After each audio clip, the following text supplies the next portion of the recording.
By a twist of fate, I have entered the world of Dragon Ball. How shall I confront the myriad dangers that arise? Lacking extraordinary willpower, superhuman courage, or the commanding aura of a ruler, I am but an ordinary individual. All I possess is an unwavering pursuit of trivial goals, and no one can deter me. How shall Yagu, a Saiyan, survive in the world of Dragon Ball? Chapter 1. The Role of the Fallen. The vast cosmos, layered with an infinite black backdrop, appears more terrifying than the abyss itself, instilling in one a profound sense of insignificance. Yet, to exist within it brings forth an overwhelming brilliance. The boundless expanse of space, illuminated by distant starlight from tens of thousands of light years away, combined with the radiance of surrounding stars, renders this region as luminous as day. As I extend my gaze forward, it gradually reveals a verdant planet. This sphere is breathtakingly beautiful, floating amidst the inky void of the universe, surrounded by a faint, membranous layer that seems ready to shatter at the slightest touch. Such a planet often signifies the presence of abundant life and a multitude of forms of reproduction. However, in this vibrant world teeming with life, there exists a locale undergoing violent geological upheaval. A rumble echoes from the epicenter, resonating across thousands of miles, illustrating the chaos within.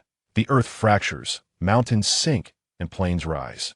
The spectacle mirrors the tectonic movements that shaped the planet during its infancy, albeit this tumult occurs within a remarkably brief span of time. Yua. At the edge of a precipice, a bewildered infant sits upon the ground, uttering syllables devoid of meaning. Strangely, despite being only a few months old, his hair is long and thick, and most notably, a tail protrudes from his backside. The infant seems oblivious to fear. Even as the surrounding rocks shatter violently, he emits no cries. Yet his courage does not enhance his fortune. With a sudden crack, a fissure opens beneath him. Sensing something amiss, the infant, who had been uttering two monosyllables, abruptly falls silent, his body tilting towards the collapsing precipice.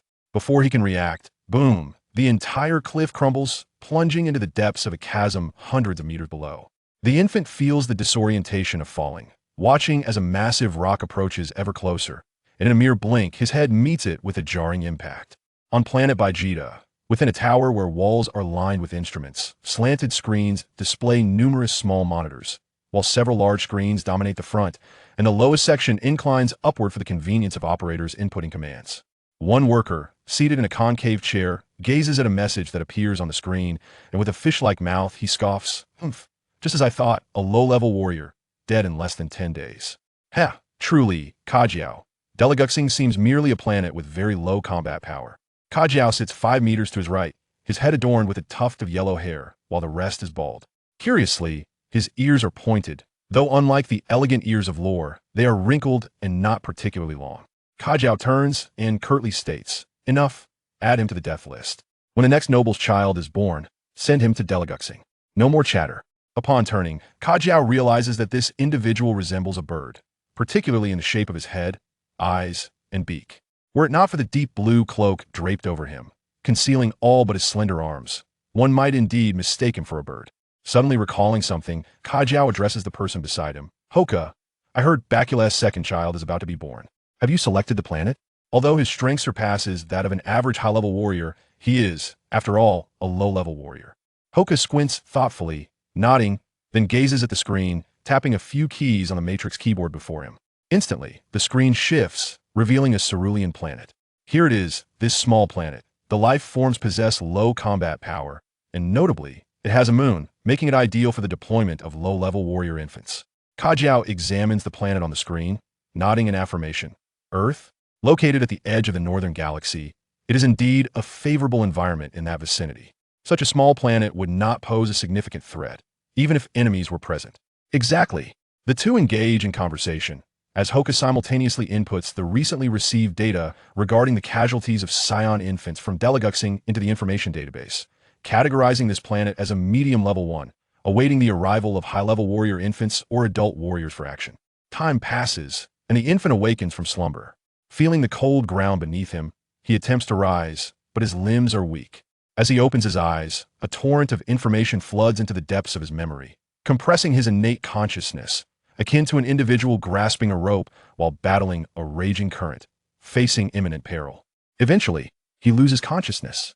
After a considerable duration, The long-deceased Saiyan infant twitches, and slowly, he opens his eyes, sitting up with his tiny arms and legs. Oopsie dongi. My name is Yagu. This infant is Yagu, the low-level warrior deemed deceased by Planet Vegeta. No one would ever anticipate that he could revive under such circumstances. No, merely reviving would not suffice. It would be more accurate to say that his body has regained vitality. The transition of souls goes unnoticed, especially within the form of an infant. Sonic had already come to terms with the fact that he had traversed into the world of Dragon Ball during his unconsciousness. He is a person who both accepts fate and eagerly anticipates opportunities. Particularly in matters that pique his interest, he displays a singular determination, one that can even be described as super. As the saying goes, one does not turn back until they have hit the southern wall. Yet he is the type of person who, upon colliding with a wall, would persistently try again, testing whether his head could possibly break through before conceding defeat. The original Sonic, now known as Yagu, regardless of who he was, could not change the fact that a baby, barely a year old, was abandoned in the wild. Yagu wished to rise, but having left the womb only a few months prior, he lacked the strength to support his body. Before long, he became akin to a weeble, getting up only to fall down again, repeating this cycle incessantly. With a thud, Yagu fell to the ground, closing his eyes with his limbs sprawled. Oh well, I really don't understand what the person who sent this body here was thinking. They should have prepared some infant formula or liquid food for me. Now look at this, my stomach is growling. Having gone so long without food, and, as a Saiyan known for their prodigious appetites, Yagu could hardly bear the discomfort. What should I do? If this continues, I'll surely perish. Despite his despondent demeanor, Yagu did not wish to die in such a manner. It is better to endure than to succumb. While some may wish for death, none are truly unafraid of it. Particularly after experiencing a second life, Yagu has developed a profound understanding of the concept of living. Suddenly, Yagu wrinkled his nose, straining to catch a whiff of the scents wafting through the air. As he concentrated on his sense of smell, the furrow in his brow gradually relaxed. It's meat, huh? There's no mistaking it. It's definitely meat. Although it's the charred kind, but it should be edible. The thought of nearby sustenance spurred Yagu into action. Even though he had just collapsed from hunger, he still wobbled his way forward, using his limbs to hasten towards the source. Turning a corner and climbing out of the ravine, what came into Yagu's view was a large tree that had fallen and was ablaze. The scent he had detected earlier emanated from a lifeless animal that lay beside the tree, unknown to him. Yagu crawled closer, arriving at the creature's front, and immediately recognized its form. This being resembled a dog, yet its head was different, more akin to that of a snake, though devoid of scales. In any case, it was not a species native to Earth. Well, one must say, the Earth in the Dragon Ball world probably harbors many species not found in my previous life. Reflecting on the fact that the King of Earth turned out to be a cat, Yagu felt a wave of incredulity wash over him. Observing the creature before him, although part of it was cooked, a significant portion remained raw, which utterly quelled Yagu's appetite. Yet ultimately, he succumbed, tearing off a quickly roasted piece of meat and, eyes shut, shoving it into his mouth. Ugh! It was hard to describe as delicious, devoid of any seasoning, especially after placing the meat in his mouth. Yagu was instantly reminded of the corpse before him, which caused him to regurgitate what he had just swallowed. Gasping for breath, Yagu stared at the meat he had expelled, the sight becoming increasingly nauseating. This nameless creature must have been hiding beneath the large tree when disaster struck. It attempted to flee, but unexpectedly, the tree roots burst forth, pinning it down. When the tree ignited, it was situated at the periphery, thus only a small portion was cooked by the heat of the fire, and now, as he moved away from the burning tree, the edible parts were even scarcer. Although he remained there, Yagu's mind was far from idle. He contemplated the perils of being on this unknown planet, uncertain if its inhabitants resembled humans, and most critically, whether they were aware of the existence of Saiyans. After much deliberation, Yagu concluded that it would be wiser to locate a spaceship and journey to Earth. Recalling the original narrative, it became evident that before Piccolo's arrival, numerous crises had been instigated by humanity itself. Yagu was confident that, possessing Saiyan blood, he would not suffer at the hands of Earthlings. Most importantly, Earth, being the outermost planet in the northern region of the Milky Way, rarely encountered extraterrestrials. While this rendered its interstellar development exceedingly low, it also ensured that formidable beings with combat powers of 10,000 or 20,000 would not frequently visit. However, the spaceship. Yagu turned and looked up at the faintly visible silver-gray metallic orb on the towering cliff behind him, several hundred meters high. I suppose I should first eat something to satisfy my hunger before making any plans. Chapter 2. A new arrival on Earth in his youth. Yagu could only devise means to enhance his strength before embarking on a spacecraft to depart from his place. Although he had satisfied his hunger, the food was unpalatable. It was meat, yet devoid of salt, and had it not been for his profound hunger, he would not have dared to taste it. Given that he was in the world of Dragon Ball, he resolved to train diligently. Fortunately, this realm allowed for various forms of training beyond the Kaioken and Spirit Bomb. It was a world where tangible physical prowess could be perceived directly. Yagu felt a sense of relief. If he were in a martial arts universe devoid of internal cultivation techniques, he would surely find himself at a standstill. While external skills could be practiced, he believed that witnessing others effortlessly attain mastery while he toiled each day would undoubtedly breed discontent. At that moment, Yagu found his options severely limited. Even standing was a challenge, and he grappled with the pressing dilemma of what to do the following day. Although he was a Saiyan, he did not inherently possess the ability to sense ki. He was aware of the process through which Gohan taught Denth to perceive ki in the comics. Yet his combat power was exceedingly low, at most a mere 5. With such paltry strength, akin to an ordinary earthling, how could he possibly condense ki? Thus, Yaga's foremost task was to fortify his body. The days of training were arduous. The greatest challenge lay in securing sustenance. Initially, Yagu would spend half of each day searching for edible items, dedicating a third to sleep, while the remaining sixth was devoted to training. This was an unavoidable reality, akin to any infant's solitary existence in the wilderness. What offered Yagu some solace was the absence of ferocious beasts in the vicinity. Perhaps due to the region's tumultuous geological changes, any formidable creatures had long since vacated. The food Yagu could procure consisted solely of foraged fruits and fish from the lake. Thankfully, the fish were unable to vacate in large numbers. After 2 years of living in the forest, Yagu had transformed into a genuine savage. Simultaneously, he had acquired the rudimentary skills necessary for survival in the wild. The tranquility of the past 2 years had allowed the forest to gradually rejuvenate. In stark contrast, the fish population in the lake had significantly dwindled. Over the course of these 2 years, he had consumed fish for 2.5 days out of every 3, to the point where the mere thought of fish now made him feel nauseated. This aversion was naturally linked to the absence of seasonings prior to his journey. Yagu had grilled fish, savoring its delectable, unadulterated flavor. However, after consuming it incessantly for 3 consecutive days, he found himself bereft of appetite for any unseasoned fare for months. The scent of fish clung to him, an odor he found particularly vexing. Yet today was a day of joy, for he had finally managed to scale the towering cliff, hundreds of meters high, to access his spacecraft. Without the need for any preparation, Yagu ascended and approached the open door of the vessel. The material composition of the spacecraft remained a mystery, yet after 2 years of exposure to the elements, wind, rain, and sunlight, it had shown no sign of deterioration whatsoever. Yagu merely offered his admiration for these things before taking a seat inside. As soon as he settled, the spacecraft's doors sealed shut, and a vivid image of the galaxy materialized on a screen to one side, resembling a mathematical diagram, an interstellar map.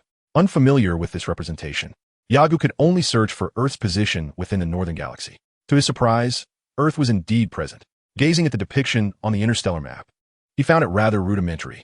Positioned on the outskirts of the northern galaxy, it was surrounded by a meager civilization, predominantly consisting of primitive planets, all marked as lacking strategic significance.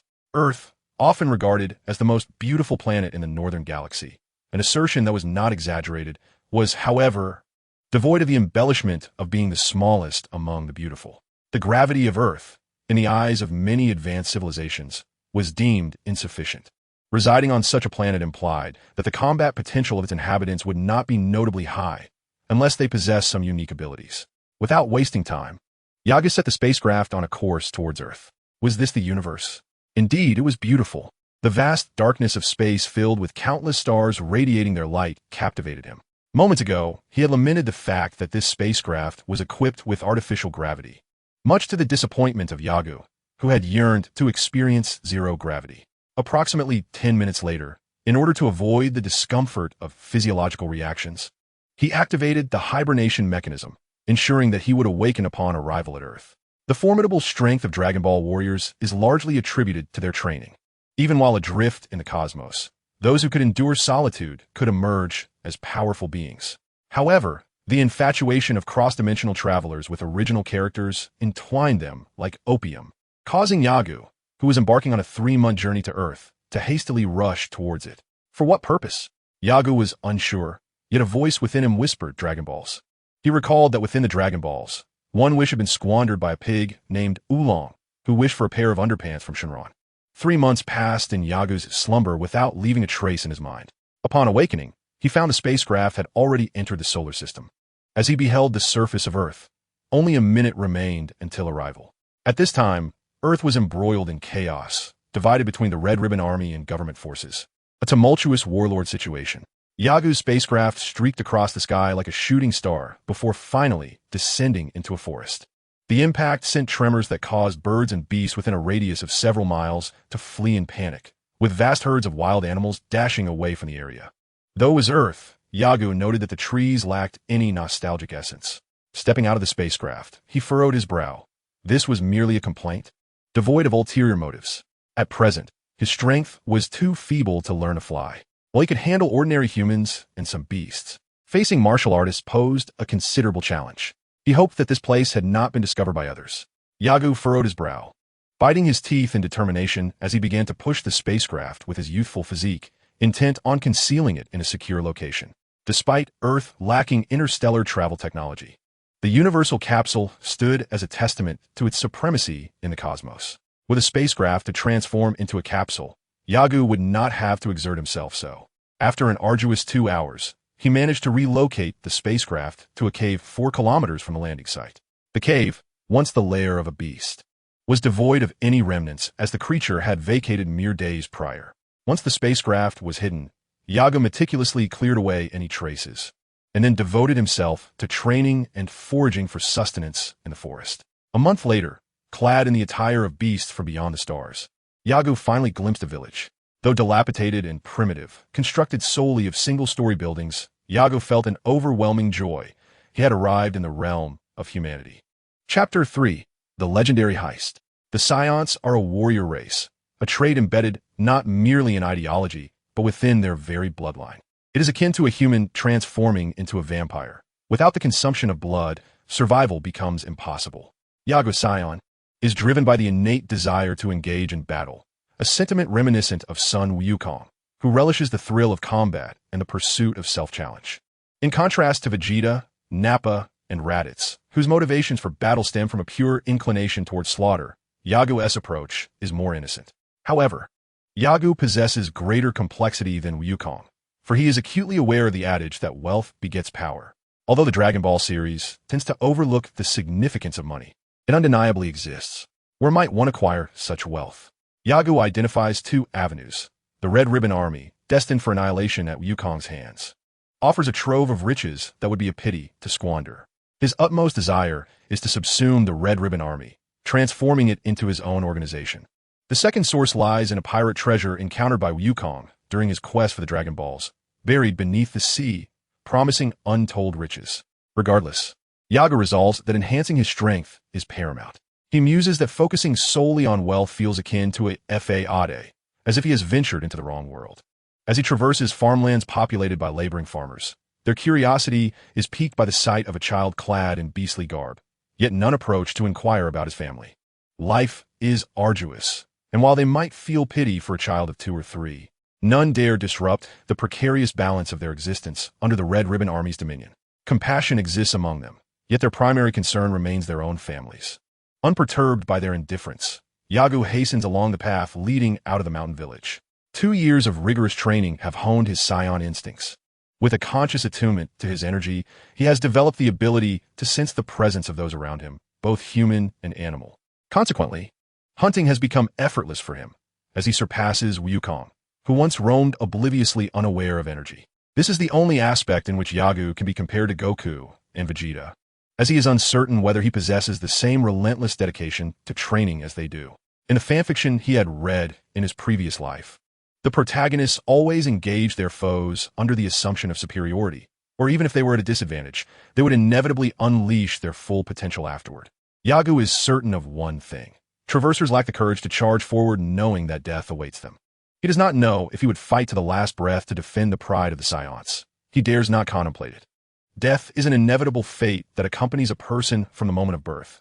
Whether it arrives swiftly or gradually, it matters not. It will come, and no one can stand in its way. At the very least, Yagu views this inevitability with a certain lightness. His sole hope is that when death approaches, the process will be swift and accompanied by minimal suffering. Over the course of half a month, Yagu traversed 3 villages. This region serves as a gateway to the outside world, and thus, each village he encounters is larger than the last. Eventually, he arrives at a city, a place that, in stark contrast to the 10 or so villages he had previously seen, is truly deserving of the title. Upon entering, Yagu reflects that a month of training has not resulted in considerable improvement for him, though for an ordinary person, such an intensity of training could be fatal. His strength has indeed increased, yet remains far from his aspirations of effortlessly obliterating a piece of land. As he steps into the city, Yagu's attire renders him a spectacle, drawing the attention of passers-by, particularly those not in a hurry. Where did this child come from? Some murmur. He looks like a wildling. No one seems inclined to intervene, commenting instead on his apparent age. He can't be more than 4, they exclaim. Should we call the police? One suggests. Are you mad? This is an area bordering the Red Ribbon Army's territory. If they hear about police involvement, think of your family. While conversations swirl around him, no one dares to approach. In this precarious region, where the government forces are entangled with the Red Ribbon Army's influence, the citizens face heightened peril. The government is powerless against the onslaught of the Red Ribbon Army, leaving them unable to protect the local populace who, being outside the army's influence, face no restraint in committing acts of violence. As Yagu enters the city, he carries in his pack several small beasts he had captured from the mountains. Yet, these creatures, despite their diminutive size, are still substantial for a child of Yagu's stature. The rabbit, with ears towering above his head, and a fawn that stands a head taller than him. He intends to trade them for money. Yagu approaches a restaurant he perceives to be one of the better establishments in the city. However, as it is mealtime, the place is bustling with patrons, leaving him little chance to squeeze inside. Thus, he remains at the periphery, patiently awaiting his opportunity. Hey kid, what do you have on your back? Show me, calls out a voice. Yagu turns to see a stout young man in a black jacket approaching. The youth's large lips and thick eyebrows lend him an inherently menacing appearance, accompanied by a blonde-haired companion sporting a similar mushroom haircut. Yellow mushrooms, black mushrooms, and a smile danced at the corners of Yagu's mouth. The figure clad in a black jacket had already approached him, reaching for the bundle slung over Yagu's back. His demeanor was audacious, and it was only when Yagu felt the man's grasp on his belongings that he realized he was experiencing the fabled act of robbery. However, it was merely 2 youths nearing their 20s attempting to seize the possessions of a child, not yet 3 years old. Thus they made no effort to flee after their act. How heavy this is. Let me see what the one in the black jacket intends to unveil from my bundle. Realizing the gravity of the situation, Yagu took action. He delivered a swift kick to the black jacket's back, sending him tumbling forward as if struck by a vehicle, crashing into the blonde-haired youth, and they both rolled several times. Yagu approached to reclaim his bundle, fastening it securely to his back. He had no intention of letting the 2 escape. Fortune favored them, for they had encountered him. The black jacket groaned in pain. Rising from the ground and turning to glare at Yagu, his anger ignited upon seeing Yagu resecure his belongings. In that moment, he momentarily forgot who had struck him. Fueled by rage, the black jacket sought a target for his ire. The blonde, cursing as he got to his feet, cursed the black jacket. Recognizing Yagu's extraordinary prowess after witnessing the swift kick, concerned for his friend's well-being, he hastily drew a dagger from his waist and rushed to follow. Yagu, unyielding in his resolve, sprinted towards the 2 men. The black jacket and the blonde were momentarily taken aback by Yagu's speed. As they prepared to retaliate, Yagu swiftly struck each of them at their waists. Ouch! With a resounding thud, both fell to the ground, clutching their midsections, trembling from the pain and drenched in cold sweat. Bystanders gawked at the scene, yet none dared to intervene. Some pedestrians, initially intending to pass through, deliberately chose to circumvent the area, wary of getting too close. Yagu approached the black jacket, purposefully circumventing the blonde, and stepped on the right hand that the blonde attempted to use to retrieve his dagger. With a cry of dismay, the blonde found his hand incapacitated. Can you stand? Yagu squatted before the black jacket, feigning innocence. The black jacket's swollen face contorted in agony, his lips twitching as he struggled to suppress his tremors. In a feeble voice, he muttered, "You've stirred up a great deal of trouble, kid." With that, The black jacket shut his eyes, his body convulsing once more. If one were to draw near, they could hear the muffled whimpers escaping his lips, resembling the sounds of a dog whimpering in pain. Yagu rose to his feet. Whether squatting or standing, his perspective remained largely unchanged, for to the onlookers, he appeared as a plump, round figure. Time spent in rigorous training had significantly strengthened Yagu's physique. Yet the body of a child could not accumulate muscle. Rather, an abundance of food had rendered him more robust. Trouble? He mused with a grin. I shall see what sort of trouble I have provoked. With these thoughts in mind, Yagu turned and sprinted away at a pace unmatched by others, leaping onto the rooftop, returning to the spot where the black jacket and the blonde lay sprawled. Chapter 4. A Frantic Battle. On the rooftop, Yagu did not wait long before he spotted a dozen motorcyclists racing down the street with remarkable speed. They dismounted almost before their vehicles came to a halt. The group approached the two individuals lying on the ground, and the onlookers vanished from sight with the swiftness of mice fleeing from a cat. Taka, the leader of the Black Wind Squad, was the underground overlord of Fangu City. 2 years prior, the city was home to 5 or 6 gangs, and his rise to power was orchestrated with the backing of the Red Silk Army, obliterating the rival factions within 3 months. Although the Red Silk Army had controlled certain gangs, they began to dissent, prompting the army to support an utterly unfounded newcomer.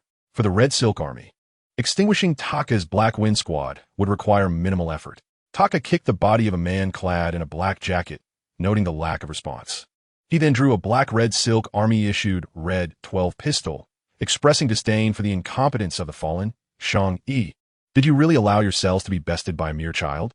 Indeed, intelligence suggested they had attempted to rob the child, which led to Shang Yi's demise. The group, clad in black, aptly named the Black Wind Squad, stood as Taka aimed the Red 12 at the black-jacketed man, pulling the trigger amidst the gaze of his companions. A gunshot rang out, and the man's body quivered before life fled from him.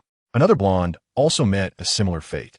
Yagu smacked his lips, chuckling darkly, truly ruthless, splendid. Now I can act without reservation. To rob a virtuous person and to rob a villain, while both resulting in the same gain. The latter is a far more admirable choice, even if it seems perilous. Captain, should we seek out that child? Shang Yi inquired from aside.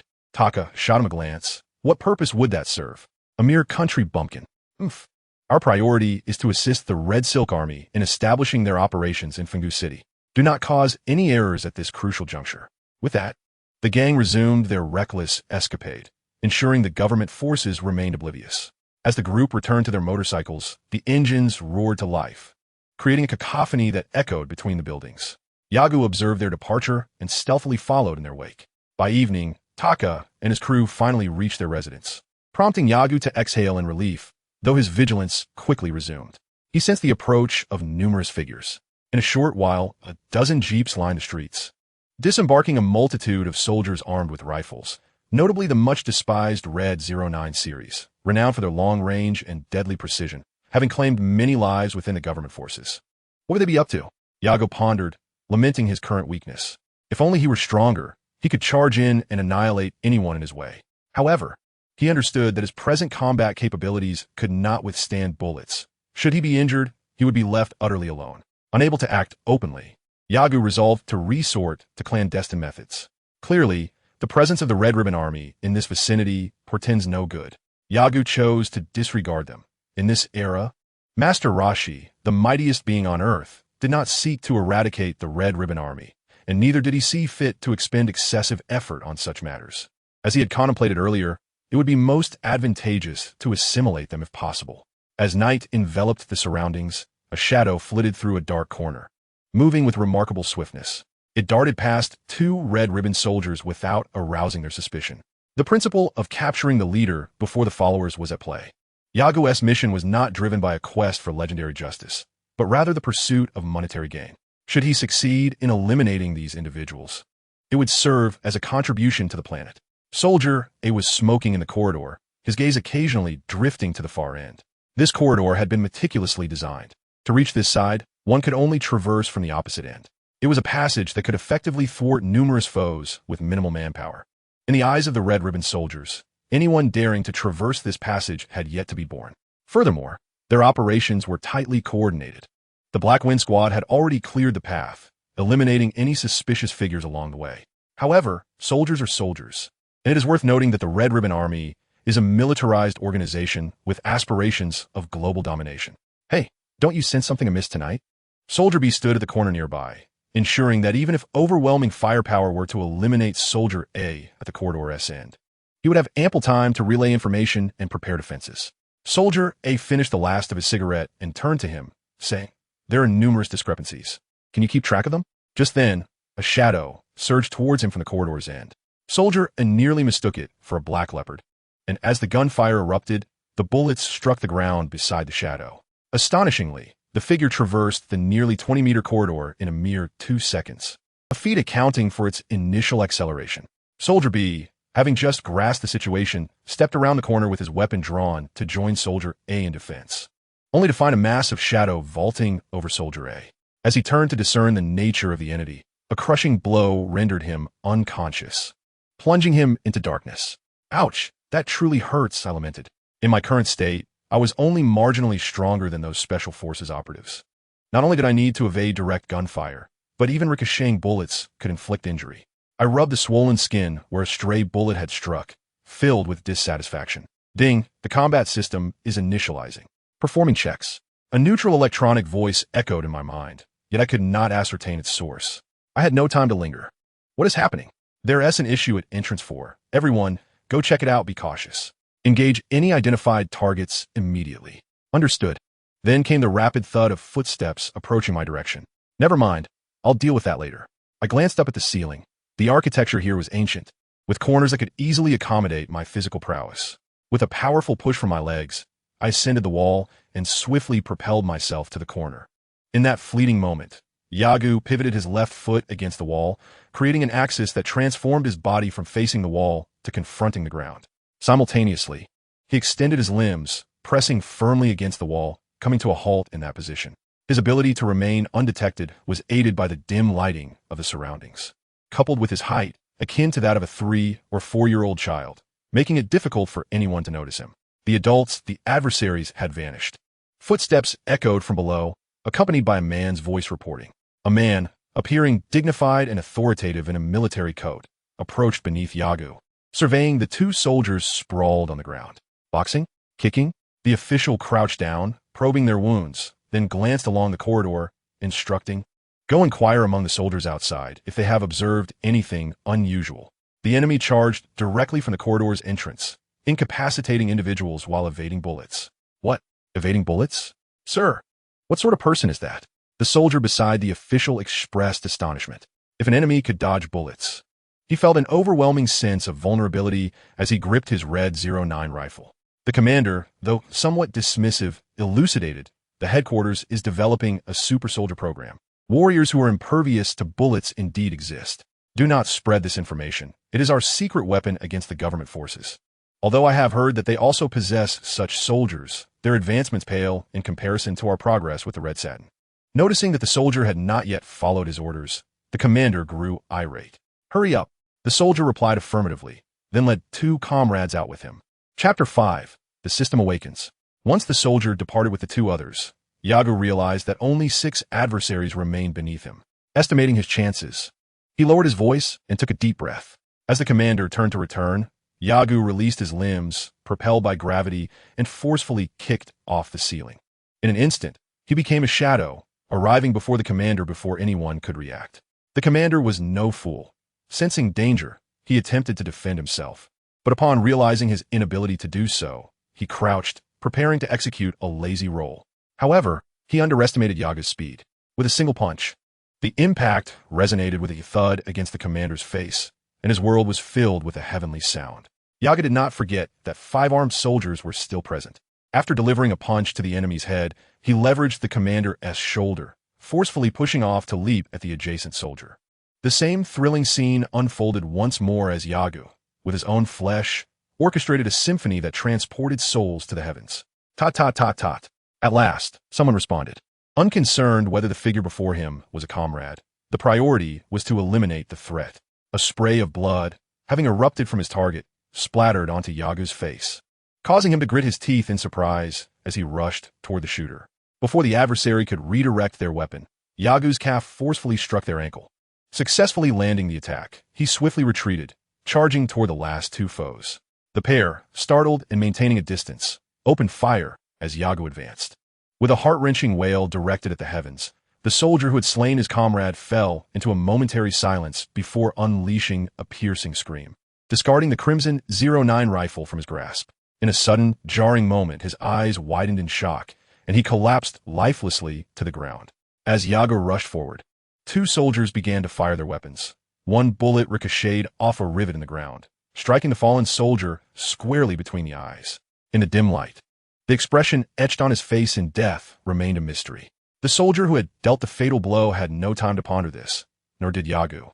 And the third soldier, irrelevant to the unfolding tragedy, was equally disregarded, for a small fist struck him squarely on the forehead before he could even muster a reaction. Instantly, his head reverberated as if it were a chorus of bells tolling. As Yagu surveyed, the six bodies sprawled on the floor. He was about to voice a thought when he suddenly heard the hurried footsteps approaching from the corridor behind him. Three figures, those who had just departed upon the commander's orders, returned at the sound of gunfire to provide assistance. Yet, as they rounded the corner, they were greeted by a fist. Swift as lightning, the first soldier collapsed before he could comprehend the threat. His two companions, armed and ready, felt a sharp pain in their feet before they could react. Their foreheads were struck, sending them careening backward, propelled by the force of the blow as if they were momentarily airborne. A satisfied sigh escaped Yagu as he listened to the stillness around him, sensing an absence of nearby threats. With the body of a mere 2-year-old, such vigorous actions had left him fatigued. Breathing heavily, Yagu sank to the ground to regain his strength. At that moment, the previously forgotten neutral electronic voice echoed in his mind, announcing its completion of diagnostics and readiness to execute. "Who are you?" Yagu pondered, now certain that the voice emanated from within his own mind, which filled him with unease. After a brief reflection on the words, he couldn't shake the feeling that he had been thrust into a narrative akin to a transmigration tale intertwined with a system-based plot. However, unlike the swift operational speeds depicted in novels of his past life, this system felt sluggish, reminiscent of an antiquated learning device. Rising to his feet, Yagu recognized the urgency of his situation. A multitude of presences surged toward him. He swiftly departed the scene of the confrontation, his stamina sapped primarily by the frantic dodging of bullets. Such exertion was exhausting. Yet, his 2 years of grueling training, coupled with the innate endurance of Saiyan, fortified him against fatigue. A group of over 20 pursuers was on his trail as he sprinted down the corridor, searching for an open door to conceal himself. Alas, after trying 20 consecutive doors without success, he dared not resort to kicking them open. Then he spotted one last door, clearly marked as a restroom. Surely, this one will suffice, Yagu thought as he hurriedly approached.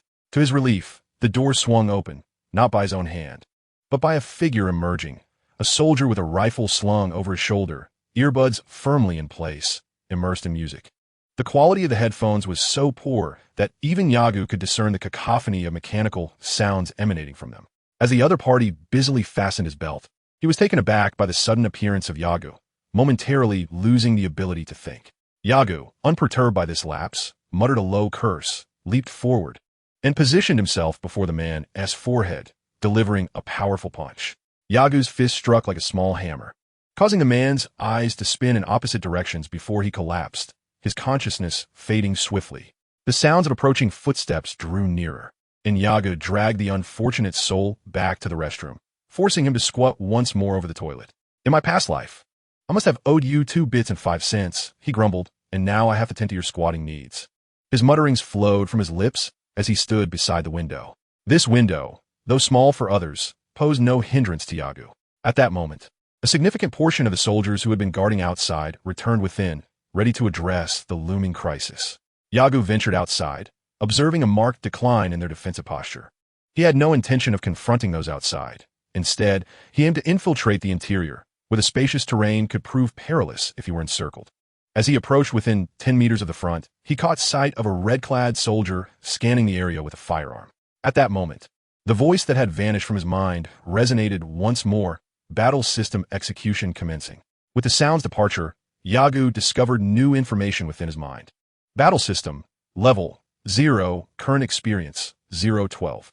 Name, Yagu combat power activation, 10 outburst activation, 15 combat level. Initial low tier. Additionally, 3 icons resembling light bulbs appeared, each representing sparring, 50, championship battle, 80, life and death battle, 100. Yagu was uncertain what the percentages indicated, yet this did not hinder his resolve to take down his target. The clumsy giant before him merely grunted before collapsing to the ground. To Yagu's astonishment, his experience points increased from 012 to 013. As he dragged the giant away, he felt a surge of indignation. What is this? A 0 level and only 001 experience for taking down a soldier?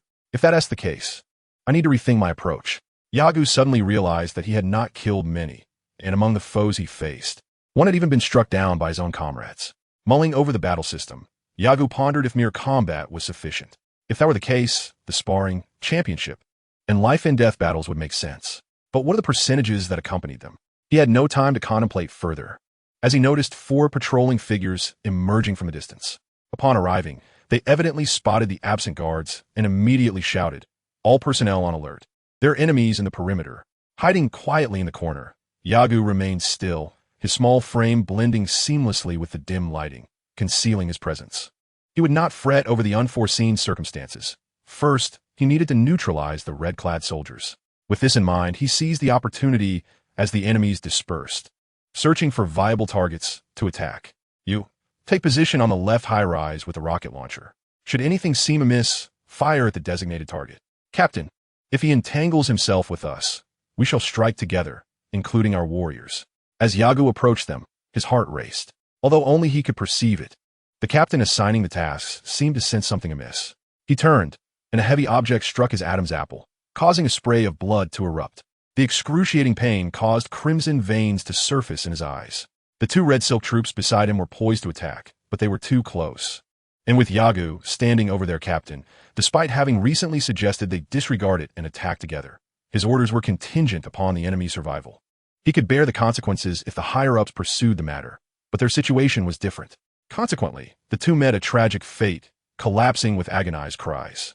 At this moment, an invaluable opportunity arose. They spread out, making it simpler to confront the red silk troops than if they had remained clustered together. Thus, the Black Panther sprang into action once more, vanishing into the shadows like a whirlwind. Chapter-ci, explosion. In the subterranean chamber at the center of the room, a passageway extended along the railway towards the Red Silk Army's territory. Taka stood beside the commander of the Red Silk troops, Mutra, who had long been aware of the commotion outside. However, their priority was to relocate the 3 tons of gold, various specialized materials, a small box of government military secrets, and an array of weapons presently before them. Mutra, the commander of the nearby Red Silk Battalion, had been tasked with transferring the gold and confidential items stored by the Black Wind Squad. Commander, should we send others out to assess the situation? Taka hesitated, offering his suggestion to Mutra. Mutra was a robust figure. Should he emerge from the forest at night, one might mistake him for a black bear. He wore a trench coat adorned with the emblem of red silk satin, a striking insignia that could easily attract unwanted attention in areas not under red silk control. Once everything is loaded and we depart, we shall deal with that pesky fly. Do you not grasp the importance of prioritizing matters? Mutra's tone was flat, yet a chill crept up Taka's spine as he stood beside him. Taka, equally ruthless, dared not overstep in Mutra's presence and complied, striving to appear unremarkable. The Black Wind Squad was stationed just outside this underground chamber. In their daily lives, they operated as underground bullies. In truth, they were merely the eyes and ears of the Red Silk Army. The opposition forces enjoyed a certain freedom compared to the government troops. Unburdened by the need to heed public sentiment, they could rob a bank or take lives without the constraints that bound the government forces. Accustomed to their brazen demeanor, they now appeared subdued, seemingly afraid to make even the slightest disturbance.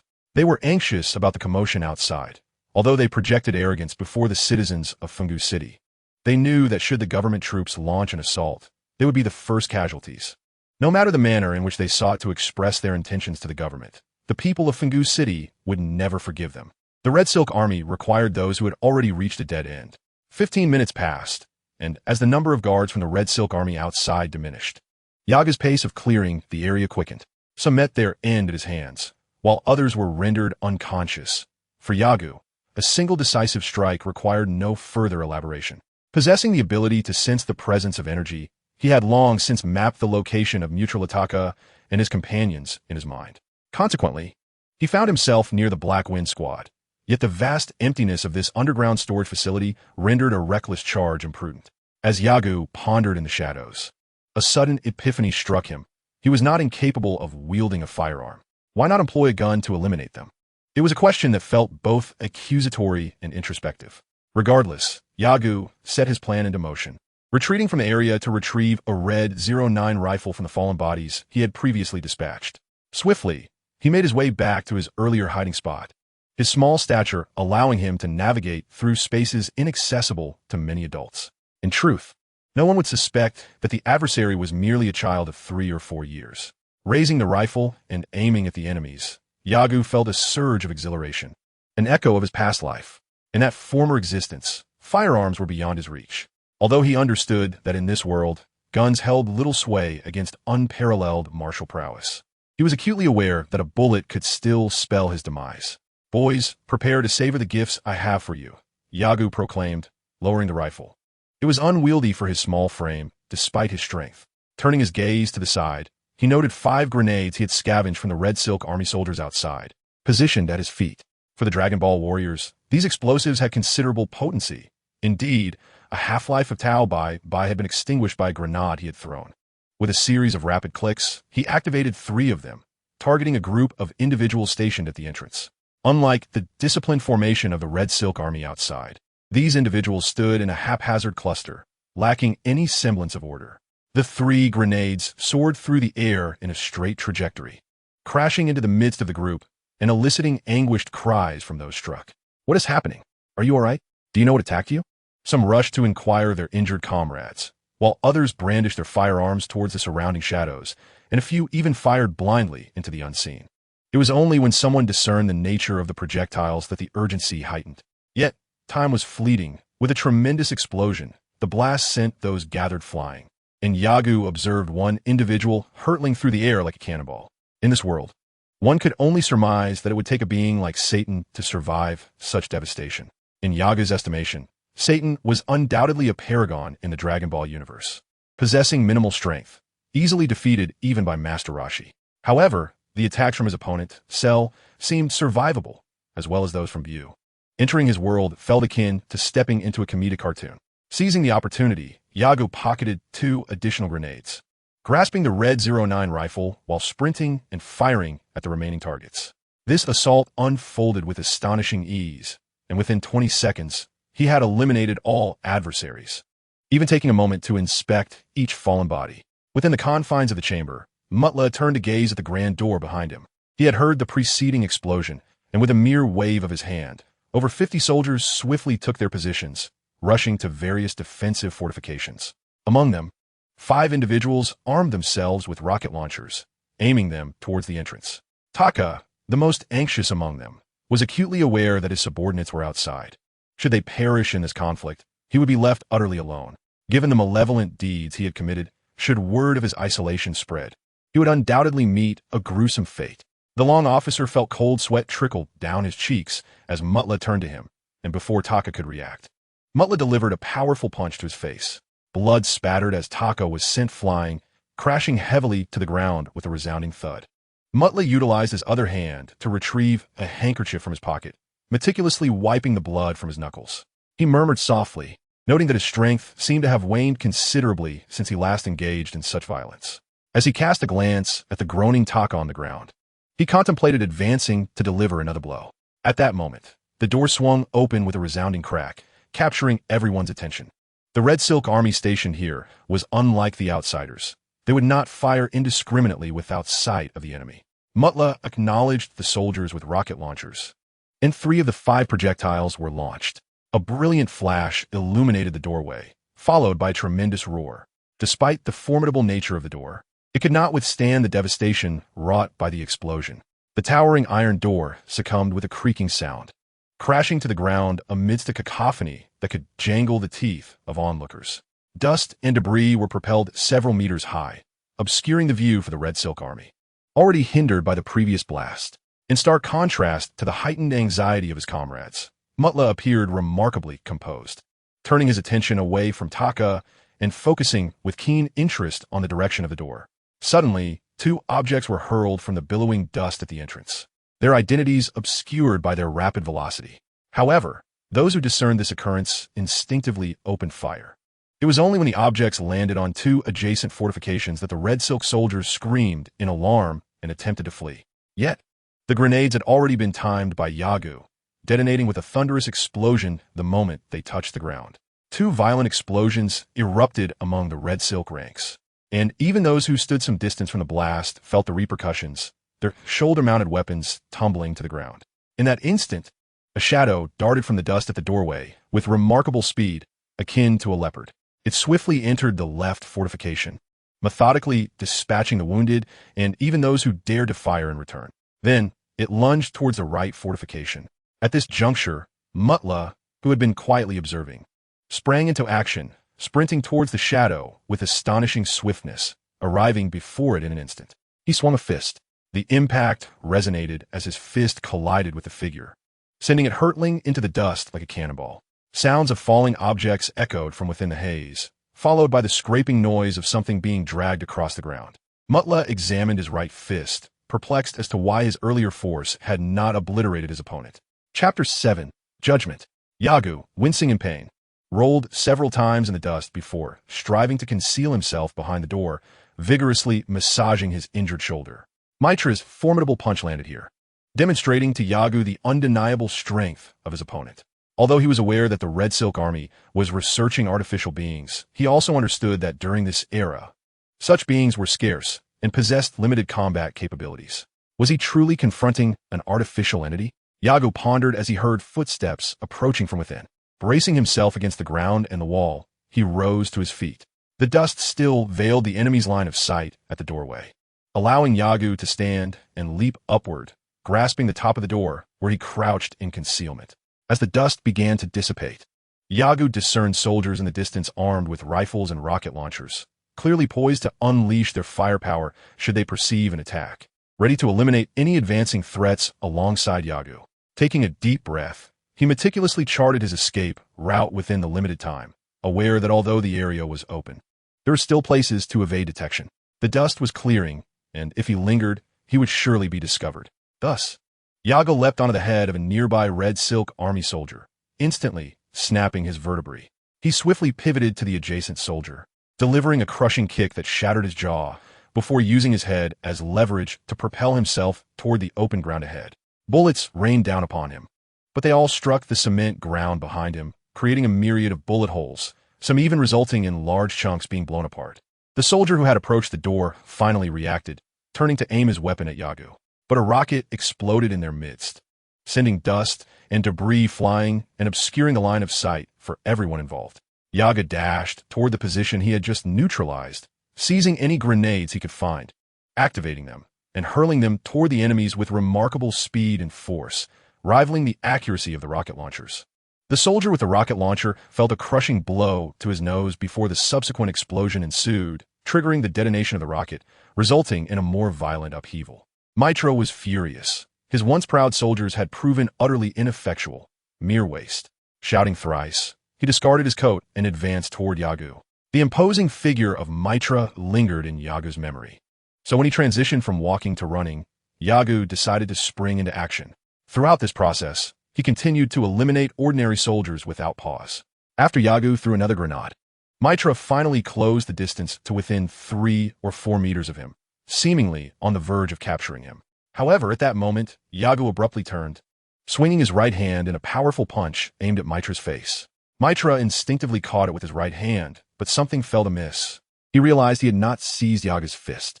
In that moment of distraction, Yagu's tail coiled around Mitra's left hand, propelling his body beneath Mitra while simultaneously delivering a punch to his abdomen. Yagu's tail was indeed a surprising asset, a deadly weakness of the Saiyans that he had trained extensively. As Yagu rolled from beneath Mitra's trousers to behind him, he barely had time to distance himself before he heard the roar of an explosion behind him. A thunderous roar reverberated through the air, causing Ager's body to ache. Yet he dared not linger. As he maneuvered away from the site, he split his focus, dedicating a third of his attention to this location while the rest was consumed by the ongoing threat posed by the Red Ribbon Army. The recent grenade attack had sent them fleeing in terror, and now, witnessing Mutra's direct hit, panic surged within him. In the Dragon Ball universe, there were far too many who were untroubled by explosives. Ager did not believe that a single grenade could eliminate figures of authority within the Red Ribbon Army.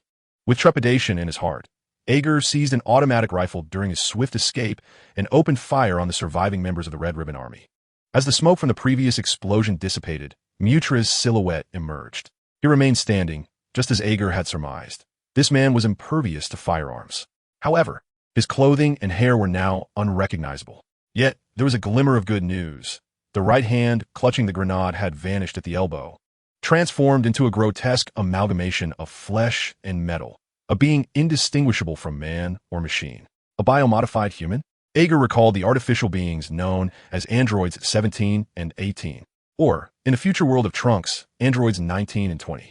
At this moment, Mutra did not glance at Ager. Instead, he stared blankly at his severed arm, his expression gradually twisting into a snarl. Ager would not squander such a fortuitous opportunity. He scavenged numerous grenades from the fallen soldiers. His current arsenal was woefully inadequate, and sensing the fury emanating from Mutra, he selected 2 grenades from his collection, paused for a brief moment, and hurled them toward his adversary. In Ager's eyes, Mutra's movements bore no resemblance to those of a warrior or martial artist. They were rigid and clumsy, relying solely on innate talent to withstand the onslaught. Such behavior, in Ager's perspective, could only stem from someone who had suddenly acquired formidable power. Fortune favored Ager, as Mutra was a figure of considerable standing within the Red Ribbon Army. However, his body had undergone a peculiar transformation, threatening his very life. In desperation, he had summoned the scientists of the Red Ribbon Army to conduct experiments on the biomodification project they had been researching. The results were promising. His physical strength had greatly increased without significantly impairing most biological functions. Yet, a critical flaw remained. He was vulnerable to electronic attacks and required substantial dual energy sources. The so-called dual energy consisted of biological energy and external energy. The former was supplied through sustenance, while the latter necessitated a large device for regular recharging, proving to be exceedingly cumbersome. It was only due to Mutra's high rank that he received such privileges. Moreover, they discovered that the modified body could withstand bullet fire, which exhilarated the once frail Mutra. However, he had not anticipated that his new form would be breached.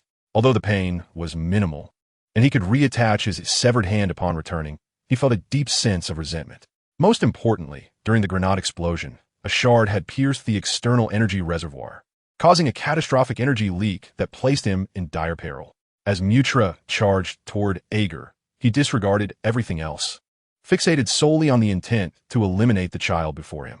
Yagu, clutching a grenade, occasionally pulled the pin, pausing for a moment before hurling it fiercely toward Mutra.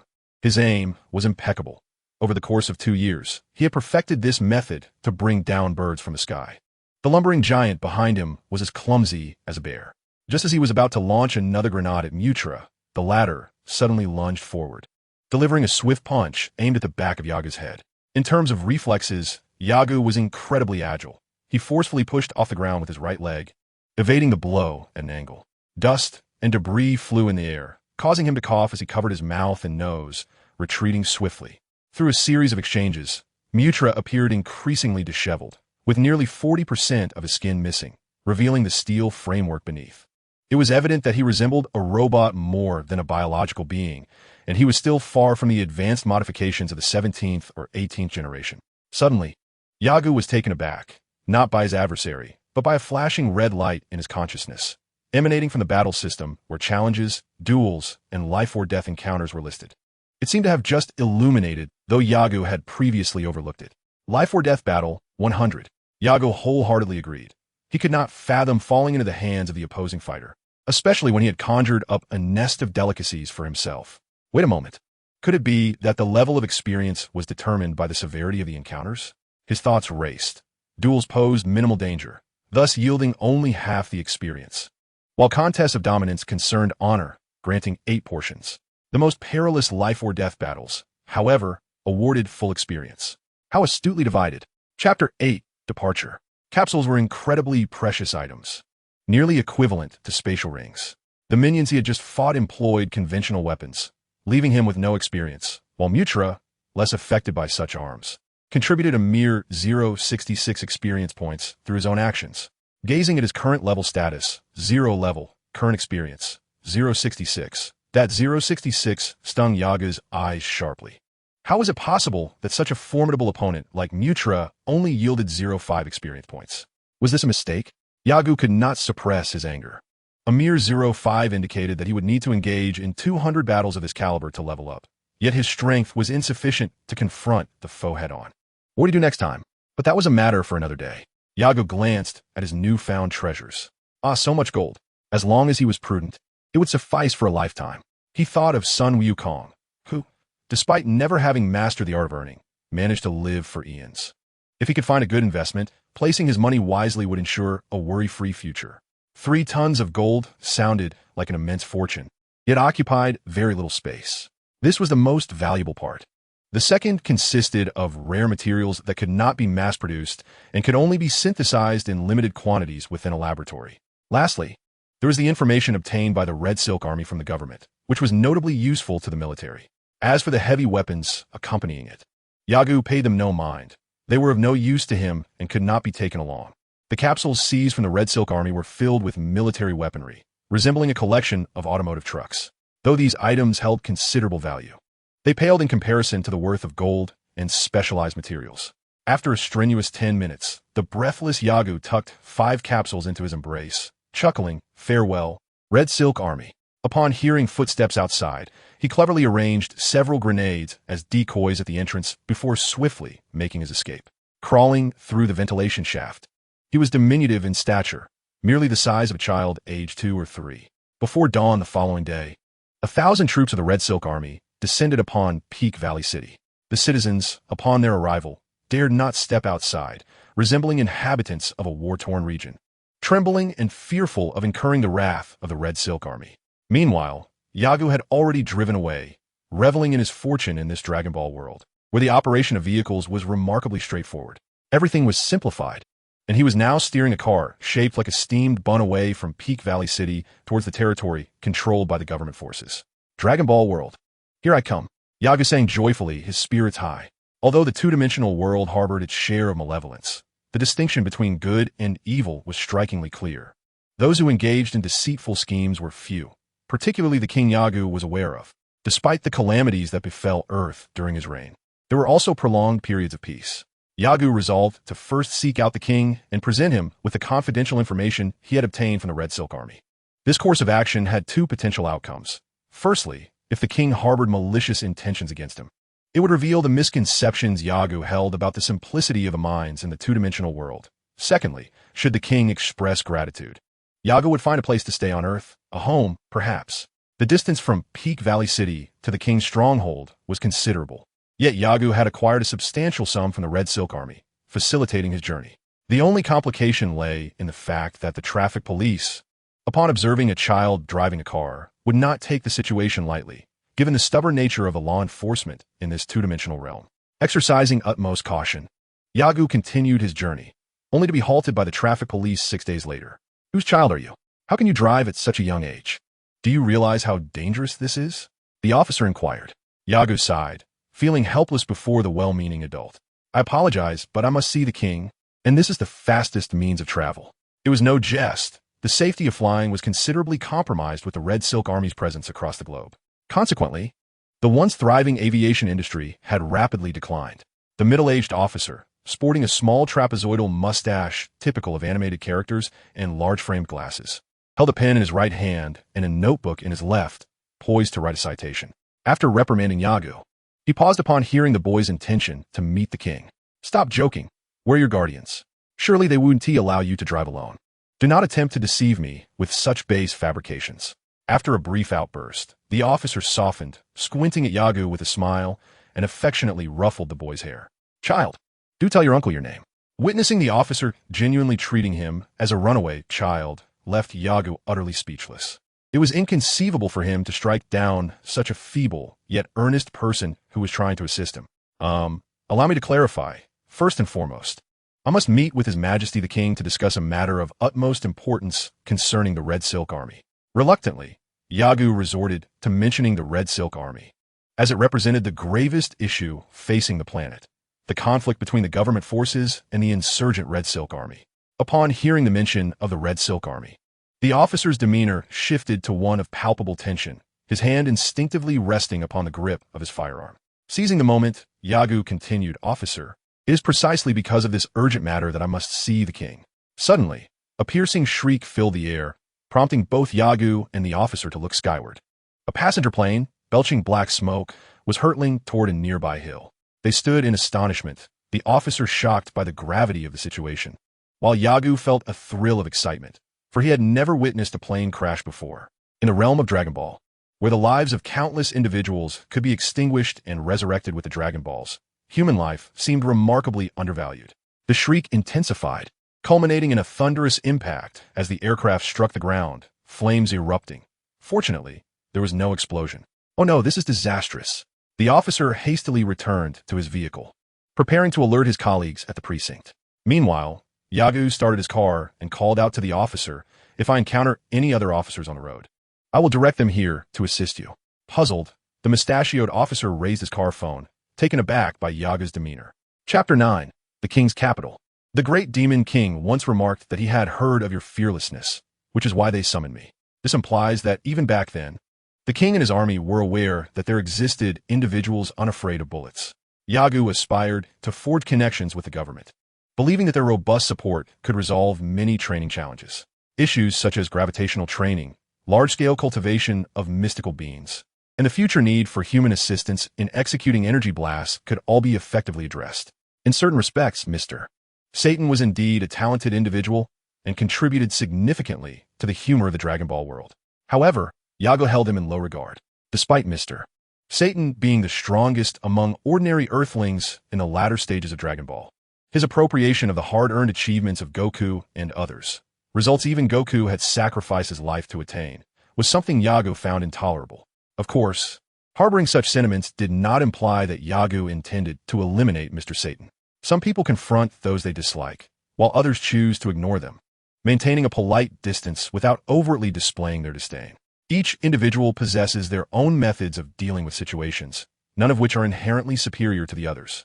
However, within specific circles, certain behavioral norms exist, adhering to the unwritten rules of that domain. However, Yagu felt quite at ease. He was not tied to any faction and was a free spirit. Over the next fortnight, Yagu traversed the rural paths of the southern lands, ultimately arriving at the king's domain. The world of the second dimension was refreshingly straightforward, devoid of the convoluted processes that plague the realm of reality. Upon reaching the royal capital, Yagu made his way directly to the palace. The architecture of the capital was grand, embodying the circular aesthetics reminiscent of the Dragon Ball universe. Numerous soldiers stood guard, their presence notably dense, seemingly a response to the Red Ribbon Army's activities. Such a concentration of troops had not been witnessed even during the attacks by the Demon King Piccolo. "Hey, young one, you cannot enter here. Do you understand?" A female officer stationed on the perimeter noticed Yagu striding toward the palace entrance and stepped forward to halt him. "Child, be good and tell your sister your name. Where are your parents?" Yagu found it quite irksome when others regarded him as a mere child. Such perceptions hindered the realization of his ambitions. After all, who besides doting parents would unconditionally cater to a child's whims? This officer was strikingly beautiful, with short green hair and no embellishments, her figure exuding grace and efficiency. Although the sight of such a lovely woman was pleasing, Yagu had pressing matters at hand. In comparison to his own objectives, everything else could be cast aside. "Officer, I have something to deliver to His Majesty the King. It is this." Aware of the stern guards ahead, Yagu understood that without a clear explanation, entry was unlikely. The female officer regarded Yagu with a perplexed expression, her brows knitting together. "Darling, what could you possibly have for the king? You should know that deceiving is not the trait of a well-behaved child. Now run along and find your parents." Yagu looked at the woman, speechless, and replied, "I truly have something important to deliver to the king. It pertains to the Red Ribbon Army." "What? What did you say?" Her reaction mirrored that of the officer he encountered a week prior. Upon hearing the words Red Ribbon Army, her demeanor shifted dramatically. Yagu remained relatively calm, anticipating such a response. He enunciated each word carefully. "Officer, I said I possess information obtained from the Red Ribbon Army. Here it is." He patted the document, securely encased in a brown paper bag that he held in his hand. The officer swiftly snatched the brown paper bag from Yagu, stating, "Let me verify this first," before she turned her attention to the contents, disregarding Yagu. Observing her flustered demeanor, Yagu mused to himself, "So, she is a novice. It is no wonder she engages in such trivial conversation with me.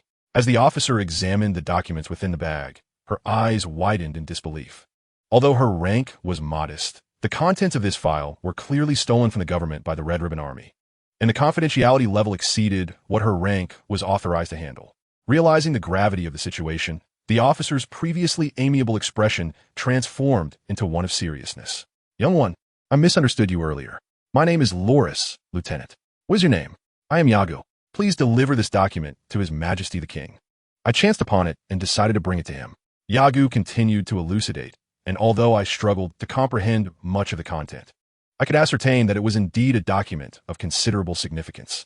Initially, I believed that entrusting it to the police would pose no issues. However, upon further reflection, I realized that if they were privy to such information, I could not guarantee that submitting it would ensure it reached the hands of His Majesty the King. This contemplation was the impetus for my journey to the capital. Loris gazed at Yagu in astonishment, perplexed by the profound words uttered by a child no older than 3 or 4. After a moment, regaining her composure, Loris remembered her purpose and swiftly took Yagu's hand, leading him toward the grand entrance. This matter is of utmost seriousness. We must present ourselves to the king. Yagu was reluctant to accompany this seemingly untrustworthy woman into unknown territory, and as they neared the door, he inquired, "Shouldn't you announce our arrival?" She halted, staring at Yagu, and upon grasping the child's meaning, her expression shifted to one of realization. "Yes, you're right. I nearly overlooked that. Stay right here, and do not move until I return." Once again adopting her previous demeanor, Yagu sighed in acknowledgement. He observed Loris dart away, presumably to inform her superior, and thought to himself that once this matter concluded, he would keep his distance from her. He found her unbearable. Being in the company of a beautiful woman tends to attract admiration from both men and women, as human aesthetic appreciation rarely falters. However, for Yagu, the priority was to avoid any disruption to his own life. Regardless of her beauty, he would find ways to maintain distance. Much like Goku's wife, Chi-Chi, despite her dedication to Gohan's upbringing, Yagu felt she hindered both Goku and Gohan in numerous ways. Had she not married Goku, he speculated that Goku's child might have achieved far greater accomplishments. Nevertheless, preferences vary, and some may find beauty in the ephemeral, a notion in itself. As for Yagu, his approach was merely a reflection of his own perspective. In his previous life, he had never experienced love.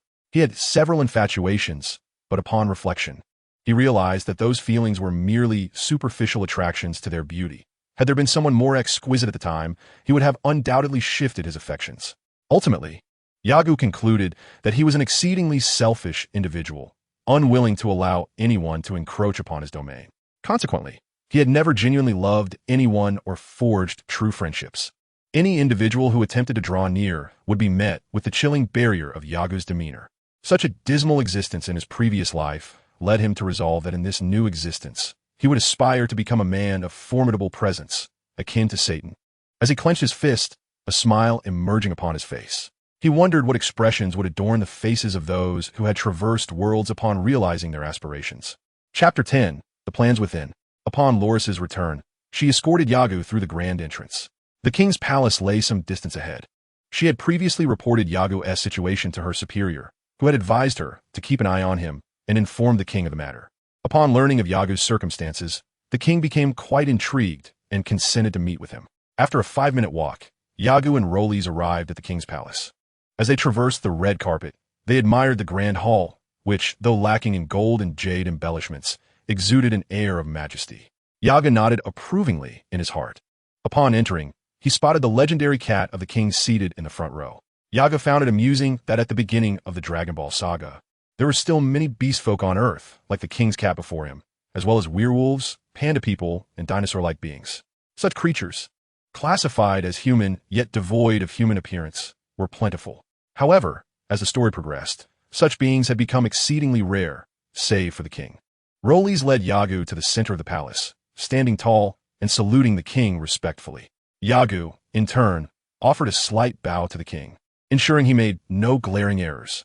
The king addressed Rolis and Yagu, saying, "There is no need for you to be nervous. You must be the remarkable young lad, Yagu."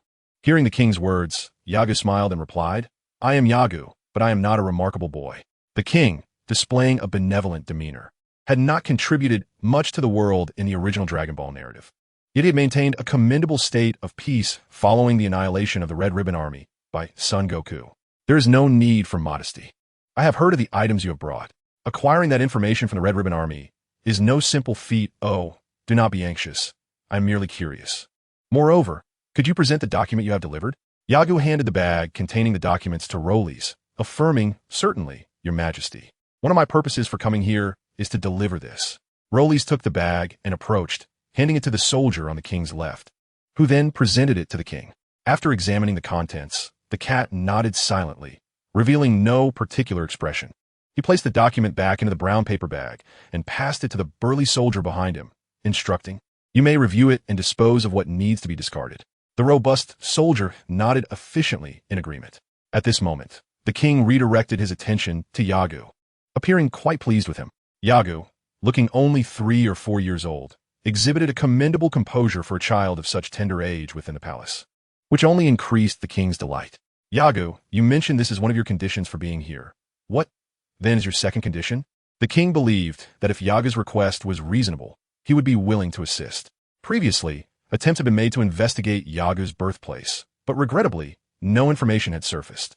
Such inquiries might not succeed even in the future Dragon Ball world, especially with the Red Ribbon Army dominating half the territory. Yagu simply sought a place where he could cultivate his skills without the daily worry of meals. "I wish to establish a media company in the future. For now, I intend to invest in several major corporations with the funds I have. This way, I can focus on my training." "Training?" The king expressed his surprise, as he perceived that investing in large corporations was undoubtedly about acquiring wealth. Yet, hearing such a young child speak of training was astonishing. "Indeed, training." The expression on Yagu's face was remarkably serious, so much so that those around him found it amusing given his youthful age. Noticing the sly glances from the crowd, Yagu felt quite innocent. He simply could not convey the aura befitting a time traveler. Despite possessing Saiyan blood, once stripped of his fervor for battle, he resembled an ordinary boy. Without waiting for the king seated before him to continue, Yagu boldly declared, "Your Majesty, obtaining this document should be considered a demonstration of strength. Wouldn't you agree?" Upon hearing the boy's retort, the king, who had been smiling, paused. Indeed, while the document itself was not of paramount importance, should it fall into the hands of the Red Silk Army, it could lead to considerable trouble. The mere fact that the boy had acquired it, regardless of whether he had assistance from others, was beneficial both to himself and to the kingdom. "My apologies. I was indeed judging you by appearances," the king remarked. "Such an extraordinary young man. Are you planning to return home?" This inquiry signaled the king's interest in what Yagu desired in return. Without hesitation, Yagu stated, "I seek a substantial piece of land in the western city to establish my residence, where I can first cultivate my skills, and, once I have matured, I will start a business nearby." "Oh!" The king and the others in the palace regarded Yagu with astonished expressions as he articulated his request with clarity. They pondered how this child dared to request such a significant expanse of land from his majesty in such a manner. Truly, appearances can be deceiving. The king appeared quite pleased and chuckled. "Very well, you are a benefactor to us, wishing to settle in the western city." "General!" The individual standing nearby straightened his posture and responded loudly, "Yes. You shall oversee this matter," the king commanded. "Ensure that the task is accomplished." The general answered with utmost seriousness. In truth, Yagu's reward did not necessitate his intervention, yet this was the attitude the king wished to see. Yagu's face illuminated with joy. "Thank you, your majesty." The king gazed down at Yagu and said, "Young man, since you have not referred to me as your majesty until now, do you not find it somewhat presumptuous to use such a title only after receiving a gift?" Yagu offered an awkward smile, unsure of how to respond to such a statement. Indeed, had he spoken as he did earlier and the king pretended not to hear, he would have inevitably regarded the king as an ordinary individual, thereby severing any future interaction between them. One must look after their own interests. While this king was not without merit, it would be an exaggeration to call him good. However, he was certainly advantageous for the development of Earth, which promised to flourish in the future. Yet if Yagu could not derive benefits from this individual, why engage in excessive interactions? The combat prowess of the Saiyans could easily overshadow the strongest weapons on Earth, should they become adversaries. It was not beyond the realm of possibility for them to unseat the king. At present, the mutual benefits appeared to favor Yagu, as he was cleverly maneuvering the situation. The king believed he was investing in a promising candidate, convinced that Yagu had a powerful ally behind him. In Agu's view, This meeting was remarkably successful. He had secured a vast expanse of land in Shidu and had also held his first meeting with the government. He believed that once he established his strength, he could leverage his position to procure greater advantages for himself. 2 days later, Yagu, accompanied by a military officer from the vicinity of Shidu, arrived at a prepared plot of land. This area, designated as an industrial zone, had been vacated by factories due to its proximity to the city center. With a wave of his hand, the king granted Yagu 200 acres of land and permitted him a span of 20 years for construction. Although this area would be integrated into the heart of Shidu, transforming it to mirror the city center would be an arduous endeavor, likely requiring over a decade to achieve success. Therefore, the king's statement implied a clear message. If Yagu could not effectively utilize the land in 20 years, he would regret it. Yagu had procured 3 tons of gold from the Red Silk Army. With these resources, his life would become considerably easier. Prior to his arrival in Shidu, he had exchanged a portion of the gold for currency, recognizing that gold alone was insufficient for transactions. Moreover, converting gold into currency would likely incur significant losses, so he intended to make the most of his newfound relationship with the king. To his delight, he discovered that one factory had not been demolished, providing him with a place to reside. Saiyans require few comforts for their training. The more arduous the process, the better. As long as they have a good night's sleep and delectable food during their leisure, all concerns dissipate. The Shidu of today already bears the semblance of a future era. The Universal Capsule Company had been thriving for over a decade, and the brilliant Dr. Briefs had distributed Universal Capsules across the globe. This small capsule, the only technology on Earth leading the cosmos in the Dragon Ball world, was truly remarkable. Yagu pondered the status of the king's envoy and whether they would succeed in persuading Dr. Briefs to sell him a stake in the company. Indeed, prior to arriving in Shidu, Yagu had requested the king to find a negotiator to facilitate the acquisition of shares in the Universal Capsule Company. Chapter 11, Dr. Briefs. Leveraging his connections and some funds, Yagu arranged for several pieces of furniture to be moved into the abandoned factory. He also commissioned a construction company to erect a modest 2-story house adjacent to the factory, which was rather small.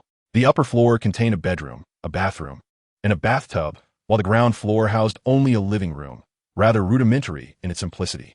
The factory was converted into an indoor training facility, stocked with an array of training equipment that Yagu deemed reasonable and beneficial. Although Yagu had no prior experience in martial arts training, he was not inclined to hire a coach. In today's world, apart from the divine beings of the temple, such as God Popo and the esteemed Karen, along with Master Rashi, he held little regard for others, including King Kai, despite not being a match for King Kai at present. Having understood Master Rashi's training outline for Goku and Krillin, dismissed the need for their guidance. The government in the Dragon Ball world exhibited considerable efficiency, though the police often arrived at crime scenes only after the fact, presenting some discrepancies. While wandering through the capital of the West, Yagu witnessed a jewelry store being robbed. The moment the alarm rang out, 5 or 6 police cars emerged from various alleyways, swiftly blocking the escape route of the fleeing thieves. Observing the police's remarkable efficiency, Yagu made his way to their location, as if he had employed an instantaneous teleportation. There was no trace of their high-speed arrival. Perhaps, he mused, this is the nature of the two-dimensional world. If a living being like him could enter such an absurd realm, what extraordinary occurrences could possibly be deemed impossible? Having only been in the West for a few days, government officials informed him that Dr. Briefs had consented to sell a portion of his shares, but he wished to meet Yagu in person. Certainly, Yagu replied with enthusiasm, as he'd been contemplating requesting Dr. Briefs to construct a gravity chamber for him. May the divine powers bless him, ensuring that Dr. Briefs would indeed be able to create that gravity chamber, just as he intended to pray to the gods. He suddenly recalled that the deities in this world were not as formidable as those he had envisioned in his previous life. Rather, it was the wish-granting dragon that represented a significant allure of the Dragon Ball universe.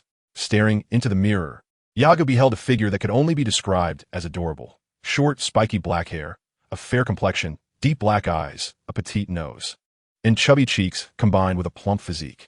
Could it be that no matter what attire he donned, he could not appear more dignified?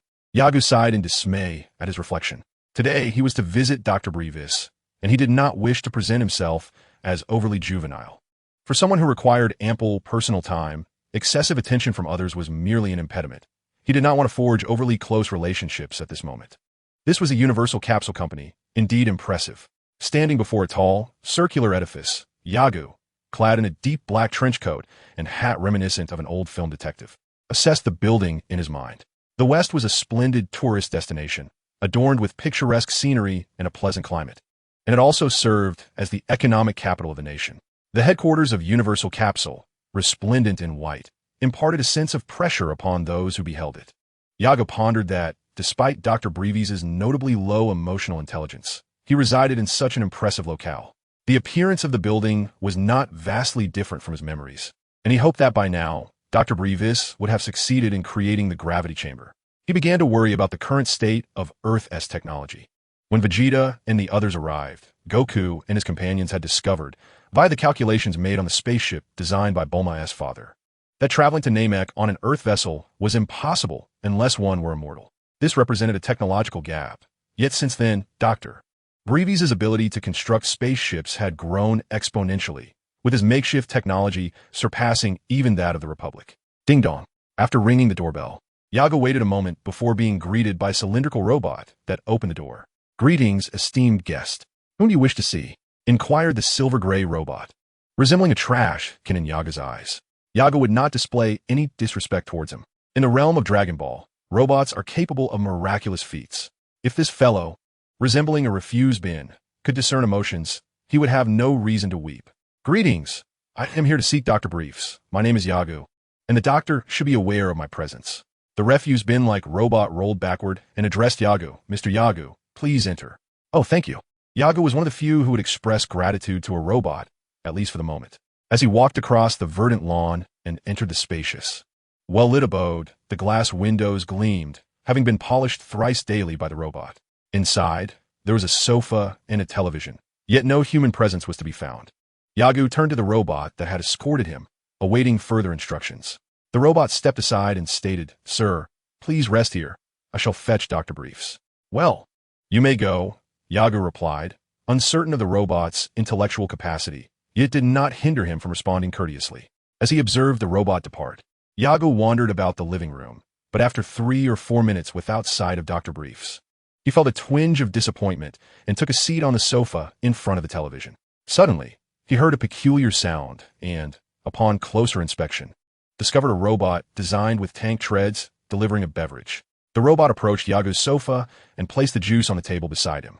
"Enjoy your drink." The living room was exceedingly spacious, nearly encompassing the entire first floor of the building. The expansive glass windows allowed ample light in, creating an uplifting atmosphere. Yagu was not merely a visitor. Despite Dr. Brief's invitation, he would have sought an opportunity to come here regardless. After all, the gravity chamber was an excellent training apparatus. Even if he possessed little talent, the ability to train under 500 or 1,000 times the normal gravity, coupled with the Kaioken technique learned from King Kai, would likely yield power not inferior to that of a Super Saiyan.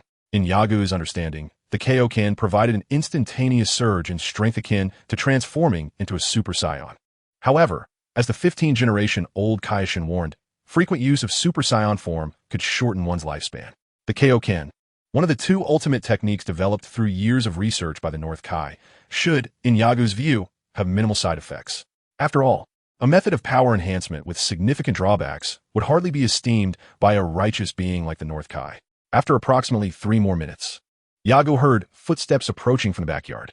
Turning his head, he beheld a man with light blue hair entering, a cigarette dangling from his mouth, and a small black cat with round eyes perched on his shoulder. Yagu, feeling no inclination towards arrogance, rose from his seat and bowed respectfully to the man. Regardless of who or what created this world, this middle-aged gentleman before him certainly possessed no capacity for inciting hatred. "Dr. Briefs, greetings. I am Yagu." The cigarette fell from Dr. Brief's mouth as he stared at Yagu with astonishment, exclaiming, "You are Yagu, the individual who purchased shares in my company?" Upon witnessing the nod from Yagu, Dr. Briefs was filled with astonishment. He approached Yagu, crouching down to observe him closely. Yagu remained still, bemused by the reason behind Dr. Briefs' proximity. "Doctor, he began, but was interrupted by a hearty laugh. "What an adorable child!" exclaimed Briefs, his expression shifting to one of delight as he reached out to pat Yagu's head. "Indeed, you're even more charming than Bulma," he remarked, which elicited 3 dark lines to form on Yagu's brow as he found himself at a loss for words in response to the comment. However, Yagu quickly adjusted his mindset. concerned that Dr. Breves might summon Mrs. Breves. "Doctor, I have a favor to ask you, if you have a moment." Still crouched, Dr. Breves had yet to fully recover from his previous emotions. He and Mrs. Breves had a penchant for adorable creatures, raising many delightful animals at the Capsule Corporation. Even during the perilous times when Majin Buu sought to annihilate all of humanity, they refused to abandon their beloved pets, opting instead to remain rather than seeking refuge in the sacred temple. Thus, seeing that Dr. Breves was still lost in thought, Yagu raised his voice. "Doctor, I urgently need to speak with you." The forceful wave of Yagu's voice finally brought Dr. Breves back to reality. He blinked in bewilderment, then stood, regarding Yagu with a somewhat formal gaze. "I truly apologize, Yagu, but you are simply too enchanting. If my wife were to see you, she would undoubtedly be even more." With a swift motion, Yagu slapped his right hand against his face, unsure of how to characterize this comical figure from the Dragon Ball universe. "Doctor, I would like you to construct a gravity chamber for me." Knowing that the scientific enthusiast would be intrigued by such an invention, he decided to be forthright about his request. As Yagu had anticipated, upon hearing the term gravity chamber, Breves' playful demeanor transformed into one of seriousness. "A gravity chamber? One that allows for the manipulation of gravitational intensity?" "Yes, Doctor," Yagu confirmed. "I hope you can create a chamber that can reach a maximum of 500 times gravity. If you believe that its longevity would not exceed 20 years, a 300 times version would suffice. However, the minimum must not fall below 100 times. Chapter 12. The training is about to commence. Yagu assured Dr. Breves, who had expressed strong reservations about his plans. "Doctor, rest assured, I will carefully consider any risks to my life. I am truly counting on you. Doctor, I implore you." With no other choice, Yagu resorted to presenting his current adorable appearance, trying to charm the doctor, while involuntary goosebumps formed on his skin as he spoke. Dr. Breves, observing the pitiful Yagu, reluctantly acquiesced. "Very well, but this project is uncharted territory for me. I only possess theoretical knowledge. How about this? Return to me in 10 days.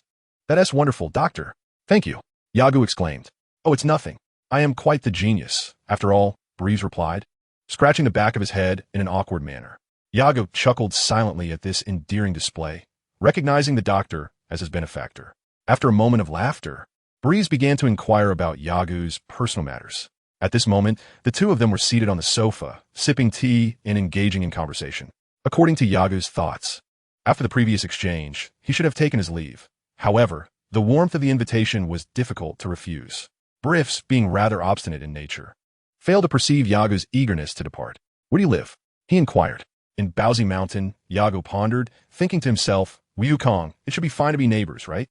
Baozi Mountain was a remote forested area, classified as mountainous even within the Dragon Ball universe, particularly in the later era, when Xiaofang had become an elderly woman, rendering Baozi Mountain even more desolate. Indeed, Briffs raised his head, contemplated, and still could not ascertain the location of Baozi Mountain. "If your family has the opportunity, please invite them to my home as guests. My wife has taken quite a liking to hosting visitors for snacks," he said. Yaga took a sip of tea, observing the gentle steam rising from the cup, and replied, "I have no parents. I am an orphan. Do not worry. Baozi Mountain is a barren region, and if I can survive there, certainly I can in the city." Noticing Briffs' sudden surge of compassion, Yagu quickly added, supporting his claim with facts. "Currently, the doctor has allowed me to acquire shares in the company, which has resolved my survival issues.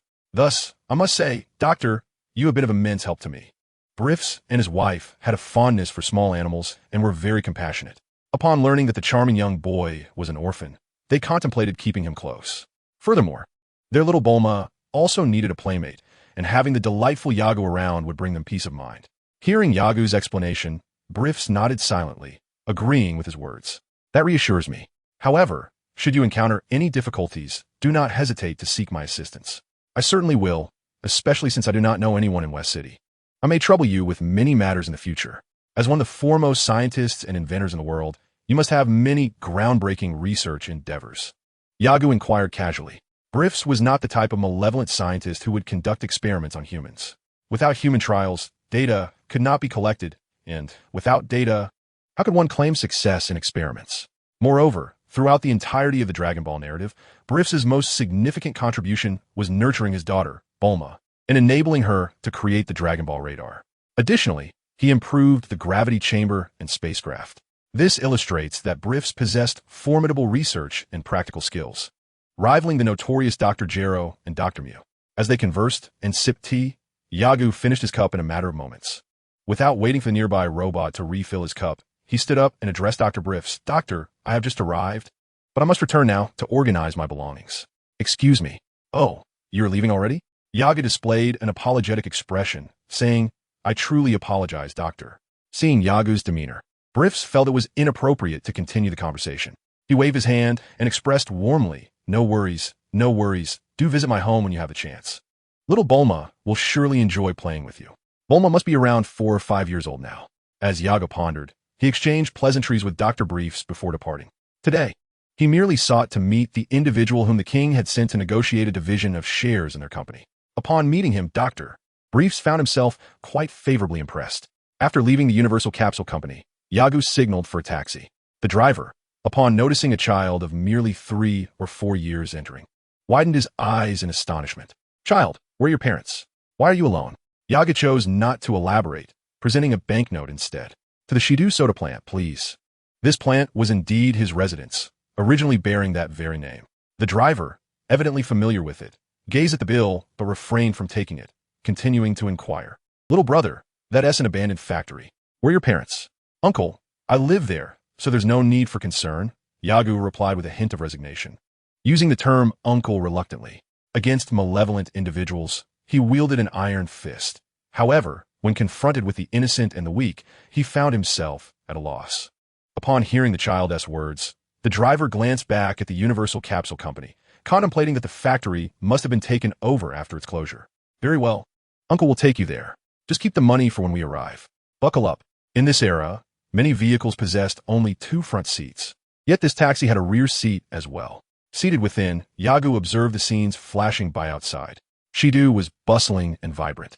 With ground-level pathways and aerial thoroughfares encased in glass tubes, a spectacle that was nothing short of awe-inspiring. However, this splendor was confined to the very heart of the city. As one moved outward, the road conditions reverted to a more congested reality, starkly contrasting the central district. In a mere 15 minutes, the driver halted before the entrance of the Shidu soda plant. After receiving his fare, the driver remained perplexed by the dilapidated state of the factory until he noticed Yagu collecting his change and heading toward a nearby structure, a 2-story building adjacent to the vast factory. Well, never mind, he mused. The driver had not anticipated that a child would reside in such a place, and, judging by appearances, it seemed he had secretly moved in. Should the land be acquired by someone else, the child's family would likely find themselves without shelter. Yagu ambled leisurely to his dwelling. The ground floor comprised a living room, which included a partitioned restroom, spacious enough to accommodate him comfortably. Inside, he shed his trench coat and hat, donning instead a martial arts uniform. The room was furnished with a television, a sofa, a water dispenser, and a dining table, while the windowsill displayed several vases adorned with blossoms. The ambience was brightened by white petals, buttery yellow curtains, verdant vines, and walls painted in shades of pale blue and pink, creating a living space imbued with a refreshing and joyous atmosphere. After changing, Yagu emerged from the restroom and made his way to the refrigerator. He opened it and retrieved a light red box. Upon opening, the box revealed 2 compartments, each containing 4 universal capsules. The capsules were a deep crimson, each adorned with a white label indicating the contents within, neatly arranged within their designated grooves. Yagu extracted a capsule with his right index finger, closed the box, and returned it to the freezer before shutting the door. Holding the versatile capsule, he made his way to the most spacious area of the living room, pressed the button atop the capsule, and then, with a casual flick of his wrist, as if discarding an object, tossed the capsule forward. Just as the dark red capsule was about to hit the ground, a puff of white smoke erupted, and the capsule vanished, revealing a white storage box. The box measured a cubic meter and served a low-temperature preservation function. Yagu approached it, and due to his short stature, he hurried to grab a chair from the dining table to stand upon, allowing him to open the box. The contents were his own selection, though he had yet to see them. Peering inside, he discovered an array of delicacies: cooked beef, roast duck, and braised chicken, all wrapped in foil. Since they were preserved at low temperatures, they required heating before consumption. Haha, from now on, I can enjoy these every day. Reflecting on the painful experiences he endured on an unknown planet, Yagu felt a pang of sorrow. Even when he aimed to diligently cultivate, hunger often forced him to pause. There, survival and satiating one's hunger were paramount. Chapter 13, Cultivation. Mm, mm. Yaga took large bites of beef, chewing a few times before swallowing. The abundance of food now available for his enjoyment prompted him to reminisce about his bitter past, a boy barely a month old, alone in a strange forest, daily grappling with the need to survive. Often, he faced hunger and cold, enduring the pangs of starvation. With a hearty gulp, Yagu drained his glass of milk, letting out a belch as a small trickle of milk escaped the corner of his mouth. Unfazed, he exuberantly declared to the empty table littered with packaging, "From this day forth, my era will dawn." He vowed to experience everything he had never tasted, played with, used, or slept upon. Everything in this life and the last. Except for death. Remembering a crucial point, Yago added, "The Dragon Ball world is one where strength reigns supreme. In this realm, or even before it, if a Dragon Ball warrior seeks to dominate, who could prevent it?" Even the original King Piccolo required the assistance of Goku, who had consumed the ultra-divine water, to be defeated, highlighting that with formidable power, anything can be obtained. He retrieved a stack of black plastic bags from a nearby drawer and brought them to the dining table. Methodically, Yaga stuffed the empty food packaging into the bags and positioned them outside the factory, near the road. He clapped his hands together and gazed at the factory, which had undergone some repairs. All right, today as training begins. Yagu sprinted towards the factory. Despite his small stature, his speed was remarkable, having surpassed that of an average person. His previous victory over the android had been a stroke of luck. Even an ordinary martial artist could easily defeat that incomplete creation. The factory was vast, filled with various equipment solely for physical training. However, the items within were far beyond the reach of an ordinary individual. The sandbag array, composed of numerous sandbags, is equipped with a multitude of pulleys. Above these sandbags, a mechanical device is present to store energy, facilitating the transfer of force from a suspended sandbag at a specific location to other areas, while concurrently harnessing the energy accumulated beforehand. As the entire sandbag ensemble begins operation, the individual within is subjected to an array of assault training tasks from various directions, to prevent the sandbags from being propelled away by the immense force of Yagu. Training requires the use of pressure-relieving gloves, and the contents of the sandbags are not filled with heavy sand, but rather with lightweight plastic balls. Thus, even if Yagu inadvertently exerts tremendous strength, it would be impossible to dislodge them.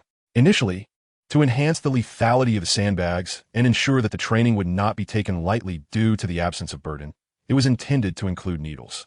However, upon further reflection, the absence of healing beans could result in extensive injuries, particularly to the eyes, which would be quite detrimental, leading to the eventual removal of that idea. Additionally, there are heavy barbells designed to strengthen the core, made from lead and quite substantial in weight. Furthermore, there is weighted training and instruments designed to refine one's control over energy, which can quickly gauge one's mastery of it. With determination, Yaga dashed towards the center of the training area and began his push-ups, counting aloud as he descended. 1, 2, 3, 4. Human inertia is formidable. Without supervision, the ability to persist becomes a significant concern. This was precisely Yagu's worry. His willpower would not necessarily be augmented by his status as a time traveler, and the knowledge of the storyline could potentially lead to adverse effects.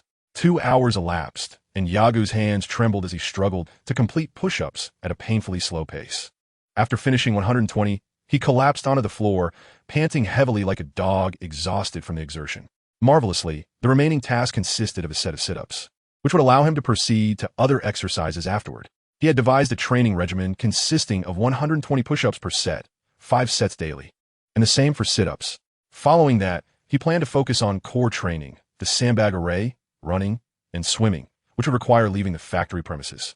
Once his strength improved, he intended to integrate weighted training throughout his entire regimen.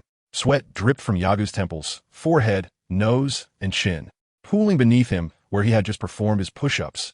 He could no longer endure the thirst. He longed for water. Yagu licked his parched lips and struggled to rise, moving towards a corner of the factory.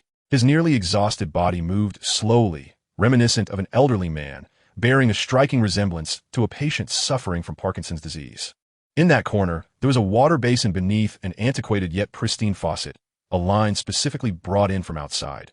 Otherwise, how could a derelict factory still possess a clean tap? With a creaking sound, he turned the handle of the old-fashioned faucet, and as the water flowed freely, Yagu placed his head beneath it, letting the cool water wash over him. How utterly delightful! In his mind, Yagu mused that he felt akin to a steamed bun, teetering on the brink of being burnt. Having quenched his thirst with several refreshing sips of water, Yagu glanced at the clock, noting that it was nearly 3 o'clock. This pace was unsustainable. He must accelerate his efforts to complete the training task for the day. If he failed to adhere to his training regimen on the very first day, the subsequent days would prove exceedingly challenging. Throughout his past and present, Yagu firmly believed in the principle that 1 leads to 2, 2 to 3, and so forth. Without a solid beginning, achieving a commendable conclusion becomes exceedingly difficult. Perhaps others could defy this rule, but for him, it was nearly impossible. As he approached the final set of sit-ups, Yagu did not pause. After taking a few swigs of water, he gritted his teeth and dragged his weary body to the area where the barbells were located.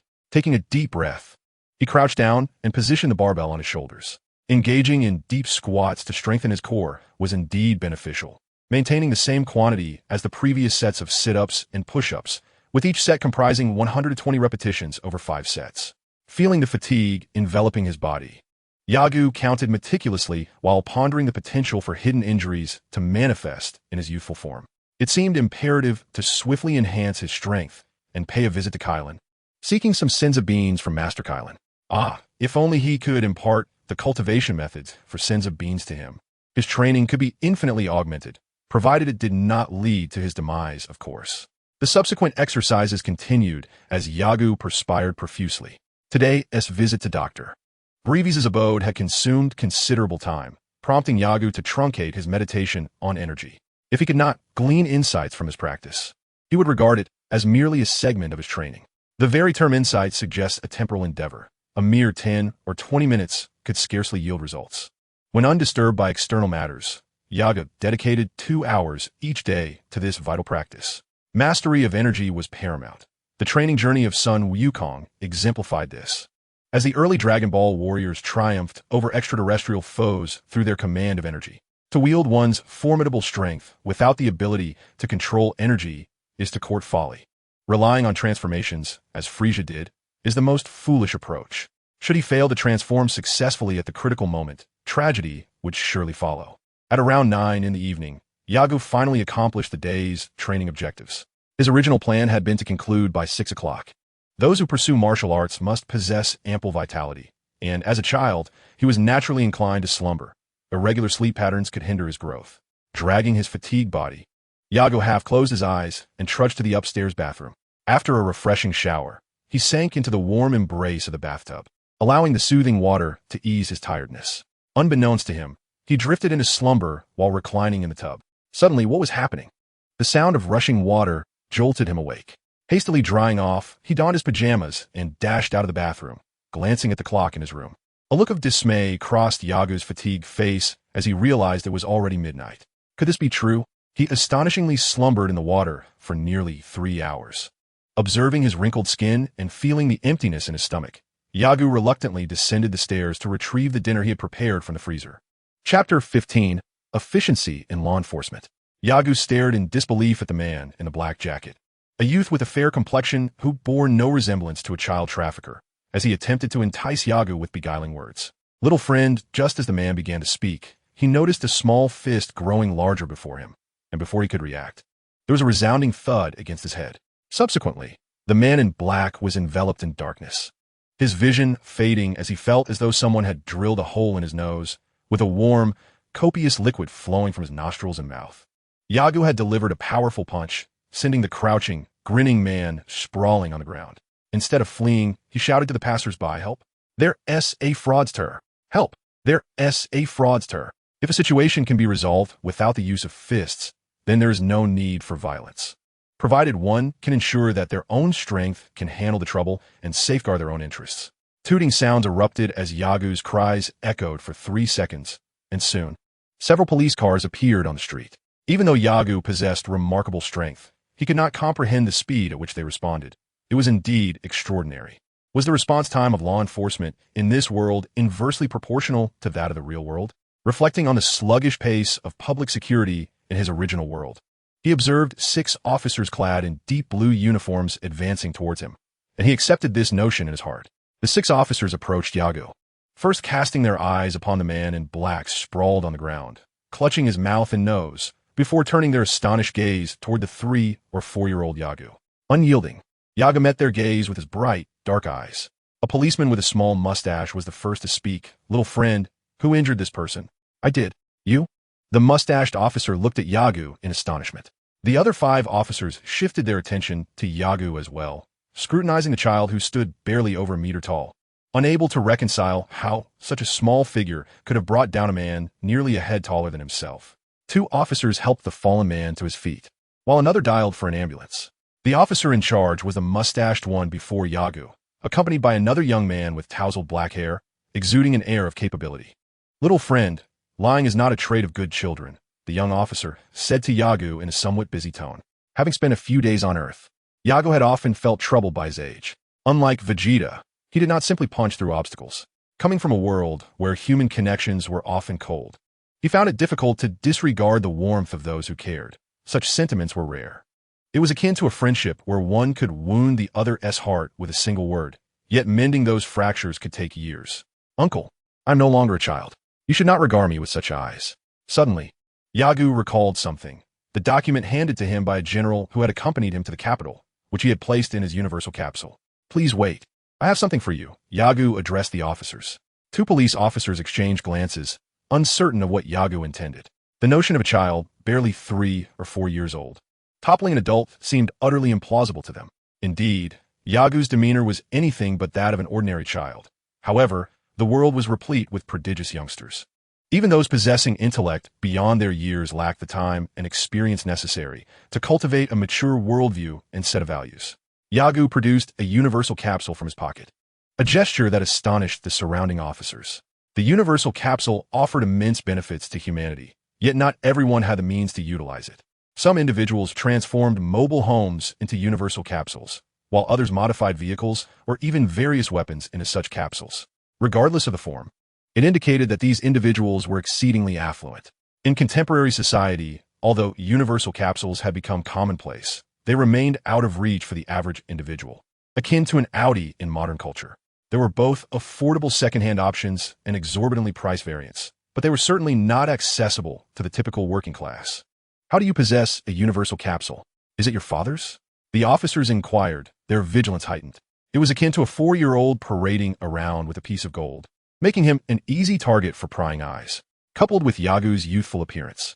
The young officer quickly deduced the truth. Yagu had been walking down the street when someone noticed the capsule he concealed, attempted to seize it, and was subsequently subdued by a bodyguard discreetly protecting the child.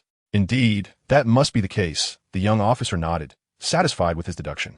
Suddenly, a puff of white smoke enveloped the scene as the capsule morphed into a sizable box. Curious onlookers, including several officers, gathered around to inspect the transformation. Yagu opened the box and retrieved a distinctly crafted brown paper bag. Here, officer, please take a look at this, he said, handing over the documents. The officer with the mustache glanced at Yagu and accepted the papers. Upon a mere glance, he gasped, prompting curiosity among the 5 other officers nearby. What could possibly astound the captain? Surely, this child had an extraordinary background. The young officer closest to the mustached man leaned forward to catch a glimpse, only to be gently pushed aside as the mustached officer solemnly returned the documents to Yagu. All right, young one, I understand. However, you will still need to visit the police station to provide your statement. Do not worry, it will not take much of your time. Yagu shrugged nonchalantly. No problem. However, I would like to visit the Universal Capsule Company afterward. Can you take me there once I finish? The mustached officer smiled reassuringly. Rest assured, young one, consider this a form of compensation for the inconvenience. With that, the officers escorted him, and they departed. Yagu tidied up the document box, transforming it back into a capsule and securing it at his waist. As they entered the police vehicle, Yagu gazed around, intrigued by how 3 police cars had arrived in response to his single call. He sat alongside the mustached officer and the young officer who was driving, while the mustached man occupied the front passenger seat. After perusing the documents signed by the general, the mustachioed policeman deemed it unnecessary to provide him with special protection, surmising that the individual in the black jacket was likely a covert operative from a specialized national unit. The car was not traveling quickly. The scenes flanking the street gradually receded as the mustachioed officer noticed Yagu in the back seat, glancing around as if burdened by some unspoken concern. Yagu, what are you searching for? He inquired casually, having gleaned the name from the document without turning his head. Yagu disregarded his rudeness and responded, Do you typically drive this slowly? Slow. The words came not from a mustachioed officer, but from the young policeman, who was intently focused on the road ahead. They were approaching the bustling city center, and excessive speed could lead to mishaps. Drive responsibly, the mustachioed officer admonished, before assuring Yagu, if an emergency arises. We shall proceed with utmost haste. Before he could finish, the police radio crackled to life. Attention all units, the Belly's Bank on West No. 1 Street is under robbery. Nearby officers are to provide immediate assistance. Please be advised. The message was repeated twice, and the mustachioed officer exchanged a glance with the young officer. No words were necessary. The young officer swiftly turned the steering wheel, and the police sirens blared as he pressed the accelerator, the engine roaring to life. Yagu felt himself pressed back against the seat by the sudden surge of speed. Though the force was not overwhelming, it was evident that the young officer had pushed the vehicle to its limits. Aren't you concerned about a potential accident? Yagu pondered, observing the throngs of pedestrians and vehicles lining the streets. Yet, there was no cause for alarm. With his keen eyesight, Yagu quickly discerned that everyone on the road had cleared a path for them. One lane appeared to be designated specifically for the rapid advance of police vehicles, and the traffic lights at the intersection blinked vibrantly, seemingly urging pedestrians and drivers alike to exercise patience. This revelation somewhat shattered Yagu's previous perceptions. They were approximately 3 kilometers from No. 1 Street, yet the two had traversed this distance in under a minute. Just moments earlier, he had been warned that they were approaching the busy city center and that speeding could lead to accidents. However, in mere seconds, their speed had escalated to an astonishing 300 kilometers per hour. Furthermore, Yagu had observed with extraordinary clarity how 2 vehicles involved in an accident were swiftly cleared from the road by bystanders. Indeed, such efficiency left Yagu at a loss for words, his usual eloquence reduced to a mere exclamation of disbelief. Chapter 16. Yagu's disposition upon their arrival. Yagu and his companions were greeted by the sight of over a dozen police cars parked outside the bank. They were compelled to park further back. As soon as the vehicle halted, the mustachioed officer and the young policeman almost leapt from the car, leaving the doors ajar as they drew their weapons and rushed forward, eager to gather first-hand information. Suddenly, the mustachioed officer recalled something, glanced back at Yagu in the car, and called out, "Yagu, remain inside the vehicle and do not exit." Without lingering, he dashed ahead. In silence, Yagu remained within the confines of the vehicle, eventually disembarking from the police car and gradually advancing forward. Not far ahead lay a cordon hastily established by the police, with a throng of individuals, predominantly journalists, gathered nearby. Progressing directly was not an option. He resolved to take a detour. Observing his surroundings, he noted that both the front and side of the bank were guarded by officers, making his safe entry appear quite challenging. Disheartened by the lack of opportunity, Yagu redirected his focus and leaped effortlessly onto the hood of a police car, sitting cross-legged as he gazed at the unfolding scene between the officers and the robbers. "You are encircled. Surrender immediately and release the hostages," Yagu murmured to himself. Must they always recite the same lines? If such words could compel the robbers to surrender, they would never have taken this path. As Yagu anticipated, a window of the bank shattered suddenly, and a burly man emerged, brandishing a rocket launcher, shouting at the police outside, "Die." With a swift motion, he fired the projectile. The officer holding the megaphone was startled, leaping into the air, while the loudspeaker seemed to vanish from his grasp. Nearby officers managed to evade the initial onslaught. Thankfully, despite the assailant's considerable bulk, he was surprisingly agile. In the instant the rocket soared toward them, he dashed away. The explosion reverberated, shattering the glass of several police vehicles, rendering them likely beyond repair.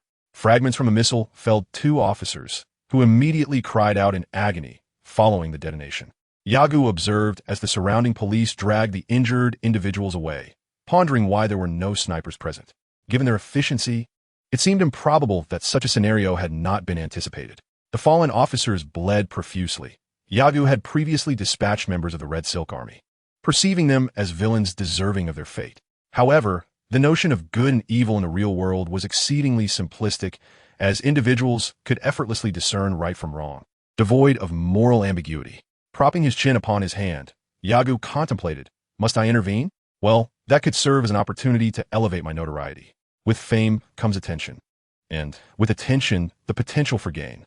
The riches obtained from the Red Silk Army and the shares acquired from the Universal Capsule Company had already ensured that Yagu would not need to worry about financial matters for the rest of his life. Yet, as a traveler from the 21st century, one can never have too much wealth. Before his crossing, some sought beauty, others power, and some riches. As for him, he would forsake beauty for money and power for wealth. Regrettably, the intricacies of political maneuvering eluded him. Hence for Yagu, money remained the most tangible asset. The hearts of others were inscrutable to him. Thus he kept a distance from romantic entanglements. There were ample avenues to address physical desires, and as for love, he dismissed it, indifferent to its worth. Power equated to wealth. This was the first equation Yagu derived upon his arrival in the Dragon Ball universe. Merely contemplating the gains of Satan elucidated that Yagu did not believe he could thrive without genuine skill. Very well, then let be decided. Excited, Yagu rose from his meditative posture, the diminutive figure standing atop the police vehicle, blending into the background. At that moment, the billowing smoke from the explosion obscured the vision of the robbers, presenting a prime opportunity to act. However, Yagu was apprehensive about the possibility of hostages being held by the criminals. Should he rush in to rescue them, it could lead to a significant loss of innocent lives. A thought that troubled him deeply. Though Yagu had a fondness for wealth, he lacked the cunning to manipulate it to divine ends, thus rendering him unfit for a political career.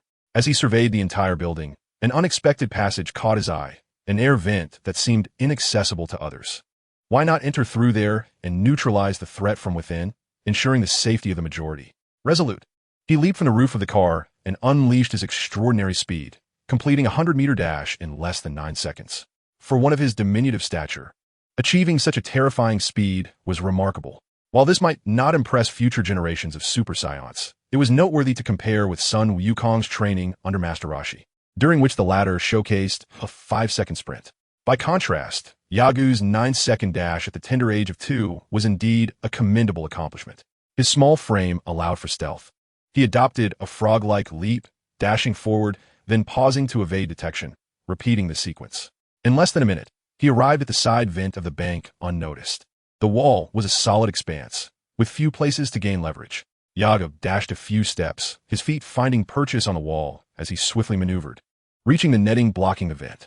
With his feet still pressing against the surface, he exerted himself to remain suspended momentarily, as he had yet to master the art of flight.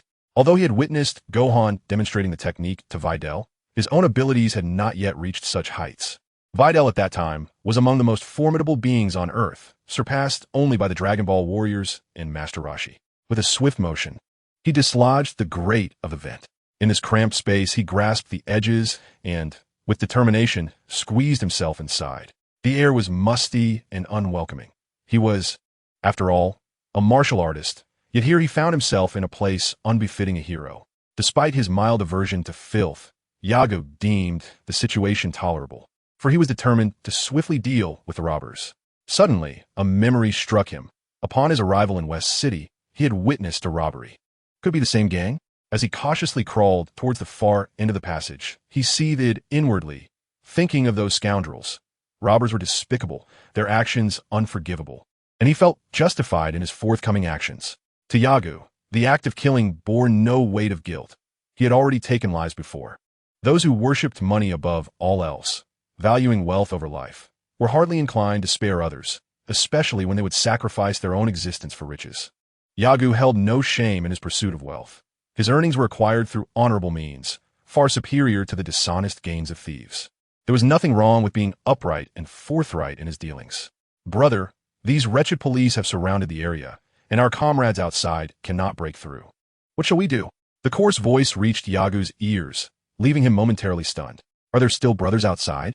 Truly, they display meticulous planning and organization. Impressive indeed.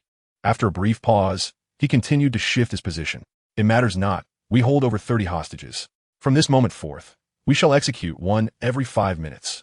And should the police injure one of our brothers, we will kill 5. Let us see how these fellows choose. Another voice, seemingly that of the leader, was somewhat subdued. I was too hasty this time, my brothers, my apologies. What do you mean, brother? It's all this scoundrel's fault. Then a sound akin to a boot kicking a dead pig echoed, each kick landing heavily upon the flesh. At this moment, Yagu had crawled to an observation point and glanced out, spotting a lean figure wielding an unfamiliar automatic rifle, vigorously kicking a corpse on the ground. Judging by the attire of the deceased, it appeared to be the bank president. Fuming, Yagu continued to search for an escape route. This place was directly above the bandits. Descending from here would be courting disaster, wouldn't it? According to the original text, A sniper rifle could not inflict harm upon Sun Wukong, and even when bullets struck him, the pain was considerable. This indicates that, even in a weakened state, bullets pose a significant threat to Saiyans. Chapter 17, Experience. In less than 2 minutes, Yagu emerged from the passage and truly entered the bank. He appeared in a corner where several lush plants were arranged, providing ample cover. Yagu had a prime vantage point and could see numerous individuals, including 2 who were deeply engaged in discussion, stealthily surveying the layout of the bank. Yagu realized that his time was limited. While this corner could conceal him, it was precarious and could easily lead to discovery. After all, in the expansive hall, a cluster of greenery invariably draws attention. Time was of the essence. A cursory glance revealed 4 robbers. Among them, including the leader, 2 stood in the center of the bank. Their voices were familiar to Yagu.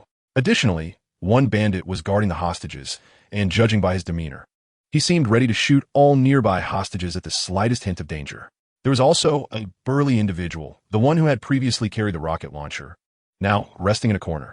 The slender man beside the gang leader continued to torment the lifeless body of the bank president, while Yagu scanned for a potential breakthrough. In such circumstances, rushing out could very well result in being encircled by all 4, posing a significant risk. However, if someone could reach my side, leveraging a speed advantage to incapacitate 1 or 2 robbers at the moment they strike, then the ensuing events would be much more manageable. The placement of the jewel was somewhat askew, making it clear to the robbers that their position was perilous. Although Yagu feared that lingering here for too long could spell danger, he lacked the confidence to act recklessly. The wiry man, having finished with the corpse, brandished his automatic rifle and approached the door to investigate, only to be halted by the gang leader's voice. "It's all right. We have so many hostages. Do you think they would dare to act?" The leader of the robbers paid no heed to his words, but rather spoke with deliberate clarity, commanding him to return and remain calm, warning against causing unnecessary trouble, as the day's events had deviated from his expectations. He urged that no further chaos should ensue. Observing his brother's resolute demeanor, the slight man acquiesced with a grunt and retreated to a spot not far from the hostages, firearm in hand. "You are entirely surrounded. Surrender at once," the leader declared to his crew. He then instructed the lean man, "Eliminate 1 to silence them." "Understood," the slight man replied, aiming his gun at one of the white-collar hostages, who appeared to be a bank employee. "Please, spare me," the terrified man pleaded, trembling in weak-kneed, aware that his fate was sealed. Witnessing the man's distress, Yagu could only sigh. Those without strength often succumb to fear in dire situations. It is only those of great power and extraordinary insight who can speak boldly, advocating resistance in the face of death, suggesting that it is preferable to fight back rather than submit meekly. Yagu collected his thoughts. Though the reflections evoked by this line of thinking bore little relevance to the current predicament, the lean robber pressed his gun against the man's head and barked, "Get up, move slowly towards the door, and do it quickly." With that, he discharged 3 rounds that landed near the man's feet, causing fragments of stone to strike him painfully, prompting the man to cry out. Unfortunately, no matter how he expressed his agony, the robbers remained unmoved. As the impatience of the lean robber grew palpable, the man, with a mournful expression, shuffled towards the door, fully aware that reaching that threshold would mark his demise. With trembling legs, the bank employee silently prayed, "Oh God, please save me." Suddenly, a dull thud resonated through the bank as he approached the door, where he could finally glimpse the outside world. It was then that a figure wielding a rocket launcher ambled toward Yagu, seemingly intent on surveying the situation from the window. As the large man obscured the view of both the leader and the lean robber, Yagu swiftly assessed the positions of several individuals and darted from his hiding place. With a well-placed kick, his small foot struck the chest of the man with the rocket launcher. A brilliant white shockwave erupted from the point of impact, sending the robust figure soaring like a cannonball towards the leader of the robbers. As Yaga descended, he lightly tapped the ground with his right toe, causing the earth to shatter beneath him.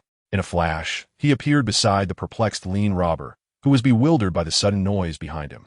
The lean robber stared in astonishment at the child who had materialized beside him, mouth agape, yet Yagu had no time for words. He executed a swift kick, striking the lean robber between his legs with precision. Struck between his legs by a kick from Yagu, the man emitted a sound akin to that of a wolf's howl. The firearm he had been gripping since the onset of the altercation slipped from his grasp, falling to the ground. The slender figure doubled over, cradling his groin, his eyes wide with shock, while frothy white bubbles escaped from his lips. Yagu, unperturbed by the plight of his adversary, seized the fallen automatic rifle, pivoted, and hurled it towards the robber among the hostages who was observing him intently. As the weapon left his hand, Yagu felt an instinctive twinge of dread. He had miscalculated his throw, and the robber, upon realizing that a mere child had felled his comrade, froze momentarily. However, he quickly regained his composure, especially when he saw Yagu's weapon hurtling towards him. He instinctively ducked low. The gun whizzed past the robber's head, crashing into the wall behind him, leaving a gaping hole as bricks tumbled outward. Enraged, the robber's thoughts turned to his grim task. His role was to confront the hostages, regardless of the chaos unfolding outside. In a fleeting instant, a dark silhouette loomed above him, and although he was aware of his mission, primal instinct took over. Gripping his firearm, he rolled inward to evade the impending danger. As Yaga landed, he quickly realized that his foe had avoided his assault, prompting him to snatch a broken tile from the ground and hurl it with force at the robber positioned a few meters ahead.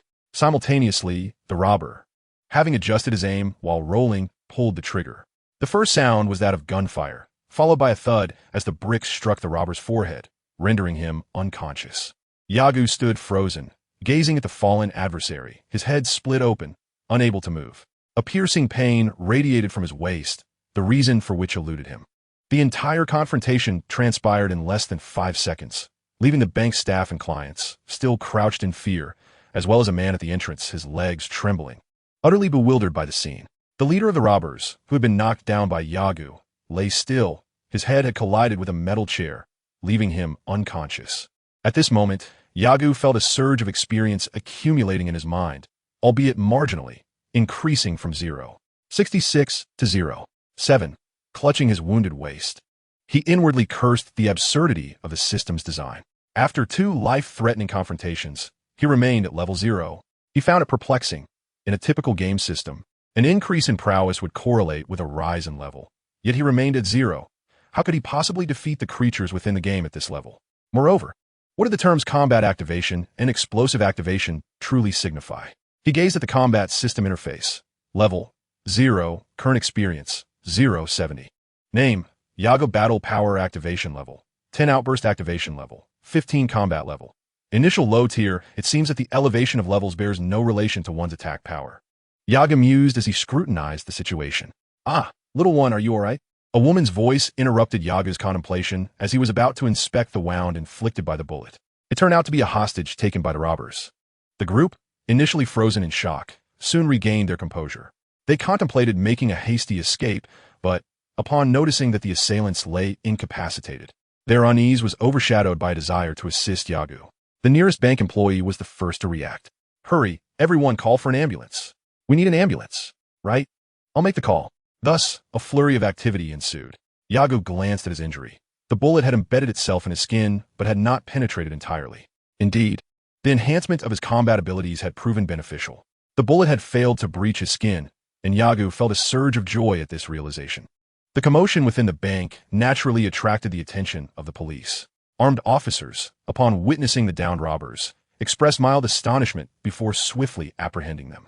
The officers listened in disbelief as they learned it was Yagu who had subdued the 4 adult criminals, their jaws dropping in astonishment. Is it truly you? A mustachioed officer pushed through the crowd to confirm the identity of the young hero. Chapter 18. The Pursuit of Martial Arts. 3 hours later, Yagu departed from the hospital after completing his statement. He could have had the police escort him to the Universal Adhesive Company. But given the recent resolution of the robbery case in Shiji City, the officers were burdened with numerous responsibilities. Recognizing their pressing duties, Yagu refrained from insisting they remain to transport him. He leisurely strolled for 3 hours, arriving at the Universal Adhesive Company, the residence of Dr. Brevis, at 2 in the afternoon. Although reporters were scheduled for interviews, Yagu, mindful of the many adversaries he could not yet confront, implored the police and the bank employees to keep his identity concealed. The police, tasked with safeguarding the lives and properties of citizens and the hostages, grateful for Yagu's intervention, unanimously agreed to his request.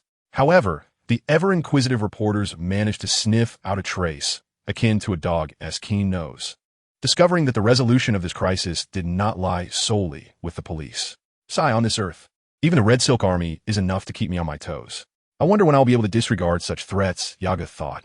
Yearning for greater strength and power, he possessed a system known as the combat system, and although he remained uncertain as to how its level correlated with his own capabilities, it did not hinder his resolve to seek experience from the Red Silk Army once he had fortified his strength. Attention, citizens. We interrupt this broadcast to report that the police have confirmed the specific number of recent robbers. 3 are in custody, 1 is deceased, and 3 remain at large. The news blared from a large screen across the street. Yagu reflected on the remarkable efficiency of the police. It seemed this city was not plagued by the pervasive presence of surveillance cameras.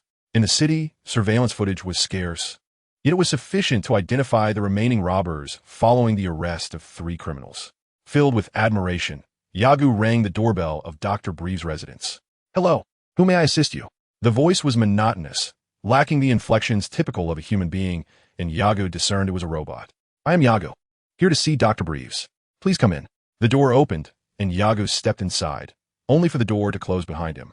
As he prepared to venture further into the house, the robot he had previously encountered glided over from the corner of the lawn. "Greetings, Mr. Yagu. Please follow me."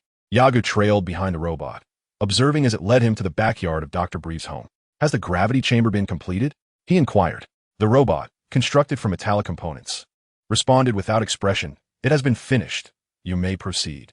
Nodding without further comment, Yagu maintained his patience as he approached the backyard of the Universal Capsule Company. There it was, the archway leading into the gravity chamber.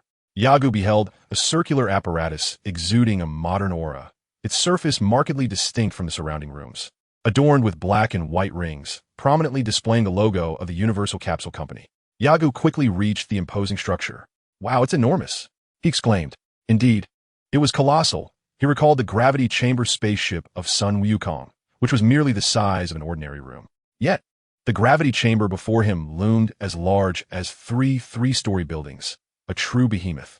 "Ah, Yagu, you've arrived." Dr. Breeve's head emerged from the entrance of the gravity chamber, a cigarette perched between his lips and a device for measuring certain variables in his hand. Yagu lowered his demeanor, standing respectfully outside the gravity chamber, responding with a shy smile. "Yes, doctor. Is this the gravity chamber? It's quite large." "Indeed, this is the gravity chamber. Although I endeavored to reduce its dimensions, this is the best I could achieve.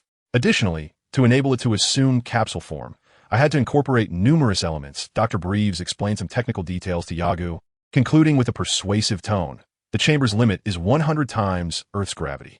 This is the best data achievable under current conditions." "Why?" Yagu asked, puzzled. "It should be possible to forcibly increase it. There is still over a decade until the Namekian War." However, Dr. Breeves had, within a remarkably short period, manufactured a spaceship utilizing extraterrestrial technology. With his intellect, how could he falter at such a trivial issue? Dr. Breeves responded, "Current components suffer severe damage under conditions exceeding 100 times gravity. Improper handling could jeopardize lives. My recommendation is to avoid activating the chamber at 80 times gravity. Nonetheless, you likely won't need it. Remember this information. Understood?" "I understand, Doctor," Yagu asserted with a decisive nod. After all, products crafted by Breeves are synonymous with excellence. He firmly believed that Bulma's genius stemmed from her father, dismissing any notion that her intellect would inherit from her mother. "Doctor." Breeves took a puff from his cigarette and then retrieved cat food from his work uniform pocket, feeding the little black cat that was crouched beside him. There are no words to adequately describe this compassionate and eccentric scientist, so Yagu cleared his throat and asked, "Doctor, has the gravity chamber been completed? I would like to take it away." While conversing with the kitten, Breeves turned to Yagu and replied, "Not yet. The bathroom, sound system, and bedroom within are still under design. Please be patient for another 5 days." Although Yagu was aware of Breeves' meticulousness regarding trivial matters, he did not anticipate such thorough consideration. After all, Yagu regarded the gravity chamber merely as a training ground, not a place to live like Sun Wukong, who could spend days within it eating, drinking, and attending to bodily needs. Many everyday items were unnecessary. "That's not required, Doctor. I believe this will suffice. Could you teach me how to use it?" Breeves, puzzled, inquired. "Do you wish to use it now? The most basic amenities are incomplete. While it can be used in a makeshift manner, it would be rather inconvenient." Waving his hand dismissively, Yagu feigned innocence, saying, "Don't worry, Doctor. I'm not treating the gravity chamber like a home." Breeves approached Yagu, patted his head, and nodded. "Indeed, this device is quite perilous. It's best to keep her distance. Frankly, I would prefer not to entrust it to you." No, I must take it back, Doctor. Please, let's proceed swiftly." Yagu was determined to prevent Breeves from causing further complications. "Very well, follow me inside." Briefs responded.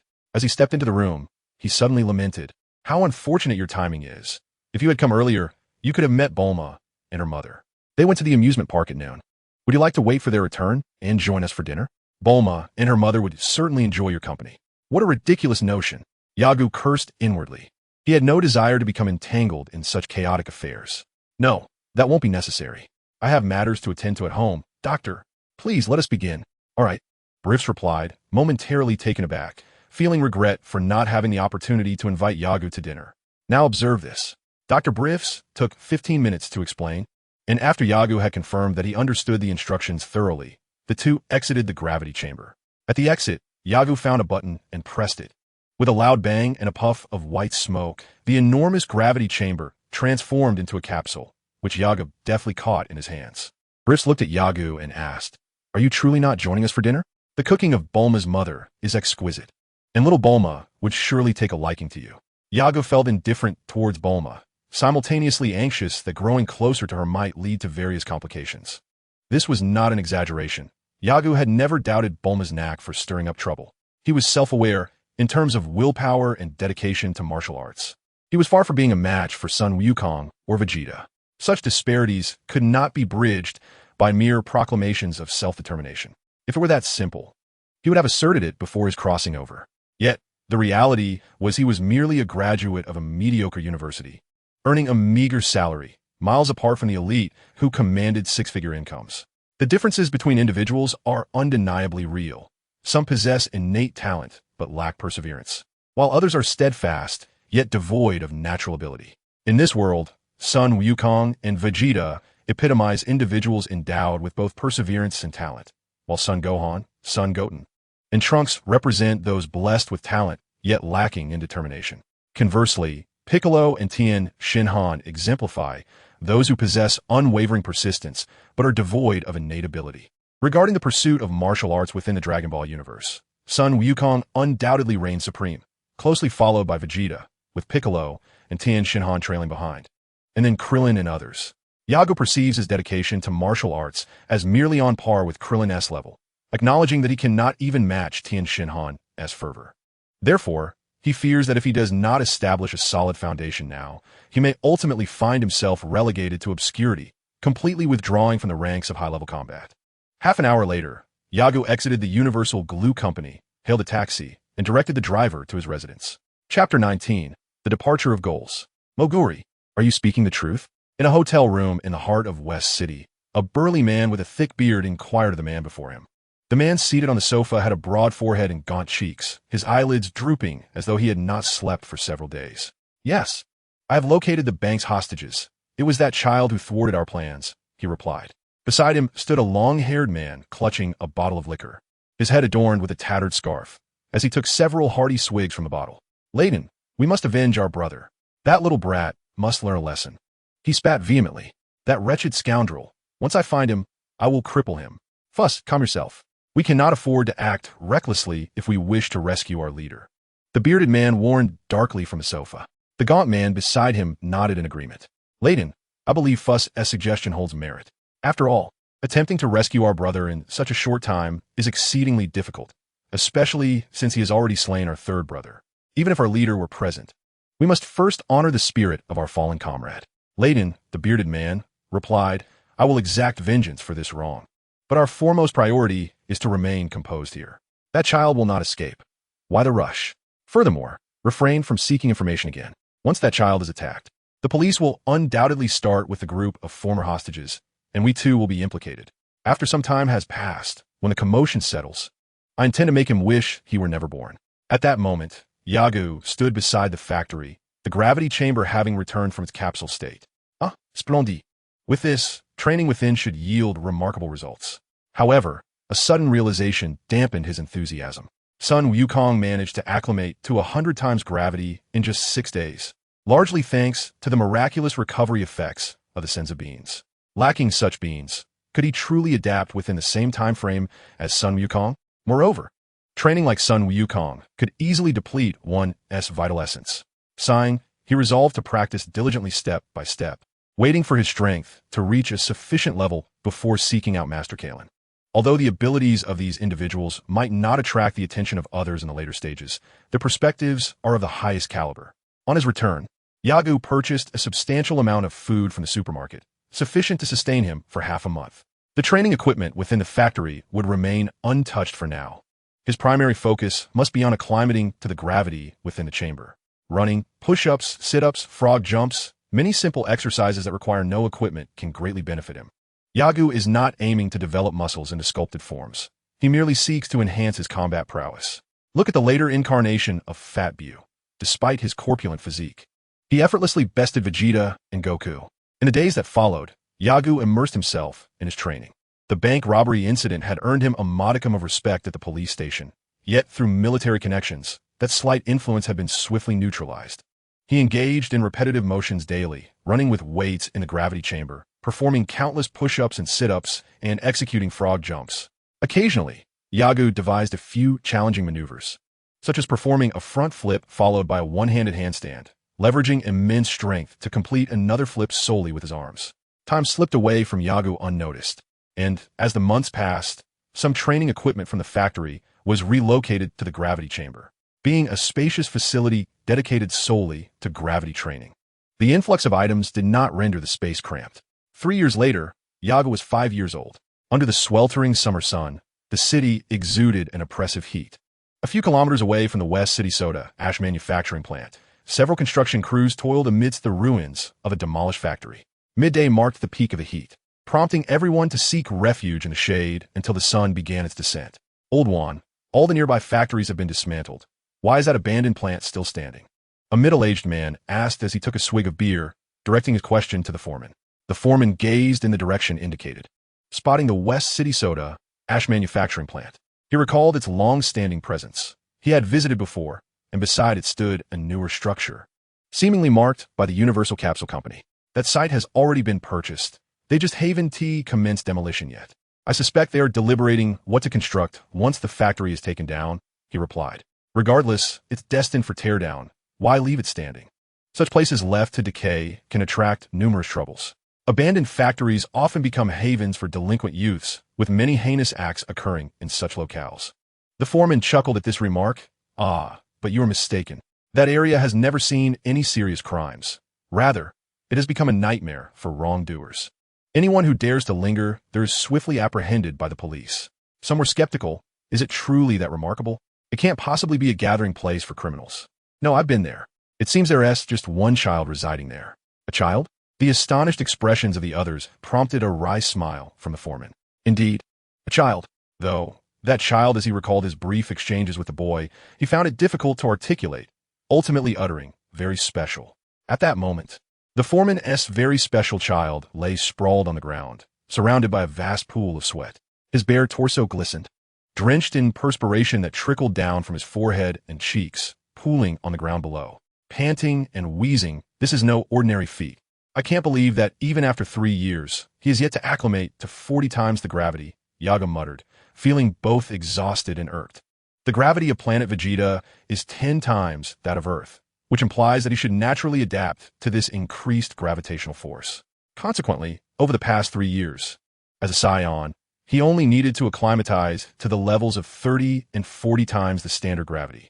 However, it was not until 2 months ago that Yagu barely managed to adjust to 30 times gravity. The sudden leap to 40 times caused his body to falter. Struggling to maintain his composure, Yagu rolled onto the ground, attempting to prevent his body from becoming soaked in sweat. Nevertheless, being able to endure 30 times gravity at the tender age of 5 is quite commendable. Although he has not tested his current abilities, he speculated that he could ascend the Korin Tower. He thought of Midjarub, who had considerable strength. Yet, he felt that he could not possibly be weaker than that individual when they first crossed paths with Goku. After much contemplation, Yagu remained uncertain, believing he might be slightly lacking. His 3 years of training had led him to believe he was capable of challenging the Korin Tower, but he found himself unable to accurately assess his own strength. With Master Korin's guidance, he felt his journey would be significantly easier. Moreover, Master Korin possessed a plethora of senza beans, which Yagu had long coveted. The mere thought of bringing some back for Dr. Briefs to study and potentially mass-produce filled him with excitement. After lying on the ground for an hour, Yagu rose to deactivate the gravity chamber and exited his room. Once outside, he pressed the compression button, transforming the gravity chamber into a capsule. With a loud puff of white smoke, his eyes sparkled as he deftly grasped the capsule in his right hand. It was decided he would set off the following day. Clenching his fist tightly, he felt an exhilarating surge of determination akin to a blazing flame igniting within him. As for the location of the Corinne Tower, while it may not be the tallest peak in the world, one could easily ascertain its direction with a little inquiry. Much like asking in the 21st century which mountain holds the title of the tallest in the world. Yagu returned to his modest dwelling, entered the bathroom to address his physiological needs, and then took a refreshing shower. Following that, he contacted the military stationed near West City, informing them of his impending absence, which could last several months or even years, requesting they take care of his affairs. Little did he know that the person on the other end of the line berated him for his apparent insanity. After tidying up his home, he settled into the living room on the first floor, turned on the air conditioning, and enjoyed some fruit while watching television, relishing the rare tranquility of the moment. Coincidentally, 6 days prior, 3 criminals had escaped from a prison located 10 kilometers outside West City. They were part of a gang that had robbed a bank 3 years ago. As a result, a wanted notice had been issued throughout the territories governed by the Earth government. Unfortunately, Yagu had overlooked this news, as he was preoccupied with pondering what further knowledge he could acquire in the Dragon Ball world and what could enhance his strength. Chapter 20. Departure. As the sun rose high in the sky, Yagu, clad in light attire, sprinted along the mountain path, with the direction of the Corinne Tower determined. He proceeded in a straight line, continuously increasing his speed. Over the years, he had not neglected his training in the flight technique. However, for reasons unknown, the results were not as pronounced as he had hoped. Although he could indeed soar into the sky, his form left much to be desired. Thus, as he traversed the terrain, he refrained from demonstrating any semblance of aerial artistry. It had been half a month since Yagu departed from the western city, and the journey had been devoid of incidents. The inhabitants of the mountains, however, were remarkably warm-hearted. Upon encountering such a diminutive child as Yagu, many would approach to inquire if he was lost, with some even offering assistance in locating his parents. Today, after a stretch of travel, he sensed an anomaly and paused to survey the ground around him. The earth bore the marks of cultivation, with numerous channels indicating human intervention. Yet, for reasons unbeknownst to him, not a soul was in sight.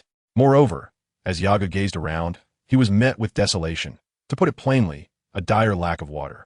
Crouching down, he grasped a handful of soil, crumbling the arid clumps in his palm. Pondering how the areas that had appeared so vibrant yesterday had succumbed to such severe drought overnight. Rising, he brushed off the adhering dirt and continued on his path. Surrounded by an absence of life, under the relentless sun, with not a single shady refuge in sight, even the trees he could see stood bare of leaves. Consequently, Yagu resumed his rhythmic calls while sprinting along the mountain path. Suddenly, a burly man wielding a wicked-looking blade leapt from the side of the trail, bellowing at Yagu to halt. Though Yagu had sensed the man's approach, he was momentarily taken aback by the strikingly Eastern appearance of this individual. The bald man sported a goat-like beard on his ample chin, his countenance broad and imposing. Had he never gazed into a mirror? Furthermore, his attire, a short, open-fronted garment exposing a tuft of dark chest hair, secured at the waist by a fabric belt holding up his dark trousers, paired with his straw sandals and menacing blade, presented an incongruous sight. The giant stood an impressive 3 meters tall, a stark contrast to Yagu's modest height of merely 1 meter 23 centimeters, rendering him a mere speck in comparison. Just a little one, he mused, his menacing demeanor faltering upon realizing he was confronting such a small child. He scanned the mountainside, noting the absence of any other presence aside from the two of them. Yagu found the situation amusing. He was uncertain how to assess this would-be robber. After all, in this world governed by the Red Silk Army, many bandits were not driven by choice, but rather by the sheer necessity of survival. Of course, there were exceptions, such as the notorious bank robbers from 3 years prior in the western city, whose malevolence warranted severe retribution, though Yagu was unaware that they had since escaped from imprisonment. Observing the large man comically twisting his neck to search for his parents among the stones, Yagu chuckled softly and remarked, "Big guy, it's just me. Are you planning to rob me?" Despite it being their first encounter, the robber exuded an air of simplicity, suggesting an inherent kindness beneath his rugged exterior. As Yagu reflected on the surrounding drought-stricken fields, he began to grasp certain truths. "What? Just you little friend? You mustn't tell lies," the giant replied, clearly skeptical, as he set his blade aside on the mountain path. The heavy blade of the knife struck against the rock with a resonant clang, creating a noticeable chip in the stone. Crouching down, with hands resting on his knees, the large man, devoid of his earlier ferocity, spoke with a seemingly honest expression that struck Yagu as rather naive. "Tell Big Brother, where are your parents? Let's play a game called Find Dad." Before he could finish his sentence, the large man's body was propelled backward like a cannonball. Yagu extended his right fist, his face contorted in a grimace akin to a toothache, and if he moved closer, one could discern the goosebumps rising on his skin. "How disgusting. Big Brother, you? Searching for your father? I feel nauseous." Upon seeing a round-faced, robust man, particularly one sporting a tuft of goat's beard on his chin, refer to himself in such a simplistic manner, Yagu felt his heartstrings tugged. The impact of that phrase was overwhelming. A chill swept through him, causing involuntary shivers to run down his spine. The large man, now several meters away, voiced his discomfort, and Yagu's expression turned peculiar, pondering how he could recover so quickly. No, this is Earth in this era, where many possess great strength and robust physiques. It is not surprising that he could awaken so swiftly after receiving a punch. The large man's body twitched a few times before he sprang up, only to embarrassingly crouch down, hands covering his face, howling in agony. "Oh, it hurts. It hurts so much." Yagu's lips twitched as he contemplated whether he should inquire about the peculiarities of this place from him. Wait, had he forgotten something? Suddenly, a spark of realization illuminated his mind, leaving him frozen in thought for a moment. Ah, yes, that was it. Clapping his hands together, he recalled the battle system. He had just knocked down the large man. It was noteworthy that he had not engaged in combat for 3 years and was unfamiliar with how the battle system functioned. What perplexed him was that the battle system still displayed. Level 0, current experience 070. Name, Yagu, battle power activation level 10, burst activation level 15. Combat level, beginner low tier. What's going on? I have defeated this fellow, yet my experience remains at a mere 070? Yagu was puzzled, glancing at the large man, who was currently massaging his head, wondering if he needed to be knocked out for the experience to register. No, that didn't seem right. It should suffice for the opponent to lose their will to fight. Perhaps another strike would clarify things. With determination, Yagu swiftly moved behind the large man, leaped, and struck swiftly with his elbow to the back of the man's neck. The large man, feeling the impact, let out a grunt as his massive frame swayed before he begrudgingly collapsed, stirring up a cloud of dust. Once more focusing on the battle system, he noted that his experience still remained at 070, but now a green upward arrow had appeared beside it. The green arrow signified an increase in experience. However, 3 years prior, even a common soldier from the Red Scarf Army had provided him with a 0.1 experience gain. Why then? Was he receiving nothing from this relatively strong opponent? I have prepared a feast. Can someone elucidate the benefits that the combat system will bestow upon me? The voice of Yagu, filled with fury, echoed along the mountain path. Ah, an ambush! Though in a foul mood, Yagu remained vigilant, observing as several stones were hurled toward him from a distance. Instinctively, he braced himself. The assailants were mere commoners, posing no threat to him, and thus he effortlessly evaded their projectiles.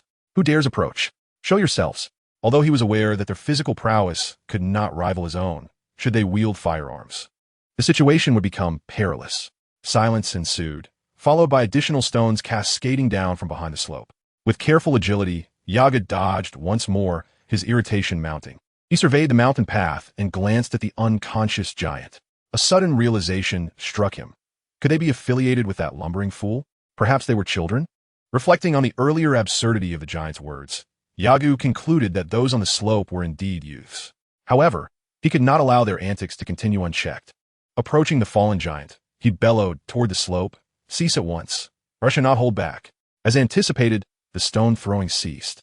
Recognizing the efficacy of using the giant as leverage, Yagu continued, "Come forth. Do you wish to test my patience?" His voice rang clear, though not overly loud, sufficient for those hidden beyond the slope to hear. Yet, they remained unmoving, seemingly engaged in some whispered deliberation.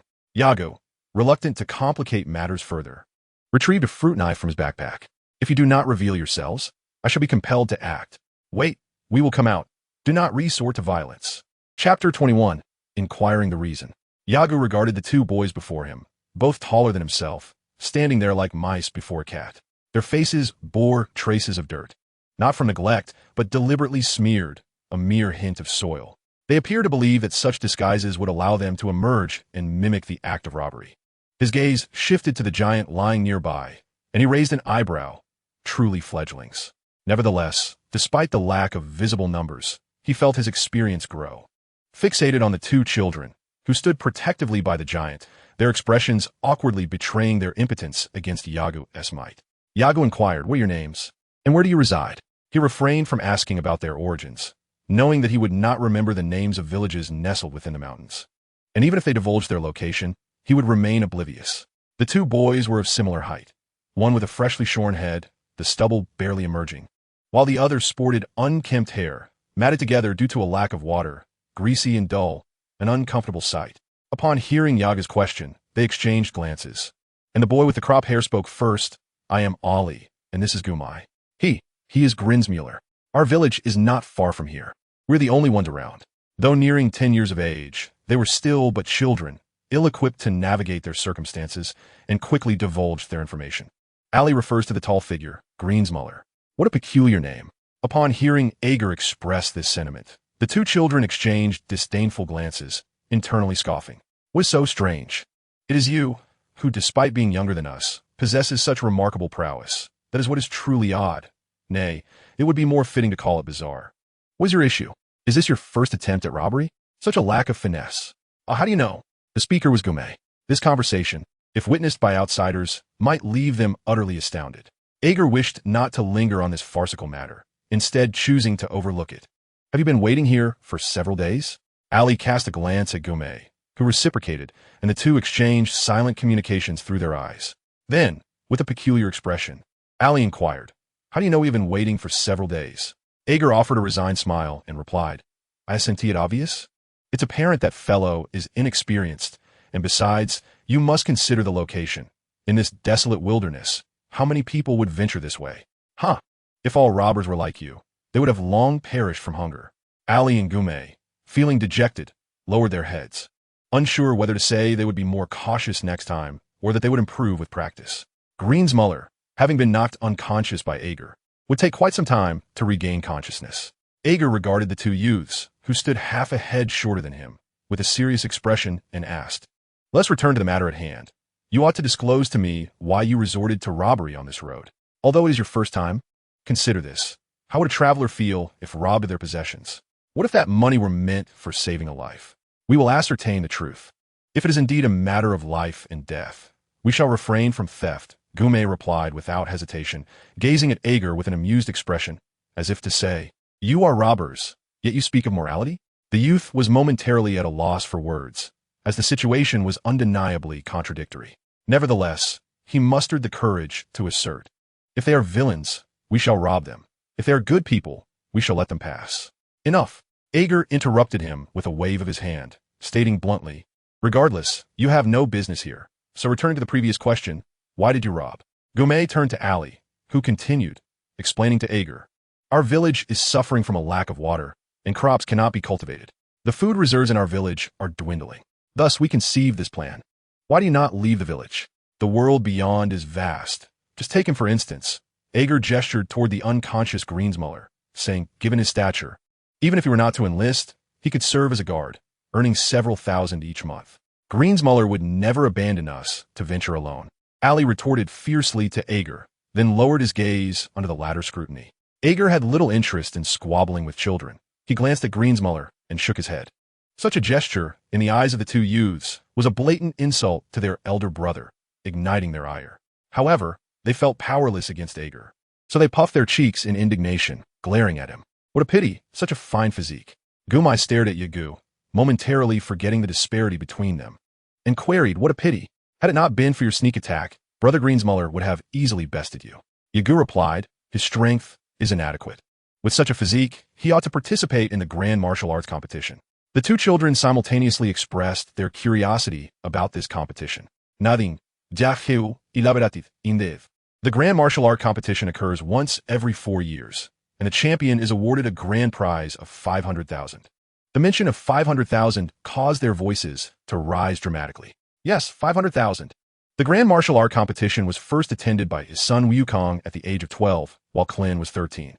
Since then, its influence has grown, shifting from a 4-year interval to now occurring every 3 years.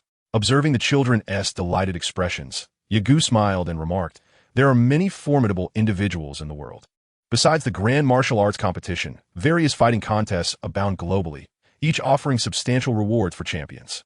Those with strength can challenge one another. We will definitely participate. Brother Greensmuller is so formidable. He will surely claim the championship." Yagu found himself at a loss for words, unable to comprehend their unwavering confidence. For he knew that the individual named Greensmuller was rather weak. "Take me to your village," he urged. At this, Yali and Gumai paused, their concern rising that Yagu might be seeking their families. Approaching Greensmuller, Yagu effortlessly lifted him with one hand, though his limbs dangled limply. It would take some time for him to recover from this state. "Never mind. I shall wait until he regains consciousness. What a hassle. I should have learned how to rouse someone from unconsciousness." Pondering this, he set Greensmuller back down.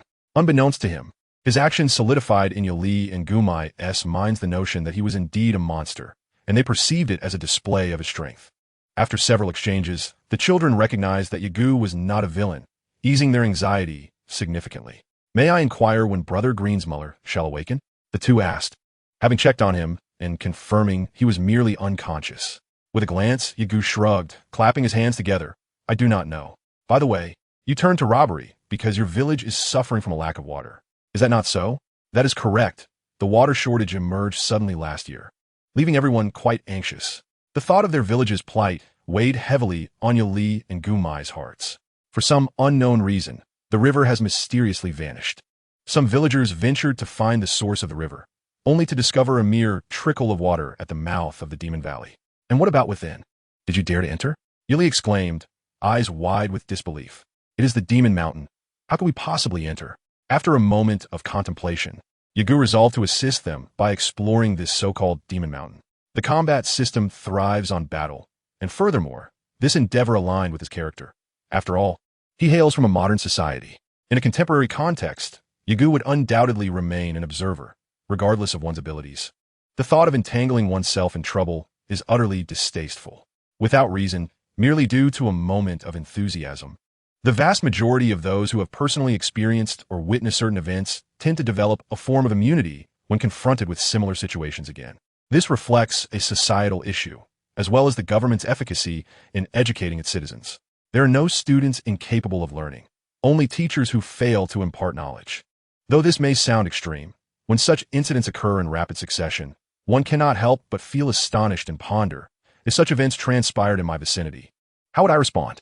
The combat system is of paramount importance. Since it accompanies me into the world of Dragon Ball, it must possess unique attributes. Furthermore, given the existence of alternate dimensions, why should I not embark on a journey into other realms through the combat system? These notions might merely be fanciful dreams, yet they embody a beautiful aspiration. Chapter 22. Demonstrating Power. An hour elapsed, and Greensmuller gradually awakened. Just as he lingered in a state between slumber and consciousness, a hand abruptly slapped against his face, accompanied by a youthful voice ringing in his ears. Hey, wake up! Greensmuller felt utterly miserable, yearning to drift back into sleep. He mumbled through his drowsiness, "Don't forget about Guma. Let me sleep a little longer." His words were slurred, but the others nearby understood him clearly. Yaga glanced at Guma and Ali, who bore expressions of embarrassment, shrugged, and decided to employ his method. The other child regarded him with curiosity, wondering what this method entailed. Clenching his fist and applying a bit more force, he swiftly struck Greensmuller's chest. Guma and Ali were taken aback by Yaga's approach and immediately shouted, "What are you doing, you jerk?" They both rushed to Greensmuller's side to shield him from further blows. In truth, Yaga's strike had already roused Greensmuller, who coughed violently a few times before sitting up, clutching his chest. "Ouch, who hit me? That hurt." Big Brother Greensmuller, it was him. Guma quickly directed blame towards Yagu. Conversely, the level-headed Ali addressed Greensmuller, saying, "Big Brother, he heard about our village's situation and wishes to visit." As Greensmuller rubbed his chest, his gaze shifted to Yagu, his expression momentarily vacant, as if lost in recollection. Suddenly, he pointed at Yagu in astonishment, exclaiming, "You are the one who knocked me down? This is impossible. You are so small." Yagu, uninterested in the antics of this character, turned to Ali and remarked, "He is awake now and can walk. Take me to your village." "What? You want to go to our village? What do you intend to do there? I haven't taken anything from you."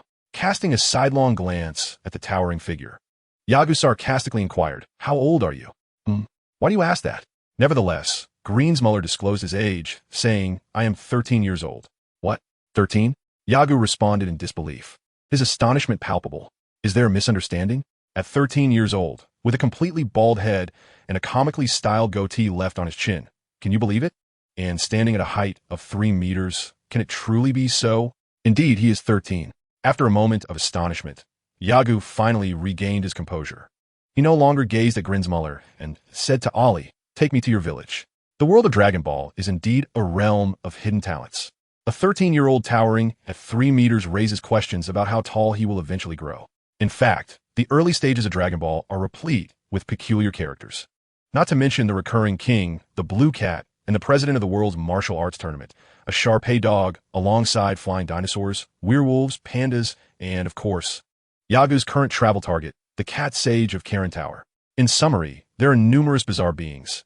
Encountering a child raised on Sanlu mill powder is hardly surprising. Greensmuller remained wary of Yagu, yet he could not withstand the latter's presence. Gripping his fallen demon blade, the four of them ventured toward a narrow path beside the mountain trail. Initially, the children, accustomed to the mountain paths, deliberately walked at a brisk pace. However, upon noticing Yagu effortlessly keeping up, they quickened their pace once more. Yet, Yagu still managed to keep up, and soon the four of them were racing along the mountain trail, especially while climbing, resembling 4 monkeys bursting forth from a tropical rainforest, leaping across the hills. This continued for an hour, and Yagu concluded that the 3 companions beside him were either not fools or indeed quite foolish. After crossing 3 ridges, they stumbled upon a broad dirt road, far superior to the narrow mountain paths. To Yagu's bewilderment, Greensmuller and the others chose to abandon such an excellent opportunity for robbery and return to the previous mountain trail. Yagu found himself at a loss for words to describe them. After another half hour of running, they left the dirt road and entered a valley. After navigating a section of the path, Yagu finally caught sight of the village Ollie had mentioned. Since they began, the entire area had been suffering from a severe lack of water. The trees on the ridges were mostly withered and yellowed, indicating a critical water shortage. This caused Yagu to sense something amiss, as such regional droughts were not typical. The area he passed through yesterday was thriving, yet here the water scarcity was glaringly evident, suggesting that Ali's village and the surrounding region faced a significant water crisis. Ali pointed at a series of earth mounds ahead and said to Yagu, "This is our village. The valley we just traversed was actually our river, though it is now completely dry." "What? That was a riverbed?" Yagu exclaimed in astonishment, as this revelation shocked him. While passing through that riverbed, he had admired the view of the sky above. The winding, rugged valley was so deep and lengthy that it was hard to imagine it had once been a waterway. Turning to look back at the vast channel he had just traversed, it was indeed the riverbed. It seemed that the so-called Devil's Valley Ali spoke of harbored significant issues. A surge of excitement coursed through Yagu, whether it was his inherent nature or the Saiyan blood that coursed through his veins after his journey. He could not tell. "Let us proceed ahead," he said. "It has been a while since we left. My parents may be worried." A young warrior named Yagu addressed Greensmuller and Gume, causing a flicker of alarm to cross their faces. "Greensmuller, you have taken him out for far too long. Do you have any idea how worried we are?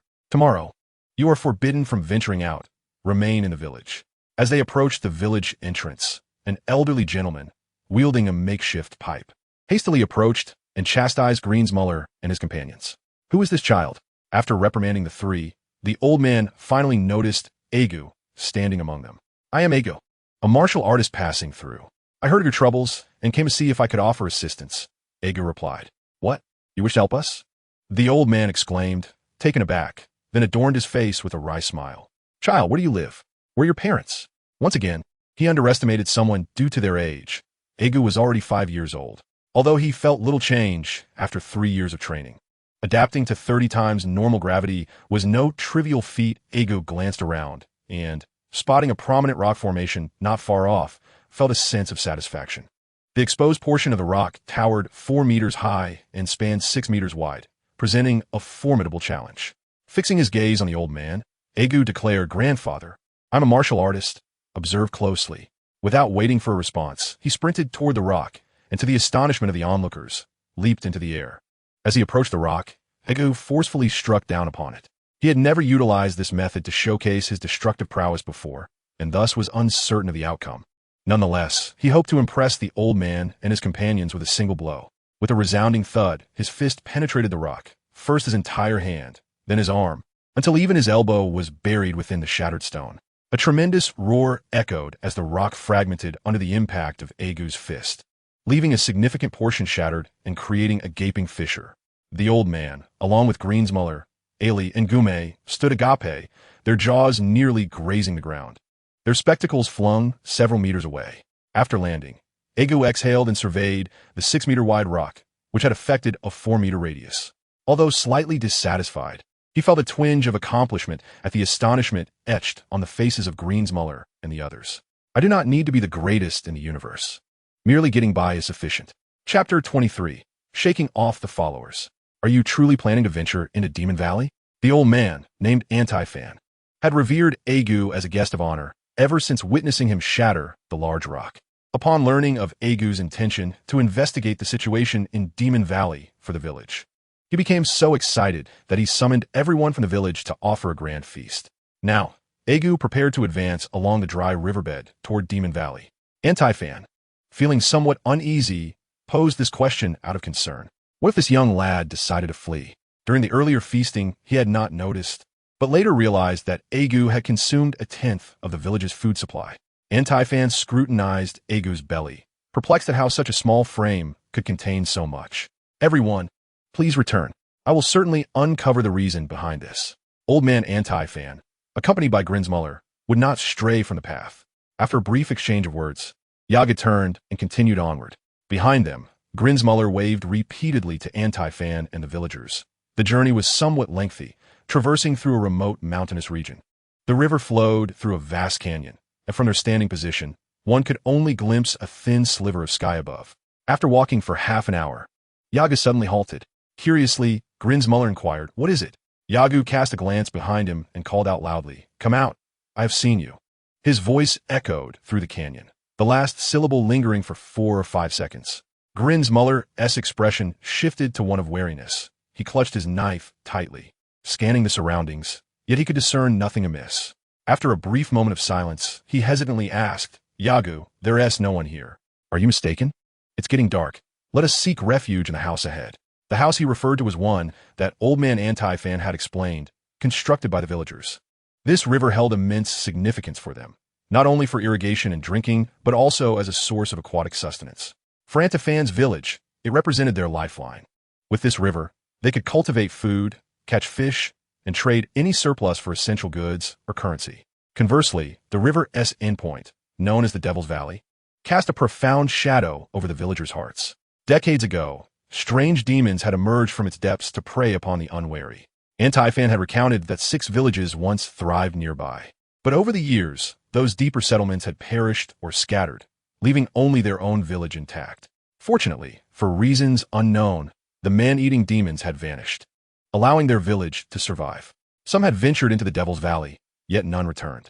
Given the notorious history of the demons, it was feared that those who entered met with grim fates. Greensmuller's attempts at persuasion bore no fruit. Yagu remained fixated on a protruding rock wall behind him. After a considerable pause, he spoke.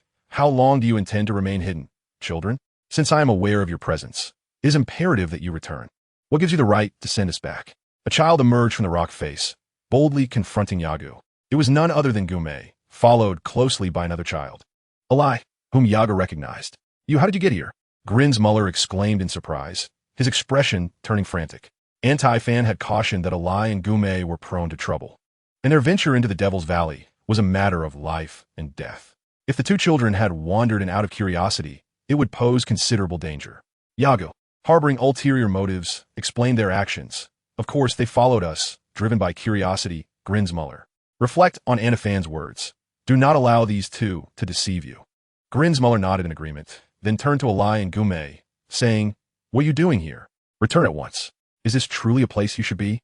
Without paying heed to Greensmuller's expression, Ali approached him, disregarding Yagu, and declared, "Brother Greensmuller, whatever we do it together. Are you planning to exclude us? I assure you, that is not an option. We are thick as thieves, have you forgotten?" Gume joined in, adding to the commotion. When it came to verbal sparring, Greensmuller was clearly no match for the two youngsters, towering at 3 meters yet befuddled, slowly nodding his head. Yaga sighed inwardly. He least desired for the children to become involved. Whether in novels or films, the inclusion of children often complicates matters immensely. Although the resolution typically sees the children aiding in the solution, the initial troubles are invariably of their own making. Yaga was not one to indulge in pity. If his safety were at stake, he would not hesitate to abandon them. Moreover, he was concerned about the personalities of Ollie and Gumai. Anti-Fan had advised Greenzum Lur against entering the Demon Valley, stating that only Yaga needed to venture inside. However, the presence of these two variables raised uncertainties. Who could predict what awaited them in the Demon Valley? Regardless of your relationship, Greenzum Lur, you must take them back immediately. Yagu's voice rang out, firm and unyielding, leaving no room for rebuttal. Gumai protested loudly. On what grounds? We are not hindering you in any way. Furthermore, you are but a child yourself. What right do you have to dictate to us? Ollie, though more composed than Gumai, was still a child, his tone lacking Gumai's brashness. Yagu, we came to accompany Brother Greenzum Lur. We will leave as soon as we reach the entrance of the Demon Valley. His expression was earnest, each word articulated slowly. Yet Yagu shook his head, replying, no. Your presence will undoubtedly invite trouble. Why not? Looking at Gumai, who had eyed him disdainfully since their first encounter, Yagu smiled calmly and replied, because you both simply make me uneasy. He continued, we do not have time to linger. Greenzum Lur, take them back.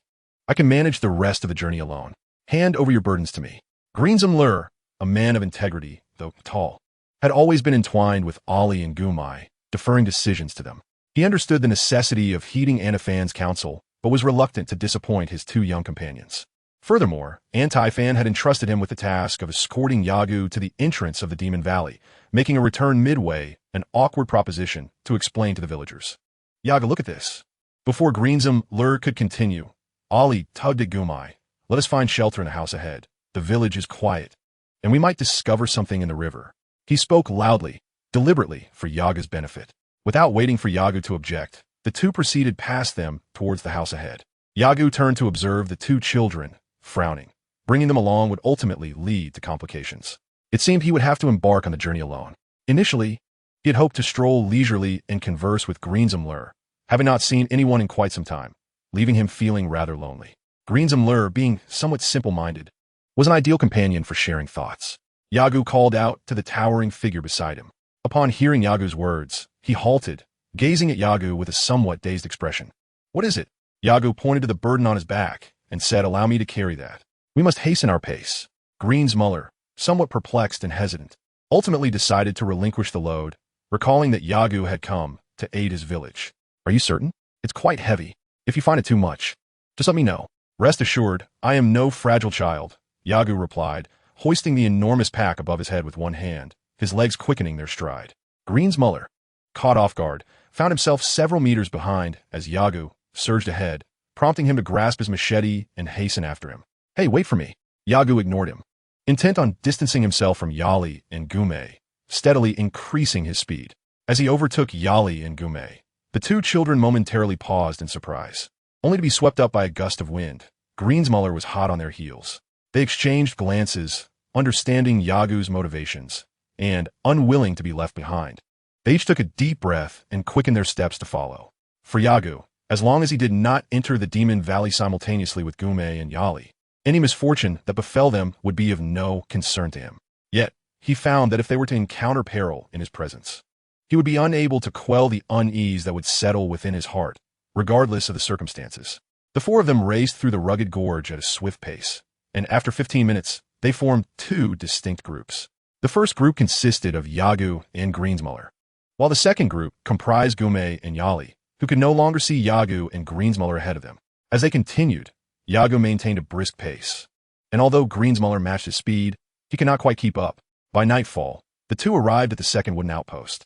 According to Greenzum Lur, an ordinary person could reach the entrance of Demon Valley after another half-day's journey, but given their pace, they would arrive in about an hour. Shouldn't we wait for them? Greenzum Lur, with concern etched on his face, turned back to glance into the dark canyon. What if something has happened? I think I should go check. Yaga nodded in agreement, saying, very well, it would be prudent for you to see if they are all right. If possible, escort them back. That way, Old Man Anti-Fan can rest easy. They must be quite worried back in the village. Greenzum Lur acquiesced, replying, you stay here. I shall return swiftly. All right, Yagu affirmed confidently. As Greensmuller disappeared into the night, Yagu extracted a portion of food and water from the burden, stowing the remaining items into the versatile capsule he carried. Without looking back, he seized the powerful flashlight he had brought from the West City and sprinted toward the direction of the Demon Valley, determined to avoid any encounters with Yali and Gume. He ran swiftly, his feet striking the ground with a rhythmic thud, a powerful wind swirling around him as he sped past, leaving a distinct trail in the dust that danced in his wake. In less than half an hour, Yagu arrived at the entrance of the desiccated river channel. This indeed resembled a canyon, distinct from the previous riverbed, narrower and with steeper, more formidable rock faces. With the aid of a powerful flashlight, Yagu observed the sheer cliffs on either side, their jagged peaks resembling razor-sharp blades, each crevice akin to a cutting edge.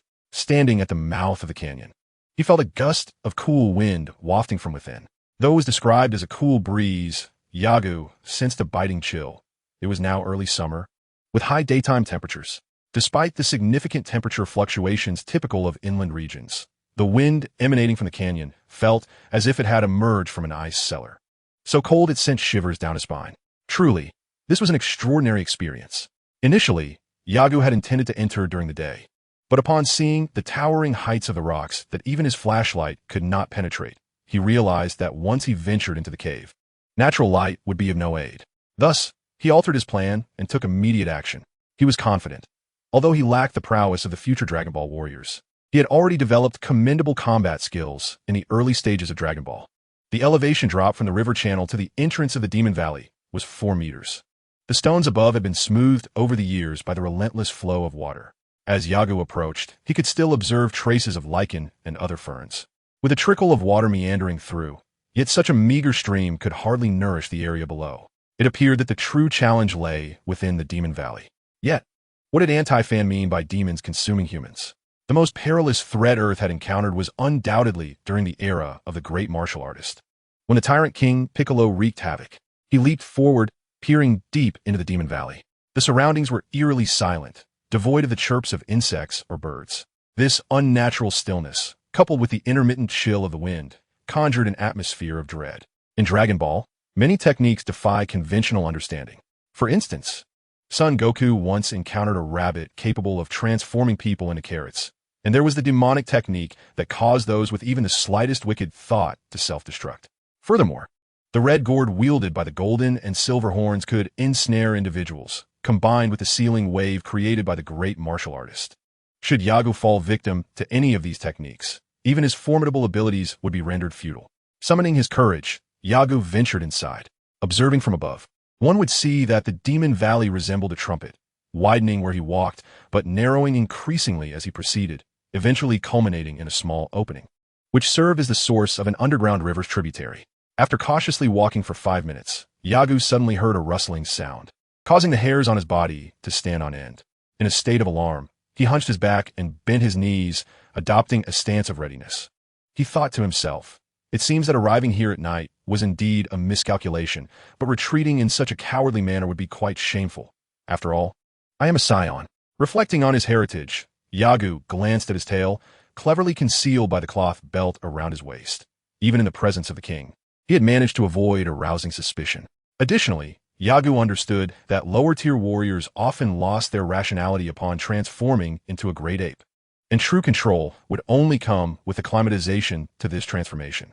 Like Vegeta, who maintains his composure even after transforming into a great ape, and Bardock, the father of Goku, who leads a team of lower-class warriors, yet manages to control their transformed states with rationality. The prowess of these fighters is remarkable. Bardock possesses a fighting power nearing 10,000, a staggering feat for a low-class Saiyan. His esteemed reputation on planet Vegeta stems not only from his extensive combat experience, but also from his inherent strength. The battle against Vegeta's invasion of Earth reveals much. Dazzler's power exceeds 1,000, while Nappa's usual combat strength reaches 4,000, peaking at 7,000. As a noble among the Saiyans, Nappa's allegiance to the royal lineage of Vegeta attests to his status.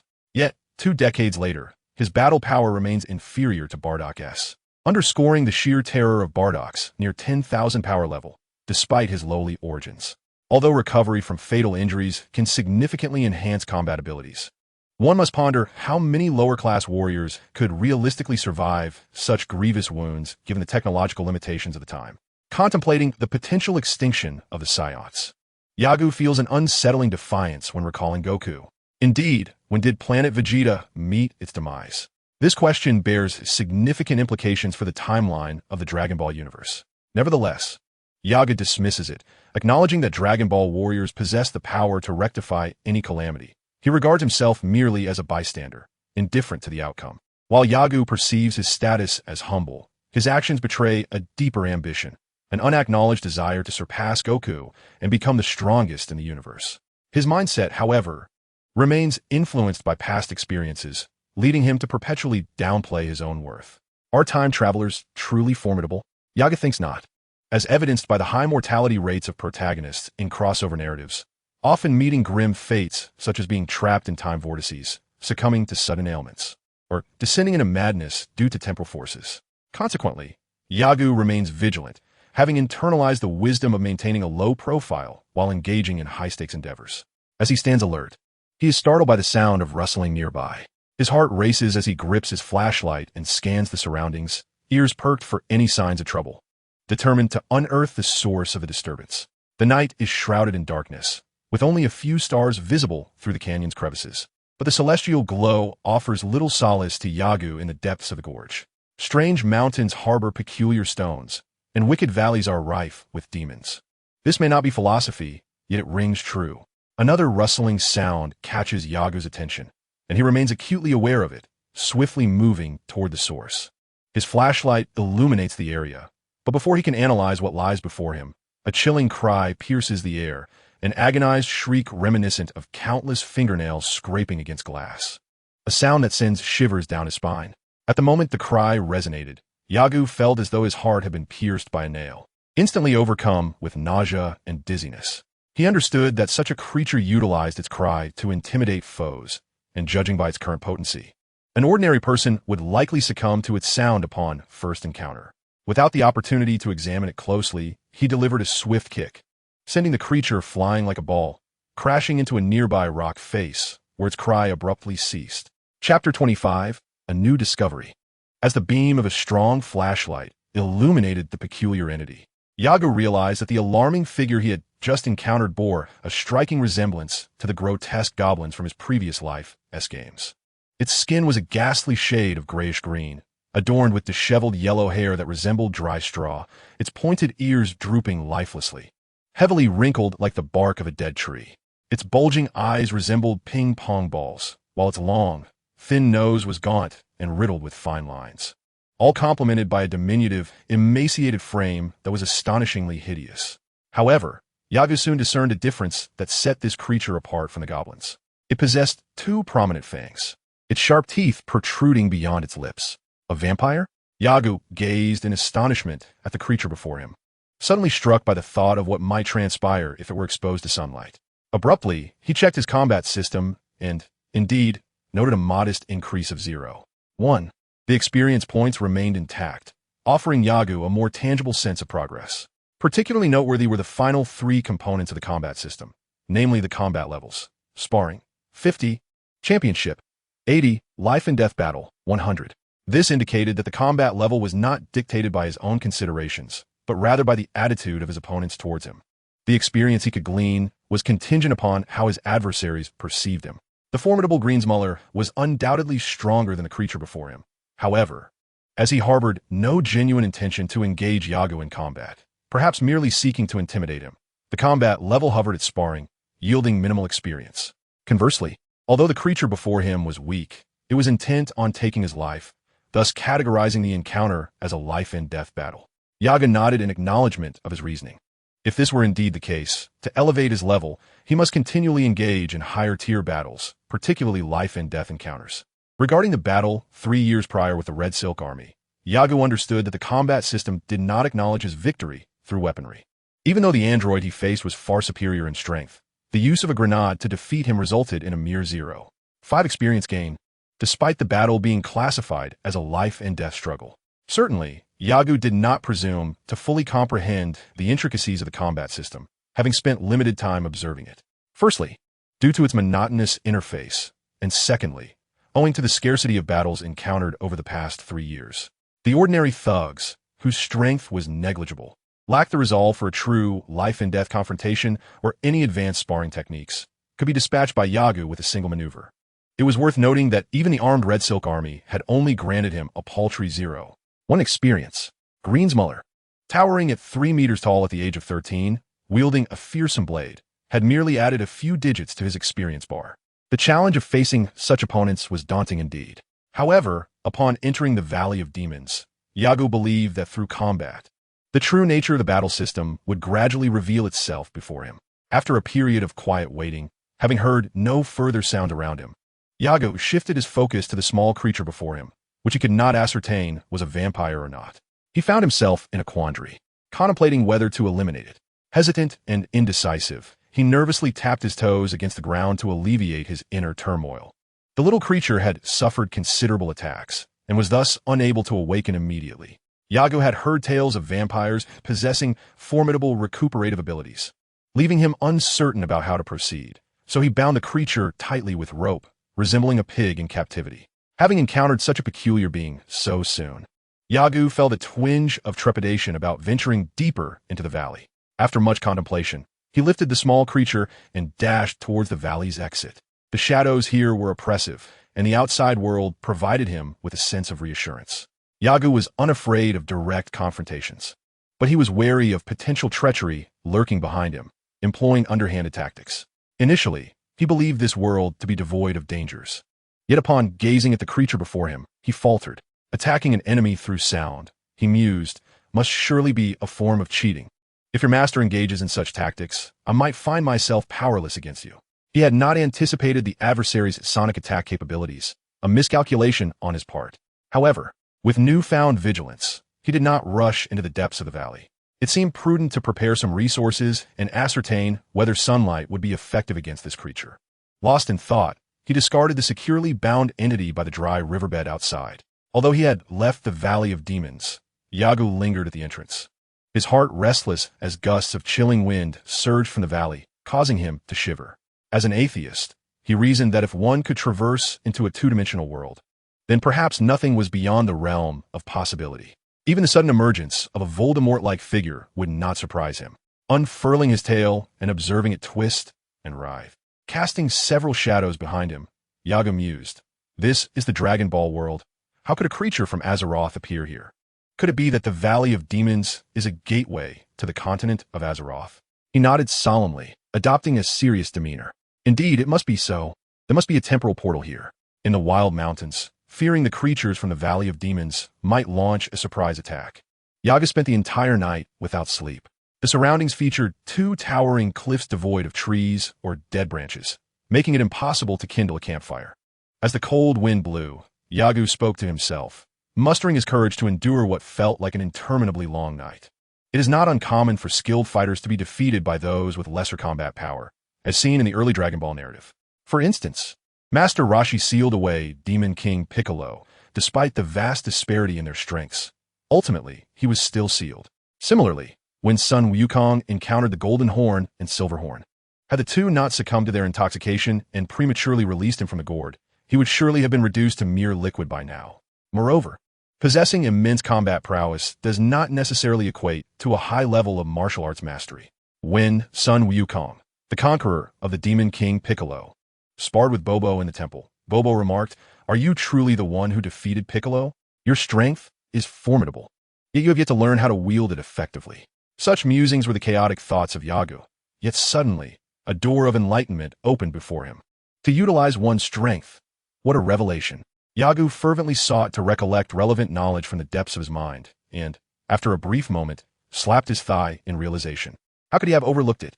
The combat system's power activation and explosive activation correspond to the strength one can typically wield, and that which can be unleashed in moments of intensity. The more Yagu pondered, the more he felt this was indeed the truth. The power activation level stood at 10, while the explosive activation level reached 15, accompanied by the designation of combat rank, beginner low tier, revealing just how poorly he grasped his own capabilities.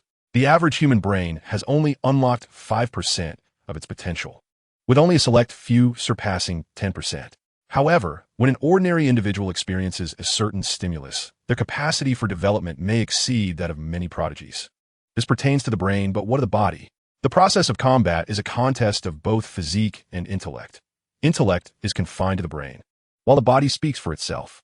From a holistic perspective, if my actual combat strength is rated at 100 points, I can only manifest 10 points under normal circumstances, with a maximum of 15 points. This calculation suggests that a vast reservoir of potential remains dormant within the body.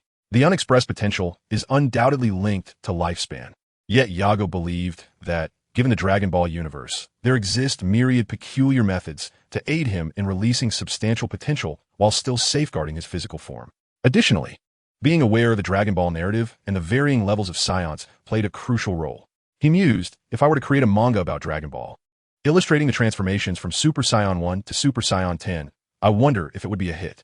Understanding the purpose behind the combat system's hierarchy brought Yagu great joy. With his time idly passing, he indulged in whimsical considerations.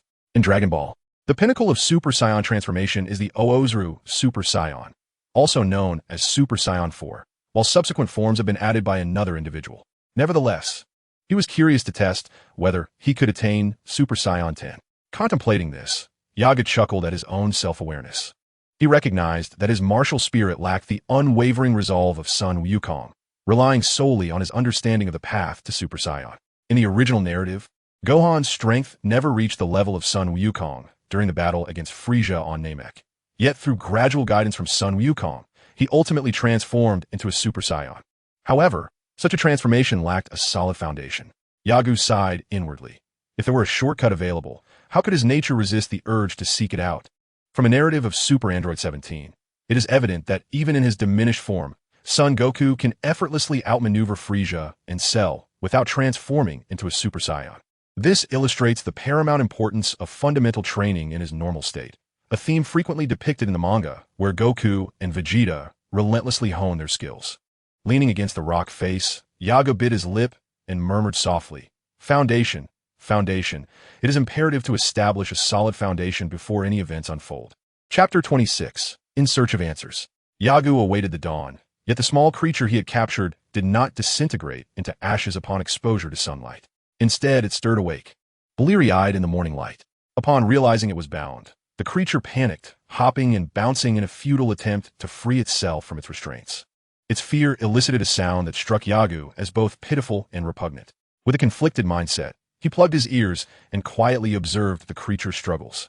Reality proved merciless. Despite its valiant efforts, the little creature remained ensnared, its wrists marked with deep impressions from the relentless struggle. The pain intensified its writhing until, 5 minutes later, it lay sprawled on the ground like a defeated dog, tongue lolling out. Witnessing its half-dead state, Yagu removed the object from his ears and approached the peculiar being step by step. The creature, hearing the movement, opened its eyes to regard Yagu, who was of similar height, perhaps even slightly taller. Nevertheless, Yagu still perceived it as a mere small creature, akin to how he viewed Gume and Ao, despite their greater age. What is your name? In a world teeming with various entities, even pigs exist. What could possibly be beyond imagination? Yagu considered it a whimsical curiosity. The little creature fixed its gaze on Yagu, silent. Yagu smiled, tilting his head as he stared back. Do you not understand what I am saying? He found it hard to believe that even Frieza could speak the language of Earth, yet this diminutive being could not comprehend human speech. It remained silent, though its glare intensified.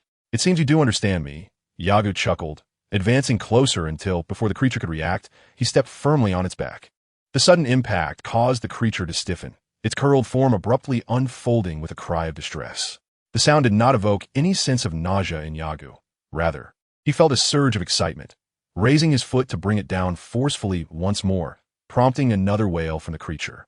Stop, please don't hit me, the creature implored. Yagu maintained a smile, though his lips curled slightly with malice.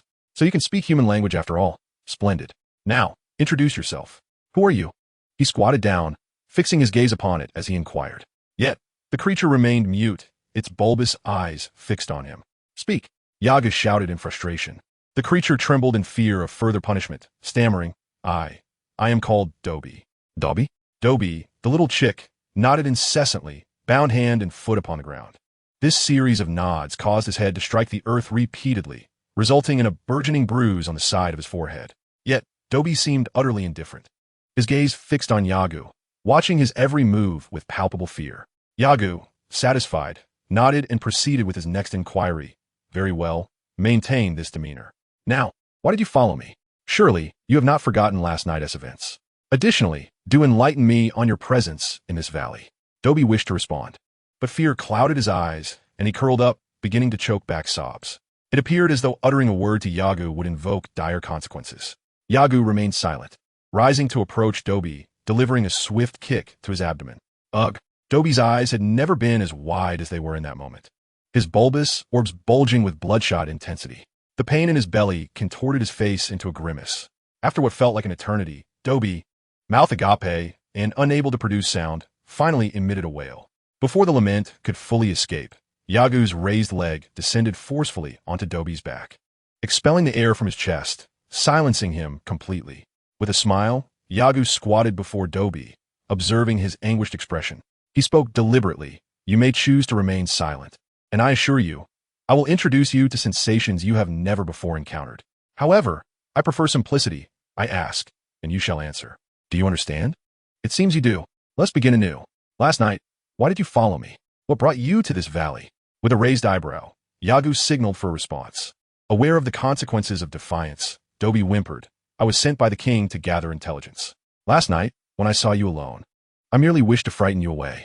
Yagu's brow arched, a half-smile playing on his lips as he inquired, You merely intended to scare me off? Dobby hastily nodded, saying, I have never taken a life. It is Bistu who commits such acts. I swear I speak the truth. Bistu? Yagu probed. Yes, he accompanied me. He is fierce, and I dare not oppose him. Did you witness him kill? Dobby nodded again, and Yagu chose to let that inquiry slide. He then continued, What is the situation with the water here? Why has it vanished? Bistu claimed that only by doing so could outsiders be lured in, allowing for a feast on humans. As Dobby uttered these words, he lowered his head to his small chest, unable to meet Yagu's gaze. Yagu murmured to himself, Eating human flesh. He recalled the time when Vegeta attacked, and they sat atop the corpses of these creatures consuming their flesh. Was that not cannibalism in its own right? Feeling somewhat disenchanted, he lamented not having encountered Bistu, for if he was with Dobby, where had he vanished to? When posed with this question, Dobby replied, after the recent deaths, no one dared to enter this valley, so Bistu left to seek out humans to consume. When did he depart? For 2 days now. I have been waiting for his return. Yagu nodded and inquired, From where did you emerge? Can you return? Dobby nodded in response, We can go back. But we have not gathered sufficient information. If we return now, the king will scold us, hence our continued presence here. Very well then. Lead me to the place where the water source is obstructed. With that, Yagu untied the ropes binding Dobby's feet and lifted him up. Aware that he was no match for Yagu and not skilled in combat, Dobby followed along quietly. As they journeyed, Yagu asked why he had accompanied Bistu. Dobby explained, The creatures emerging through the sealed gates must not possess overwhelming strength, nor can issues be resolved from the outside. The number of monsters that can emerge is also limited. The Monster King believed that my unique sonic attacks could provide an element of surprise. Thus I was paired with Bistu to seek a method to unseal the barrier once we were outside. Should we fail in our search, we were to gather enough information about the external conditions and report back. However, the Monster King had not anticipated that Bistu, having tasted human flesh, would abandon Dobby and disregard the task of gathering intelligence to break the seal. Dobby led Yagu into the Devil's Valley, and after traversing the rugged terrain for less than 15 minutes, they descended into an underground cavern that had once served as a river outlet, now reduced to a mere trickle. Navigating through the jagged rocks, Yagu activated a powerful flashlight to illuminate their path. The cavern was filled with numerous branching passages, yet the water flow indicated that these were merely tributaries of the main river. The water from deeper within would diverge here, with the remainder flowing out of the Devil's Valley. The cavern extended deep, and it was not until an hour later that Yagu and Dobby ceased their advance. This is the spot, Dobby declared, his hands still bound, tilting his head towards Yagu.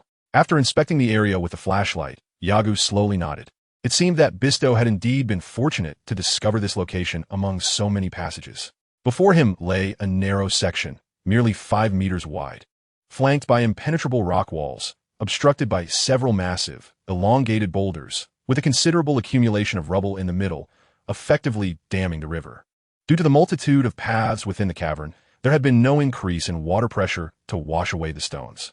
Looking around, Yagu lifted Dobby onto a higher rock ledge, a natural platform. Dobby, uncertain of Yagu's intentions and intimidated by his demeanor, hesitated to voice his concerns, ultimately falling silent. Taking a deep breath to focus his energy, Yagu gazed at the small dam before him. He approached within 10 meters of structure, adopting a stance and slowly raising his fist.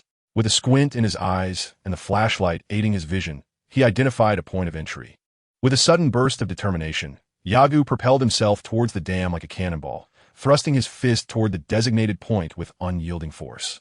In an instant, his fist penetrated the rock that comprised the dam, akin to chopsticks piercing tofu. Once again, Yagu bellowed, his legs firmly planted against the dam as he retreated, leaving behind a gaping crater the size of his own body, surrounded by a labyrinth of cracks. Beyond this, silence reigned, and just as Yagu began to doubt the efficacy of his assault, a resounding crack echoed as the fissures in the dam widened.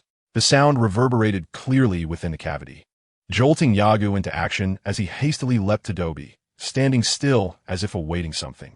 Dobi, with his mouth agape, possessed a unique vision as a creature of shadows. As the crackling sounds continued, the fissures on the dam spread like a spider's web, ultimately culminating in the rocks succumbing to the water pressure with a thunderous crash. Chapter 27. Reflection and Clarity.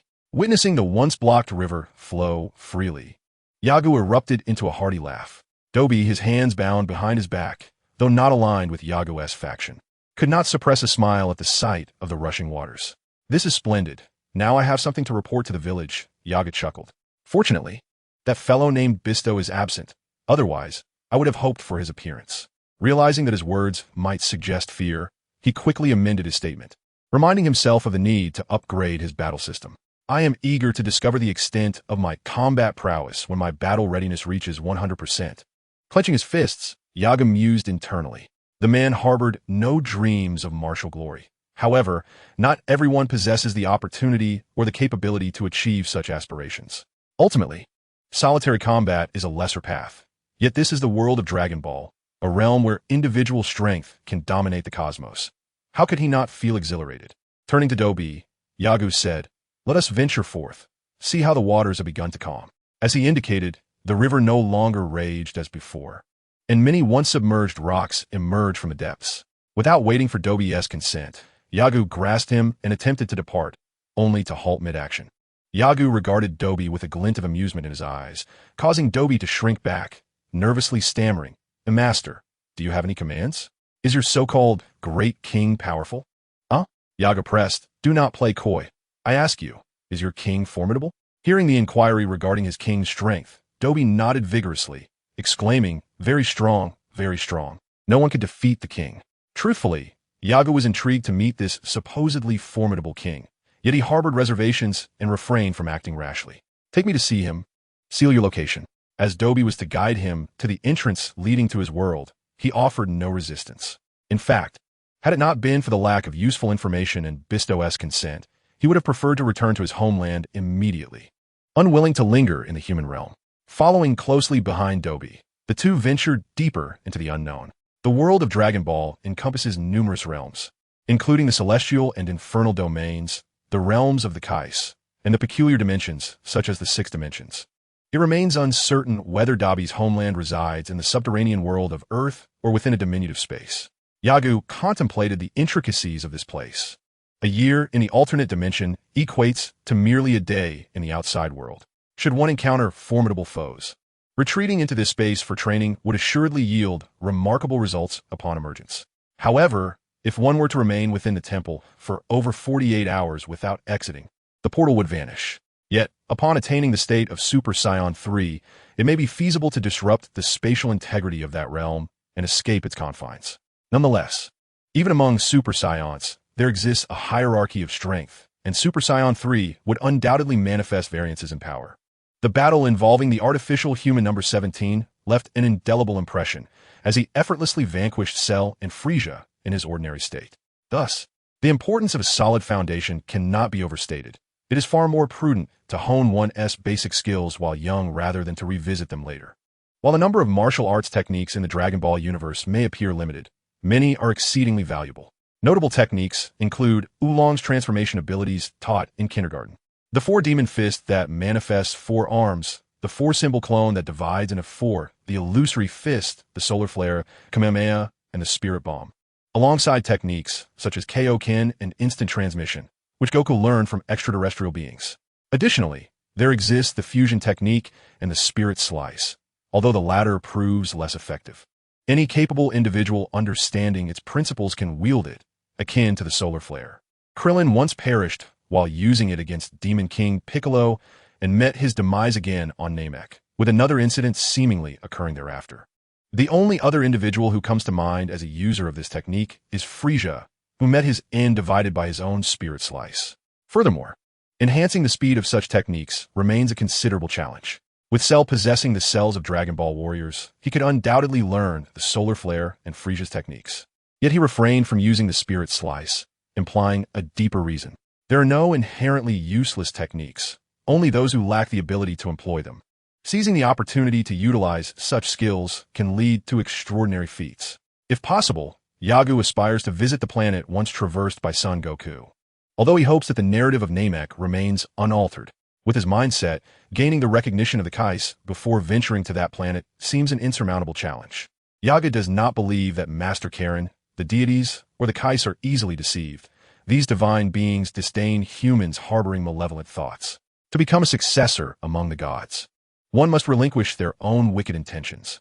It is essential to recognize that the Namekians are a gentle race, and any malign thoughts they exhibit in youth stem from human influence, which was discerned by the deities of their time. This indicates that while their powers may not reach the pinnacle of cosmic strength, they possess remarkable perceptive abilities regarding others. However, the matters concerning the fusion of Namekians and the division of Piccolo, which led to a decrease in combat prowess, remains somewhat perplexing.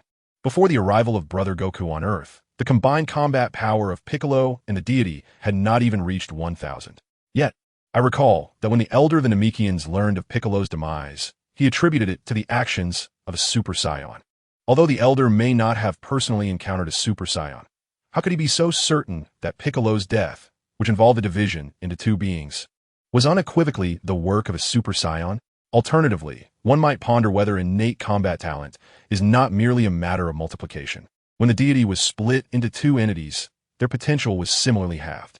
If we consider talent to be exponential, the undivided Piccolo would represent 10 raised to the power of 10, equating to a combat power of 100 billion. Upon their division, the value would only be half of the original, thus 5 raised to the power of 5, yielding a combat power of 3,125, illustrating a staggering disparity. As Yagu immersed himself in his own world, Dobi abruptly halted, turning to Yagu and speaking. Momentarily taken aback, Yagu directed his flashlight ahead, and indeed, on the rocky wall loomed a rather enigmatic ceiling array. Although the etching on the wall lacked intricate beauty, it provided a profound impact on the psyche of anyone venturing into this place for the first time. Yagu scrutinized the surroundings and discerned that apart from the ceiling diagram, there was nothing else present. The layout indicated that the architect of the ceiling array had deliberately chosen this location. While the wall depicting the seal appeared similar to the surrounding rock, Yagu detected subtle distinctions, revealing that it had been cleverly camouflaged after its construction. Is it true that if you wish to return, you can simply pass through this ceiling array? Yagu inquired. Dobi nodded in affirmation, stating, "Indeed, it serves as a portal, allowing me to enter and exit, albeit with limitations. Each creature emerging from within is granted only 3 opportunities to pass through. Moreover, those of considerable strength cannot traverse it. The power of Lord Bisto is precisely on that threshold, and any creature slightly stronger than Lord Bisto cannot utilize this portal." Understanding the principle of the ceiling array, Yagu was left with a lingering question. If I were to enter and my strength exceeded the critical threshold, would I similarly be unable to exit? Dobi cast a puzzled glance at Yagu, but quickly regained composure, shaking his head and replying, "I am unsure. I have never heard of anyone from outside venturing within." "Ah, I see. Well then, do you wish to return?" Yagu asked. "Huh, you will let me go back?" Dobi responded, astonished. Yagu shrugged and replied, "Why not? If you wish to remain bound to me and venture forth together, then follow me." With that, Yagu turned and retraced his steps, already aware of the ceiling array's location. In due time, once he had garnered sufficient strength, he would invite insightful individuals like Master Kylan to examine the enigmatic portal. Dobi stood there, watching Yagu depart, a joyful expression creasing his wrinkled face. He then enthusiastically turned towards the seal, clasping his hands behind his back as he raced upward. As his form made contact with the seal, the entire array shimmered with a faint ripple, and Dobi's body vanished as if submerged in water. Chapter 28. Tactical Ambush. Without the encumbrance of Dobi, Yagu utilized his half-baked aerial technique, bouncing about, and took 30 minutes to arrive at the outskirts of the Demon Valley, which was now inundated with water. It seemed that this mission had been quite successful, though regrettably, it had only yielded a mere 0.1 increase in combat experience. As he pondered this, Yagu reached the valley's entrance when suddenly the sky darkened. Instinctively sensing danger, he lunged to the right, using his arms to grasp the protruding rocks. Propelling himself away with increased speed, a thunderous roar erupted in his ears, followed by a wave of pressure sweeping outward as mud and debris pummeled Yagu, who was crouched on the ground. He adjusted his position and curled up to shield his softer areas from the impact of the flying stones. After a breath or two, the shock wave subsided, allowing Yagu to rise. Upon witnessing the source of his peril, he was taken aback. Who had orchestrated this? The darkening sky had been a portent of the enormous rock descending from above. Judging by sight, Yagu estimated it to be nearly 2 meters tall and 3 meters long, with half of its bulk buried in the earth, surrounded by a slight depression, resembling an impact crater left by the recent shock. As he looked up, a towering figure came hurtling towards him from above. Due to the angle, Yagu could not discern its features, but he noted that as it descended, its limbs drove into the rock face, countering the tremendous inertia from its fall.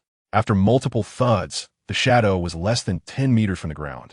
With a powerful leap, it landed directly before Yagu, its feet crashing down like a heavy bulldozer from a height of 2 or 3 meters, creating a resounding thrum on the earth. Yagu stood on guard, scrutinizing this creature. Before him stood a being with blue skin, the most striking feature being the tusks protruding from its jaw. Its visage was menacing, adorned with blue bristles on its jaw, temples, chest, wrists, and ankles, exuding an aura of ferocity. Upon sighting this creature, Yagu immediately recognized it as Bistu, the man-eating monster that Dubi had mentioned. Lila one. I was just contemplating making you into a meat pie. Where's Dubi gone? As anticipated, the grotesque figure was indeed Bistu, who regarded Yagu with utter disdain, subconsciously viewing him as mere prey, unconcerned about his escape. Yagu, not adhering to the ideals of a martial artist, felt a surge of delight upon realizing that Bistu underestimated him. This was fortuitous, though it was unfortunate that he could not draw his weapon.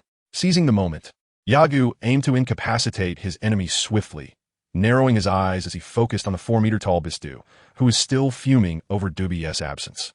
Loudly lamenting and completely disregarding Yagu, a mere figure barely reaching Bistu's calf, appearing utterly harmless. Yagu had already examined the internal combat system, which defined the encounter as one of life and death. Thus, should he emerge victorious from this battle, he would attain a full measure of experience. His entire body was rife with vulnerabilities. His fists were clenched yet not tightly. He brought his index and middle fingers together, reinforcing their grip with his thumb pressing against the index. As Bisto turned to shout into the depths of the Demon Valley, Yagu seized the moment, swiftly maneuvering around the corners where Bisto's peripheral vision might catch him. The sound of his rapid movement was quite pronounced the faster he ran, the greater the force exerted by his legs against the earth, amplifying the noise he created. Upon hearing this commotion, Bisto instinctively turned, only to find Yagu had vanished, his expression immediately morphing into one of astonishment. Where'd he go? Before he could finish his thought, a shadowy figure materialized beside him. The figure moved with alarming speed, targeting Bisto's head. Instinctively, Bisto swung his right hand to swat it away. The shadow was Yagu, whose speed, though impressive, was merely relative to his own capabilities. It was akin to the swiftness of a bullet, while it may be fast when compared to a spacecraft escaping the grip of the first cosmic velocity. It pales in significance. However, the bullet's trajectory often remains unseen, creating an illusion of speed. Yagu's velocity was indeed remarkable, yet Bisto managed to intercept him with a swift gesture. Nevertheless, the 3 years spent in the gravity chamber had not been in vain. Yagu propelled his limbs forward, decelerating rapidly as his hands and feet landed on Bisto's forearm. The movement was fluid and unhesitant as Yagu grasped the mane on Bisto's wrist, executing a roll that placed him half-kneeling upon Bisto's shoulder. Throughout this maneuver, Yagu maintained the tension in his index and middle fingers, which remained firmly locked together. To Yagu, Bisto's broad shoulder felt as stable as solid ground. Noticing Bisto's gaze fixated upon him, Yagu leaned forward in his half-kneeling position, launching his arms towards Bistow's face, while simultaneously thrusting his index and middle fingers, now fully charged, straight toward Bistow's eyes. Realizing the imminent danger, Bistow shouted, drawing his right hand towards his shoulder and tilting his head back, eyes tightly shut, unwilling to yield an ounce of vigilance. In the darkness behind his eyelids, he could still sense the murderous intent directed at him, akin to a beacon in the night. Even with his eyes closed, he could feel its presence. As a sharp pain pricked at the corner of his eye, he became aware of an object making contact with his eyeball. Panic surged within him, and he cried out, simultaneously slapping both hands against his face with all his might. At that moment, he could think of nothing else. Should this human before him blind him, escape to his own realm would be his only salvation, for otherwise he would surely be slain by this outsider, a fate he could not fathom accepting. A resounding, crisp sound echoed as Bistow's hands met his own face, leaving it flushed but failing to make contact with Yagu. He had struck with such force that the sound reverberated alongside Bistow's anguished cry. However, his agonized screams quickly faded away. Yagu deftly evaded the attack launched from behind, positioning himself at the center of his chest, delivering a forceful strike aimed at Bistow's Adam's apple. In an effort to evade Yagu's assault, Bistow not only closed his eyes, but also tilted his neck back. A glaring vulnerability immediately presented itself to Yagu. For this reason, although Yagu's fingers grazed Bistow's eyelid, and he could feel the opponent's eyeball, he resolutely abandoned the idea of continuing his attack aimed at Bistow's eye. Though Bistow was a creature of the night, his bodily structure bore a striking resemblance to that of a human, albeit with greater strength. Alas, no matter how formidable the flesh, the internal body was difficult to fortify. The strike to his Adam's apple caused Bistow to cough up blood. With a deep guttural cough, a torrent of blue blood erupted from his mouth as his body staggered backward, collapsing to the ground, trembling uncontrollably. Yagu would not wait for his opponent to regain his composure. Though this was their first encounter, he understood that Bistow's strength surpassed his own. A punch from Bistow would likely be devastating, yet Yagu's strike, while painful, would not inflict significant damage, barring vital areas. With a swift motion, Yagu positioned himself above the half-kneeling Bistow, forcefully extending his body backward, clasping his hands together above his head, nearly touching his heels. Harnessing the momentum from above, he targeted the back of Bistow's head and delivered a powerful strike. The moment his fist connected with Bistow's skull, the towering figure, standing at 4 meters, seemed to collapse like a crumbling building, crashing to the ground with a thunderous roar. Especially notable was Bistow's head, which became embedded in the earth. The force of Yagu's strike caused a slight pause in midair before he began his descent, only falling after Bistow's head was firmly planted in the muddy ground. As he approached the ground, Yagu did not employ any extraneous maneuvers. Instead, he simply rolled to the side while raising his elbow, delivering another blow to the back of Bistow's head as he landed. Whether it was a punch or an elbow, the sound of impact was identical. Bistow's head sank slightly into the earth, yet it still towered above Yagu's waist. From the 2 strikes, Yagu gauged Bistow's general resilience and decided against further challenging the harder aspects of his opponent. With newfound determination, he channeled strength into his legs and swiftly maneuvered to Bistow's side in the blink of an eye. This time, Yagu clenched his fingers, raising his right fist, and with a fierce shout, he delivered a powerful blow to Bistow's midsection, who remained prone on the ground. Oh, Yagu's might was considerable. His punch sent the 4-meter-tall Bistow sliding sideways by approximately 65 centimeters. Yet, Yagu felt a sense of dissatisfaction.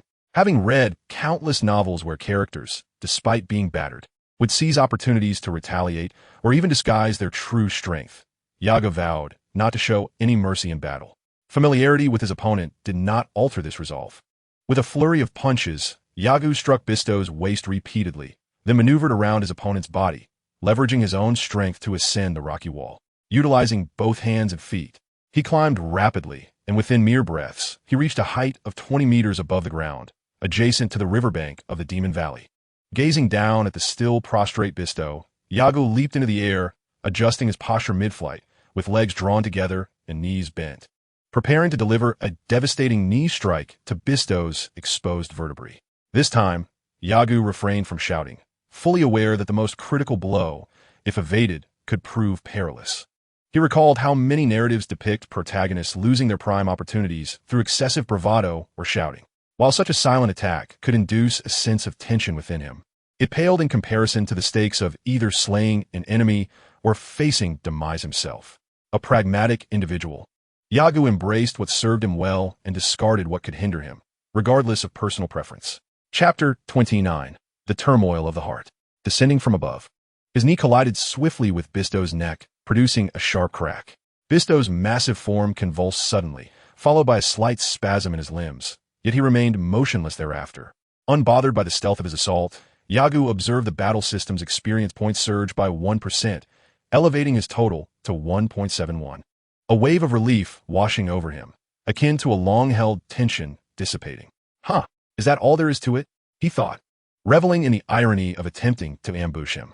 However, Yagu's expression shifted, his eyes narrowed with concern. He could not afford to be complacent. This creature was no mere foe, and recalling the future saga of Bu, where two earthlings, transformed by a wicked sorcerer, could regenerate even after spinal injuries, he realized that Bistow might possess similar resilience. The thought of leaving a snake alive only to suffer its bite prompted Yagu to abandon his leisurely observation. Though Bistow appeared on the verge of death, he still exerted all his efforts to dislocate the joints of his adversary's limbs. This way, even if Bistow survived, he would be incapacitated and unable to rise to fight. Contrary to Yagu's fears, Bistow lacked the formidable vitality he had anticipated. Merely 2 minutes after Yagu had dismembered him, Bistow breathed his last. Observing the lifeless form of Bistow, Yagu felt no fear. Rather, an unexpected familiarity surged through his veins, reminiscent of a 21st century individual, seasoned by the digital age, suddenly finding themselves devoid of electricity and internet, yet rejoicing upon rediscovering these elements after years of absence. Indeed, I'm a Saiyan, undeniably formidable. He roared to the heavens, feeling the urge to boast, constrained only by a lack of eloquence. Following his laughter, Yagu's excitement gradually subsided. Hands on his hips, he gazed down at the deceased Bistow, contemplating the implications of this encounter. Bistow's strength surpassed his own, as Morbai had stated. Bistow was a high-ranking entity among the lesser beings, his prowess eclipsing that of the other demons who could not emerge from the shadows. Although this meddling wasted quite a bit of time, the mere increment of 1% in experience is indeed a remarkable achievement. However, the individual encountered 3 years ago, a transformation of the Red Silk Army, appeared to possess a combat level surpassing that of Bistow, yet astonishingly yielded a meager experience gain of only 0.5%. The utilization of weaponry has severely diminished the combat experience. Does this imply that even cold weapons may become unusable in the future? Yagu harbored aspirations of equipping himself with a sword akin to the future Trunks, envisioning a scenario where, confronted by adversaries, he could deftly unsheath his blade and unleash a phantom fist, executing an otherworldly version of a celestial strike. The flair and embellishment of such a display would surely captivate audiences of all ages, contemplating the potential inability to wield weapons. Yagu lamented the loss, but resolved to seize the fangs of the deceased Bistow and transport him to the riverbank. He decided to leave it to the villagers to remove the body upon reaching the village, deeming it prudent to minimize contact with the corpse, uncertain of its toxicity. The prospect of an enticing monster-slaying dungeon map filled Yagu with sweet anticipation. The return journey proved to be a hassle, as the canyons previously traversed were now inundated with water. Yagu, feeling resigned, was compelled to leap into the river and drift downstream. After 2 hours of swimming, he arrived at the cabin where he had left provisions for Grinsmuller the previous night. To his astonishment, not only had Grinsmuller failed to retrieve Gumeyali, but the three were also standing there, panting heavily. Upon Yagu's appearance, the trio blinked back to reality, their faces lighting up with joy as they began to dance with exuberance. "Hey Yagu, we are here." "Thank you, Yagu." Yagu had no intention of lingering there, proceeding directly onward. Only Ailey among the three discerned this, while the other two assumed Yagu had overlooked them and thus continued to ignore his departure. The following day, after placing the food prepared by the villagers into his universal capsule, Yagu continued his journey, much like Kylan, balancing training with travel. In this world, as combat prowess escalated, the speed of aerial techniques had surpassed that of most human aircraft. However, for Yagu in his current state, he was aware that his speed could not rival that of a sports car. As a former inhabitant of Earth, he found himself more lethargic than those in this realm, where the explicit pursuit of martial arts was often motivated by a desire to attract female companionship. Nevertheless, reflecting on his actions since arriving in this world, he had not observed such a tendency. Yagu had previously acknowledged his shortcomings. Human inertia was formidable. Thus, he resolved never to excuse himself for failing to complete his training tasks from years past. Daily training was imperative regardless of circumstances. Over the past few days, he sensed a growing desire for rest. As the proverb aptly states, 1 day without practice, your hands and feet grow sluggish. 2 days without practice, you lose half your skill. 3 days without practice, you become an amateur. 4 days without practice, you merely stare in bewilderment. His recent delays were primarily due to the fear of exhausting himself to the point of being ambushed by enemies. Despite this, he had indeed fallen short of his training goals during those days. Regular practice is critical. When one is lax in training, they find themselves impoverished in times of need. Yagu worried that if he grew too fond of a comfortable life, he might become complacent, akin to Liu Ping, and neglect his training. In the original work of Dragon Ball, after Krillin wed Android 18, he began to neglect his training. Android 18, being a synthetic being, was met with skepticism by Yagu, who found it hard to believe that her diligent efforts would enhance her strength. Furthermore, Krillin's choice of casual attire and flip-flops suggested that he had grown fond of a lifestyle reminiscent of Master Roshi's, far removed from the rigors of battle. In Yagu's eyes, the exceptionally gifted son Gohan had been rendered ineffective by Chi-Chi's overprotectiveness. Naturally, no mother desires her son to frequently engage in perilous confrontations. What exacerbated the situation was that, despite Goku's formidable prowess, he, like Vegeta, had never known the concept of work. Nor did they have any intentions of establishing a martial arts school. The absence of stable income placed the burden squarely upon their wives. Bulma, the heiress of Capsule Corporation and a brilliant scientist, was somewhat insulated from the impact of Vegeta's lack of employment. However, Chi-Chi's circumstances were markedly different. The Ox King was not a wealthy man, and the considerable appetites of Goku and Gohan demanded substantial financial resources. This context elucidated her vehement opposition to Gohan's martial arts training. Yagu, unencumbered by familial obligations, had become a military representative, possessing shares in the versatile capsule company, ensuring his future was secure, with over a ton of gold still untouched. Half a month passed as Yagu departed from the hilly terrain, entering an endless expanse of grassland, burdened with 20 kilograms of weight. He hoisted a stone nearly a meter high, 2 meters long, and 1.5 meters thick above his head. This hefty rock had been selected after 3 rounds of careful consideration, serving as a long-term training tool. The grasslands were occasionally adorned with herds of cattle and sheep, yet Yagu kept his distance, aware that the world was fraught with danger. Despite being a government-occupied zone, the Red Ribbon Army traversed the area with impunity, often deploying elite squads for localized operations. 3 years prior, an assault on the Red Ribbon Army had resulted in the plunder of substantial resources, and Yaga doubted the Army's silence in response. Given the Earth government's military might rivaling that of the nationalist forces during World War II, it was likely that news of his audience with the king had been relayed. He might very well have found himself on the Red Ribbon Army's blacklist. As an organization with aspirations of global domination, no adversary would be spared. Although still a child, Yagu understood that lethal measures would be taken when necessary. After 10 consecutive days of running, Yagu ascended a dirt slope and noticed 2 single-pilot aircraft of the Red Ribbon Army approaching from a distance. The aircraft moved swiftly, vanishing into the sky within moments. Below the slope, a family was migrating across the grassland, accompanied by a lively herd of cattle and sheep. Just then, the 2 aircraft returned without a word, and as they neared the family, 2 machine gun barrels emerged from the front, unleashing a hail of bullets. In an instant, livestock fell lifelessly to the ground, and a horse-riding herdsman was struck, blood erupting in a brilliant display mid-air. The startled animals scattered in all directions, while the aircraft, seemingly satisfied, swaggered away into the distance. Yagu, still holding the oversized stone, remained unnoticed by the 2 aircraft. As he gazed upon the vanishing aerial vehicles of the Red Silk Army, Yagu felt a surge of unprecedented fury. Their actions evoked memories of the Eastern nation's transgressions against Huaxia in his past life.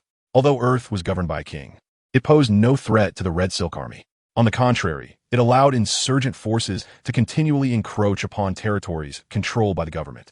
The Red Silk Army enforced a brutal regime upon the common folk. Any act of defiance was met with a harrowing demise. Yagu understood that this scene was neither the first nor the last he would witness. Though he longed to bring down the 2 flying machines and teach them a lesson, he recognized his reliance on half-baked aerial techniques would be futile against those soaring in the skies. Moreover, The military bases of the Red Silk Army were scattered across the globe. Yagu's current strength was ill-suited for a confrontation with them. Chapter 30. A Prelude to Trouble. Enormous boulders crashed nearby as Yagu fixated on the direction in which the aerial vehicles had retreated, his fists clenched tightly. I shall ensure you receive a lesson that will be etched in memory for a lifetime. He uttered these words without the gnashing of teeth or overt rage. He preferred to convey his sentiments both outwardly and inwardly. The pent-up indignation within him served as a catalyst for his desire to grow stronger, even if it meant succumbing to negativity. Yagu had become accustomed to the accumulation of adverse emotions, which seemed to define his very essence. Down the slope, a family of herders gathered around a man who had just been shot by a machine gun. Though the distance was considerable, Yagu could still hear the faint sounds of weeping. The lamentation echoed across the grasslands, and sorrow lingered in the clouds above. Yagu chose to depart, avoiding the grieving family. He possessed neither the means to comfort nor the ability to avenge the two perpetrators, leaving him with no option but to slip away quietly. However, this scene solidified Yagu's resolve to take action against the Red Silk Army in the future, especially when Wukong would infiltrate their stronghold to retrieve some artifacts from within. As Yagu pondered this, a sudden thought of the future android cell crossed his mind, but he quickly dismissed it with a chuckle. Time is discontinuous. I shall wait. If this world resembles the original Dragon Ball universe, then Trunks will exist in the future. But if not, could it mean Wukong would perish from a heart condition? He mused, that is something I must keep in mind. Additionally, I must ensure that the cell-collecting machines do not come near me. Caution is paramount. There was no need for haste. Dr. Gero's creation of Cell was still far off, and worrying about such matters was merely the folly of an anxious mind. I must become stronger, ever stronger. Yagu's purpose for arriving in this world remained somewhat nebulous. Super Saiyans were commonplace in Dragon Ball. Even the younger Son Goten and Trunks would eventually attain that transformation. Yet, Yagu did not forget that throughout Saiyan history, a Super Saiyan appeared only once every millennium. Vegeta's battle power exceeding 20,000 astonished other warriors across the universe, highlighting just how rare a battle power in the millions and the Super Saiyan transformation truly were. Certainly, Yagu comprehended a crucial point. The members of Frieza's army had never engaged in rigorous training. They were accustomed to enhancing their combat prowess through the experience of battle itself. However, the stark reality was that they could only prey upon weaker races. When confronted with formidable adversaries, they would dispatch warriors of higher caliber. In essence, apart from a select few, Frieza's subordinates exhibited little ambition to transcend their limits. In stark contrast stood the Dragon Ball warriors. Excluding the Saiyans and Namekians, Earthlings like Tien, Kaiatsu, Yamcha, and Krillin had surpassed their limits through relentless training, especially in the concluding chapters of the original manga. Even in the face of Majin Buu, Tien, as an Earthling, exhibited no signs of cowardice. Yagu pondered how he would respond when a powerful foe appeared before him. The mere thought of confronting Frieza was beyond his imagination. He knew he could not confront Frieza as Tien did with Majin Buu. As Yagu himself expressed, he would opt for a strategic retreat, lurking in Frieza's vicinity, patiently biding his time, for he believed that abstaining from immediate confrontation would yield better results. He adhered to the adage, preserving the Green Mountains means one need not fear a lack of firewood. The scene on the grasslands served as a source of inspiration for Yagu, yet he understood the paramount importance of correct training methods. In the Dragon Ball universe, there was no notion of excessive training adversely affecting one's lifespan. Nevertheless, masters like Master Roshi and Kuririn lived for over 300 years, an astonishing feat indeed. Yagu wished to avoid provoking the Red Ribbon Army. However, 6 days later, he unexpectedly encountered an area under their occupation. Infuriating. You truly are relentless, Yagu exclaimed as he cast aside a massive boulder, standing atop a high mountain while gazing down at the imposing military fortress adorned with the Red Ribbon Army's flag. At this moment, he realized that his combat strength was insufficient to confront the Red Ribbon Army directly. Although he had grown accustomed to 30 times Earth's gravity, this did not equate to possessing the strength of Goku, who had mastered the Kaioken under such conditions. In a similar gravitational environment, the differences in power among Goku, Piccolo, Tien, and others were markedly pronounced. It was evident that training in a gravity chamber merely accelerated the effects of training. It did not guarantee an immediate enhancement in strength. As Yagu observed the patrol teams of the Red Ribbon Army traversing the road below, along with the 2 reconnaissance aircraft that appeared every half hour, he suppressed his unease. He realized that circumventing this area would likely extend his journey by an additional month. Thus, stealthily advancing seemed the wisest course. As long as he refrained from stirring unnecessary trouble, he could surely pass through expeditiously. Deep down, he was aware that if he were to witness any egregious injustices, he would undoubtedly intervene. Unless he encountered an overwhelmingly superior force, he would invariably rise to oppose it. Indeed, as Yagu had anticipated, half a day later, while quietly passing through a village, he witnessed 3 members of the Red Ribbon Army executing a family, apparently due to their possession of a valuable antique. Concealed in the shadows, Yagu spotted a Red Ribbon Army vehicle and immediately devised a plan. He lifted his head and glanced around, contemplating the route that led to the Red Silk Army's fortress. An ambush along that path would likely yield impressive results, catching them off guard. He then pondered, hoping fortune would not abandon him. Otherwise, entanglement with the Red Silk Army would prove exceedingly troublesome. Turning his body, Yagu swiftly ran towards the road leading to the Red Silk Army's base in search of an ideal ambush location. 5 minutes later, he found himself disheartened. There was nothing but flat terrain, devoid of any hiding spots. In a state of urgency, Yagu could only cover himself with some grass and branches, attempting to conceal himself within the underbrush. The surrounding trees had all been felled. What could the Red Silk Army possibly aim to accomplish here? Regardless, he resolved to deal with 3 of their scoundrels before making his exit, knowing he could not linger any longer. The infamous retaliation of the Red Silk Army, coupled with their military bases scattered worldwide and their formidable strength, caused even governmental armies to tread carefully. Yagu had to take into account the disparity in strength between himself and the enemy. Another 7 minutes passed, and the distant dirt road was engulfed in a cloud of dust. Here they came, he thought to himself upon witnessing the scene. Although there remained some distance between them, the raucous laughter accompanying the rumble of engines was unmistakable, a sound that filled Yagu with distaste. As the open-top jeep passed his hiding spot, he seized the moment and leapt onto the vehicle. What was happening? Although the Red Silk soldiers lacked formal training, their years of suppressing governmental forces had honed their military skills, and the stringent punishment system within their ranks ensured that every soldier possessed commendable prowess. The instant Yagu jumped onto the jeep, both the driver and his companion sensed something amiss. With a swift motion, the 2 Red Silk soldiers pulled back their gun bolts. But before they could raise their weapons, a sharp impact struck their noses. Hit squarely, both soldiers slumped in their seats, hands weakly clutching their faces, unable to utter a sound of protest.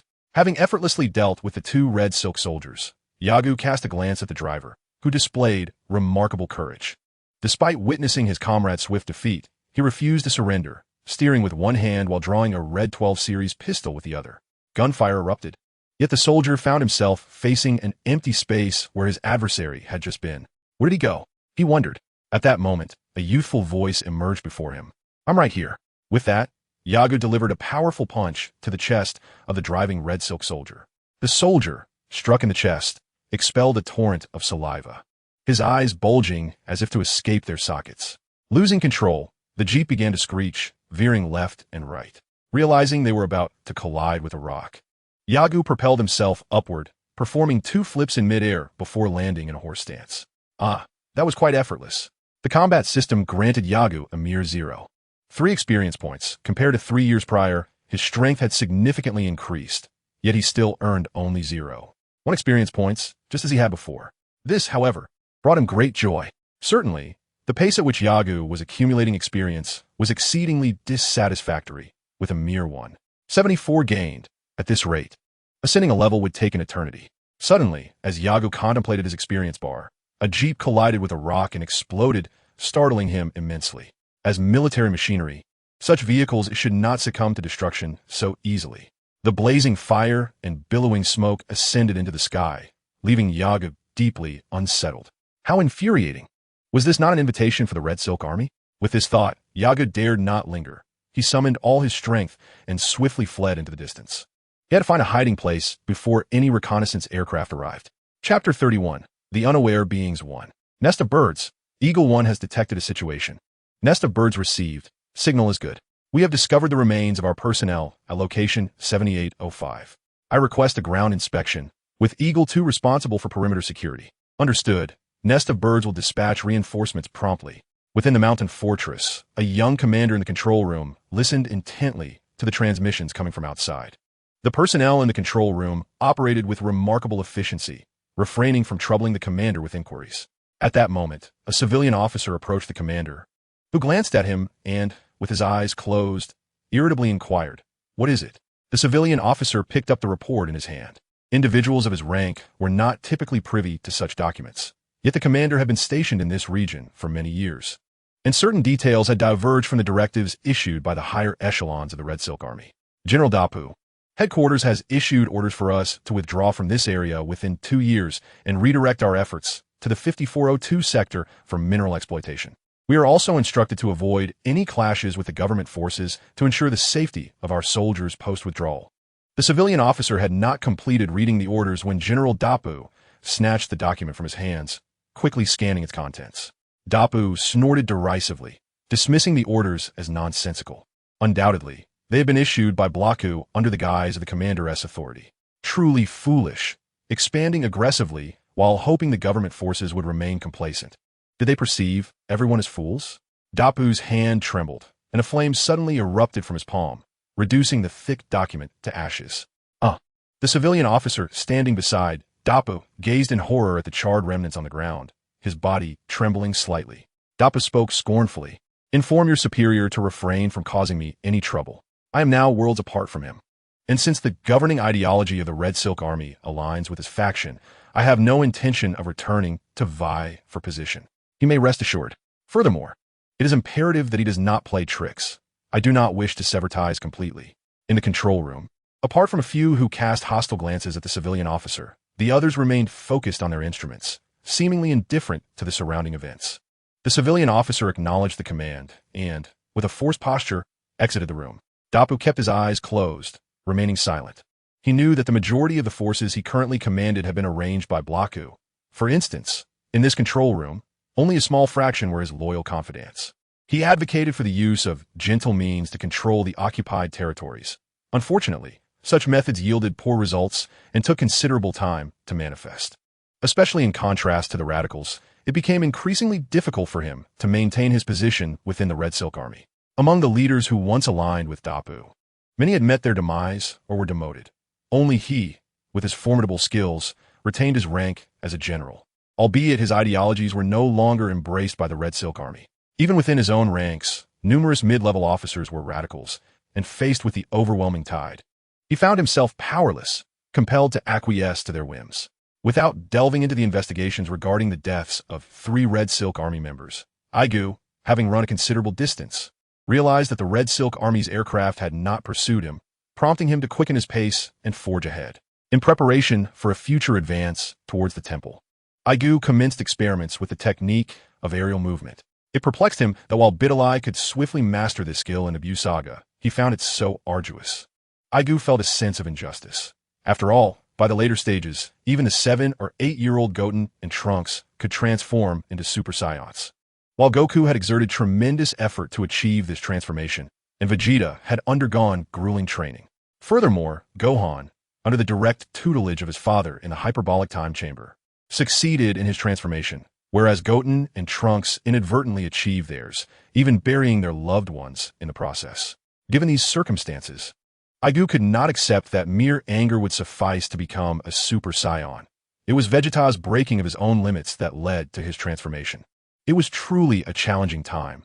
The anticipated emergence of the Super Saiyan was yet to unfold, and the lack of any increase in power made the struggle all the more arduous. Although he understood that training within the gravity chamber merely indicated effective practice, it did not guarantee an enhancement of combat strength upon entering. Yagu found himself at a loss for words. How many of today's Earthlings could function normally under 30 times Earth-S gravity? He had taken a considerable amount of time to acclimate from 1 times Earth-S gravity to 10, and upon reaching 20 times, he opted to start his training at 12 or 13 times gravity. Yet, after just 1 day, he rejected this approach. While gradual progression was sensible, the reality was that he was merely seeking excuses for his inability to endure rigorous training. After the gravity chamber transformed into a capsule, Yagu wore it by his side, spending 3 hours inside daily. A month later, Yagu arrived at a small town, having not interacted with anyone for nearly 3 months. He felt an overwhelming sense of loneliness and longed for his life in Shidu. There, although he did not engage actively with others, the daily sounds of machinery and the ebb and flow of people provided him with a sense of peace. This was starkly different from the feeling of occasionally catching sight of smoke rising from a distant mountain village in the deep woods. The streets of the town were bustling with people, and a glance was sufficient for Yagu to discern that this was a market formed spontaneously by nearby villagers.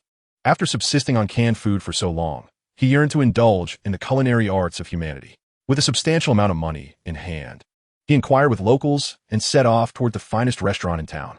Like the grand hotels in ordinary cities, the entrance of this town's establishment featured a charming hostess clad in a cheongsam, reminiscent of ancient Chinese elegance.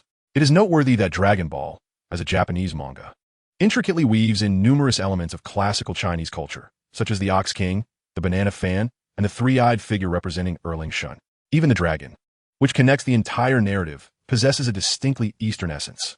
One must recognize that the dragon of Namek is not of this ilk. It is evident that the deity who crafted Dragon Ball was influenced by this world, resulting in such a dragon's emergence. Upon noticing a guest's arrival, the hostess gracefully bowed and welcomed. "We are honored by your presence." Although she seemed momentarily surprised by the youthfulness of Yagu, she exhibited remarkable composure and poise. The hotel's opulent decor belied the modest nature expected of a town establishment. The dim, golden lighting infused the atmosphere with an air of intrigue. With Yagu's discerning eye, he quickly surveyed the surroundings. At the corner of the hallway, a rotund gentleman was brazenly placing his hand on the posterior of a lovely lady, prompting Yagu to comprehend the peculiar expression that had crossed the face of a passerby when he inquired about the finest hotel in town. Nevertheless, since he was already inside, he resolved to indulge in a delightful meal. As Yagu entered the main hall, he swiftly attracted the attention of all present. The hall manager, initially intending to have security escort Yagu out, paused upon witnessing him produce a stack of cash from his pocket. This action captivated the attention of everyone in the hall. After all, a child of 7 or 8 possessing such wealth was quite a sight. "Is the manager available?" Yagu called out to a group of elegantly attired individuals. The hall manager, regaining his composure, hurried to Yagu's side, glanced at the money in his hands, and inquired, "What do you desire, young one?" Without any preamble, Yagu asserted, "The money I displayed indicates my affluence. Prepare your hotel's finest dishes for me, whatever you have, and be quick about it." The hall manager, taken aback, stared at Yagu with a bewildered expression. "Excuse me? Hurry and prepare the food. Is this not a hotel?" Nodding vigorously, the manager responded, "Of course. Would you like a private room?" "Certainly. Be swift. I am famished," Yagu replied. "Right this way, please. Must go. Instruct the kitchen to begin preparations." As the hall manager escorted Yagu toward the private room, he relayed orders to the back. 30 minutes later, the hall manager, along with several patrons, stood in astonishment, gazing at the private room occupied by Yagu. The clattering of dishes and the sound of Yagu's youthful voice demanding, "Not enough. Bring more quickly," echoed throughout. Several portly gentlemen who had just entered the hotel exchanged glances, intrigued by the curious expressions of the onlookers. One inquired of his secretary, who soon returned with information. The gentlemen exchanged knowing looks, and one chuckled. "One odd child. Perhaps he could fetch a handsome price." "Gentlemen, consider this business proposition. Owner Pulinal, this is your establishment. While we are equally curious about this child, we shall defer to your judgment," remarked a tall, middle-aged man, distinctly different from his corpulent companions. Upon hearing this, Pulinal, pleased that his authority was acknowledged, laughed heartily, saying, "I must extend my gratitude to Major Dachi for this opportunity. Over the years, I have been collecting peculiar creatures and have successfully tamed quite a few. Haha. Thank you. Haha. Mr. Puliner, you are too modest. Who in this vicinity is unaware of your esteemed reputation?" Meanwhile, Yagu, who is still indulging in food, is oblivious to the fact that someone has turned their attention towards him. His thoughts are consumed by a singular notion. Indeed, money holds great significance. Without these resources, he could scarcely dream of enjoying such exquisite delicacies throughout his lifetime. Chapter 32. The unwitting creatures in the private room where Yagu resides. It has transformed into the busiest spot in the hotel. 5 or 6 individuals are entering with dishes, while 2 or 3 others are departing with empty plates. This incessant flow astonishes the young hall manager, who begins to ponder whether this young man possesses sufficient funds to cover the bill. It is worth noting that Yagu has ordered the hotel's signature dishes. For an ordinary person, that stack of cash could last a month. Yet the manager's unease grows as he counts it. If this young man were to dine and dash, the hotel would incur a loss. And although recourse could be sought, the manager would bear the brunt of the responsibility. Suddenly, he notices a sharply dressed young man approaching him. The hall manager recognizes this individual, as he himself works under this man as employer, whether for professional reasons or to avoid offending him. It is imperative to cultivate a good rapport. Secretary Bai, you have arrived. Where's the boss? Secretary Bai, with an air of superiority, casts an arrogant glance at the hall manager. Observing the manager's eagerness to approach his employer, he frowns slightly and states, "You need not concern yourself with matters pertaining to the boss. Simply focus on your own responsibilities. Do you understand?" Seeing the displeasure in Secretary Bai's expression, the hall manager trembles with fear, nodding profusely. Were it not for the bustling environment of the hall, surrounded by numerous onlookers, he would have been tempted to kneel. For him, once power is attained, what value does dignity hold? Particularly after acquiring power, it matters little if those with greater authority look down upon him. However, should any subordinate dare to disregard him, he guarantees that they will feel the weight of his authority. Such is the enchantment of power.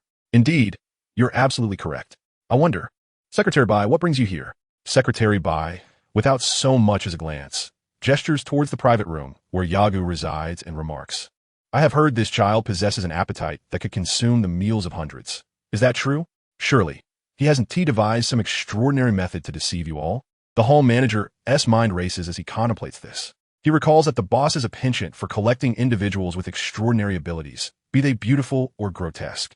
Could it be that the boss has taken an interest in this extraordinary young man? Ah, the world's most voracious child. What a splendid spectacle that could be. Having reached this conclusion, the hall manager reassures, "Rest assured, Secretary Bai, our personnel are inside. There will be no mistake. Observe, we are indeed making a gesture to administer the medication," as he bows deeply, assuming a posture of humility. The hall manager was acutely aware that individuals like Secretary Bai, given the temperament of the boss, were regarded merely as subservient dogs. Such characters would bow low before powerful figures, yet would employ a myriad of tactics against those beneath them when distanced from their superior. Thus, when dealing with such individuals, it was imperative to indulge their vanity. Failure to do so, unless one possessed a formidable backing, would likely result in dire consequences. You know what to do. Remember to act decisively. And do not tarnish the hotel's reputation, he advised. Upon finishing, Secretary Bai turned away with an air of arrogance, only to adopt a demeanor of humility and deference as he approached his boss, Planel, the earlier haughtiness vanishing without a trace. The hall manager pondered over Secretary Bai's words. Do not tarnish the hotel's reputation? A sudden realization struck him. It seemed he could not tamper with the food. However, a glimmer of inspiration flashed in his eyes. Since the boss desired this child, he reasoned that others would inevitably take action if he refrained. Thus, it was essential to keep this individual within the confines of the hotel. Seizing a moment when guests were bustling in and out, he entered, only to be greeted by a multitude of empty plates. Most astonishing was the speed at which Yagu consumed his food. His mouth functioned like a pulverizer. Whatever was placed within disappeared into his stomach after a mere few chews, leaving behind a slightly protruding belly that seemed almost unbelievable. Such a person was unprecedented. The hall manager, well versed in the realm of gastronomy, had encountered many voracious eaters before, individuals who could consume vast quantities in half an hour. But compared to the child before him, they were mere amateurs. Some collect stamps, some gather artworks of specific individuals, while Planel had a penchant for collecting peculiar creatures, including humans. The hall manager had personally seen a few, yet they paled in comparison to the bizarre child before him. With a smile gracing his face, the hall manager cautiously approached Yagu, meticulously avoiding the clattering bowls and spoons that the boy carelessly tossed about. Standing beside Yagu, he was astonished to find that the child seemed oblivious to his presence, remaining engrossed in his meal. Despite the awkwardness, the hall manager maintained his cheerful facade and greeted, "Hello, esteemed guest." Yagu seized a massive leg of an unidentifiable creature, its surface perfectly roasted to a golden crisp, devoid of any greasiness, exuding a delightful aroma. It was akin to a person accustomed to rich delicacies suddenly encountering the freshness of apples and oranges within a gasoline-scented box. Despite having savored this dish for the 6th time, Yagu still felt unsatisfied. Upon hearing the manager address him, he felt his mealtime was being intruded upon. And while tearing off a piece of meat, he grumbled, "What is it?" The hall manager, a capable individual, concealed the fact that Yagu had already transformed in his mind into mere fodder for the boss. He maintained his smile and inquired, "Are you satisfied with our hotel's service?" Yagu paused his actions. Being inherently cautious, he questioned the manager's intentions. What could he possibly want? Was this a market survey? If so, he mused, it should not pertain to him. Furthermore, the hotel's primary revenue likely stemmed not from meals, but rather from more intimate encounters. Did he dare to suggest offering him special services? Upon contemplating this, Yagu's eyes darted around, and he noticed the female attendant beside him clad in professional attire. Her figure, accentuated in all the right places and exuding a tautness, stirred within Yagu an impulse to test the elasticity of her form. Shaking his head, he quickly roused himself from such fanciful musings. What was he thinking? He was destined to become the martial arts master who would supplant Satan himself. Calm down, he reminded himself. There must be no blemish upon his record. Everything else was but ephemeral. Closing his eyes, Yagu feigned tranquility, directing his gaze towards the hall manager. What is it? Are you concerned my finances might fall short? Yagu glared at the man, given the hotel's engagement in such transactions. He certainly had no intention of extending any courtesy. In this industry, coercion, murder, and fraud were rampant, as it was a veritable corruption of human nature, far beyond mere indulgence in carnal pleasures. Oddly enough, the world of Dragon Ball seemed devoid of such chaotic affairs. Perhaps the presence of the Red Ribbon Army had diminished governmental influence. That seemed a plausible explanation. Yagu contemplated whether he should enact justice and dismantle the forces he had observed, yet considering that he had already offended the Red Ribbon Army, he realized that provoking further trouble would only invite unnecessary conflict, given his current capabilities. This is a strategic retreat, he assured himself. Sir, your current expenditure has reached a designated threshold in our hotel, permitting us to offer you a complimentary suite for one night. May I inquire if you wish to take advantage of this offer? The hall manager presumed that no one would refuse a free benefit. After all, who would shun such an opportunity?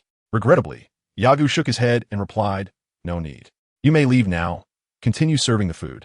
I intend to eat my fill. The hall manager contemplated saying more, but found himself at a loss for words. With a reluctant glance at Yagu, he departed.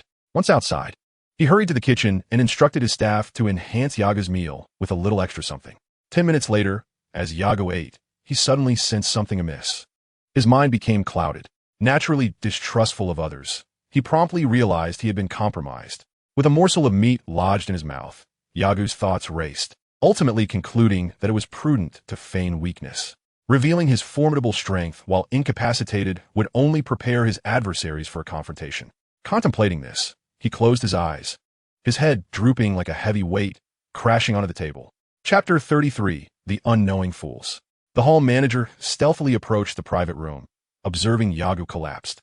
He chuckled softly, his demeanor still exuding an air of superiority, betraying no hint of change.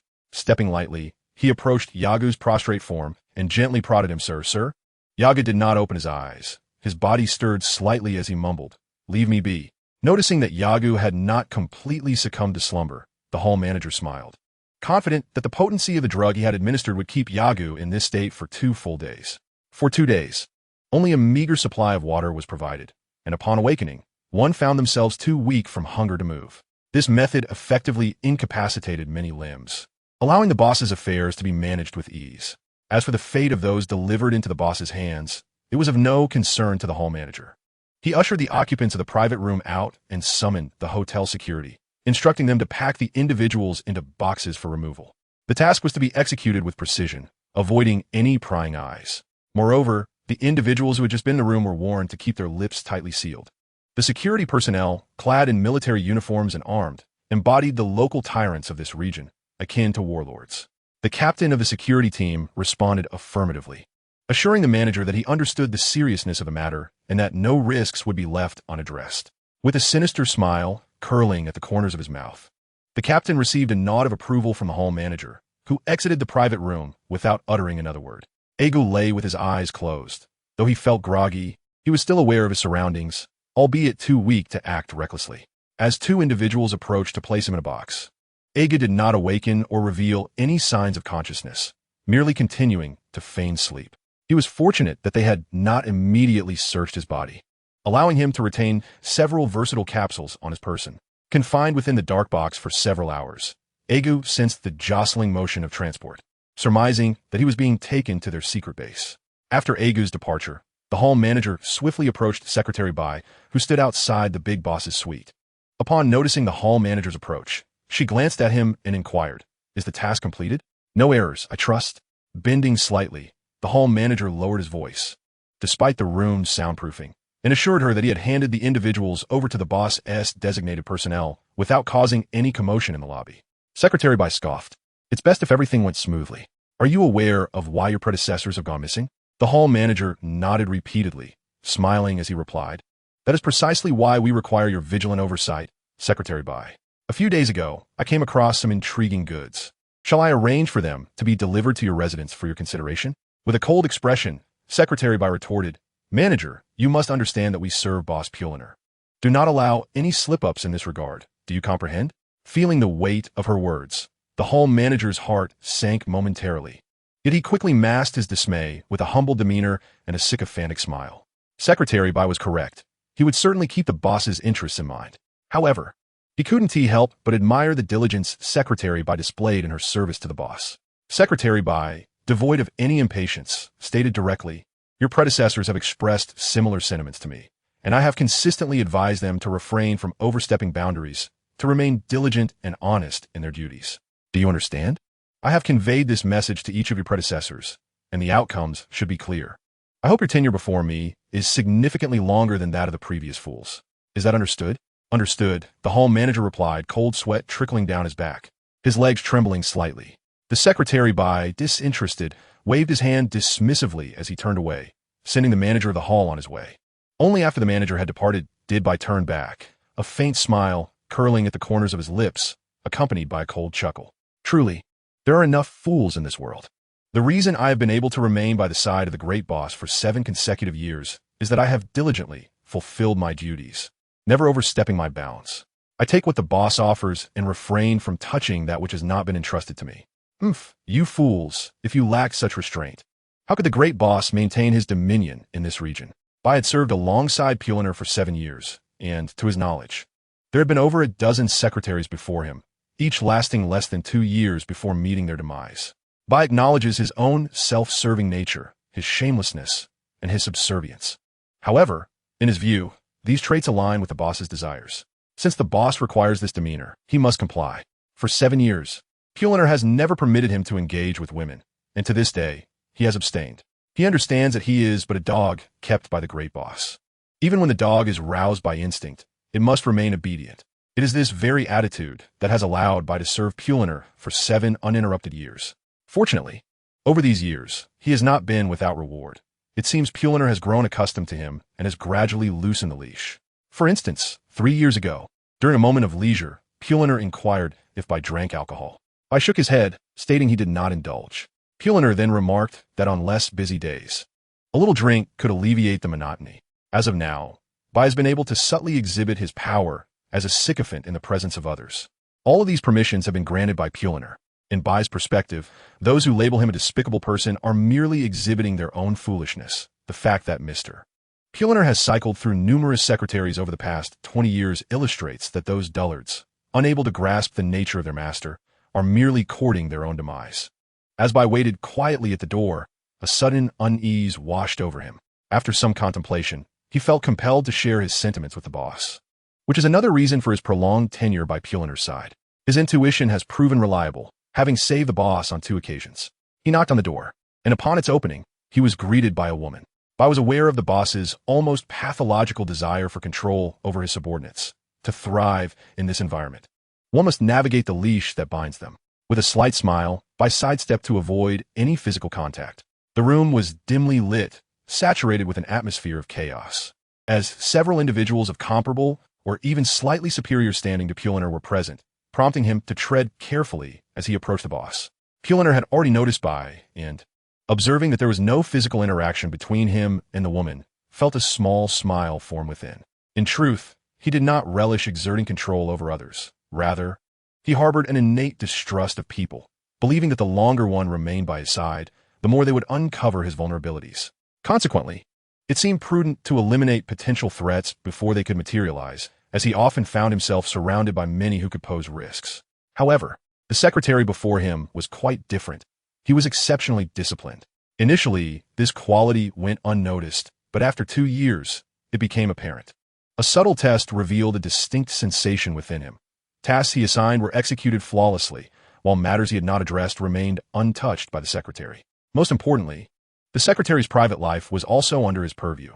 Without his consent, this young man abstained from alcohol, tobacco, and the company of women, even opting for nutritional meals that many of his own bodyguards refused. This peculiarity amused him greatly, akin to owning a remarkable dog. Planel cherished collecting all manner of extraordinary beings from around the world, and he considered the secretary before him to be one of them.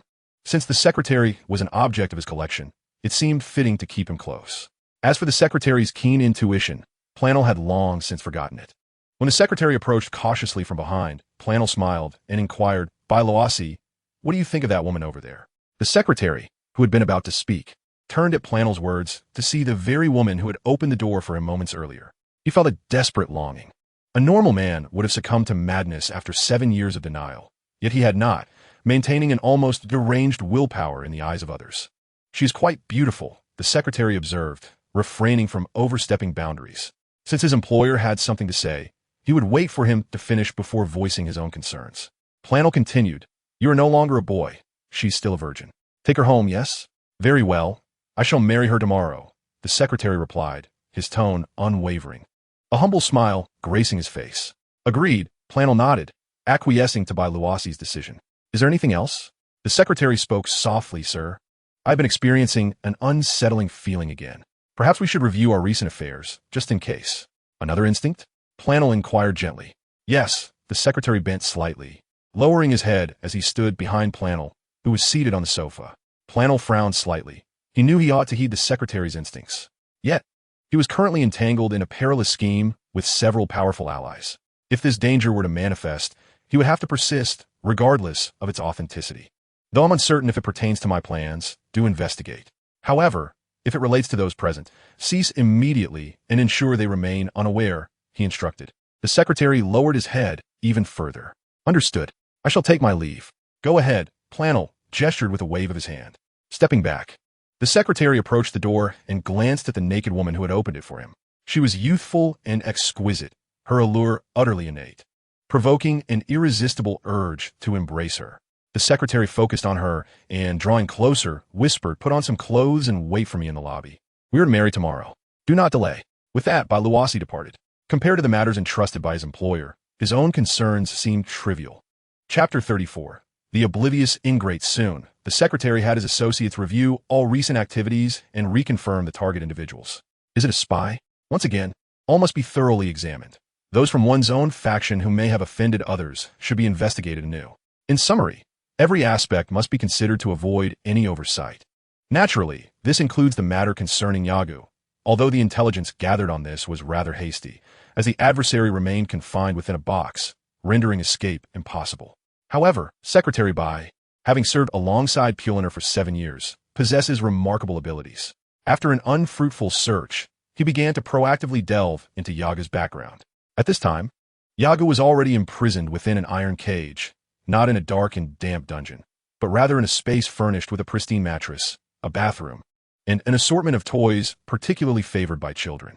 A small train, complete with tracks laid upon the floor, occupied nearly 1/5 of the confined area. The effects of the drugs within him had yet to dissipate, preventing him from fully harnessing his strength. In his prime, these iron bars would have held no significance. However, now escaping would require considerable effort. Yagu felt a flicker of anger, like a dragon stranded in shallow waters or a tiger fallen to the plains being mocked by dogs. These wretched beings had provoked him despite his intention to avoid conflict. It seems he might have to don the guise of a superhero with his underwear worn inside out. Yagu was aware of his current limitations.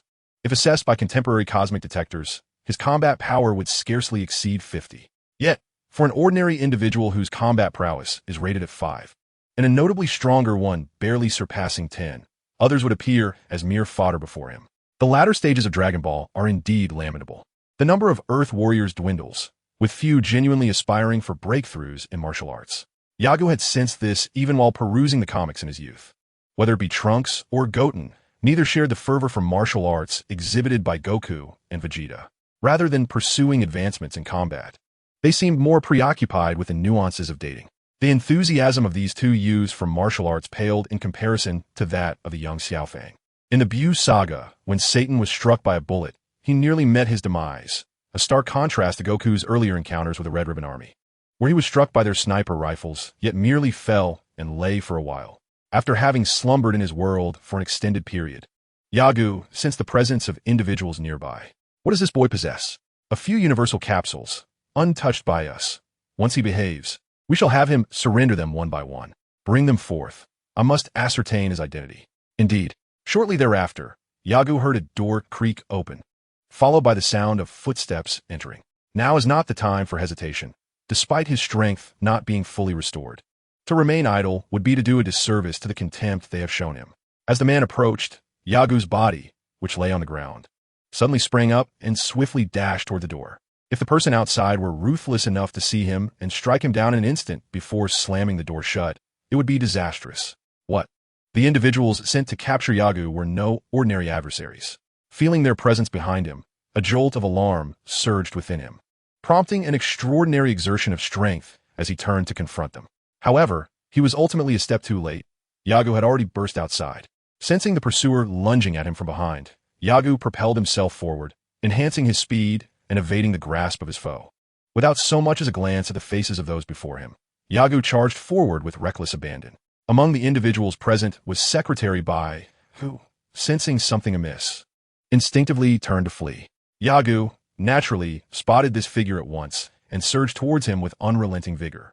Yet, two burly men in military attire appeared at his side, launching their right fists towards him. Yagu executed a swift roll, evading their attacks with a deft maneuver.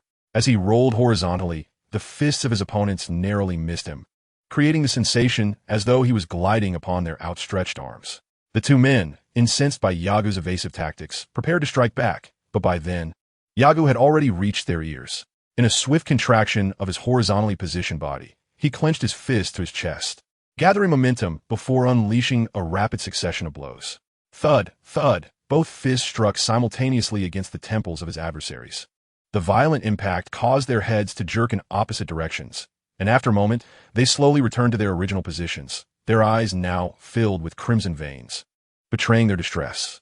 In the instant of striking the two men, Yagu soared into the air, resembling a great bird taking flight, landing behind Secretary Bai.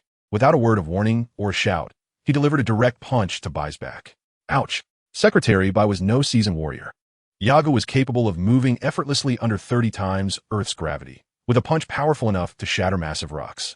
When his fist connected with Bai's back, the secretary felt a sharp pain before everything faded away. As he collapsed to the ground, a tingling sensation coursed through his body, only to dissipate moments later, leaving him devoid of control over his limbs. Having incapacitated Bai, Yagu turned his attention to the remaining two individuals within the room. These two had drawn their Type 12 pistols from the Red Silk Army, and upon seeing them, Yagu's murderous intent intensified. He accelerated once more, his body still unyielding, so that to ordinary eyes, he appeared as nothing more than a fleeting shadow. The two, armed and ready, fired at Yagu, bang bang, but regrettably, both shots missed their target. After their futile attempts, they realized it was pointless to continue firing. In the confined space of the room, once Yagu's speed was unleashed, there was no room for them to maneuver. He roared, his form materializing behind them in an instant. He leapt into the air, delivering a blow to the back of each man's head. To prevent a gruesome explosion of brain matter, he intentionally tempered the force of his strikes. Thud, thud, both men pitched forward, collapsing to the ground with no reaction, as if they had simply drifted into slumber. Dare to challenge me? And you? I must not forget you. Yagu smiled at the remaining individuals, particularly the one who had attempted to search him earlier, but had been unceremoniously cast into a cage. Witnessing Yagu's formidable prowess, this man dared not resist any longer. He was a robust fellow, with a square face, thick brows, large eyes, and a broad nose, exuding an air of sincerity and honesty. Upon realizing that Yagu had set his sights on him, the square-faced man quivered in trepidation. He had observed with clarity from within the cage that this young boy dispatched one adversary with a single breath, and the time it took to eliminate the 5 outside was astonishingly less than 5 seconds. A monster! You are a monster, he thought in disbelief. He had long heard tales of his boss's penchant for collecting peculiar beings, ranging from stunningly beautiful women who could steal one's breath away, to strikingly handsome youths who could stir desire in men, as well as the shortest of humans, and even those who transformed into grotesque figures under the full moon. Indeed, there was a plethora of oddities. While he had seen some of these creatures, none had instilled fear in him until today, when confronted by an apparently ordinary child. Yagu, wary of the white-collar man at the door, knew that such negligence could lead to dire consequences, reminiscent of a plot twist from a novel. Thus, he cast a cold glance at the still-living man before turning his attention to the 5 corpses, delivering a final blow to ensure they were beyond revival. Such ruthlessness! The square-faced man mused. Yagu seemed to perceive his thoughts, offering a knowing smile as he remarked, "I merely take precautions. After all, I am just a child, and it is prudent to exercise caution. Would you not agree?" "Huh?" The square-faced man appeared momentarily dazed, failing to grasp Yagu's words. Noticing the boy's unwavering gaze upon him, he stammered, "Yes, yes, of course." Yagu continued to smile. "I am grateful that you possess such understanding, my dear brother." The square-faced man, flustered, shook his head vigorously. "No, no, no. Your strength is exceptional. How could I accept such a grand gesture from you?" As Yagu approached the cage, the square-faced man retreated to the farthest corner, feeling an overwhelming pressure as he stood too close to Yagu. Chapter 35. The Martial Sovereign. The square-faced man watched in astonishment as Yagu pried open the cage with his bare hands, his eyes nearly popping from their sockets, and his mouth agape, as if it would never close again. You. Yagu stood before him and said, You, what is it? You can hardly form a coherent sentence. What do you wish to convey? Only then did the square-faced man realize how near the little demon was, his back pressed against the wall. I don't want to say anything." "Ah, so you have nothing to say, is that it?" "Well, I have plenty to express," Yagu replied, drawing closer and seizing the man's collar. "Come with me." Reluctantly, the square-faced man found himself being pulled by Yagu. If anyone were to witness this, they would surely wonder why he did not rise. The truth was, from any angle, should he stand, Yagu would undoubtedly cling to him, or his grip might loosen, causing the boy to fall should he attempt to rise. If such a person were to approach and question the square-faced man, the moment those words were uttered, he would surely face the wrath of the square-faced man's fury, teaching him that one encounter could be far more intense than another. "The esteemed elder, should you dare to challenge me, know that the seemingly gentle grip of a child upon the nape of your neck can indeed inflict grave consequences should an unfortunate miscalculation occur, resulting in a loss of flesh." Without delving into the thoughts of the square-faced man, Aguk remained indifferent to those devoid of the spirit to resist. It was somewhat credible. He was acutely aware that the object in his hand was likely cursing him internally, yet he could not derive satisfaction from it.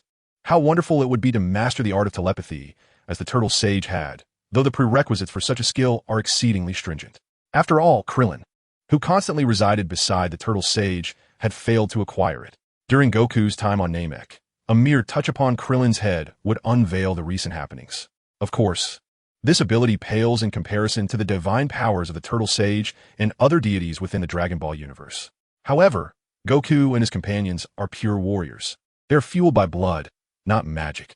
Imagine a warrior adorned with the trappings of sorcerers strutting about. They would surely be an easy target, ripe for the taking.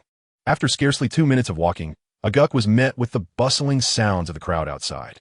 Had he been an ordinary person, or even a typical soldier, the square-faced man would undoubtedly have cried out in panic, exerting all his strength to flee. Yet, having witnessed the extraordinary speed of his adversary, he realized that evading bullets was a feat beyond his reach, even with all his limbs engaged. Initially, Aguk was somewhat taken aback, not anticipating such a swift reaction from the crowd outside. He had noted the absence of surveillance cameras in the vicinity. Turning to scrutinize the square-faced man he had dragged along, he remarked, "Indeed, as the saying goes, those who recognize the times are true talents. Although you have sullied the term talent, I shall still bestow this phrase upon you. Well done, young man. You possess great potential." The smirk at the corner of the square-faced man's mouth nearly froze, as the wounds he had sustained from being dragged along began to seep blood. However, out of fear of the child, he refrained from covering them. Aguk appraised him from head to toe and inquired, "Can you read? Can you write?" Yes, little brother. What do you require of me?" The square-faced man felt a surge of relief, for reinforcements had arrived. Nonetheless, like a rabbit with multiple burrows, he remained cautious, reluctant to make any sudden movements. Those cinematic villains who, upon being surrounded by their own, unleash a torrent of bravado are the epitome of folly. Such bravado is fitting only for the astute, who remain clear-headed and adept at survival. Conversely, incessantly threatening someone of weak mental fortitude could lead them to a breaking point. where they might disregard their own safety and act recklessly. While the square-faced man could not ascertain Aguk's true identity, he had witnessed the latter's ability to dodge bullets. Thus, it was clear that he possessed genuine skill, and any words spoken could not afford to offend him. Aguk was pleased with the man's response, nodding slowly before continuing. It is splendid that you can read and write. This grants me an additional option. What option? The playful, childlike grin on Aguk's face widened. A choice between two. Surely, you have heard that sound before. If I were to flee while dealing with you, how would I find you again? The square-faced man contemplated the ruthlessness of his opponent, who was capable of taking lives without hesitation. He shook his head repeatedly, assuring, I won't flee. I absolutely refuse to run. Even if you beat me to death, I will not escape. Yet, it was indeed true that he would only remain steadfast if not faced with death. Given the chance, he would bolt. Naturally, Yagu was skeptical, raising his hand to silence him in midair. Let me make this clear. I do not believe a single word you utter. Hence, I present you with two choices. Listen closely. First, I shall sever your tongue, and you will have to communicate through writing in the future. This will certainly impact your life, but considering your complicity in wrongdoing, it serves as a fitting punishment. The second option, then, is to keep your tongue intact while I dislocate both your arms. How does that sound? I will count to 3. 1, 2. The second option, the square-faced man blurted out immediately. It was hardly rocket science. Who in their right mind would choose the first option over the second? Very astute, Yagu remarked, and, in the blink of an eye, his hands lunged forward to grasp the man's arms. With a forceful thrust, the square-faced man let out a piercing scream as his arms dangled limply like sausages hung out to dry. A smile crept across Yagu's lips. The man's cries had drawn attention from others nearby. He was aware that the intention was to amplify the noise, but what did it matter? The room before him led to several exits, akin to a crossroads on the street, and Yagu was intent on ensnaring that group of scoundrels. The first assailant emerged, revealing an undeniable connection to the Red Silk Army, as each individual brandished a Red 09 rifle. Yet, compared to the Yagu of yore, he was unperturbed by such rabble. A fist struck the gut of the first attacker, who doubled over and collapsed. In an instant, Yagu positioned himself between the second and third assailants, delivering simultaneous blows, one to the back and another to the chest. Thud! Thud! Both men were sent soaring through the air, landing 3 meters away. Huh? Shoot! Exclaimed the fifth assailant, but alas, darkness enveloped him as he crumpled to the ground, witnessing the violent tremors of the man before him as he slowly succumbed to the earth. The square-faced man watched Yagu's display in a daze. To him, it was indeed a performance, a demonstration of overwhelming power and an oppressive aura, deftly evading bullets in close-quarter combat. Soon enough, every visible space was strewn with bodies. The skirmish concluded swiftly. Within 10 minutes, Yagu was no longer involved. He was no fool. Such chaos would undoubtedly prompt the mastermind behind it to rally reinforcements, especially given the evident ties between these men and the Red Silk Army. Yagu guided the square-faced giant, now devoid of his arms, to the forefront as they made their hasty exit. Along the way, Yagu liberated several imprisoned individuals. The peculiarities of their circumstances were of no concern to him. In a moment of respite, he glanced at the battle system. Good heavens, his experience points had soared to 528, a tally exceeding 300 individuals. Quite splendid indeed. Yagu mused contentedly to himself. However, upon reflection, I realized that my previous denial was misguided. The purpose of the combat system is indeed to cultivate a higher fighting spirit, unlike in games where defeating lower-level foes yields no experience. Now, what that plus sign? In the last village he assisted, the formidable giant he vanquished had granted him additional experience, yet that benefit has vanished. Have I truly gained less than 0.1% from those I have defeated? A sigh escaped Ag's lips. As a traveler from another world, he naturally yearned to possess attributes that set him apart from others. Ideally, he would relish in his strength while experiencing rapid advancement. Yet, after several years, he found no evidence of such progress. At times, AG felt a sense of relief that he did not abandon his training upon discovering the combat system. Otherwise, he would surely find himself outpaced by Goku and his companions. A glance at the conclusion of the Buu saga reveals that, despite Goten and Trunks' formidable abilities, their lack of pressure during Gohan's youth has led to a lackadaisical approach to training. Had they begun transforming into Super Saiyans at the tender age of 6 or 7, they would likely have already achieved the second stage of Super Saiyan transformation. Following Goku's training regimen, they might even have reached the third stage. After all, As a hybrid of Saiyan and Earthling, Gohan possesses the greatest potential among them. Through the narratives of Dragon Ball, AG understands that great ability and potential alone do not guarantee supremacy. True strength arises only when both are harmonized. At times, AG likens martial arts training to national strength. Relying on a handful of techniques to confront adversaries is akin to a nation depending solely on a few advanced weapons. While such a nation may easily overcome weaker foes, it will inevitably falter when faced with a militarily advanced superpower. Techniques such as the Spirit Bomb and the Spirit Slice may yield fleeting victories if relied upon from the outset, leading to dismal outcomes. Only through genuine strength, coupled with relentless self-improvement, can one achieve comprehensive enhancement of their abilities. Just as Goku and Vegeta, even in their roles as grandfathers, remain dedicated to their training. They embody those who have ingrained the pursuit of strength into their very essence. Employing cunning and deceit may grant temporary advantage, but it cannot secure true victory. Understanding these principles, AG comprehends why Goku and Gohan, despite being able to remain in the hyperbolic time chamber for an additional year, chose not to utilize that time. They have accomplished what they needed to, and now it is time to conserve their energy and adjust their mindset. With this understanding, AG lets out a deep sigh, acknowledging, "I truly am not as formidable as Goku." Chapter 36. Unsuitable for clever tactics if what you say is true. Then the influence of this planner is not only solid within the Red Ribbon Army, but also quite formidable against the government forces. The name of the square-faced man eludes AG, and he seems to have forgotten to inquire about it. He allows matters to unfold as they will. After guiding the man to a location where his superior, Planner, would take some time to arrive, AG begins to interrogate about Planner's influence. Upon hearing the square-faced man's words, AG is taken aback. This individual named Planner possesses an extensive network, akin to the arms dealers from my previous life, engaging with various factions across the earth. The two dominant forces are the government army and the Red Silk Army. It is said that the Red Silk Army can suppress the government army, primarily due to the existence of individuals like Pulaner. They are acutely aware that once one faction unifies the earth, their survival will be jeopardized. Thus, they tend to support one side while undermining the other. Given the government army's considerable prestige among the populace, many factions have directed their resources towards the Red Silk Army. Yagu is not a benevolent character, yet a chaotic earth offers no sense of security compared to a unified and peaceful one. After all, for those who cultivate, it is best to remain unattached to material concerns. As Yagu paced back and forth before the square-faced man, he suddenly inquired, "What is today's date?" "Huh? Oh, it should be the 13th, came the hesitant reply. Yagu turned to face him, continuing, "So, that means the day after tomorrow will be the full moon?" "The full moon?" The square-faced man appeared puzzled, but dutifully responded, "Yes, the day after tomorrow will indeed be the full moon." A smile graced Yagu's lips as he remarked, "That is splendid. Indeed, when Wukong transforms into a giant ape, he loses control of his consciousness, while Wufan retains minimal judgment upon his transformation. However, Vegeta possesses the remarkable ability to control his thoughts even in his giant ape form.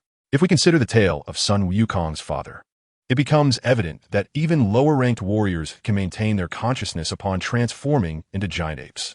In truth, Yagu holds reservations regarding the animated and cinematic adaptations of Dragon Ball, as many narratives within those films do not align with the main storyline. For instance, in the arc where Frieza's brother Cooler invades Earth, Sun Wukong returns to Earth to train for the imminent android saga. Yet the introduction depicts Chi-Chi relocating their home to Kame House while Wukong trains outside. In the manga, Wukong and Piccolo are clearly depicted as taking Wufan away from Baozi Mountain for intensive training.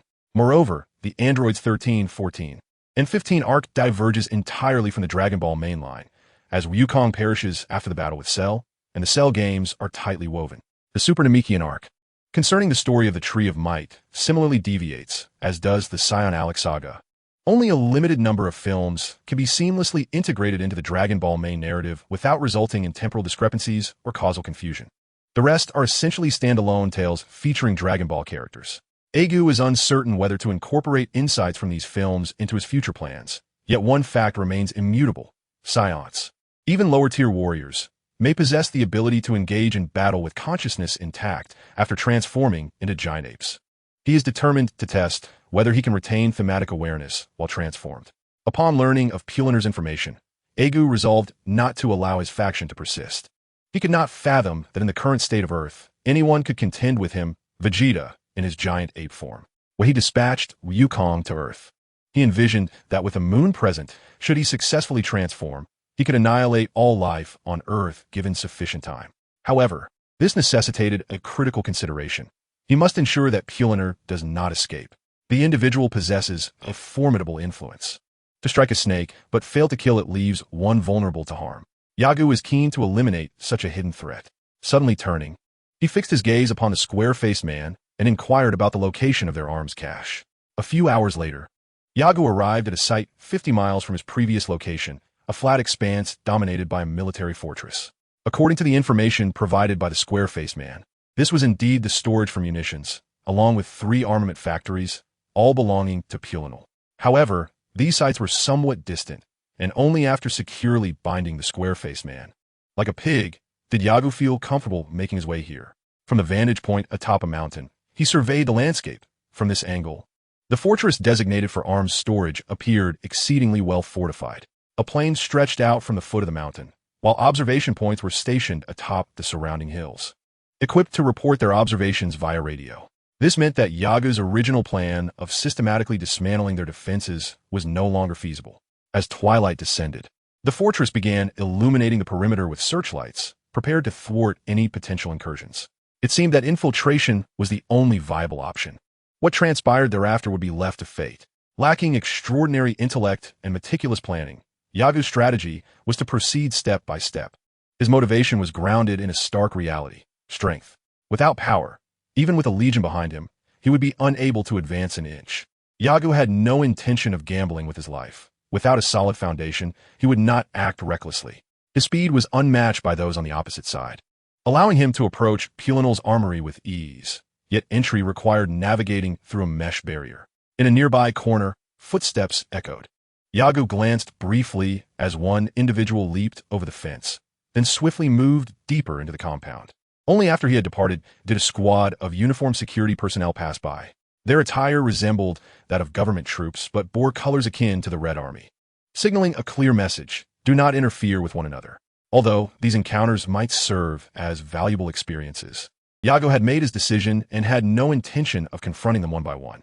The munitions were stored in the basement, with specific passageways designated for the transport of large quantities of supplies, though typically they were not permitted for use. Yagu realized he must descend slowly from above. After 30 minutes, he finally reached the 3rd basement level. The armory was equipped with numerous cameras, compelling Yagu to hold his breath each time he passed these areas. Exploding into motion to reach his peak speed, his velocity reached its utmost limits, rendering his form a mere shadow before the cameras. In a dimly lit environment, these silhouettes were virtually undetectable, as contemporary technology had yet to identify such nuances in imagery. On several occasions, he encountered patrols and sentinels. However, these individuals were not elite soldiers. Coupled with the fatigue of prolonged night shifts, their cognitive responses were dulled, allowing Yagu to slip past them as if merely a gust of wind. Certainly, undertaking such actions entails a considerable degree of risk. However, Yagu could not concern himself with these matters, adhering instead to his initial philosophy of taking one step at a time. He had anticipated that he would be discovered midway, leading to a forced escape. He had envisioned countless scenarios in which he would single-handedly confront 1,000 foes, ultimately reaching the true location of the armory. To his astonishment, Yagu found himself arriving at the weapons depot without encountering any obstacles, rendering his emotional investment futile, leaving him in a state of bewilderment. Gazing upon the towering piles of weaponry, Yagu felt a slight twitch at the corner of his mouth. He had not expected the endeavor to be so effortless. He had braced himself for a series of arduous trials. A smile broke upon his lips at the thought.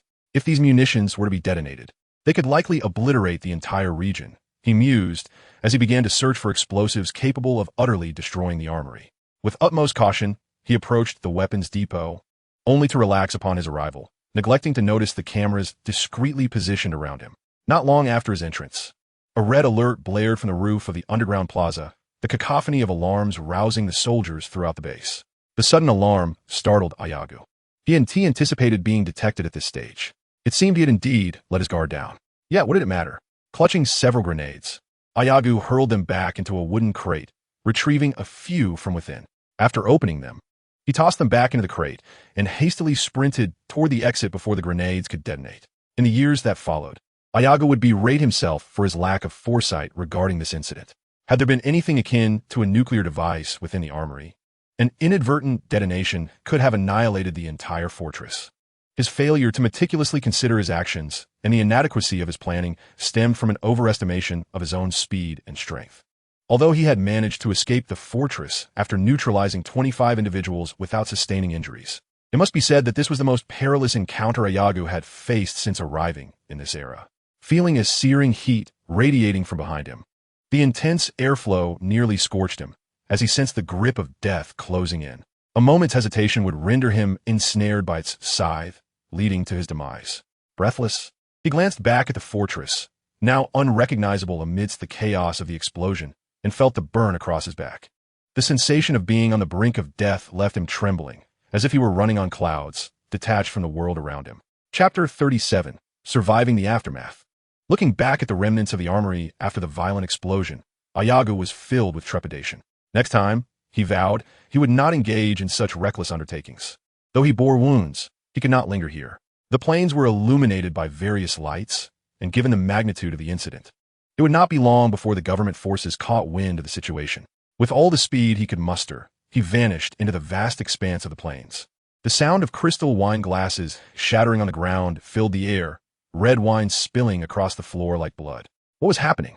Planel, who should have been reveling in the success of a lucrative transaction with several factions, now sat in a dismal silence, his eyes shut, reclining upon a couch adorned with a layer of white fox fur. Before him stood a man clad in military attire, undeterred by Planel's ominous aura. Calmly, he stated, "The reason for the attack on the base remains unclear. However, we have ascertained the cause of the troubles in your collection room. It is linked to a child we brought back today. All our guards that were slain by him, and even by Loasi, met his end at the child's hands. It is possible that the assault on the armory is also attributable to him. That child? The time that has elapsed is not long, yet Planel recalled him vividly. A cold smile curling at the corners of his mouth. Excellent. After so many years, this is quite remarkable. Do you know what must be done?" he inquired. The soldier stood tall, responding with icy resolve. "I understand, my lord." With that, he turned and departed. The fury in Planel's eyes dissipated swiftly after so many years. He had weathered countless storms and understood that anger is the progenitor of failure. It diminishes one's fundamental judgment, while some may harness anger to augment their strength. In the face of a metal tempest, even the most fervent rage would be futile. A child capable of slaughtering hundreds and devastating his armory. Could such a notion be conceivable? Planel refrained from questioning his subordinate directly. Having provided such an answer, they must possess evidence. Let them pursue this lead. I shall dispatch others to continue the investigation. Meanwhile, Yagu lay upon a blanket, observing the round-faced man he had bound, who intermittently cast glances in his direction. With a grin, Yagu remarked, "What is the matter? Do you think I'm injured and wish to take advantage? Feel free, as long as you dare to act."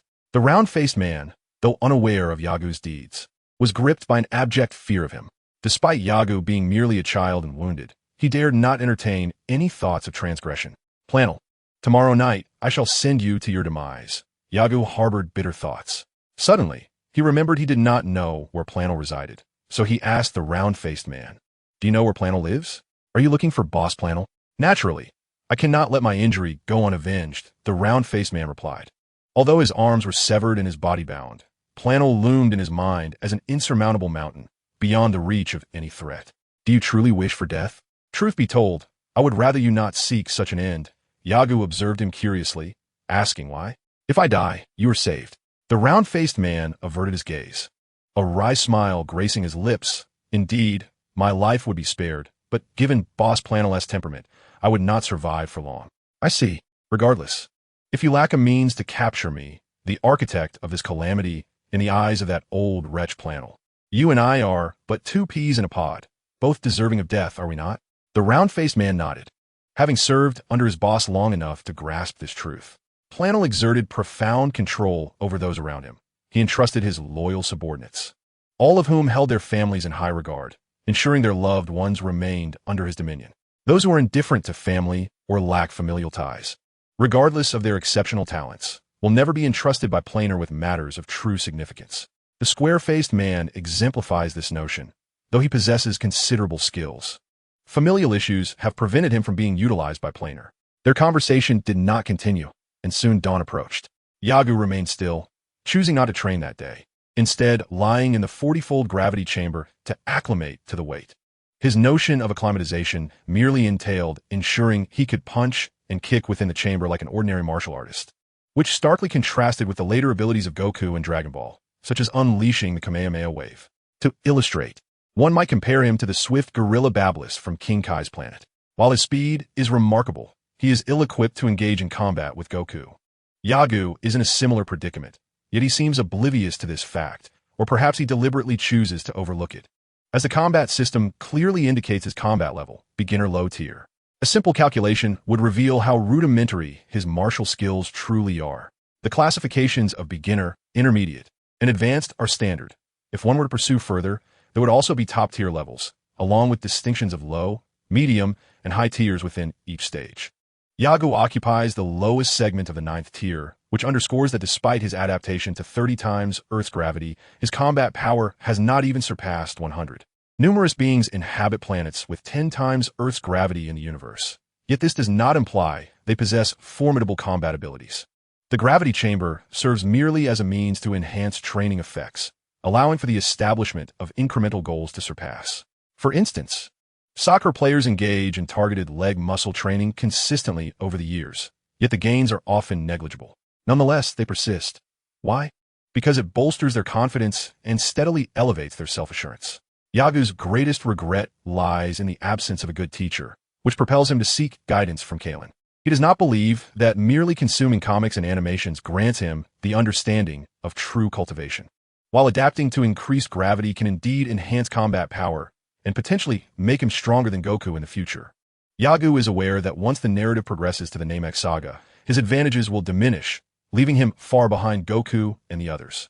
He has yet to fully contemplate the implications of being taught martial arts by Kalen, then proceeding to the temple and beyond to the underworld. On this day, Yagu frequently observed orderly formations of individual, flying devices traversing the sky. The square-faced man remained silent, his gaze fixed on the house Yagu had disguised. A sardonic smile gracing his lips. "Kid, if you don't leave soon, there may be no opportunity for you to depart." Although he knew Yagu could not hear him, the square-faced man seized the moment to speak. Yagu was not inclined towards demise. He had no desire to perish. Time swiftly passed, and soon it was the night of the full moon. Yagu was no longer with the square-faced man. His small stature and swift movement were his only advantages, the sole challenge being locating Planer's residence. Fortunately, the square-faced man had ultimately provided Yagu with 5 locations. Other areas also housed Planer's dwelling, but he would only rest at these 5 nearby spots. The old rascal, hiding here, forced me to traverse half the region. Half the region, mind you, is equivalent to 10 Shanghai cities, and I had to meticulously discern whether the person I sought was indeed within the dwelling. At that moment, Yagu lamented his own feeble strength. If only he possessed 1,000 units of combat power, he could stride boldly into their midst, heedless of the bullets. In contrast, the ancient Majin Buu could brazenly enter the king's palace without a care. At present, I should not be concerned about bullets. Suddenly, Yagu realized this fact. When Goku first encountered Bulma, she was unable to kill him with a gun.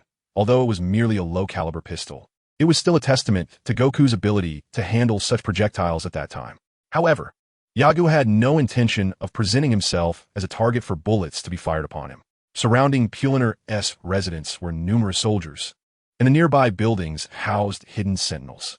The pressure of approaching the enemy under such stringent surveillance weighed heavily on Yagu.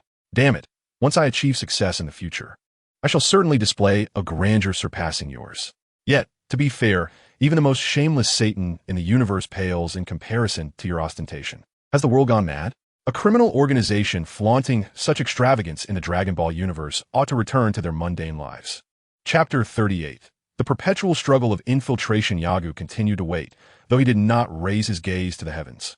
Even if he were to transform into a great ape, it would have to be near Puliner's residence, maximizing his potential for destruction. He did not have to wait long. Despite the distance, he spotted a large group moving about within the dwelling. This is the moment I have been waiting for, Yagu silently proclaimed within. He crouched low, channeling his power into his legs, and then sprinted forth. His diminutive frame possessed an astonishing strength. Resembling a cheetah in the eyes of animals, swift, and fiercely determined. Behind him, the force of his feet against the ground stirred up a cloud of yellow dust that trailed along his path. Yagu's speed surpassed even that of Cheetah, and with his small stature, he became nearly invisible against the backdrop of the night sky, despite the bright moon above. Yet, the instruments set up by Puliner's subordinates nearby betrayed Yagu's presence. Close to Puliner's estate stood a 10-story structure, a clock tower that had never welcomed tourists since its completion. The top floor was filled with various devices, dozens of screens scattered around, manned by a dozen individuals diligently monitoring their equipment. Detecting a heat source, unable to discern the exact shape, Analysis Department, please check immediately. Target in Zone 6. A soldier suddenly identified a red heat source rapidly moving within his assigned area, which appeared on the screen as an elongated crimson line. As a skilled technician, he understood that only weapons such as missiles could create such a phenomenon. However, this heat source did not reach the intense temperatures associated with missiles. It resembled the motion of an animal in flight. Yet, to his knowledge, no known creature could achieve such speed. Despite his myriad of uncertainties, the soldier promptly filed a report, relaying the information upwards. Upon hearing of the situation, fellow soldiers and analysts immediately focused their energies on deciphering it, while those without assigned tasks diligently scrutinized their designated areas, fearing they might overlook something. Meanwhile, the situation was communicated to the concealed sentinels below. However, the feedback received left those in the analysis room astounded. No one had detected this entity. A brief analysis concluded that a biological being was moving at an extraordinary velocity. How could this be possible? Indeed, up until now, they had never heard of such a formidable individual. The world's foremost assassin, Tao Bai Bai, was renowned globally, yet few had the privilege of encountering him. He had claimed many lives, yet the majority of humanity still believed that firearms surpassed physical prowess. Take, for instance, the Dragon Ball saga, where Satan brandished a handgun against the absorbed Gotenks. This illustrates that people's perceptions in this regard remain unchanged. Suddenly, an alarm rang out, causing Yagu to furrow his brow in frustration. Why was it that he could never fulfill his desires? It seemed that charging forward was his only viable strategy. Without further ado, he was merely a few hundred meters away from Puliner. Such a distance could be traversed in mere breaths with Yagu's speed. He had previously had the square-faced man describe Puliner, and upon seeing the man frantically fleeing amidst a crowd, he immediately recognized him. Puliner, lounging on a sofa, suddenly sensed an unsettling atmosphere. Having placed his faith in the divine, and having narrowly escaped danger several times due to other sixth senses, he trusted such instincts. Prepare the vehicle, we leave tonight. His words were met with unwavering compliance. The newly assigned secretary dared not utter a word and hurriedly went to arrange for the car. Just as he was escorted out of the room under the protection of his guards, news of an intrusion reached him. This revelation startled Puliner even more, reinforcing his unease. If he did not evade now, he would undoubtedly face grave peril. As Puliner wrestled with his disquiet, he abruptly looked up. Standing several dozen meters away atop a wall was a diminutive figure. Puliner's bodyguards also spotted Yagu. The captain raised his firearm, firing shots while instructing his team to swiftly usher their employer to the bulletproof vehicle.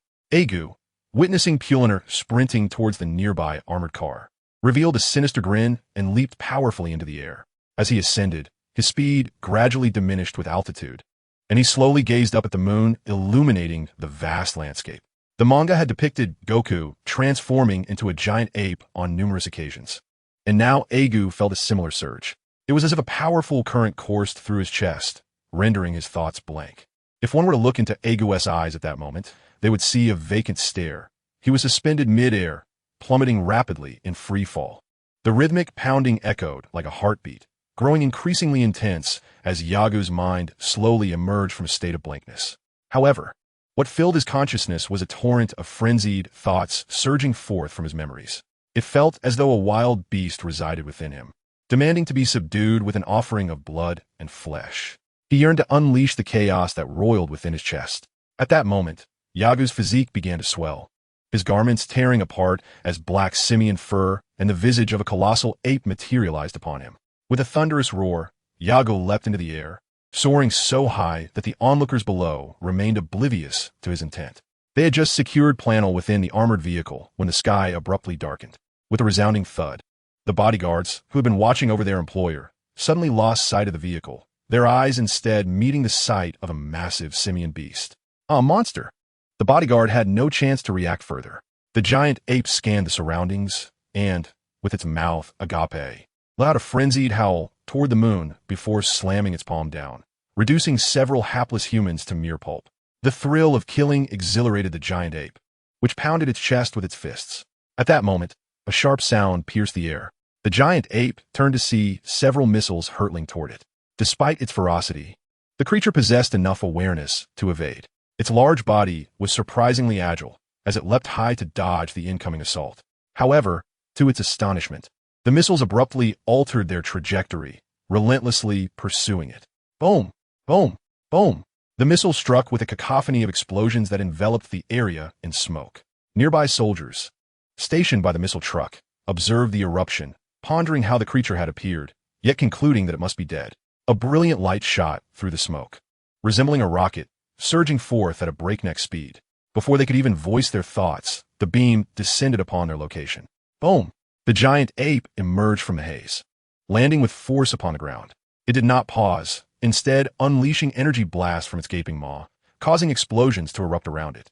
Within mere minutes, the town, meticulously constructed by Fey Planel, was reduced to ruins, with the bell tower, an undeniable landmark, meeting its demise at the hands of an energy orb. Survivors hastily fled in their vehicles, while those closest armed with rifles, rocket launchers, and grenades communicated the futility of their weapons against the monstrous entity before them. One energy blast, a single punch, a swift kick, the giant ape unleashed its fury in every way it deemed satisfying, systematically obliterating the town. In just an hour, the area transformed into a landscape resembling a series of craters, where survival was an impossibility unless one hid beneath dozens of meters of earth.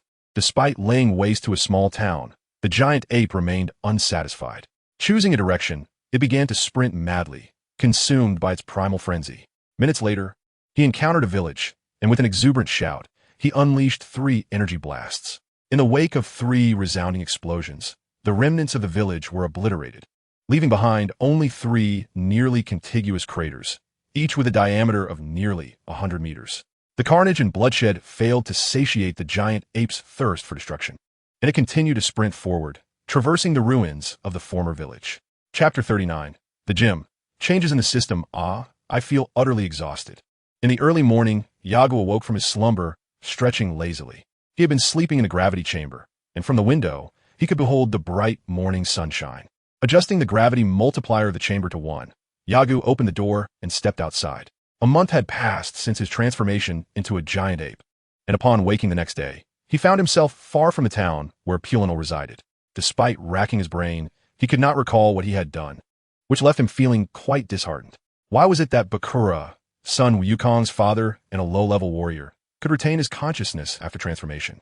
Ultimately, Yagu attributed this discrepancy to the fact that it was merely a theatrical animation, a convenient explanation, yet he was left feeling profoundly disappointed.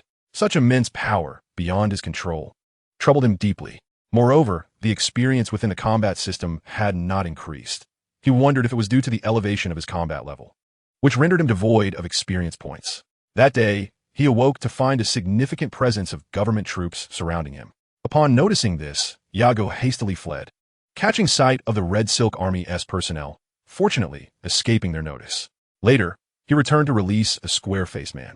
The man was named Zilongbao, a name that initially astonished Yagu, though he mused that if the Dragon Ball universe could have Tien and Dumpling, why not Zilongbao? However, the name sounded rather unpleasant, akin to Puss Bag, which left him feeling uneasy. After liberating the man, Yagu provided him with some money, encouraging him to establish a media company in West City to publish newspapers and the like.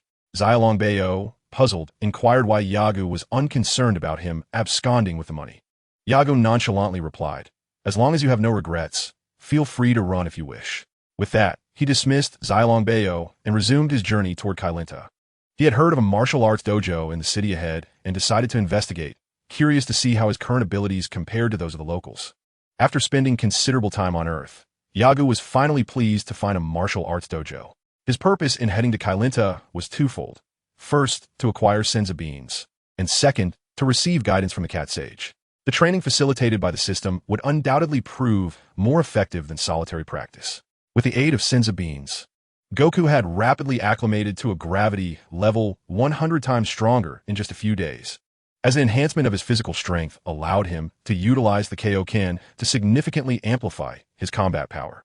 This was reminiscent of Jinyu and Goku's body swap, where Goku only exhibited combat power exceeding 20,000. The fusion of spirit and body does not merely yield a simplistic addition of strengths, but rather leads to a sublime elevation of energy. Upon arriving at Namek, Goku showcased a combat power exceeding 180,000, with ample room for further enhancement. Yagu harbored a fervent desire to learn the Kaioken technique from the King of Worlds.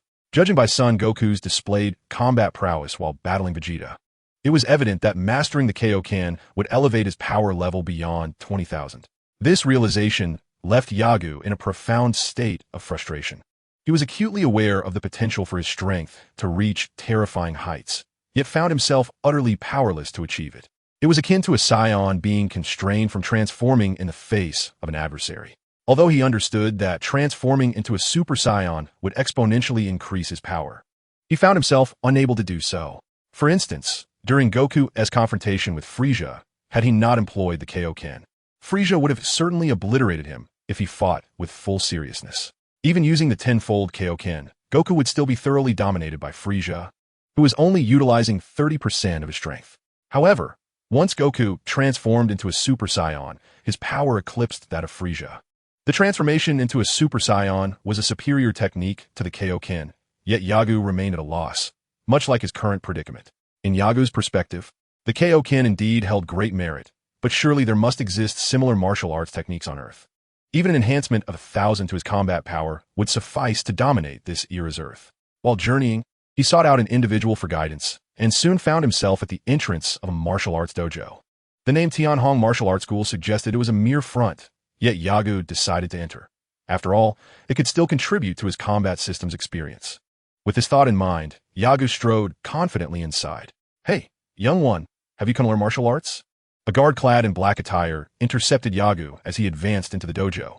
Yagu, unwilling to squander time with these individuals, reflected on the 4 to 5 months that had elapsed since leaving West City, nearly half a year. Although he had practiced while traveling, the effectiveness of his training paled in comparison to focused, tranquil practice. "I am here to challenge your dojo master," he declared. "What? You say you wish to challenge our master?" The guard's face broke into a smirk, his eyes glinting with derision. Yagu sidestepped him and replied, "Indeed." "Wait, hold on." The guard shouted as he pursued Yagu. Yet for reasons unknown, he could never catch up. The dojo's architecture was simple. Upon entering through the main door, Yagu immediately beheld the central area of the dojo. There stood a handsome man on a raised platform, his gaze sharp as a sword, fixed on the numerous young men clad in martial attire practicing diligently below. Upon sensing the commotion outside, he lifted his gaze and saw his student in pursuit of a boy, commanding, "Zhuo Lai, what is the meaning of this?" The student named Zhuo Lai promptly halted, and at that moment, Yagu had already entered the dojo, bringing Zhuo Lai to a stop as well. Zhuo Lai bowed respectfully to the man on the platform and explained, "Master, this child suddenly barged in and claimed he wished to spar with you." Ha ha. Laughter erupted from those around them upon hearing this. When the man on the platform had shouted earlier, they had all paused their training, intrigued by who might be unfortunate enough to face their stern master. Their instructor was known for his strict demeanor, which not only motivated them to practice martial arts, but also governed their everyday conduct. "Why are you laughing? Shouldn't you be focusing on your training?" The austere man was particularly stern with his disciples, who regarded him with trepidation. Upon hearing his command, they resumed their interrupted training. "Zhuoli, you may leave," he instructed. "Yes, master," Zhuoli replied before departing. Only then did the stern man direct his gaze toward Yagu, inquiring, "Child, have you come to learn martial arts?" Yagu perceived a slight alteration in the man's expression as he faced him, as if attempting to conjure a smile. However, one could easily imagine the difficulty for someone who had worn a frozen countenance for years to suddenly adopt a benevolent demeanor. Yagu responded, "No, master of the dojo. As Zhuoli mentioned, I have come to spar with you." "Huh?" The man surveyed his surroundings and noticed a sandbag in the corner. He made no attempt to intervene as Yagu approached it. Upon hearing Yagu affirm his intent to engage in a contest, the man's interest was piqued. Standing beside the sandbag, Yagu turned to the man and asked, "Master, should I happen to destroy the sandbag, it would not be a problem, would it?" Seeing Yagu's earnestness, the austere man replied, "It is permissible. The practitioners in the dojo gradually ceased their training to witness Yagu's impending actions. Yagu stood resolutely before the sandbag, and without any preparatory stance, he unleashed a powerful punch. The impact resonated with a thunderous boom as the force ruptured the sandbag, sending a cloud of yellow sand billowing into the air, settling upon the dojo's floor. What seemed an unremarkable punch created an extraordinary spectacle, leaving the onlookers in stunned silence. Their previous amusement dissipated. After a moment, whispers began to circulate within the dojo. How is this possible? Who is this individual? One impressive young lad. He is astonishingly strong. In the austere man's eyes, a glimmer of astonishment and appreciation emerged. Observing Yagu turn to look at him, he declared with a resonant voice, "Indeed, your prowess warrants a match with me. Please." With that, the austere man sprang lightly onto one foot, his body soaring gracefully to the center of the dojo's elevated ring. This ring, composed of white mats, stood 10 centimeters higher than the surrounding area, measuring 10 meters in both length and width, considerably larger than a typical arena. At this moment, although Yagu focused on the austere man, his mind was captivated by the battle system, which had undergone an unprecedented transformation. The previous battle system displayed: Level 0, Current Experience, 528, Name, Yagu Power Activation, 10 Burst Activation, 15 Combat Level, Beginner Low Tier. Beneath the combat level, distinctions such as sparring, conquest, and life-and-death battles existed, but they had previously remained unchanged. Now, however, it read: Level 0, Current Experience, 528, Name, Yagu Power Activation, 10 Burst Activation, 15 Combat Level, Beginner Low Tier. Beginner High Tier Sparring, 50 Conquest, 80, in red, Life-and-Death Battle, 100. The combat level, which once only featured the Beginner Low Tier, now included the Beginner High Tier, while the previously illuminated position for life-and-death battles now shone with the brilliance of conquest. Yagu found himself perplexed not only by these changes, but also by why what he perceived as a sparring match had escalated to the status of a conquest battle. Such grandeur in a mere dojo seemed excessive. How to declare oneself a Saiyan, especially when the opponent is an unnamed character, akin to a mere supporting role in the dojo's name? Yet, soon it becomes inconsequential, as long as life and death are not at stake.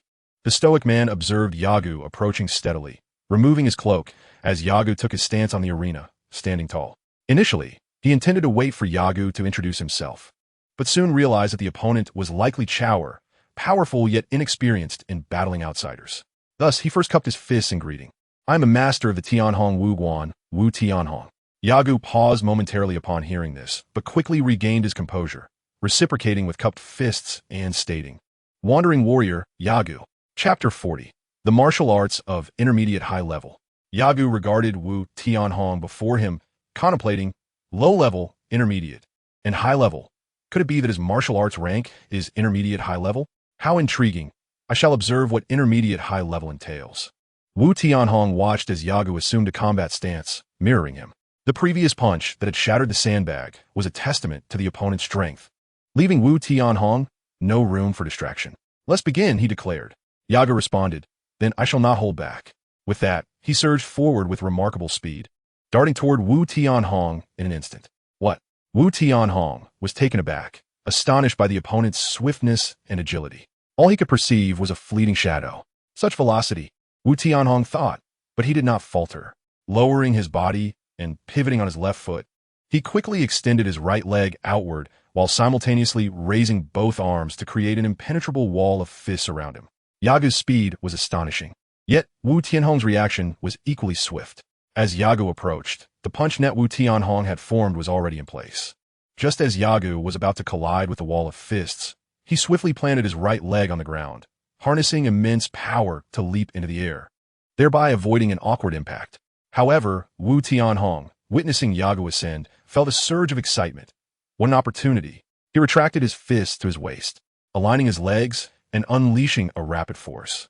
Like an arrow released from its bow, Wu Tianhong shot upward. In the air, Yagu quickly realized the precariousness of his situation.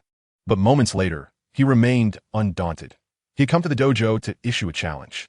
Swinging his fist downward, he targeted the ascending Wu Tianhong. As they neared each other, both Yagu and Wu Tianhong launched their strikes simultaneously. Yet, Wu Tianhong, having discerned Yagu's extraordinary speed, extended his left hand in a defensive posture to meet Yagu's right punch. In the chaos of battle, it is challenging to analyze the trajectory of a punch. But Wu Tianhong, with considerable experience, could infer Yagu's strike path from the subtle movements of his shoulder and waist. Bang! Wu Tianhong's arm effectively deflected Yagu's powerful punch. But he too felt the repercussions. The force reverberated through his arm, leaving it numb. Indeed formidable, he thought.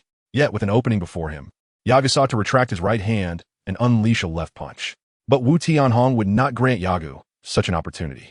His left fist, charged with energy at his waist, struck swiftly while his body surged forward. Bang! This punch landed squarely on Yagu's abdomen, forcing the breath from his chest and siphoning the energy he had gathered in his left hand, causing the trajectory of his punch to falter, leaving him incapable of delivering a follow-up strike. Yagu is merely a child, while Hiroshi Takeda is a fully grown adult, his physique significantly larger than Yagu's. As he strikes, his body aligns with Yagu's descent, delivering a straightforward punch that propels Yagu upward by half a meter. Despite Yagu curling into a ball mid-air, Takeda does not relent. He harnesses his strength in his legs and, as they begin to descend together, performs a spinning maneuver, transitioning from head over heels to an inverted position. His legs meeting Yagu with a powerful kick. The impact against Yagu's chest exacerbates the pain and suffocation he already feels, as if countless stars are flashing before his eyes. Suddenly, the world flips upside down. Yagu finds himself bewildered as Takeda appears above him, his knee crashing onto Yagu's chest, both plummeting towards the ground. The onlookers, however, witness this spectacle clearly. Takeda rotates his body, continuing his assault as he ensnares Yagu with his leg, flipping him once more. Following their descent, he again positions himself above Yagu. With a thunderous crash, Yagu's body collides with the ground, though his chest remains unscathed. Clutching his chest and abdomen, Yagu struggles to rise, only to find Takeda bowing before him. Wow, you won, and yet you still perform such elaborate theatrics, Yagu thinks to himself.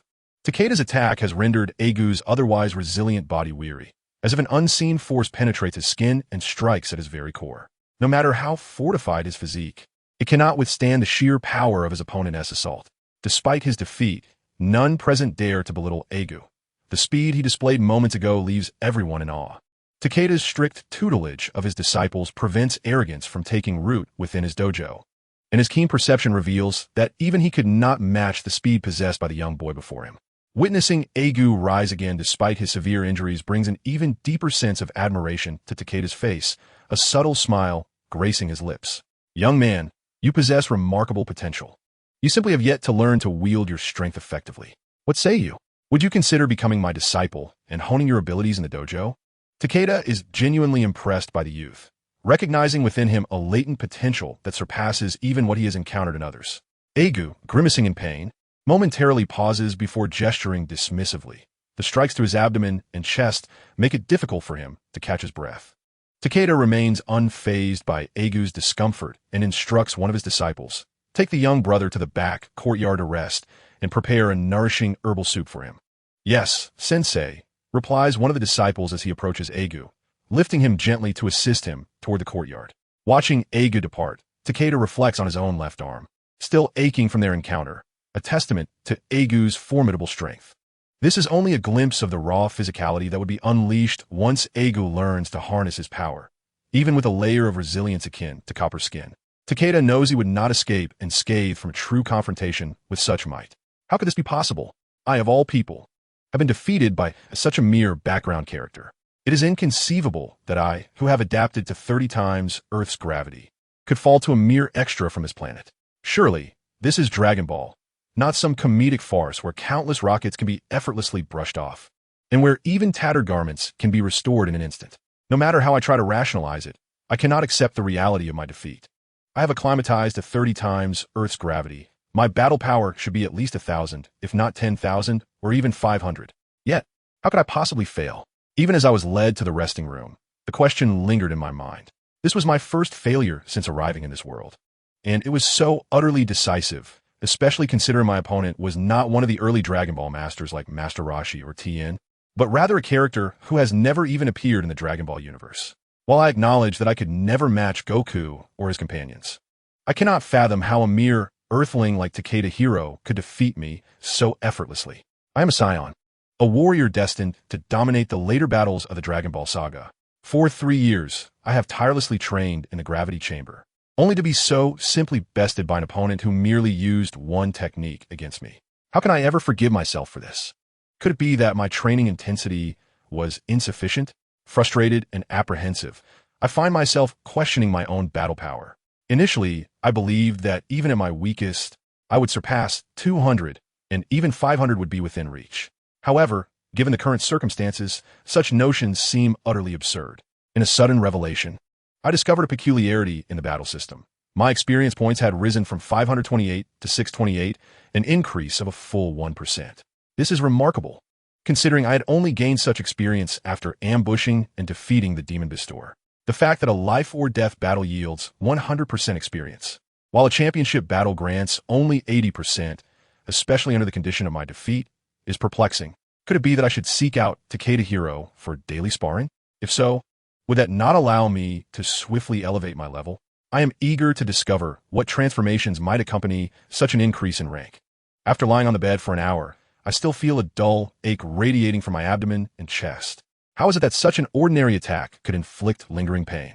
I can vividly recall the sensation of Takeda's strike penetrating my abdomen, leaving me with a profound sense of helplessness. His technique resembled the martial arts from my previous life, akin to a distant strike. Yet this is the Dragon Ball world. The Kai and the Supreme Kai have immersed themselves in this realm for countless years, observing the cosmic circumstances, yet they remain unaware of any internal martial arts. This indicates that such fantastical elements do not exist within the Dragon Ball universe. Could it be that this is the reason for my opponent's battle level being categorized as advanced beginner?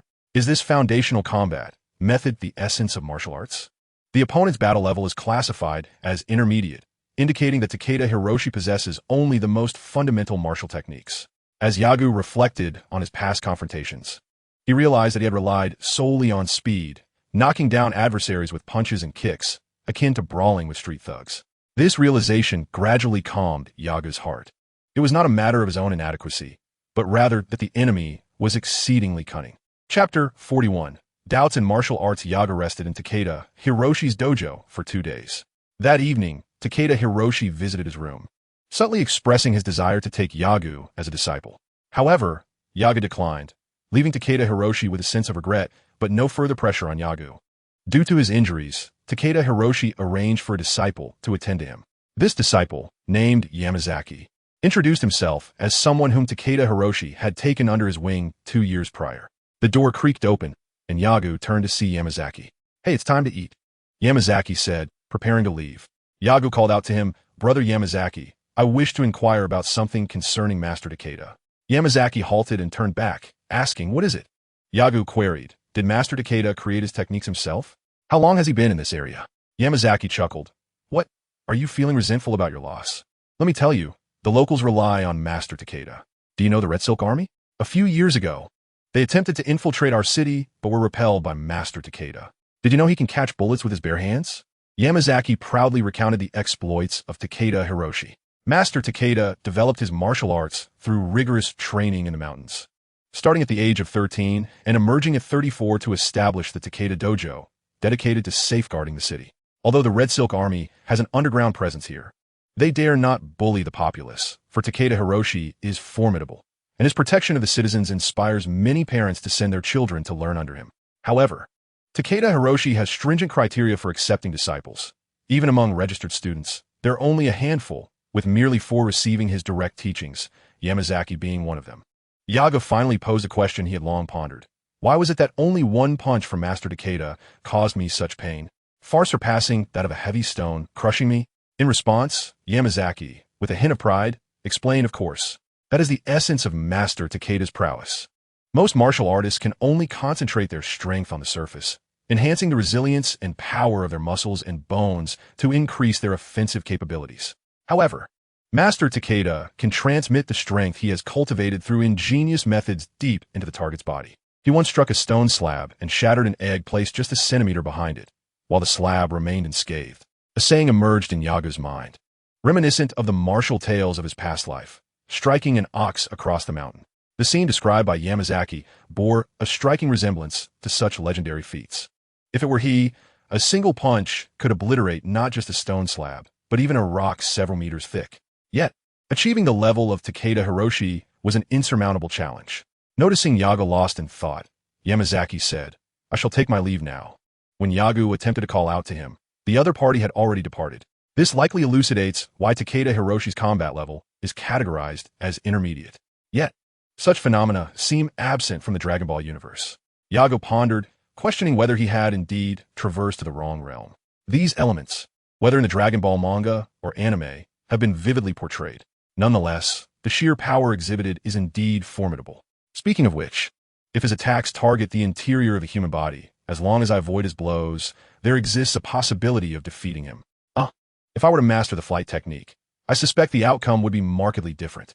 Given this, to what extent could my combat level elevate if I were to learn the flight technique? Yagu had never yearned to master it more than he did at this moment. It was evident to his disciples that Takeda Hiroshi wished to take him under his wing. While Yagu was reluctant to become his disciple, he was eager to acquire his martial arts skills, thus necessitating a trade. With that thought, Yagu began to practice his rudimentary flight technique. In no time, his body began to levitate, and upon opening his eyes and spreading his arms, Yagu sighed, bewildered by the situation. Although he could perform the flight technique, he found himself unable to move as fluidly as the warriors in Dragon Ball. He slowly floated around the room, and unlike Goku and his companions who could effortlessly maneuver in the air, Yagu had to expend considerable focus to maintain a stable flight.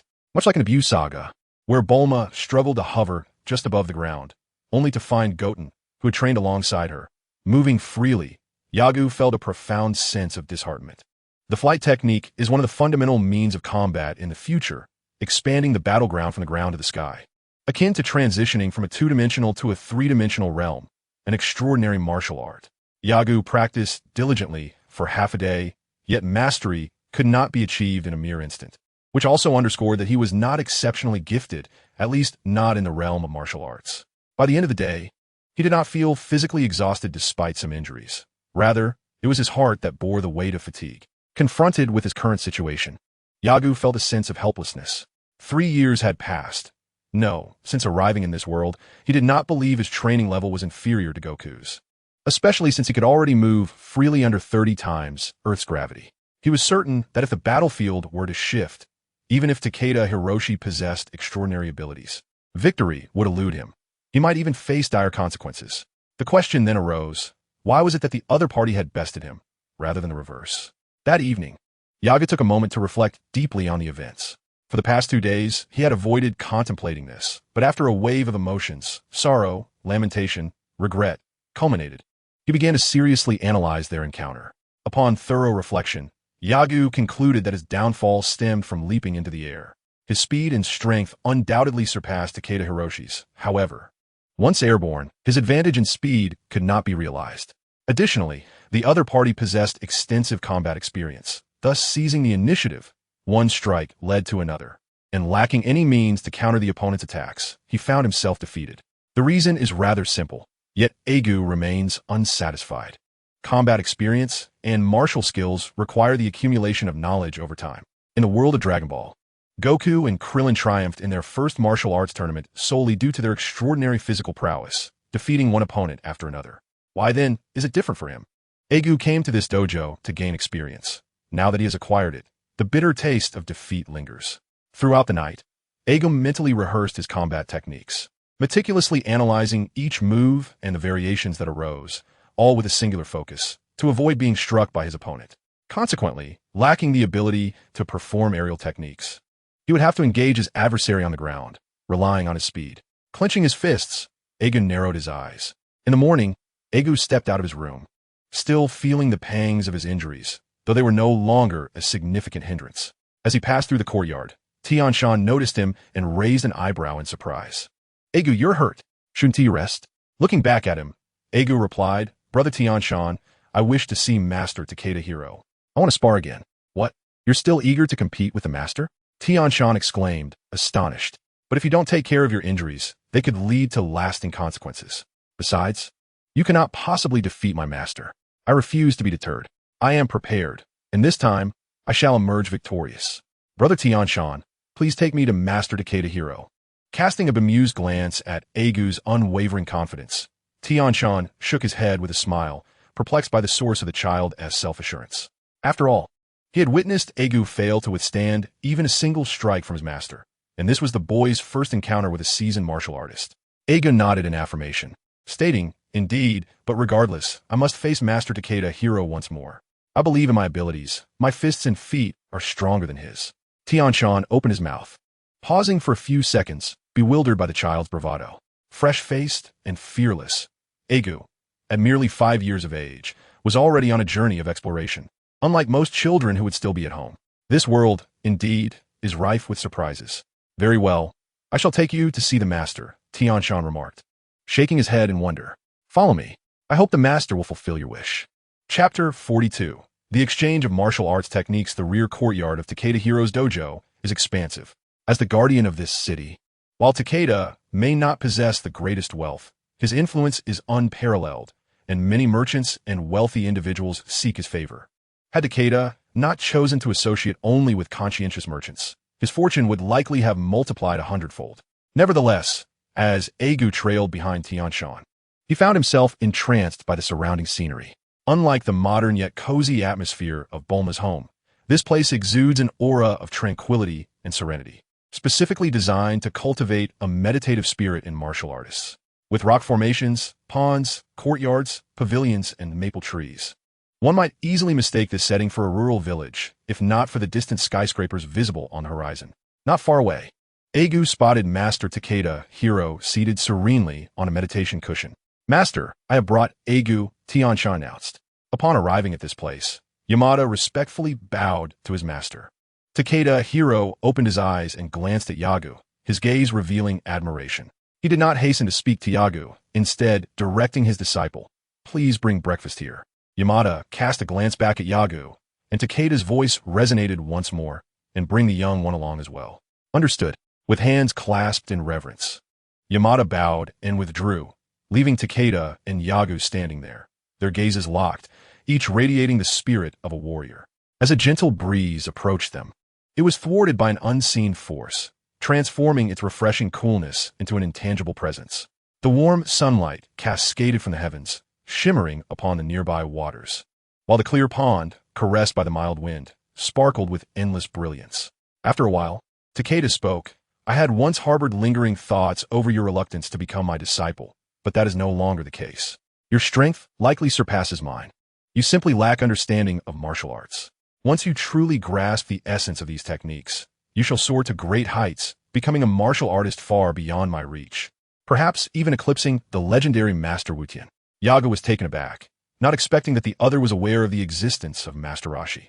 In this world, although many recognized the name of the Turtle Hermit, numerous individuals dismissed him, and by the time of the Buu saga, humanity had all but forgotten the god of martial arts. This was a lamentable aspect of Yagu's previous life. During the World Martial Arts Tournament, Tien Shinhan had annihilated the arena with his Kikaho, followed by Piccolo's destruction of an entire city.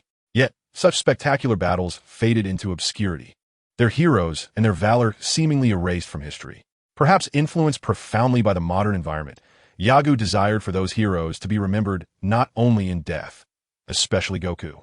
Even in death, humanity had failed to honor him. The king, upon seeing Goku on television, remarked that he resembled the youth who confronted Piccolo, illustrating just how swiftly humanity forgets its heroes. In his modern life, Yagu had watched an interview with Akira Toriyama, who expressed that if he were to craft a new story, it would center around Satan and Buu. This aligned well with his character, much like a doctor, focusing on humor and levity. However, Yagu felt a sense of discomfort, akin to his very thoughts upon entering this world. He aspired to be a man like Satan, not merely through words, but through his own strength. Naturally, he yearned to present the world with authentic history. Yet, all of this hinged upon a singular premise, his own power. Without strength, even the turbulence generated by a confrontation could cast him far away. The man seated before him was indeed Yagu's true, formidable adversary in this lifetime. Unlike life and death battles, this man could not only provide experience to his combat system, but also inspire him in martial techniques. "Master Takeda, I wish to challenge you once more," Yagu stated after the latter had finished speaking. Takeda seemed to have anticipated Yagu's words, his brows lifting slightly in intrigue. "Oh," Yagu nodded, continuing, "Yes. I have been reflecting on certain matters these past few days and wish to validate them in battle. Additionally, I would like to request your instruction in your martial arts techniques. Master, I am willing to exchange a technique of my own. It is not merely a transaction. Rather, I hope the master can pass down these martial arts, allowing more individuals to pursue the path of martial prowess. Takeda Hiroshi squinted, then lifted his gaze to him, smiling as he inquired, "Why are you so certain that I will teach you?" Ayako remained silent, grounding himself as he slowly gathered his energy, enveloping his entire being in a cocoon of power. Takeda Hiroshi was taken aback as he observed Ayako ascend 10 meters into the air, his gaze following Ayako's descent. Before Ayako could speak, Takeda Hiroshi furrowed his brow and asked, "Is Master Crane your teacher?" It was surprising that he knew about the Crane School, evidently. Even in an era devoid of Satan, the stature of these traditional martial masters was quite elevated. Reflecting on this, Ayako hesitated not in his response. For Master Crane's reputation was not particularly favorable, especially with a brother who was an assassin. Anyone who understood the underlying truth and harbored a sense of justice would avoid any association with him. No, Ayako replied succinctly. At that moment, Tanaka entered from the west side of the courtyard, carrying a plate that held breakfast for both Takeda Hiroshi and Ayako. "Master, young Ayako, please," he said. The breakfast setting was rather modest, lacking even a table, yet neither Ayako nor Takeda Hiroshi seemed to mind. After finishing their meal, once Tanaka had departed, Takeda Hiroshi spoke. "Very well, I shall engage you in combat.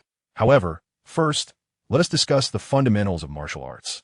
He continued, "By the way, the technique of void dance should entail distributing power throughout the body and then controlling it. Since you are familiar with void dance, why do you not know about copper skin?" "Copper skin?" Ayako gazed at him in astonishment. Takeda Hiroshi elucidated, "Copper skin is merely my designation, intended to facilitate understanding for my disciples. In essence, it is a technique that distributes our power throughout the body. Allow me to illustrate. Imagine two equally strong men simultaneously striking two individuals before them. One is an ordinary person, while the other is a martial artist. The former, upon being struck, will be propelled 3 meters away, whereas the martial artist would be thrown 5 to 6 meters. However, the injuries sustained by both would be vastly different.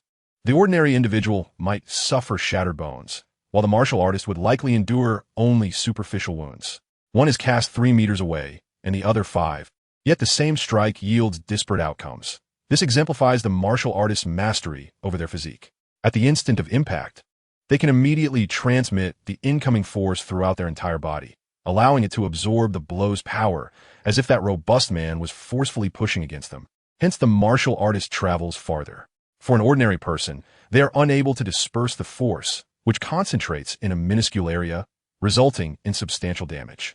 You may have heard the adage, "It is better to lose a finger than to injure all 10. The principle is akin. It merely needs to be reversed. The force behind a single, well-prepared strike is immense, and once it connects, the damage will undoubtedly be profound. By employing the simple technique of copper skin to transmit force, one can mitigate personal harm." At this juncture, Takeda Hiroshi rolled up his left sleeve, revealing a fresh bruise, prompting Ayako to inquire, "What happened?" "That is the injury I sustained when we sparred the other day. As you struck me," he replied. Takeda Hiroshi exhibited no signs of embarrassment, his eyes gleaming with enthusiasm. "You possess remarkable talent. With the most rudimentary of attacking techniques, you have managed to inflict such significant damage upon me. Let me be frank, once struck by you, even with my copper skin technique, I would likely falter." Yagu sensed a hint of urgency in Takeda's words, implying a reluctance to engage in combat with him. Takeda raised his right palm to intercept his words, simultaneously rolling down his sleeve with a smile, saying, "Do not worry. Having made my promise, I shall not retract it. This reveals just how robust your physique is.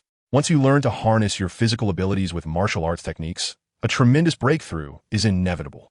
This is precisely why I wish to take you as my disciple." Regarding the alternative attacking methods, they were techniques I developed specifically to counter copper skin, focusing on the mastery of power control. Subsequently, Yagu articulated the learning process for the void technique, while Takeda explained both the copper skin and his method for overcoming it.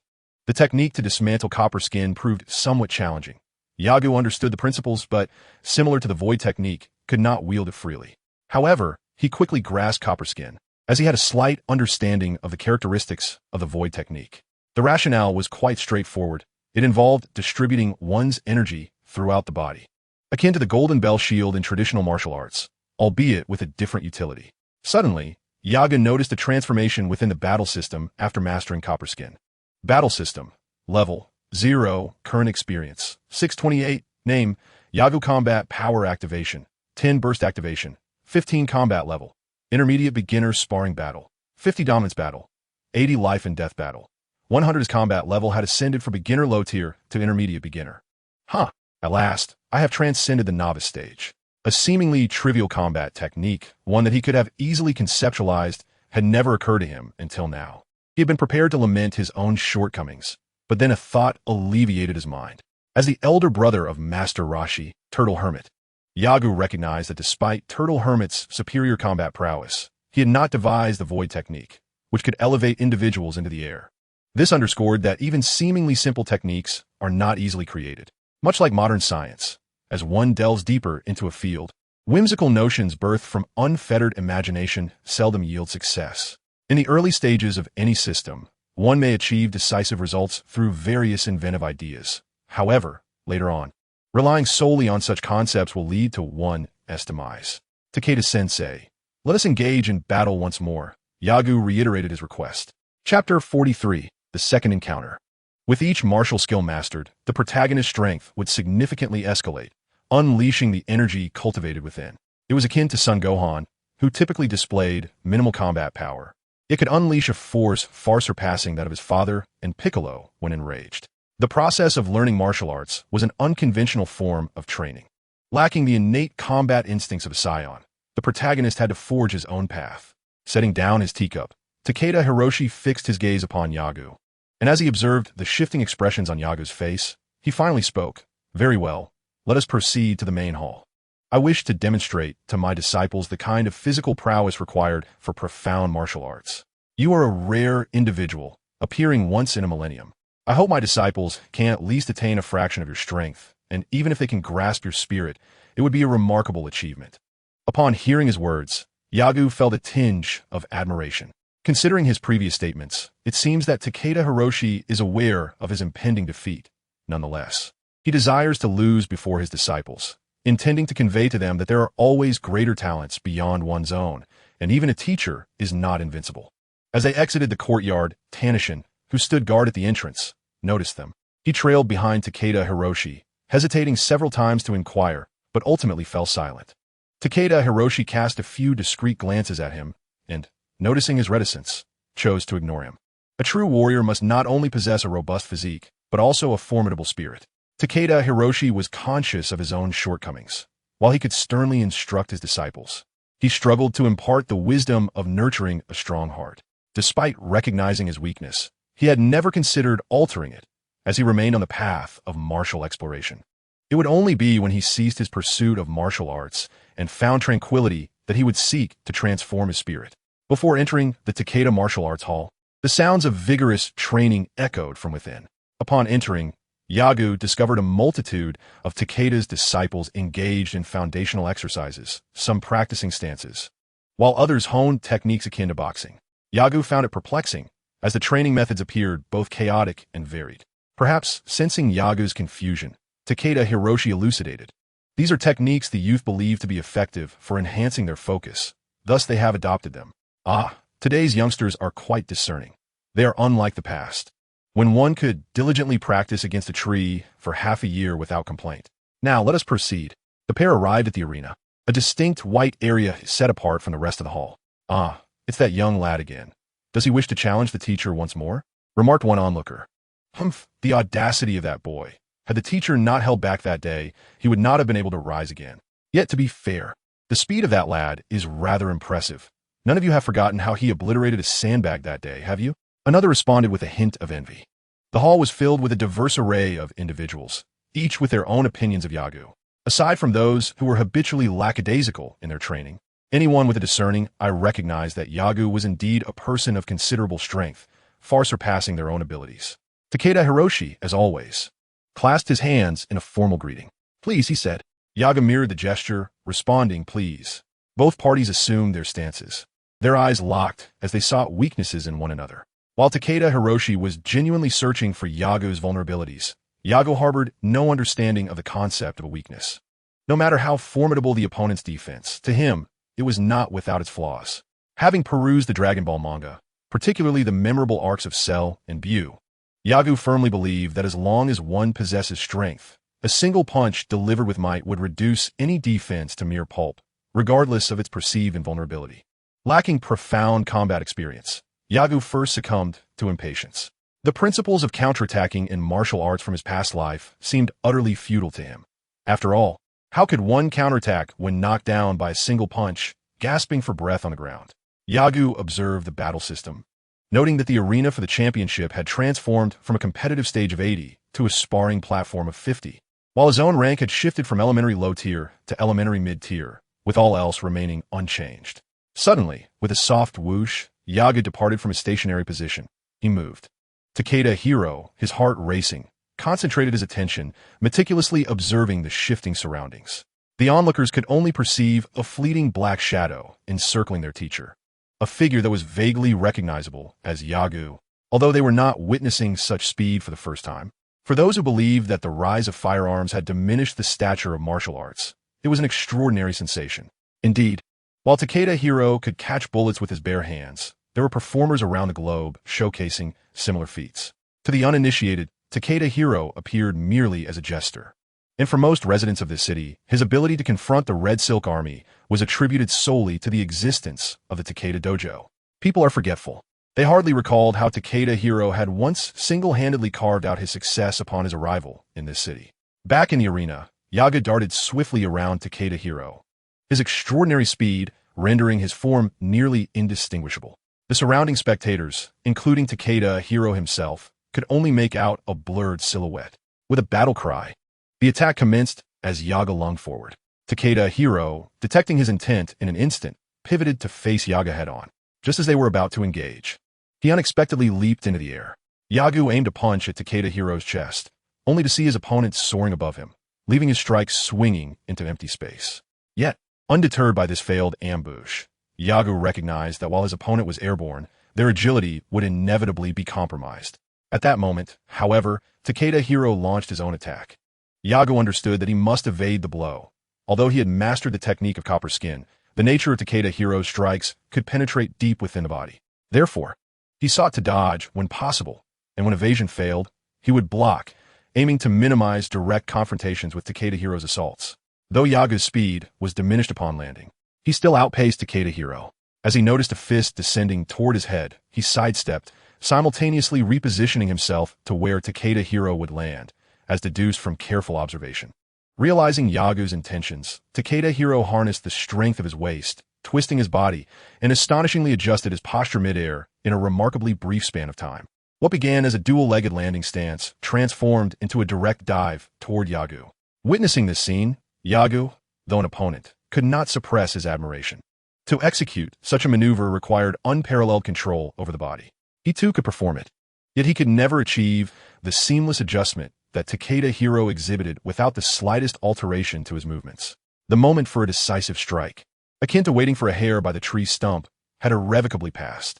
Yaga's body slipped backward, creating distance between himself and Takeda Hiroshi. Then he unleashed his utmost speed, transforming once more into a shadow.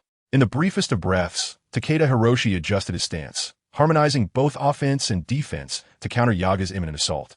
At this juncture, Yagu suddenly realized that there was no necessity for a direct confrontation in their battle. With this thought, a subtle smile graced his lips. He raised his fist and pivoted his body, delivering a powerful blow to the white arena floor beneath him.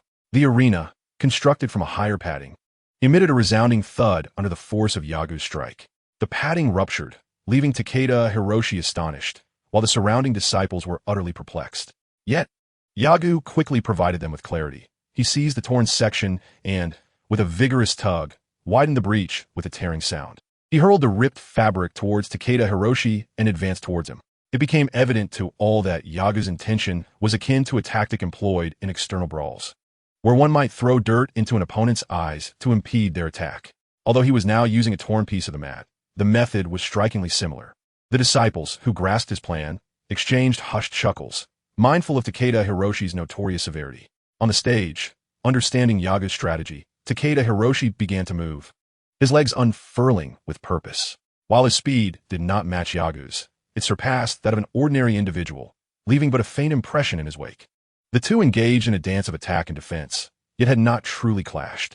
Impatient, Yagu, seeing his techniques ineffective, resolved to exchange injury for injury in a moment of heated folly. At this point, Takeda Hiroshi's stamina was waning. Beads of sweat began to form on his forehead. In stark contrast, Yagu appeared unfazed, and if the battle continued in this manner, Takeda Hiroshi's defeat was inevitable. Yagu, oblivious to Takeda's condition, would have sought to alter it even if he had noticed. He did not wish to rely solely on physical prowess to overcome his opponent, but aimed to strengthen himself to triumph in direct confrontation.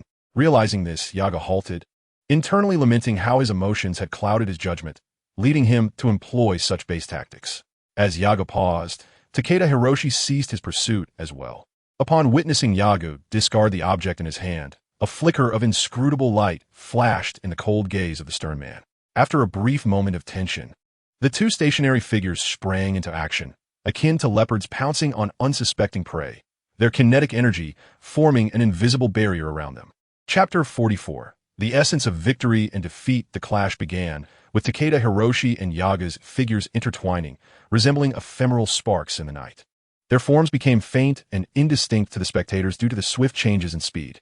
Yet, at the moment of their engagement, the fading shadows abruptly sharpened into clarity. A soft sound echoed, though not loud. It resonated deeply within the hearts of all present.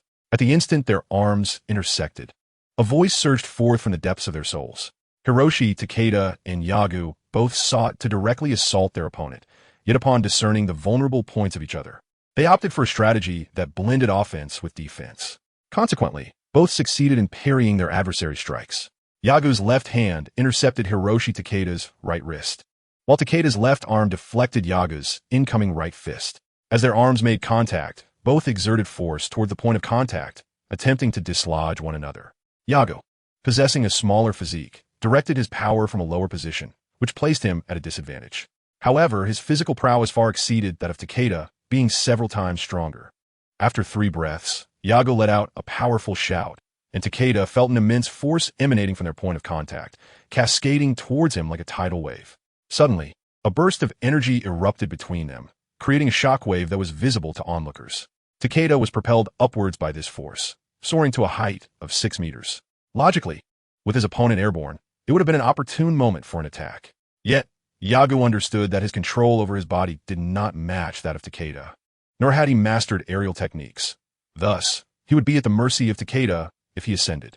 As Takeda's descent abruptly halted, he began to fall at steady pace. This spectacle left the surrounding spectators agape, akin to witnessing a stone plummet from the sky only to pause mid-air before gradually descending, an event that sparked notions of magic and sorcery within Takeda's dojo.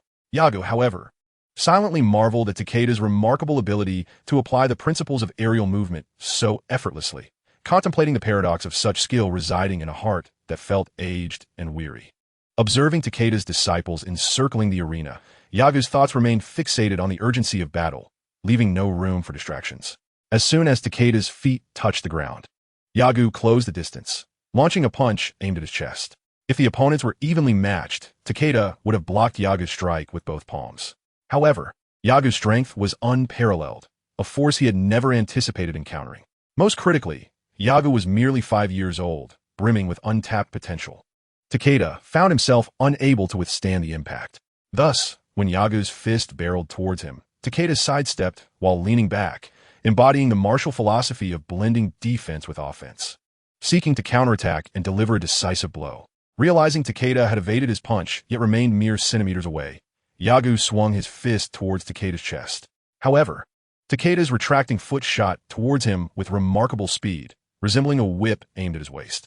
In that fleeting moment, hesitation flickered in Yagu's mind, but he steeled himself. Gritting his teeth, he crossed his left arm to block the incoming strike and raised his right hand slightly, positioning his elbow to descend forcefully. With a resounding impact, Yagu's elbow struck Takeda's abdomen, while Takeda's whip-like kick collided with Yagu's arm.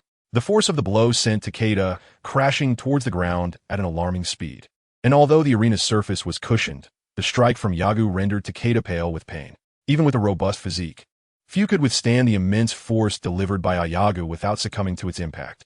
Those who managed to redirect the force throughout their bodies experienced a sensation akin to their very frames disassembling. This was reminiscent of the encounter on Namek where Krillin, having endured a mere kick from Raikou, found himself utterly incapacitated. Meanwhile, Yagu, having endured a strike from Takeda Hiroshi, despite employing his resilience, could still feel the tremors reverberating through his bones. The sheer might of the blow sent him staggering 3 meters away. There he stood, his right fist clenched tightly, dragging his left hand, his gaze fixated on Takeda Hiroshi, fearful of a potential decisive counterattack. With great difficulty, Takeda Hiroshi attempted to rise, trembling visibly. It was evident to any discerning observer that he was in no condition to continue. As predicted, he soon relinquished his arm support, collapsing backward once more. Witnessing this, Ayagu's mouth gaped open, a smile gradually spreading across his face. Could this signify victory? To ascertain the unfolding events, he accessed the battle system and discovered his experience points had surged from 628 to 828. What?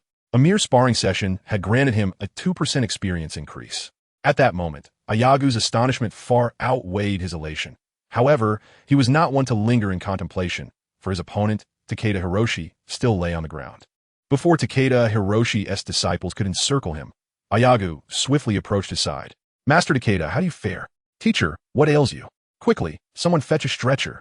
Yalot, go summon a doctor, and bring the medicine for our master." Takeda Hiroshi's most devoted disciples instructed their fellows, hastily pushing their way through the crowd. With half-closed eyes, Takeda Hiroshi managed to open them after a brief moment. His complexion appeared markedly improved. "Yagu, you are indeed formidable, a true marvel. But you must learn to wield your power judiciously, understand?" Yagu nodded earnestly. "Yes, Master Takeda, I intend to remain here a few more days. I implore you to continue imparting your wisdom upon me. Oh, I hear from Tianshan that you are eager to embark on a journey?" Takeda Hiroshi wiped the blood from the corner of his mouth, fixing Yagu with a curious gaze. Undeterred, Yagu replied, "That was a while ago. Quickly, bring the stretcher to transport Master Takeda to the courtyard." Once Takeda Hiroshi was carried inside, Yagu followed suit. After a span of 2 hours, he emerged, his left arm bandaged and slung across his body. Despite his victory over Takeda Hiroshi, Yagu bore the cost of his triumph. He had overheard the doctor mention that his internal injuries required at least 2 weeks of rest, and although his arm was not as severely injured, it too would necessitate over 10 days to heal. The other disciples within the martial arts hall regarded Yagu with astonishment, speculating whether he was even human. The speed he exhibited and the ease with which he had obliterated the punching bag days prior seemed far beyond mortal capabilities. Yagu paid little heed to their gazes. Aware that Takeda Hiroshi would require a month of recuperation to recover fully, he resolved to remain for over 20 days. This city had managed to stave off the Red Silk Army's invasion solely due to Takeda Hiroshi's presence. What would happen if he departed, leaving the city vulnerable to a sudden assault? Although he feared establishing a hostile relationship with the Red Ribbon Army, Yagu was equally reluctant to allow anyone to be harmed because of him. At that moment, his thoughts were not focused on his own injuries or the possibility of encountering the Red Ribbon Army here, but rather on the purpose of the combat system. Since its inception, he had yet to benefit from its advantages. There were no attribute enhancements, no skills to utilize. It seemed merely to serve as an auxiliary system, documenting the user's physical data, allowing him to constantly monitor his bodily condition. Suddenly, a thought struck Yagu. Why couldn't he unleash a key explosion? He recalled the scenes from Dragon Ball, where warriors would assume a posture reminiscent of holding in a bowel movement, only to have their bodies erupt with flames, resulting in a substantial increase in combat power. Why was he unable to do the same? Was that also a form of martial technique? Contemplating the seemingly simple act of condensing ki at the surface of one's body, he mused that even a basic intermediate martial technique could potentially yield such a surge in power. Seated in a corner of the training ground, Yagu reminisced about the images from Dragon Ball. Indeed, in the Android saga, Android 20 absorbed Piccolo's energy, after which Piccolo remarked that such energy could be pushed to its limit and then erupted. But was it truly so simple to unleash ki? Yagu found himself conflicted. In the Dragon Ball series, these abilities seemed innate to every fighter and required no learning. Even techniques like the Kamehameha, Solar Flare, or Energy Blade could be replicated without the hassle he was currently facing. Had he perhaps crossed into the wrong world? With a weary sigh, Yagu resolved to rest in the room prepared for him by Takeda Hiroshi and the others. Chapter 45. Kylan Tower, the concept of technique is enigmatic, particularly for Yagu. Having watched the Dragon Ball manga and anime in his past life, he had perceived their battles as straightforward. With diligent training and a constant push beyond one's limits, one could triumph over formidable foes. However, his experiences at the Takeda Dojo had illuminated the fact that reality is far more complex. If one were to draw a metaphor, it would be akin to a competitive game where both characters possess identical skills, health, magic, and levels, provided with the same amount of currency to procure equipment, and then set to fight. Newcomers are invariably overwhelmed, while seasoned veterans can exploit subtle nuances during combat, gradually seizing the upper hand and ultimately defeating their opponents. Some even manage to vanquish two fully healthy combatants while barely clinging to life through adept positioning. Once or twice may be attributed to luck. But what about consistently facing such a scenario? Takeda Hiroshi could see Yagu's potential, yet the challenge remained: how to channel the power within his body. It was reminiscent of Gohan, whose regular combat power stood at 1, but could surge 1,000-fold when unleashed. However, Gohan's transformation occurred unconsciously, his hidden strength erupting when his mind was blank. Yagu did not consider himself as formidable as Gohan, with hundreds or even thousands of times the power concealed within him. Yet he was profoundly dissatisfied with his current combat prowess. Despite his arduous training, his combat effectiveness remained unsatisfactory. During Takeda Hiroshi's recuperation, the Red Ribbon Army had not caused any disturbances in the city, which alleviated Yagu's worries considerably. Tian Shan revealed to him that, in fact, the Red Silk Army maintained contact points within the city, and the local gangs had their own Prot-GS, though no soldiers frequented these areas. To the average citizen, as long as they did not provoke the military, they could tolerate other matters. This situation reminded Yagu of the common folk in the Heavenly Dynasty, who would endure as long as they were not utterly cornered. He found the notion of any nationality being resilient and hard-working to be tiresome. Resilience should not merely manifest in enduring oppression or in silent anger at authority, wasting one's life away. During high school and college, such sentiments seemed trivial, but upon entering society, they became irksome. The world had long been a stark realm of power and wealth, and yet, such rhetoric persisted. There are many benevolent souls, but the number of unscrupulous and corrupt individuals far surpasses them. Without a solid economic and social foundation, one might unwittingly offend the undead by carelessly wielding the sacred skill of goodwill. After all, the undead in reality do not present themselves as easily identifiable as in games. In real life, an undead sorcerer may appear upright, clad in finery, and even those who have known him for years might remain oblivious to his true nature. A mask worn for too long may never be removed. The citizens of this city felt a mix of gratitude and aversion towards Takeda Hiroshi, for he could not possibly cater to all the interests within the city. Yagu stayed at the Takeda Martial Arts School for 20 days, and upon witnessing Takeda Hiroshi's ability to practice martial arts again, he decided to depart. During these 20 days, Yagu did not leave empty-handed. Aside from acquiring some combat techniques, he gained insights into the battle system and the allocation of experience points. He learned that previously, defeating a Red Silk Army soldier yielded a mere 0. 1 experience, while vanquishing a common giant, Grinsmuller, granted only a token amount, less than 0. 1. However, his 2 bouts with Takeda Hiroshi resulted in a significant 3 experience gain. Later, Yagu sparred with 4 of Takeda Hiroshi's disciples, all of whom were at the intermediate beginner level, collectively awarding him 2-3 experience from these friendly matches.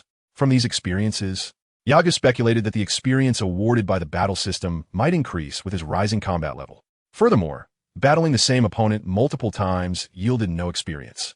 Only when the opponent's martial skills or combat power underwent a breakthrough would subsequent fights grant experience, as had occurred with Tian Shan. On the 3rd day of dueling with Takeda Hiroshi's 4 disciples, Yagu found that no experience was gained.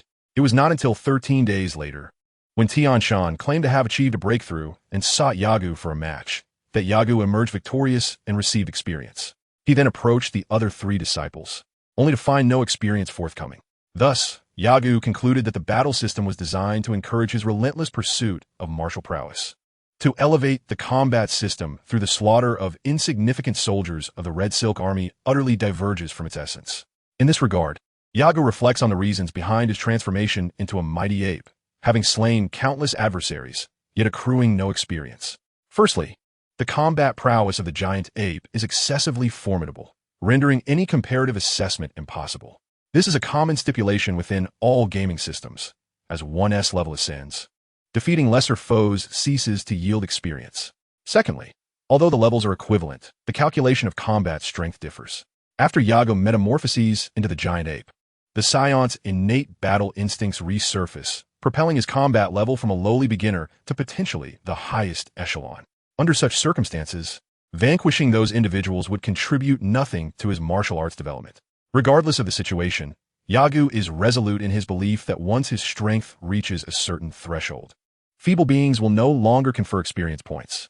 Yagu continues his journey, training while he runs, deliberately heading towards the martial arts dojo in the Grand City, challenging opponents and honing his skills along the way. He defeats numerous dojo masters, yet most lack the prowess of Takeda Hiroshi, whose combat level reaches the advanced beginner stage.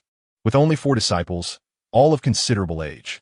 Conversely, some possess extraordinary strength, relying on physical attributes that surpass ordinary humans, yet their combat levels peak at intermediate beginner. Yagu relishes facing such opponents, as they share his reliance on physical prowess. When struck by these challengers, he learns to harness his energy to cultivate a copper skin, and having acclimatized to 30 times the gravity, their blows inflict less pain than those of Takeda Hiroshi's disciples. The dojo masters, though lacking in strength, allow Yagu to amass considerable combat experience. With Takeda Hiroshi's guidance, his mastery of energy manipulation gradually improves, and his combat level finally ascends to the advanced beginner stage. Now, even a gentle flick of his finger can propel an individual several meters away.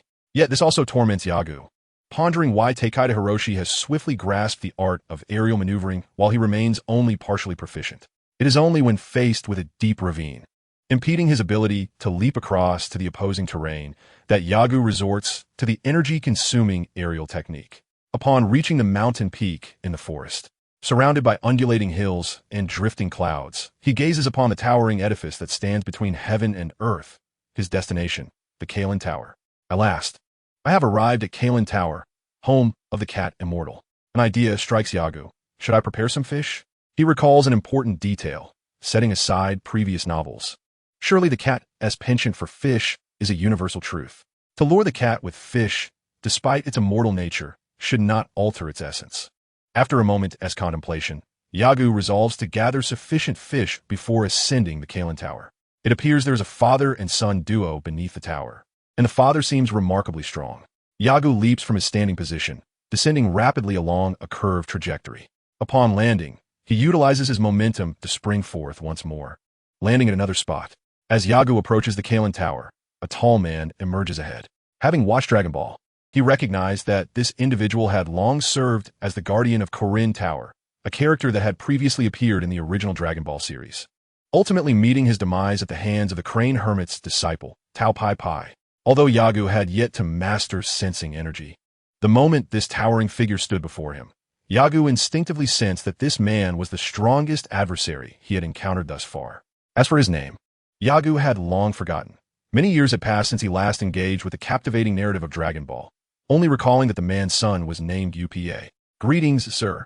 I am a wandering martial artist traversing the continent, here to scale Korin Tower. Since the other was not an enemy, Yagu deemed it unnecessary to don a displeased expression. In Chapter 46, Preparation of Gifts, it was noted that while the Saiyans possessed remarkable combat prowess, the protagonist, having traversed from another world, had inherited this bloodline, yet failed to acquire any of the Saiyans' innate fighting abilities, placing him below many Dragon Ball warriors. Bulla, perceiving Yagu as merely a youth slightly older than her son, kindly remarked, "Young man, you are too young to attempt climbing Korin Tower." Upon hearing the refusal, Yagu felt no anger.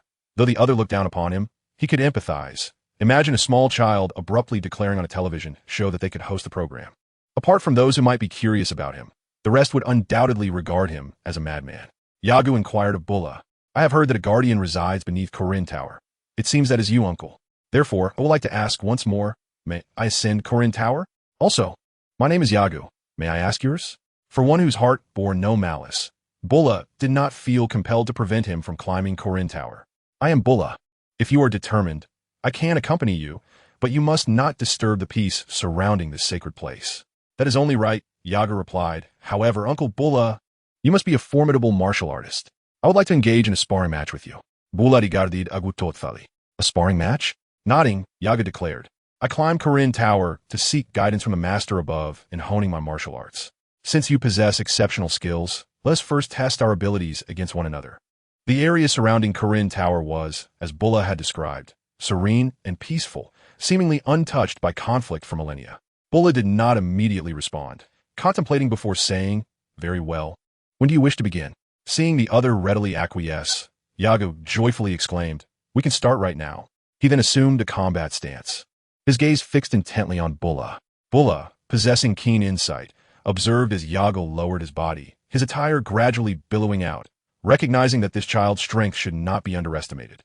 "Child, you may attack first." Regardless of the opponent's youth, Bulla was prepared to engage earnestly, as the tribal leader safeguarding this sacred ground. He approached every matter with utmost diligence. In an instant, Yagu vanished, reappearing beside Bulla, poised to deliver a right kick. Realizing the imminent threat, Bulla swiftly raised his robust right arm to intercept Yagu's assault. The attack was indeed thwarted by Bra, yet the force emanating from his arm propelled him several meters to the left. Fortunately, the ample space allowed for lateral movement, and despite the violent impact, his arm remained intact, unbroken by the overwhelming force. Observing Bra, who was clutching his arm with a wary expression, Yagu contemplated, "My strength surpasses that of my opponent. Yet this is the first intermediate low-tier warrior I have encountered. I must observe closely what martial skills the system has deemed worthy of such a classification." Sensing Yagu's formidable presence, Bra set aside his reluctance and began to engage with Yagu on equal footing. He dashed toward Yagu with remarkable speed, which appeared rather sluggish in Yagu's eyes. However, Yagu did not evade. Instead, he charged forward to meet him head-on. As Bra approached, he suddenly unleashed a punch, catching Yagu off guard. The speed of Bra's strike was faster than anyone he had previously encountered. Yagu sidestepped to evade the attack, momentarily holding back his strength, and swiftly directed a punch toward Bra's abdomen. The impact was solid, yet Bra remained unfazed, retaliating with a left hook that sent Yagu flying to the right for 5 or 6 meters. Regaining his composure mid-air, Yagu landed safely and quickly turned to face Bra, only to find him charging again. "What is happening? I distinctly employed my chi, yet it failed to inflict any harm. Although my previous punch lacked significant force, I had executed a technique capable of transmitting power into the flesh." The reality, however, was that Bra emerged unscathed, leaving Yagu in a state of bewilderment. Bra, devoid of doubt, continued his assault, while Yagu took a moment to regain his focus. His combat experience had reached 159, with nearly half remaining before a potential upgrade. However, as the battles progressed, his faith in the combat system's levels waned. He regarded it merely as an auxiliary tool for gauging his opponent's combat prowess. Advancing once more, Yagu moderated his strength to engage Bra in combat. Their fists collided, blocking each other's strikes, and Yagu, leveraging his superior speed, managed to land several punches on Bra. Yet, inexplicably, Bra consistently evaded Yagu's blows aimed at his vulnerable points, countering with strikes that landed squarely on Yagu's head. How could this be? Yagu found himself sent reeling once more, kneeling on the ground, astonished. Since mastering chi, no one had ever withstood my strikes. Why is this happening? Bra, panting heavily, noticed Yagu's determination to continue the fight and raised his hand in a gesture of pause. "All right, I concede." Unwilling to accept the dissipating potency of his chi, Yagu was about to charge again when he heard Bra acknowledge his defeat. Deflated, he stared at Bra in resigned disbelief. "Uncle Bra, the outcome has yet to be determined." He had not exerted much force, and from their previous exchanges, Yagu surmised that Bra might not even be a match for Takahiro Wada. However, it was clear that Bra possessed martial skills that surpassed those of Takahiro. This reminded Yagu of a peculiar phenomenon from traditional martial arts novels of his past life, where individuals who had mastered the nine-yang divine art could still be less formidable than practitioners of ordinary techniques, without commensurate strength to accompany profound martial skills. Such techniques may appear rather incongruous. In contrast, Yagu possesses immense energy and a physique that surpasses others by several folds, yet he struggles to effectively harness this power. Breathing steadily, Bra raised his gaze to him and remarked, "Have you already sensed the outcome of our contest? Your strength far exceeds mine. What troubles you? Are you beginning to doubt your own combat style?" "Huh, uncle, do you understand chi energy?" Yagu inquired with excitement upon hearing Bra's words. "Do you know how to evade the harm that chi energy can inflict on one's body?" Bra rubbed the spot where Yagu had struck him. Although Yagu had controlled his force, he still delivered a heavy blow. I need to catch some fish for my son. Let us discuss this further after lunch, he added. Yagu, eager yet unable to refuse due to Bra's reference to his son, replied, All right, uncle. I shall accompany you in fishing as well. I have my own uses for it. The two proceeded to the riverbank, where Yagu first observed Bra's fishing efforts. Noticing that Bra had stood there for quite some time before finally catching a fish, Yagu quickly lost interest. His intent was not to catch fish for his own consumption, but rather for the cat's sake. Perhaps it would be better for me to purchase some fish from outside, he concluded. From his battle with Bra, Yagu gained a modest 2% experience points. Their duel was of a competitive caliber, leaving Yagu with a sense of substantial gain. At the very least, Chi energy was not as he had imagined. It was not merely an advanced martial art. He had only begun to grasp the rudiments of Chi energy, while Bra had mastered techniques that allowed him to avoid harm from Chi energy, placing him at a more advanced level. It was evident which was superior upon comparison. Observing Yagu's dazed expression after catching a fish, Bra inquired, Yagu, why not give it a try? Oh, I think I'll pass. I lack the patience for it. By the way, uncle, which city is closest to here? Yagu asked. Bra pondered for a moment before replying.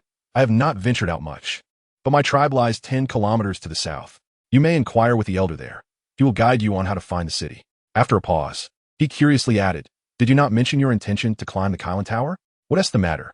Yagu smiled and said, before ascending the Kylan Tower, I need to prepare some supplies, hence my trip to the city. However, since you are the chief of the tribe, I wonder if I might exchange some goods within your community. Though Bra was somewhat perplexed, he acquiesced to Yagu's request and indicated the direction. Observing Yagu sprinting toward it, he took the fish and made his way back home. Yagu ran swiftly, heading straight in the direction Bra had pointed. The Kylan sanctuary, tranquil year-round, presented a landscape of orderly forests and flora, devoid of the chaotic disarray typically found in wild areas. Within less than an hour, Yagu arrived at the tribe Bra had mentioned. His purpose in visiting the city was to procure fish, yet fishing constituted 1/3 of the tribe's income. Consequently, he procured some currency and purchased fish from them, finding delight in the fact that this tribe possessed a dedicated ice cellar for food storage. He gathered some crushed ice, mixed it with the fish, placed them in a box, and subsequently transformed it into a universal capsule to store it as waste. Chapter 47. The cat sage. As Yagu stood before the towering Kalinta, he once again encountered Bra, who was accompanied by his young son, Upa. The child, still in his infancy, babbled in a delightful manner, yet Bra's wife was notably absent, perhaps having already been seen within the tribe. Rather than ascend immediately, Yagu inquired of Bra the reason why the chi he commanded did not inflict internal harm upon his physique. The chi you speak of should be an adjustable explosive force, Yagu articulated. Bra pondered Yagu's words for a moment before responding. You possess the ability to distribute strength throughout your body, do you not? By mobilizing your internal energy uniformly, you can render your body more resilient, impervious even to bullets. However, this method cannot withstand forces capable of penetrating the body from within. Thus, this application of power is merely the first step. To counteract the technique you just employed, one must engage in continuous physical motion, allowing this power to flow seamlessly with one's movements. Chi is a martial skill governed by discernible patterns. By interrupting the momentum of the force mobilized at the body surface, one can prevent it from solidifying within. Yet, martial experts are capable of discerning others' weaknesses in energy mobilization through acute observation, enabling them to strike at the vulnerable points with penetrating force. This, however, demands extraordinary observational acuity, particularly when the combatants are evenly matched, necessitating an exceptional combat instinct that surpasses the average individual. Bra's reflections lingered, revealing his skepticism regarding Yagu's potential. The challenge of employing techniques that can penetrate an opponent's body internally is far more formidable than simply overpowering them from the outside. Yagu began to grasp the concept, likening it to a collaborative effort in a studio producing a 3D animation, where tasks are distributed among individuals working in unison. Expecting one person to shoulder all responsibilities would be both unreasonable and impractical.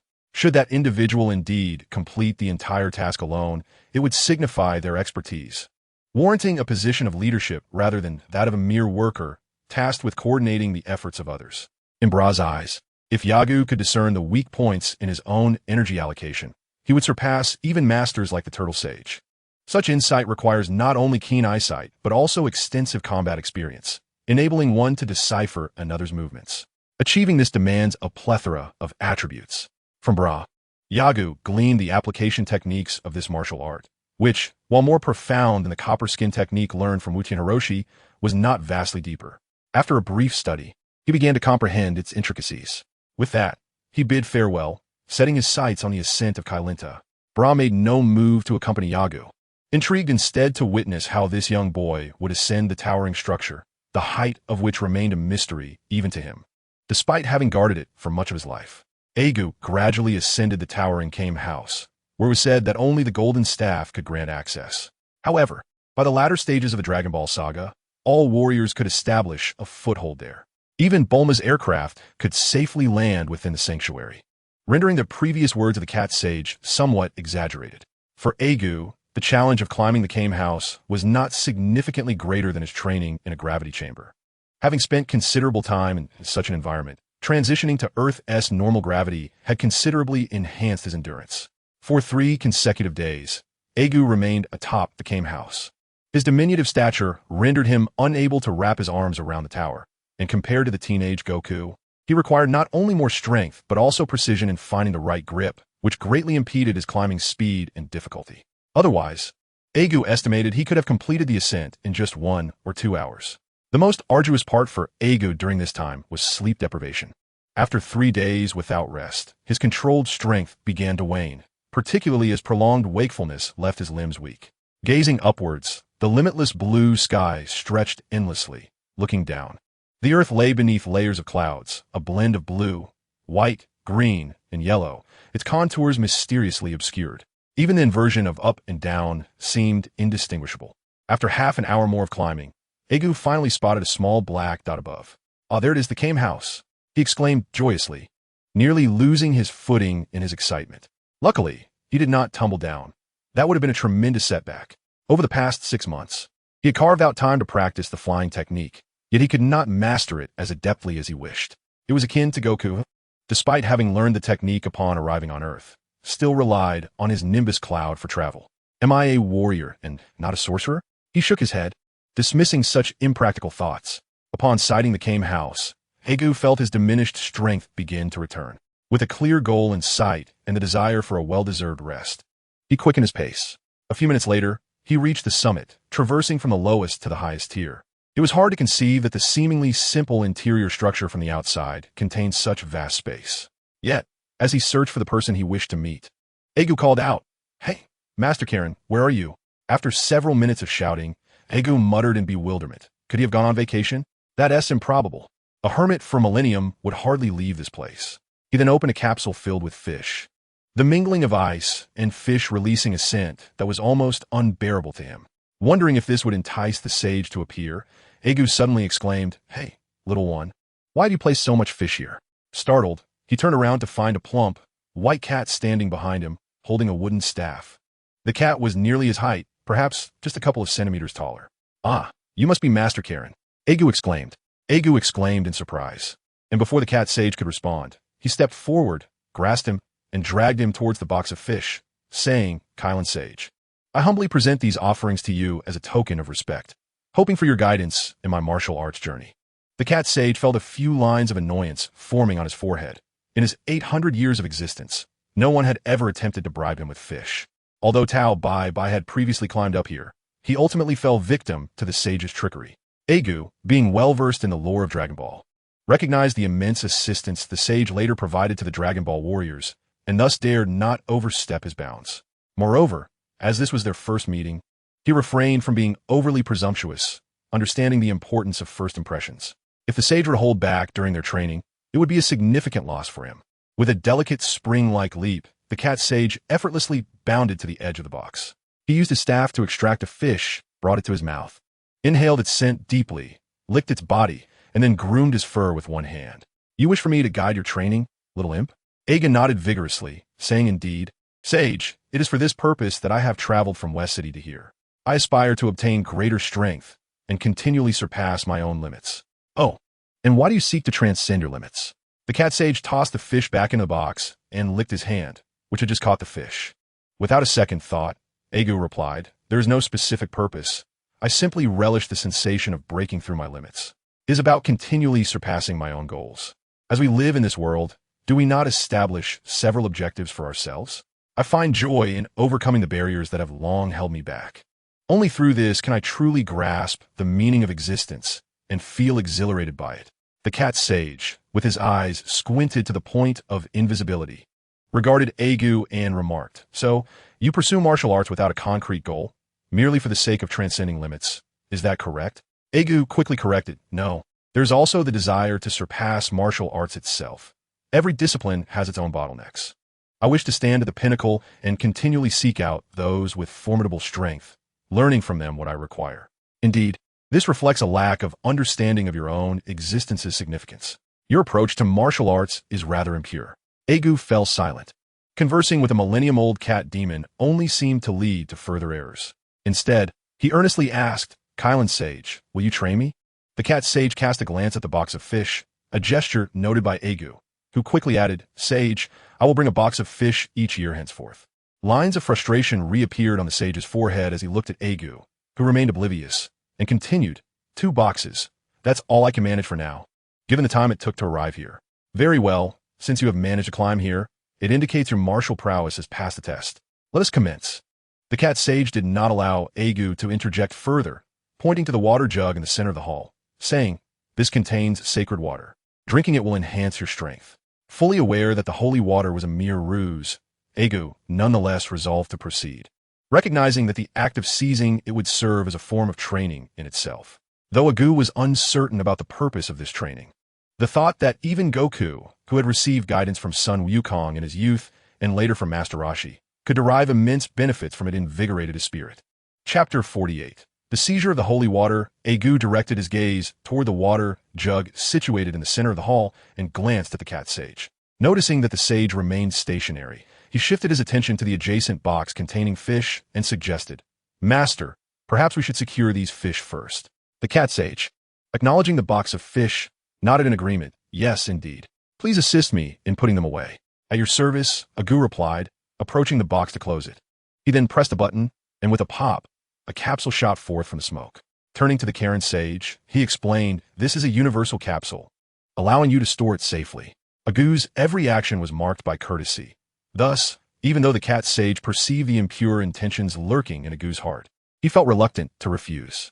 "Very well, hand it to me."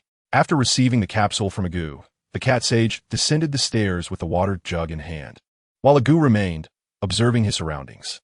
Before long, the cat sage returned, raising the water jug before Yagu. "All right, if you can seize this jug from my hands, you may partake of its contents."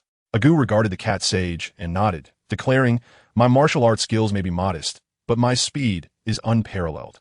The cat sage replied, "Well then, let us see what you can do." "I'm coming," Yagu proclaimed, and in an instant his form vanished, leaving behind mere shadows that hinted at his previous presence. The cat sage was visibly taken aback, unaware that Yagu's greatest asset lay in his speed on the ground. Although his attacks suffered from a lack of bodily coordination, he understood that seizing the opportunity to strike first was his advantage. In a flash, Yagu appeared beside the cat sage, not attacking but instead focusing solely on the jug in his grasp. Just as he was about to seize it, the cat sage deftly interposed his staff, repositioning the jug to a location that rendered it inaccessible without circumventing him. Recognizing this as a test from the sage, Yagu approached the challenge earnestly, eschewing any further dialogue and sprinting toward his objective. The cat sage exhibited remarkable agility, demonstrating an exceptional mastery over his own body. Despite not moving swiftly, he managed to toy with Yagu, who seemed to flicker in and out of his line of sight. Yagu circled around him, employing his extraordinary speed to gain the upper hand. Yet after half an hour of this exercise, he felt he had gleaned little benefit. However, seeing the sage persist, Yagu resolved not to concede defeat. He believed that in a contest of endurance, his opponent would be no match for him. As the exercise continued, Yagu abandoned his fixation on the jug, instead planning to tackle the cat sage and snatch the jug from him. "Haha, got you," he exclaimed, reveling in his triumph, only to be startled as the cat sage suddenly morphed into multiple shadows. Ah, the shadow clone technique. This martial art is indeed renowned, its shadow evident in the animations and comics of my past life. However, upon arriving in this world, I find myself utterly ignorant of the techniques of the Phantom Fist. Initially, I assumed this seemingly simple fighting style would be easy to grasp, yet I am unable to discern any foothold. Yagu, still unversed in sensing life forms through ki, resorts to the most rudimentary and foolish method of dismantling the cat sage's clones one by one. Time swiftly passes, and Yagu realizes the disheartening truth. Despite possessing greater strength than his opponent, he remains unable to subdue him. The cat sage is now slightly out of breath, yet Yagu, who could move 4 or 5 times faster, finds himself at a standstill. Recognizing this, Yagu understands that to elevate his own abilities, he must continuously amalgamate various martial arts. He halts his actions. "Hey, little one, why have you stopped?" The cat sage inquires, puzzled. Yagu candidly responds, "You appear quite fatigued, and I do not wish to obtain the holy water in such a state." The cat sage pauses for a few seconds before bursting into laughter, exclaiming, "Ah, so you wish to learn martial arts from me, do you?" Surprised that his intentions were so readily perceived, reminiscent of Master Roshi's abilities in the original story, Yagu feigns indifference and admits, "Yes, I aspire to become stronger. And since you are already weary, continuing would only lead to an unfair advantage, even if I were to seize the holy water." The cat sage, holding the water jug, remarks, "So you have realized that the super holy water is a ruse?" Yagu, disliking individuals capable of seeing through others' minds, yet feeling powerless against it, nods in acknowledgement. To his delight, the cat sage does not press further into the matter, instead stating, "Very well, since you are tending to an old man, I shall take a nap. By the way, you can handle dinner on your own." Yagu hopes to wait for the cat sage to offer him some senza beans, contemplating how to request more. Has he already discerned my thoughts? This vexes me. Such individuals are most irritating, for no thought can escape their scrutiny. Yagu broods, yet he acknowledges that each character in Dragon Ball possesses unique abilities, much like the general who battled Goku during the Red Ribbon Army saga, endowed with superpowers, or the long-established character, Tao Pai Pai. Unbeknownst to Yagu, Takeda Hiroshi, the martial artist he first encountered at the Tianhong Martial Arts School, had once defeated Tao Pai Pai. However, he remains trapped within the confines of that city, surrounded on 3 sides by the Red Ribbon Army's territories. Should he leave the city, its inhabitants would suffer greatly. If one were to rank the strength of secondary characters, Takeda Hiroshi believes he would surpass Tao Pai Pai, despite not possessing as many techniques, and, in fact, having been killed by Tao Pai Pai with a single strike in the future. His inability to fully commit his latent potential to combat remains Yagu's greatest frustration. Currently, if a global weightlifting competition were held, Yagu would be confident in claiming victory, regardless of the opponent, even Master Roshi. He also feels assured of securing first place in speed, high jumping, and various physical competitions. However, when it comes to applying these attributes in battle, he finds himself at a loss. A multitude of factors converge, rendering Yagu's potential remarkably deficient. It is akin to certain individuals who can unlock a mere 70 to 80% of their cerebral capacity, while others manage to harness 20% or even more. This parallels those who consistently outperform their peers in training, yet falter when it comes to official competitions, leaving them understandably disheartened. Yagu remains oblivious to the precise shortcomings he possesses, reminiscent of Vegeta, who, despite enduring grueling training to the point of self-abuse, fails to surpass Goku, perpetually trailing behind him. Should Yagu remain unaware of the critical elements at play, he risks becoming utterly lost, much like Vegeta, who has relentlessly pursued Goku. At least during the battle on King Kai's planet in the Buu saga, Vegeta gained clarity regarding the distinctions between himself and Goku, understanding why he could never quite catch up. Yet, Yagu, endowed with the innate advantages of a transcendent being, is subconsciously influenced by the narratives of his previous life, leading him to believe himself superior to others. The reality, however, is that in terms of battlefield prowess, he may not even measure up to Tien Shinhan. He retrieved his food from the multi-purpose capsule, ready to indulge, when a thought struck him. It seems that the cat sage possesses the ability to traverse vertical surfaces on 2 feet. What kind of skill is that? Yagu also overlooked the fact that Tao Pai Pai, who would soon engage in combat with Goku, can run along pillars. These individuals have achieved a profound mastery over their combat techniques. Some are born with such abilities, others acquire them through training, and some suddenly attain understanding. For someone like Yagu, who has inherited the Saiyan bloodline but not their battle consciousness, his luck appears to be quite lacking. His analytical skills regarding the dynamics of battle do not even match the instincts he possesses in his Great Ape form, where primal instincts take precedence, allowing for quicker, more instinctual movements compared to his human form, which often leads to missed opportunities. Different individuals define combat in various ways. Some seek merely the thrill that fighting brings, while others aspire to grow stronger through their experiences. Some wish to validate their existence through battle, and others are driven by a warped desire for destruction. The following day, Yagu continued to engage in a game of snatching the water bottle with the mischievous cat. Chapter 1. Impure Heart. At noon, for reasons unknown, the cat sage bestowed upon Yagu some senza beans, enlightening him on their remarkable properties. "Ah, this is a senza bean," Yagu exclaimed, feeling no trace of fatigue as he pinched the bean between his thumb and forefinger, examining it with unabated curiosity. The full name of the senza bean is the Bean of the Immortal, clearly designed for those who prefer seclusion and shun interaction, the reclusive hermits of a millennium. Otherwise, a simple phone call to order takeout would suffice. If the price is right, even the most reluctant delivery person would ascend to meet him. Yagu has never underestimated the drive that money can instill in individuals. In truth, the cat sage primarily subsists on fish, and the fish Yagu provided merely supplemented his provisions. Certainly, Yagu discerned from the absence of fish provisions that his opponent's reserves were evidently limited. "Immortal, could you enlighten me on my shortcomings? Why is it that, despite my palpable strength surpassing yours, I find myself at a loss for words?" The cat Immortal replied, "Your superfluous, inconsequential movements are far too frequent. While your physical prowess is formidable, the efficiency of your execution is alarmingly low. You cannot be a true martial artist by birth." At these words, Yagu's countenance darkened. After all, he had diligently challenged numerous martial arts schools to enhance his skills. The cat Immortal continued, "Martial arts serve to elevate one's strength. However, the essence lies in the spiritual comprehension. What insights have you gleaned from your contests? When I inquired about your purpose for self-improvement yesterday, you were equally at a loss. This is a matter one pursuing the martial path should never overlook." Yagu felt an acute frustration, pondering why the original text did not depict such inquiries directed towards Sun Wukong. Was it merely because he perceived Yagu's impure intentions that he chose to challenge him? Yagu's heart brimmed with indignation. He merely aspired to refine his martial prowess, diligently practice the void technique, ascend to the temple, endure the trials of the god of Bobo, and ultimately seek passage to the netherworld to train under the king of the realm. He saw no fault in his aspirations, but found the cat Immortal's demeanor infuriating. "Just impart the martial techniques to me. There is no need for such incessant chatter." Yet, recognizing the elder's status and the necessity of future interactions, he suppressed his discontent and feigned a semblance of respect. Approaching the cat Immortal, Yagu, noticing their comparable heights, ingratiatingly remarked, "Immortal, you have received so many fish from me, and you've consumed them. It feels rather awkward, wouldn't you agree?"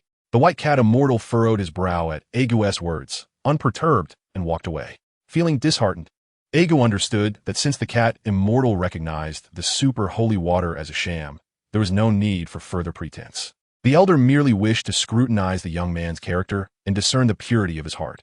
As he observed the cat Immortal engrossed in solitude, Yagu's worry deepened. He felt a profound helplessness regarding his physical condition and longed for guidance.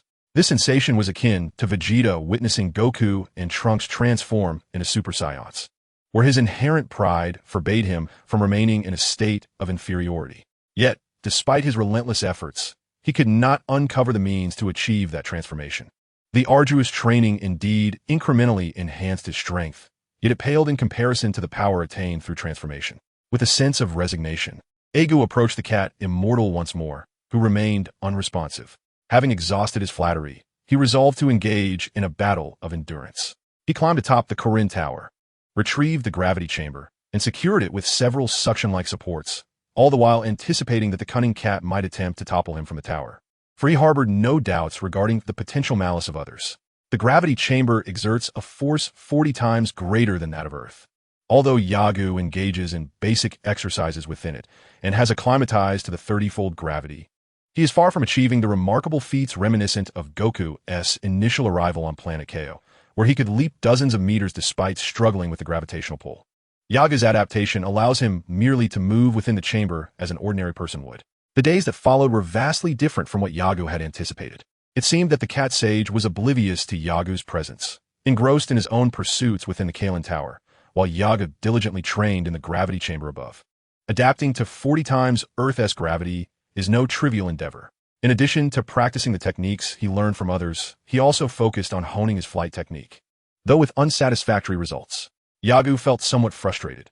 However, he could only review what he could do and the knowledge he had acquired on his journey here.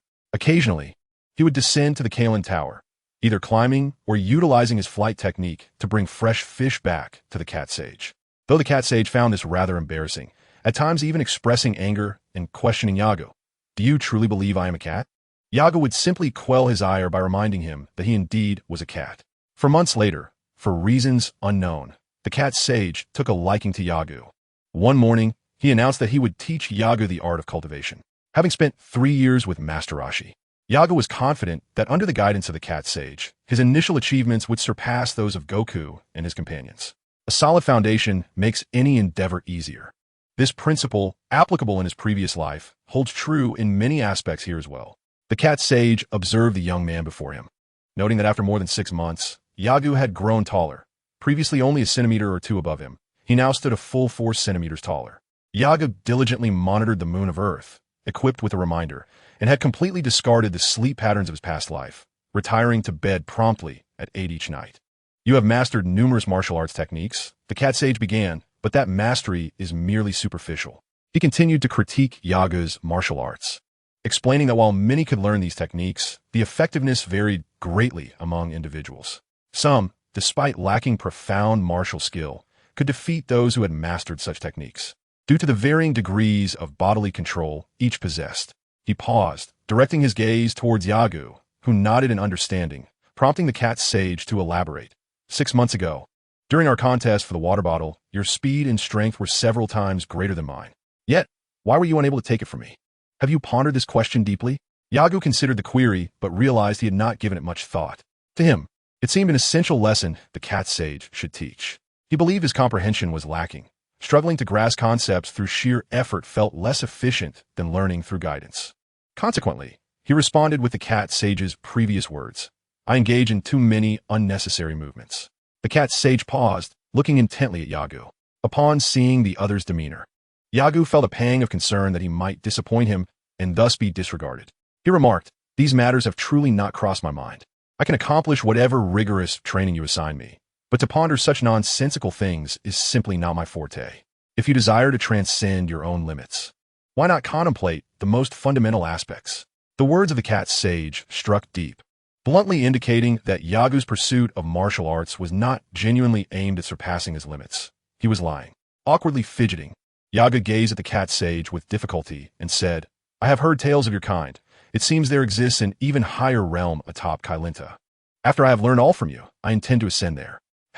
I can perform the sky dance technique, though I cannot utilize it now. I firmly believe it will serve me in the future. The cat sage provided a brief elucidation. You still do not grasp your true purpose. Do not interrupt. I have more to say.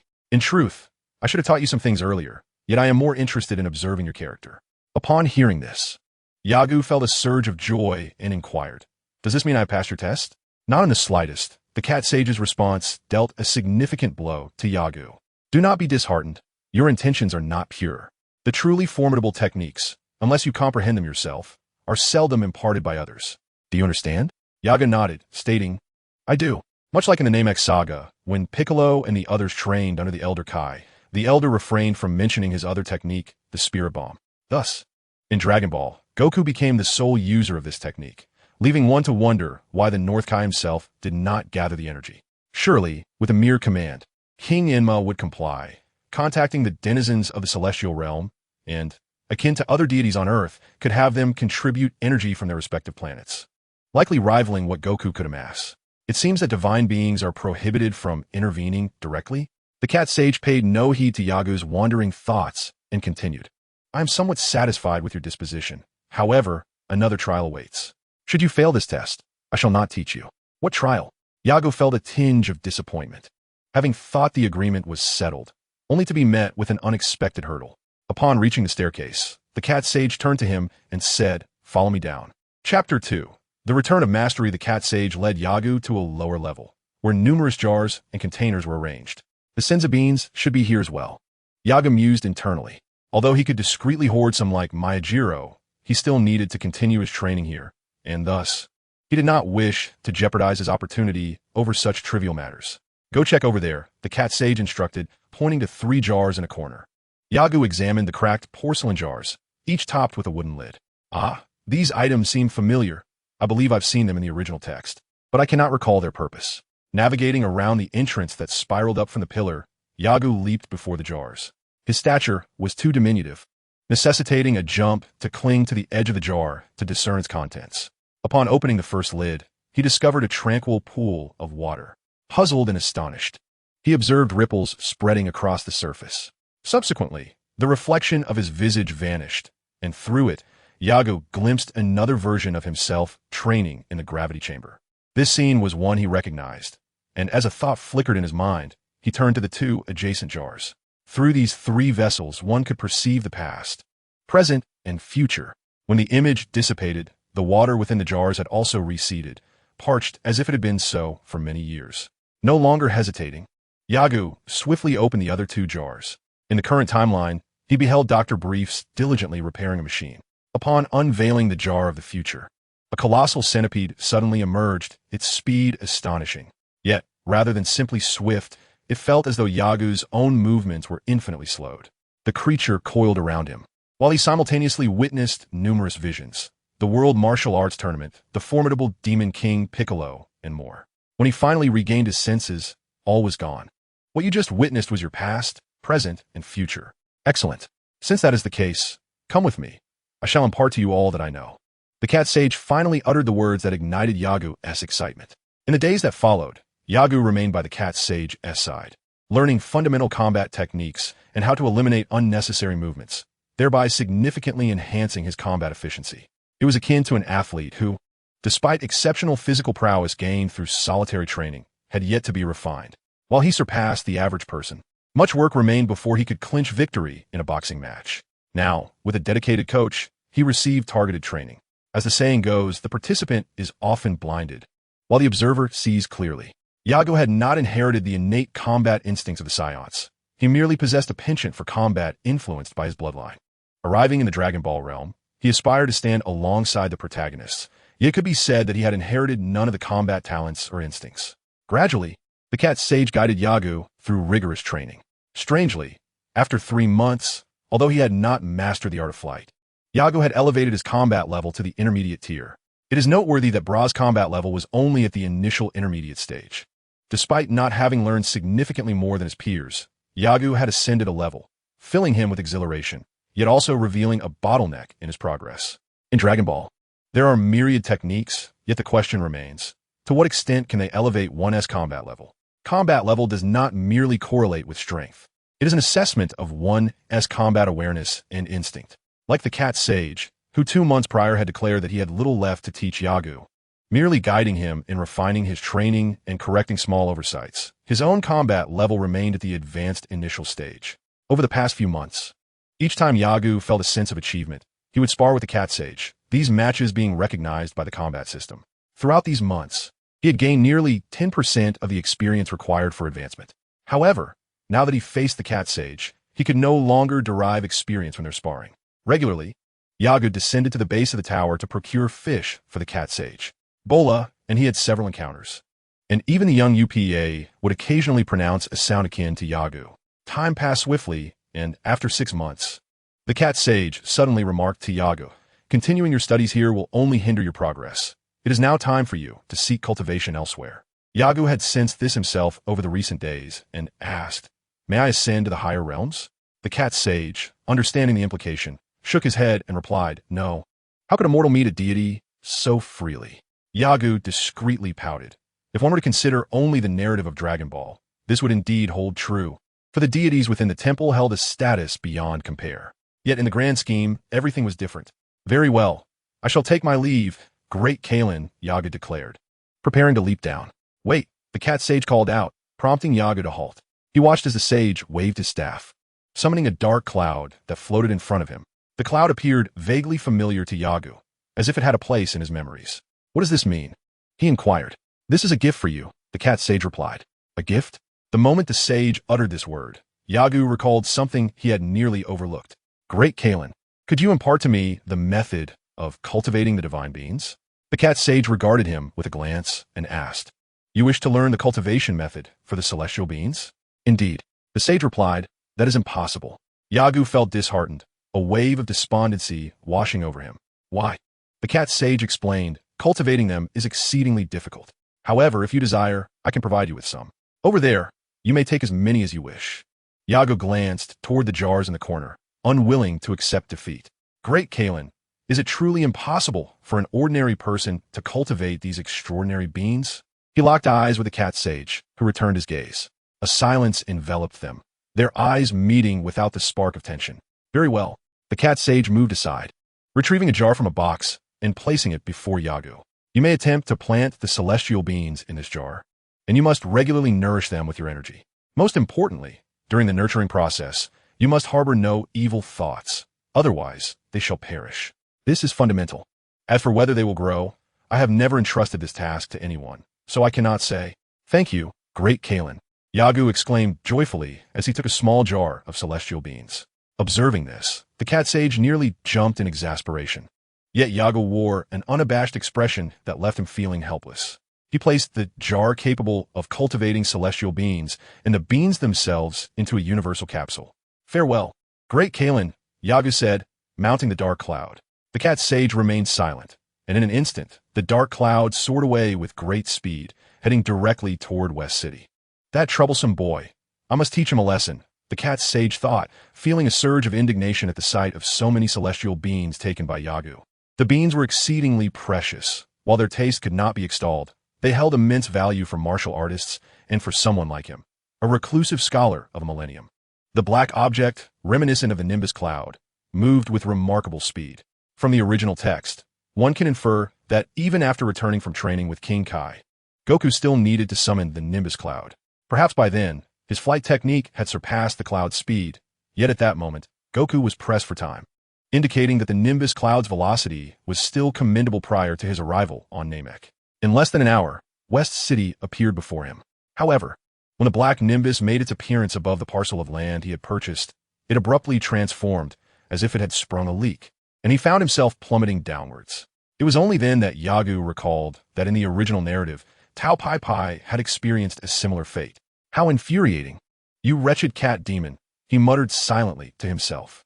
After giving vent to his frustration, Yagu clambered out of the pit and began to assess the land he had acquired. Having been away for a year, he noticed that many new structures had sprung up in the vicinity. Suddenly, he sensed something amiss.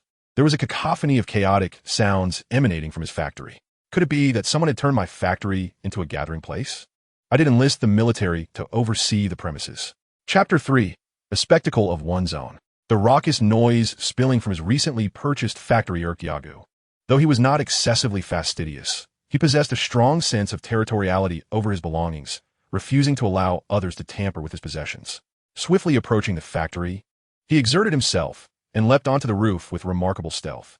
Creeping to the window, he peered through the transparent glass panel, which, having been weathered by sun and rain, had lost much of its clarity. Yet, Yagu discerned the unfolding scene within.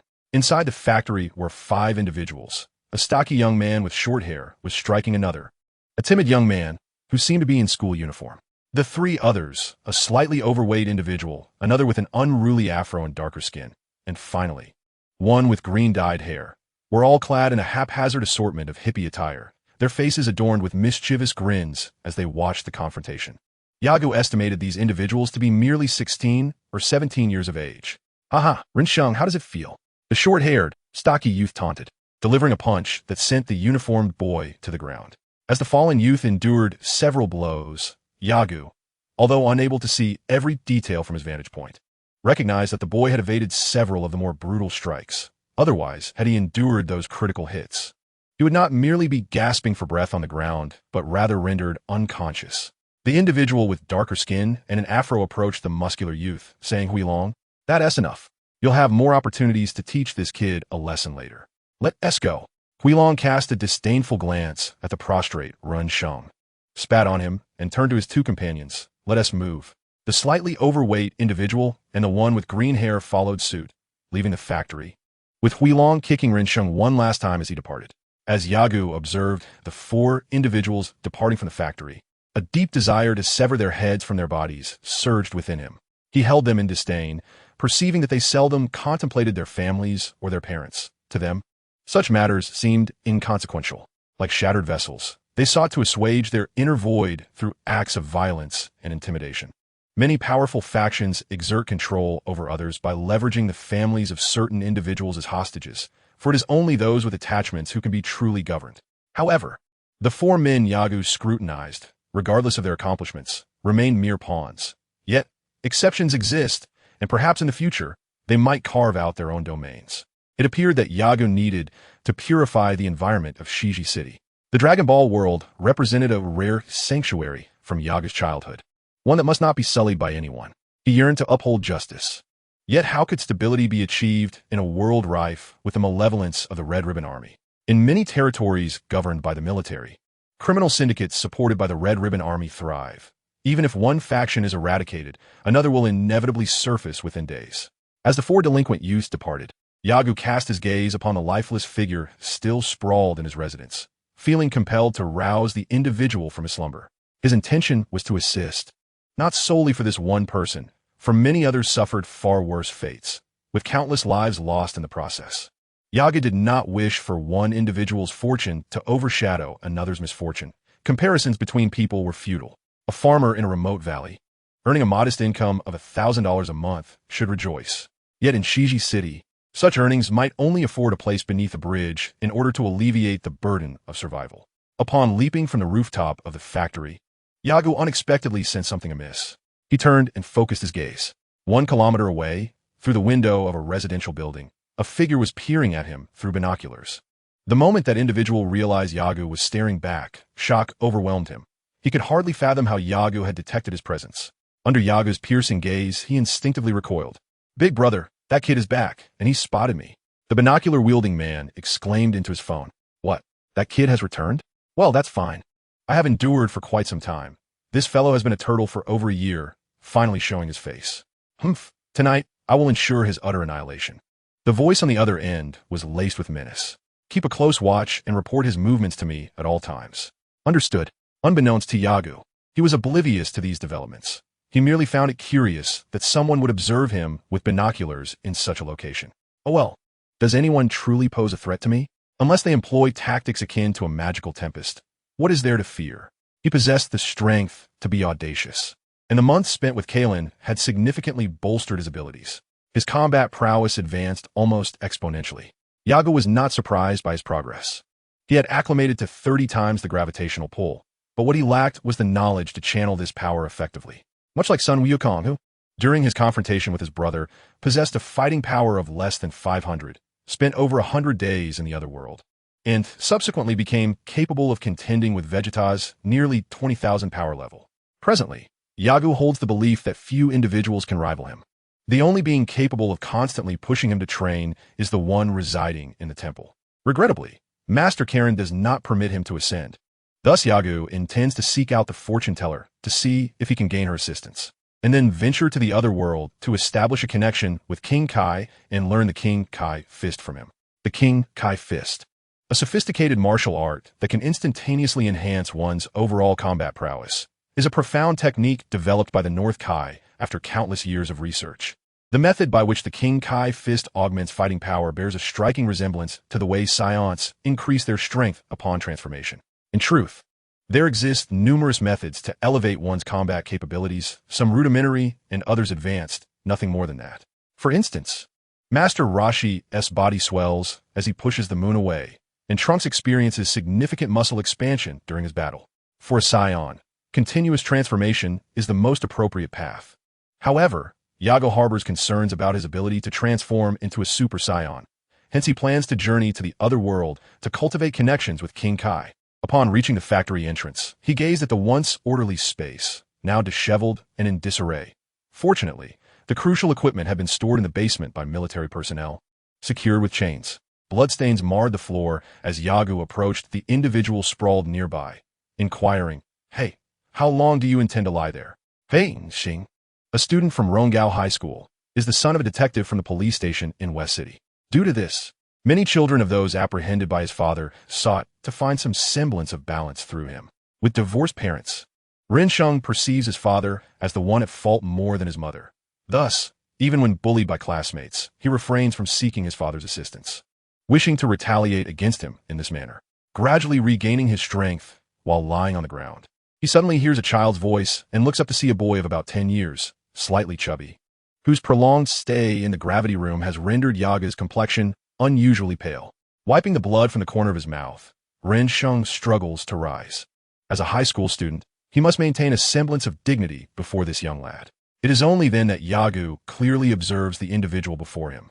The boy possesses a tall and slender frame, though his uniform makes him appear constrained, coupled with a lack of confidence in his gaze that renders him somewhat disheveled.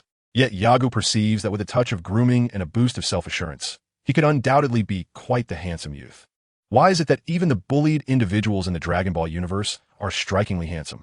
Yagu finds this rather disconcerting. The boy named Ren Sheng clutches his abdomen and painfully makes his way to the entrance, but collapses to the ground in defeat. Hey, do you want me to call an ambulance? Yagu inquires as he approaches him. Ren Sheng shakes his head, indicating he does not need one. Yagu chuckles lightly and replies, "You're quite stubborn, aren't you? Not bad. However, while your injuries may not be severe, you want to recover well without a few days of rest. What's your home phone number? I can have your parents come to pick you up." Seeing that the other party was indifferent, Yagu felt a surge of anger. He spread his hands, acknowledging the stubbornness of the individual before him. However, he thought to himself, "Very well, indeed, you may lie there as you please. Let me remind you, this territory is one I have acquired. To my surprise, over the course of a year, it has become a gathering place for you all. Though you may not harbor fond memories of this locale, you too bear some responsibility for disrupting its tranquility. What do you think I should do?" A sense of danger loomed close, an unmistakable intent to kill nearly palpable in the air. Yaga refrained from further conversation with Ren Sheng and stepped outside. In the distance, several business vehicles were stationed, and a group of men clad in black, each wielding a firearm, disembarked, clearly aiming their attention towards him. What do they want? I did not recognize them. Yagu abruptly turned to glance at Ren Sheng, who lay in the corner. Hey, they're not here to trouble you, are they? Ren Sheng squinted at the 6 armed men and shook his head with great difficulty, responding, I don't know them. You should call the police. Yaga scoffed, who do you think I am? Call the police? Since they dare to act so brazenly, I must ensure they learn how to spell my name. Chapter 4. Prelude. Yaga was unperturbed by the machine guns, but the young man beside him, merely 16 or 17, was in grave danger. Hence, he hoisted the unconscious Ren Sheng and swiftly made his way into the factory. Observing Yagu's actions, the man in the center bellowed, everyone pursue him. Do not let him escape. You too, encircle him from behind. Yes, replied the 2 named individuals, brandishing their weapons as they maneuvered around the factory, ensuring Yagu could not sneak away from another exit. A swift resolution was imperative. They needed to avoid attracting the police. The speaker was the large man who had stood in the center earlier, clearly the mastermind behind the group. Had Yagu's memory been sharper, he would have recognized him. In fact, the man's visage still appeared on wanted posters throughout the streets. He was Mowgli, a notorious bank robber who had escaped capture. It was no coincidence that they crossed paths. Mowgli could never forget the incident of Yagu killing his brother. Even after aligning himself with a different powerful faction, he yearned to settle the score personally. Yaga tossed Ren Sheng into a corner where goods provided cover, ensuring that unless they approached directly, he would remain unharmed. As Yaga prepared to step outside, Ren Sheng, clutching his abdomen in pain, managed to utter, You should really call the police, though it might be too late. Just lie there. There is no need to concern yourself, Yagu remarked without glancing back, turning toward Mowgli and his group. Ren Sheng endured a beating for 7 to 8 minutes. Though his assailant was somewhat restrained, avoiding critical areas, the slightest movement sent waves of pain through his body, compelling him to curl inward. When Mowgli and his men entered the factory, they were taken aback to find Yagu standing boldly in the open. Recovering from their astonishment, Mowgli burst into laughter. Kid, you've got guts. You actually didn't run. Well, I had intended to turn you into mincemeat, but since you're so bold, I appreciate your spirit. How about I give you a proper disposal instead? The other 2 men who had encircled Yagu also entered through the side door, guarding their respective exits with their weapons drawn. Yaga gazed at the other party several times, perplexed, and inquired, I do not believe we are acquainted. Have we perhaps harbored any grievances in the past? Mowgli, lowering his raised gun, replied, You truly have short memory. His sentence trailed off as one of his subordinates interjected, Boss, we must be mindful of the time. We could be apprehended by the police. Enough of this chatter. You're the boss, and so am I, understand? Mowgli retorted, silencing the subordinate. Yagu raised his hand to interrupt them, saying, Gentlemen, cease your quarrel. There will be ample opportunity for that. At this moment, a burly man with a bushy beard bellowed at Mowgli, Kid, it has been 4 years. We have not forgotten you. For years? I was barely over 2 years old back then, Yagu remarked with a smile, unfazed, yet he soon found the dialogue rather tedious. Suddenly, with a swift motion, he vanished from the sight of Mowgli and his companions. In an instant, Yagu reappeared, and, as he stood among the trio beside Mowgli, he delivered a punch to each, sending them soaring into the air before crashing down several meters away. The guards at the entrance were still in shock when Yagu seized 2 guns, hurling them at the duo. The weapon struck them, eliciting a low groan of pain as they collapsed to the ground. Ah, splendid. I have acquired a mere 0.6 experience points. How is it possible that these individuals can still inflict harm upon me? Or is it that in a state of life-and-death combat, experience points are guaranteed? Yaga pondered, recalling a year prior when he transformed into a giant ape and slew countless foes, yet gained no experience. It dawned on him that the combat system was designed to elevate his battle level, compelling him to engage with formidable adversaries. Its primary aim was to bolster his fighting spirit. Upon transforming into the giant ape, Yagu's resolve waned, and thus the system ceased to assist him. For Yagu, whether in his own form or as the giant ape, the body remained his own, and there was no distinction. Consequently, a disconnect arose with the system's intended purpose, leaving him perplexed by its underlying rationale. Swiftly dispatching Mowgli and his 6 companions left Ren Sheng, who had been observing him intently, wide-eyed in astonishment. He could hardly contain his awe at Yagu's rapid and decisive strikes, defeating his foes with remarkable swiftness. Tying Mowgli and his men up like Zongzi, Yagu first made a call to the police, then proceeded to awaken the most feeble among them. Upon regaining consciousness, the man trembled, evidently having fainted from pain. Now, as he awoke to the lingering agony, had his mouth not been gagged, he would surely have cried out. Once Yagu allowed him to vent his anguish, he removed the cloth from the man's mouth. The moment the fabric left his lips, the man spat out, "Kid, how does it feel? Is my fist to your liking? If you yearn for more, I have plenty to spare," Yagu responded, punctuating his words with a punch to the man's abdomen, causing him to retch uncontrollably. Observing the man before him, racked with pain and gagging, Yagu feigned concern, gently patting his back while asking, "How are you feeling now? Is it any better?" The individual, despite his hardened demeanor, found himself speechless upon witnessing Yagu's expression. Although merely a child, the recent events were far from a mere dream. The thought of having lost a brother at this person's hands instilled a sense of trepidation within him. "What do you wish to know?" Yagu had eagerly anticipated this query, responding with a cheerful grin. "Isn't this just splendid? It appears you are unaware that a wise bird selects the finest tree to perch upon." Without further ado, he pressed on, "Let's be clear. Why have you come to confront me?" The man cast a resigned glance at Yagu before lowering his gaze and responding in a somber tone. "For years ago, during a bank heist, one of my brothers perished because of you. He died by your hand, and thus we have been watching you for years." Yagu reflected on this, recalling the incident, yet he found himself puzzled. "But isn't your elder brother incarcerated? It seems he has escaped. Nevertheless, you and your companions have remained in the Western capital all these years. Do you not fear the police apprehending you?" The man appeared conflicted, and upon observing his demeanor, Yagu gestured with his fists, prompting the man to speak candidly. "My brother has allied with a powerful force. We are with the Red Silk Army." The mention of the Red Silk Army intrigued Yagu. They dare to extend their influence to the Western capital? Are there contacts for the Red Silk Army here?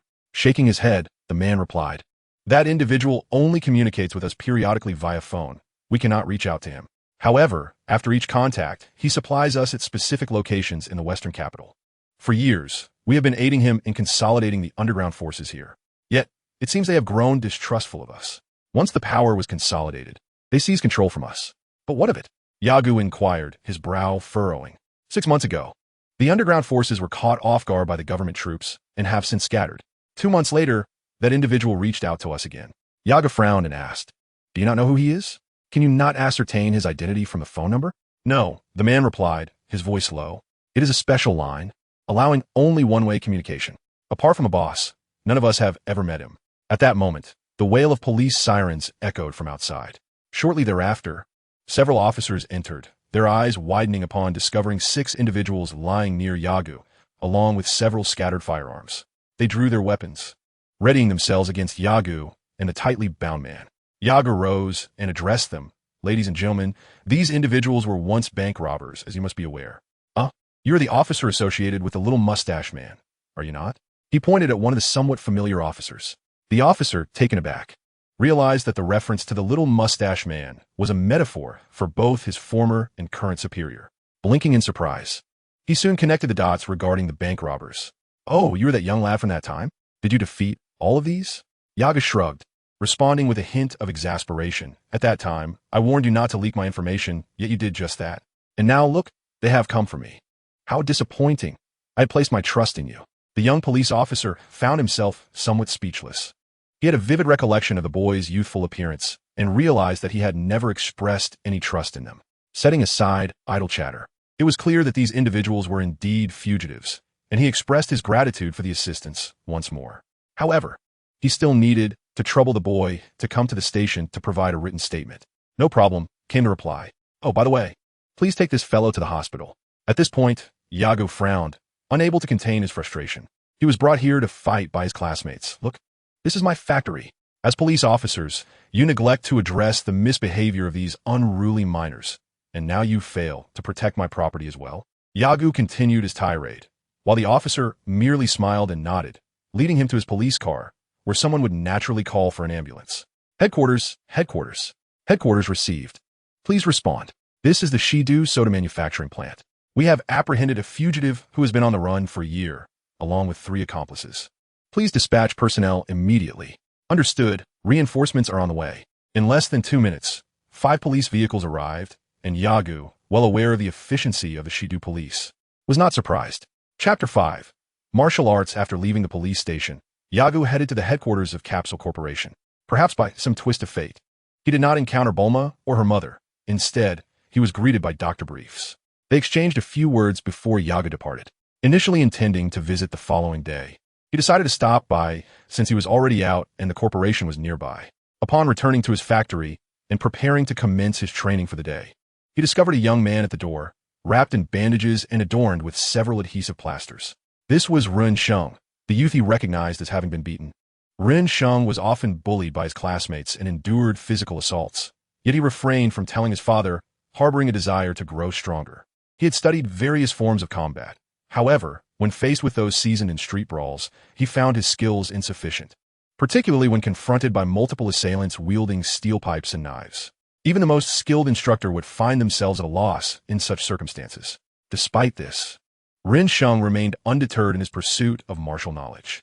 If there were a theoretical examination for combat skills in this world, he might not claim the top spot, but he was certainly capable of securing a place among the top 10. His father generously provided for his living expenses, which Ren Sheng devoted to his martial arts instructors, treating them to meals and cigarettes. He despised delinquent groups and had never considered hiring outsiders to confront his bullies. "Is there something you need?" Yagu inquired, observing the tall youth before him. Ren Sheng, timid and with his head bowed, replied, "Teacher, I wish to learn combat from you." Yagu's eyes widened in astonishment.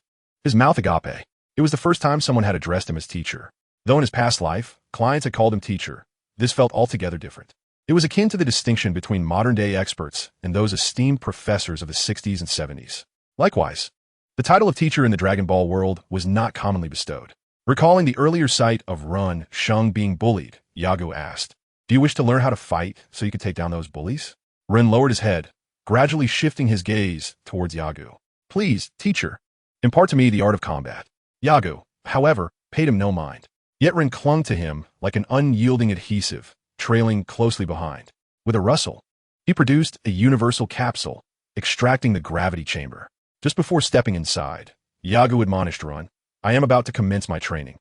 Do not disturb me and keep your distance.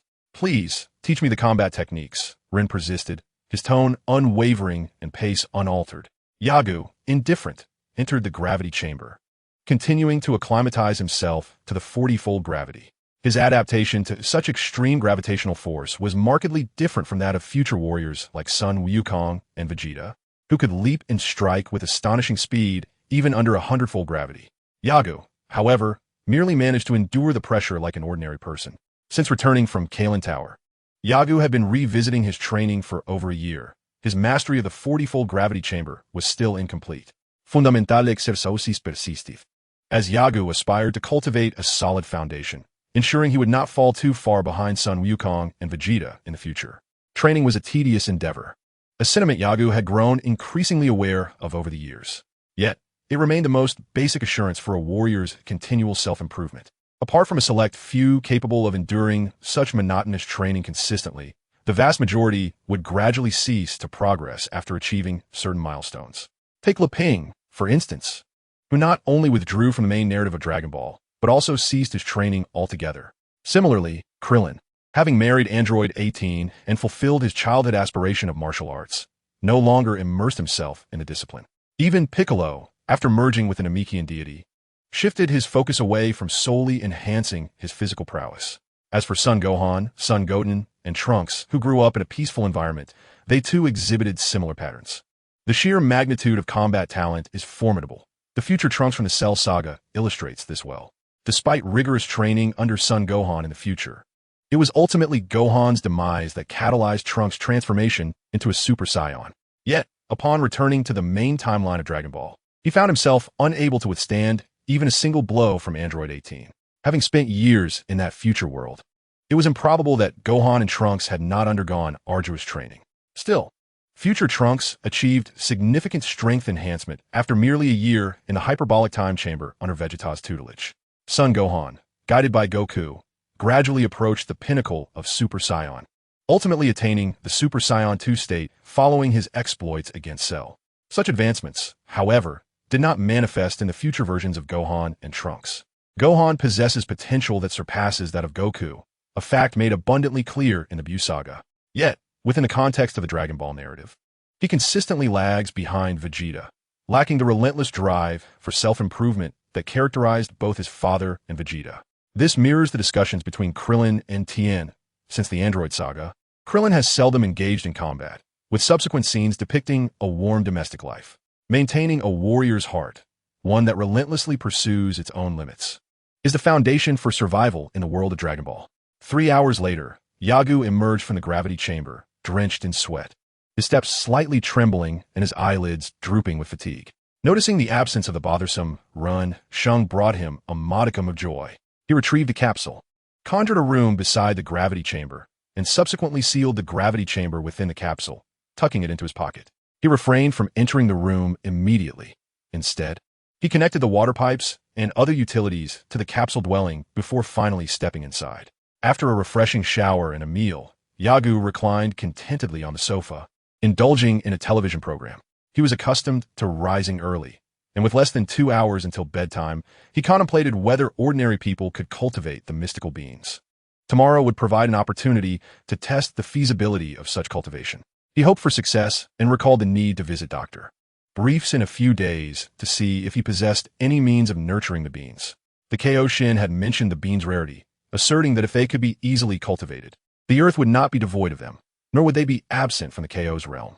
This underscored their value. And although the Kaioshin had claimed he could not cultivate them, Yagu was determined to give it a try. He would never concede defeat. At that moment, a knock echoed through the door. Who could be at such a late hour? Though the sun had yet to fully set, the area surrounding him, despite the recent construction of numerous buildings, was sparsely populated. Few in West City recognized him. Besides Dr. Briefs and the police, who else could it be? Rising to investigate, he glanced at the monitor beside the door and saw the familiar face of Run Shung, the young man he had encountered earlier that day. What a stubborn fellow. Yagu mused.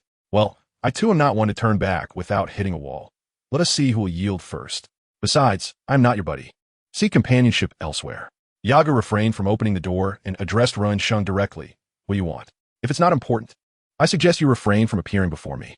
With that, he turned his attention away from the television, focusing instead on harnessing his energy to enhance his mastery of the flight technique. Ren Shung stood outside for a considerable time, remaining until the sun had completely dipped below the horizon and the streetlights began to glow before finally departing.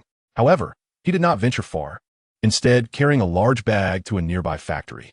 Half an hour later, he had erected a makeshift tent, having resolved to follow Yagu. At dawn the next day, Yagu awoke, donned his weighted gear, and commenced his morning run and swim.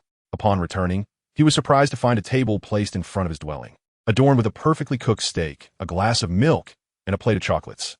Most notably, seated beside the table was Run Shung, who had prepared breakfast for him. You truly are tenacious, Yagu chuckled, addressing him. Even so, do not expect to learn anything from me. Without hesitation, he took a seat and began to eat.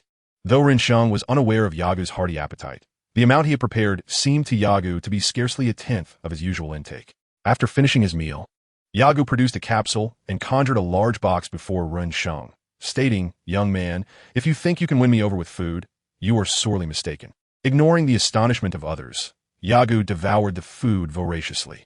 Rinsheng, observing Yagu consume half a box of provisions with satisfaction, patted his belly and expressed his contentment at finally being full, struggling to find the right words to describe the scene before him.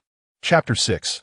Immersed in history, Rinsheng stared blankly at Yagu, watching as he retrieved a universal capsule, transforming it into a gravity chamber, and then began jogging around to aid in the digestion of his meal. After a while, Rinsheng joined in, jogging behind Yagu, softly requesting, "Teacher, please teach me combat technique."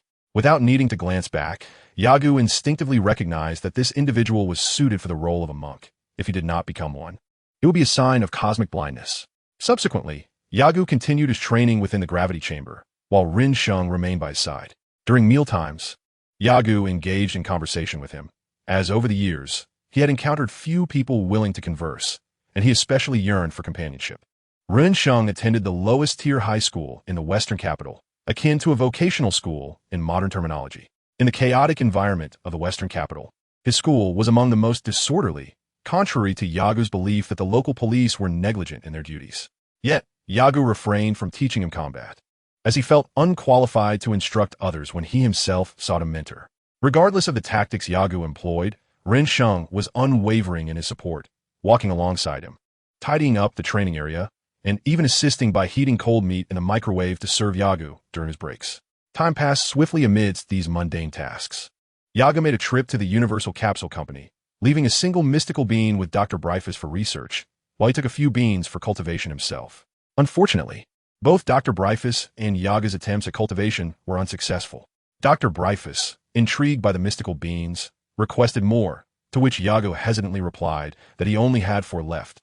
But, recognizing their mutual benefit, he handed over one.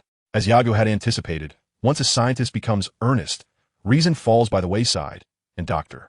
Bryphus insisted on taking the remaining 3 beans for study. The outcome, predictably, was disappointing, yielding no leads. On that day, Yagu did not encounter Rinsheng until noon. When he finally saw him, albeit with bruises adorning his face and a split lip, observing the much taller youth before him, Yagu sighed and invited him to sit across from him at the table. Handing Rinsheng some tissues, Yagu inquired, "Did you get into another fight?" Rinsheng, a man of few words, nodded his head slightly, eyes downcast. Yagu's fingers tapped rhythmically on the table as he asked, "Do you truly wish to learn combat?" "Yes," Rinsheng replied. "Is your family well off?" Rinsheng looked up. Yagu explained, "In a fight, if you injure someone, you may be liable for damages. If your family is not financially stable, it is best to avoid such altercations. I see that you do not seem cut out to be a delinquent. Should you seriously injure someone, their family will undoubtedly seek compensation from you. Is your family wealthy?" In modern society, Yagu had witnessed several individuals fleeing to distant places after seriously harming others in their original locales. Only 2 types of individuals are capable of delivering a fatal blow. First, those with connections, who can resolve matters effortlessly. Second, those who are unencumbered by attachments or who regard their families with indifference. Such individuals, when provoked, are prone to resorting to extreme violence. Yagu falls into the former category, possessing wealth and a tenuous affiliation with the military, in addition to his own formidable prowess. On the contrary, Rinsheng does not belong to either group.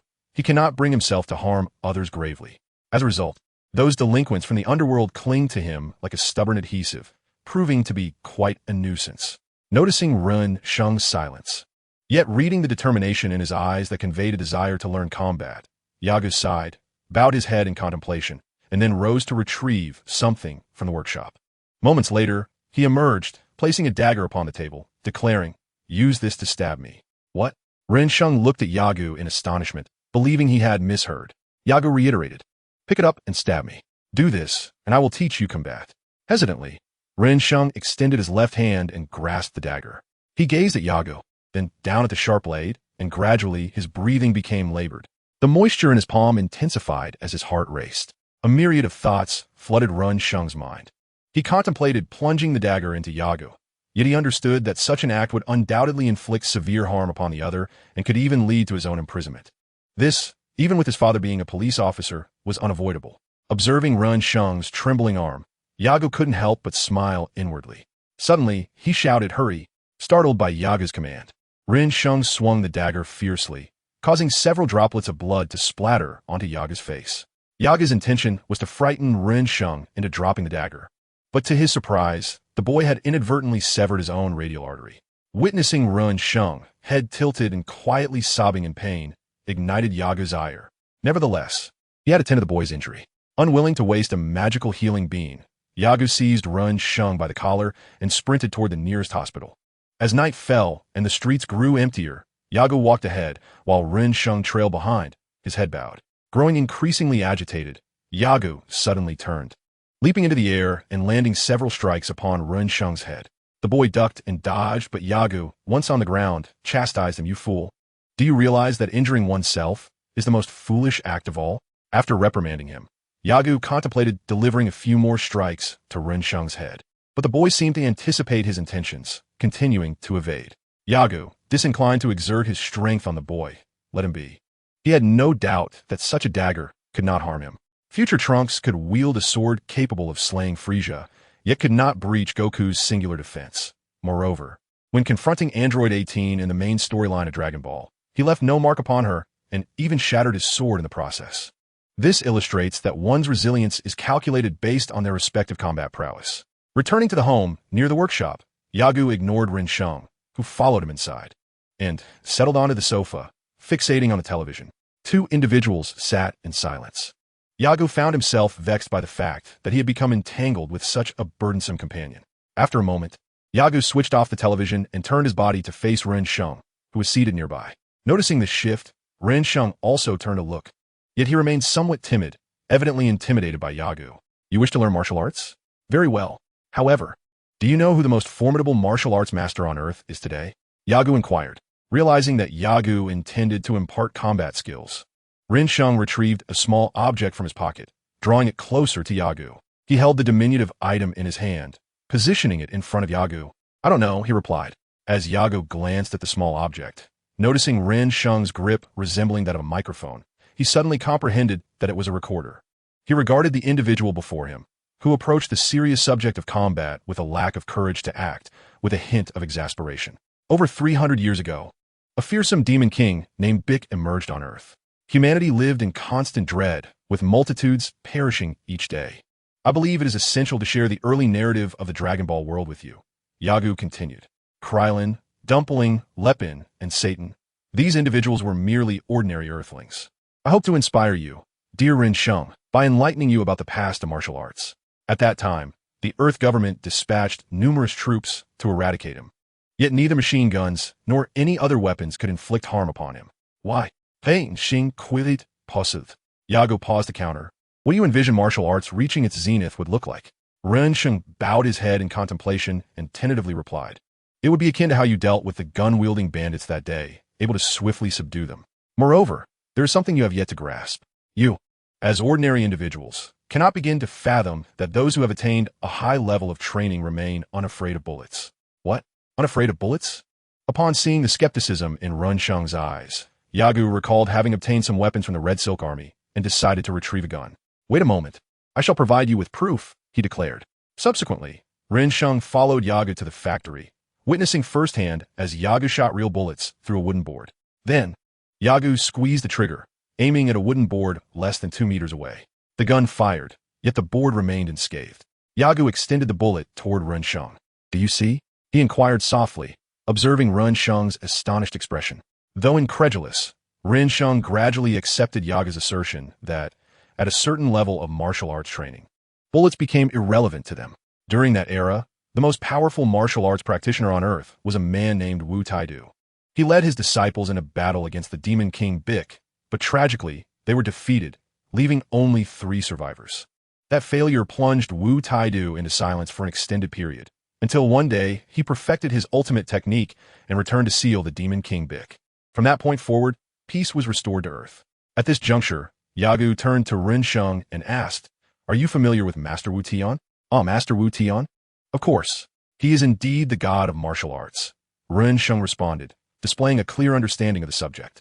Master Mu Tian, also known as the Turtle Sage. Alongside his disciple, the Crane Hermit, are both esteemed students of the great martial artist Wu Tai Do.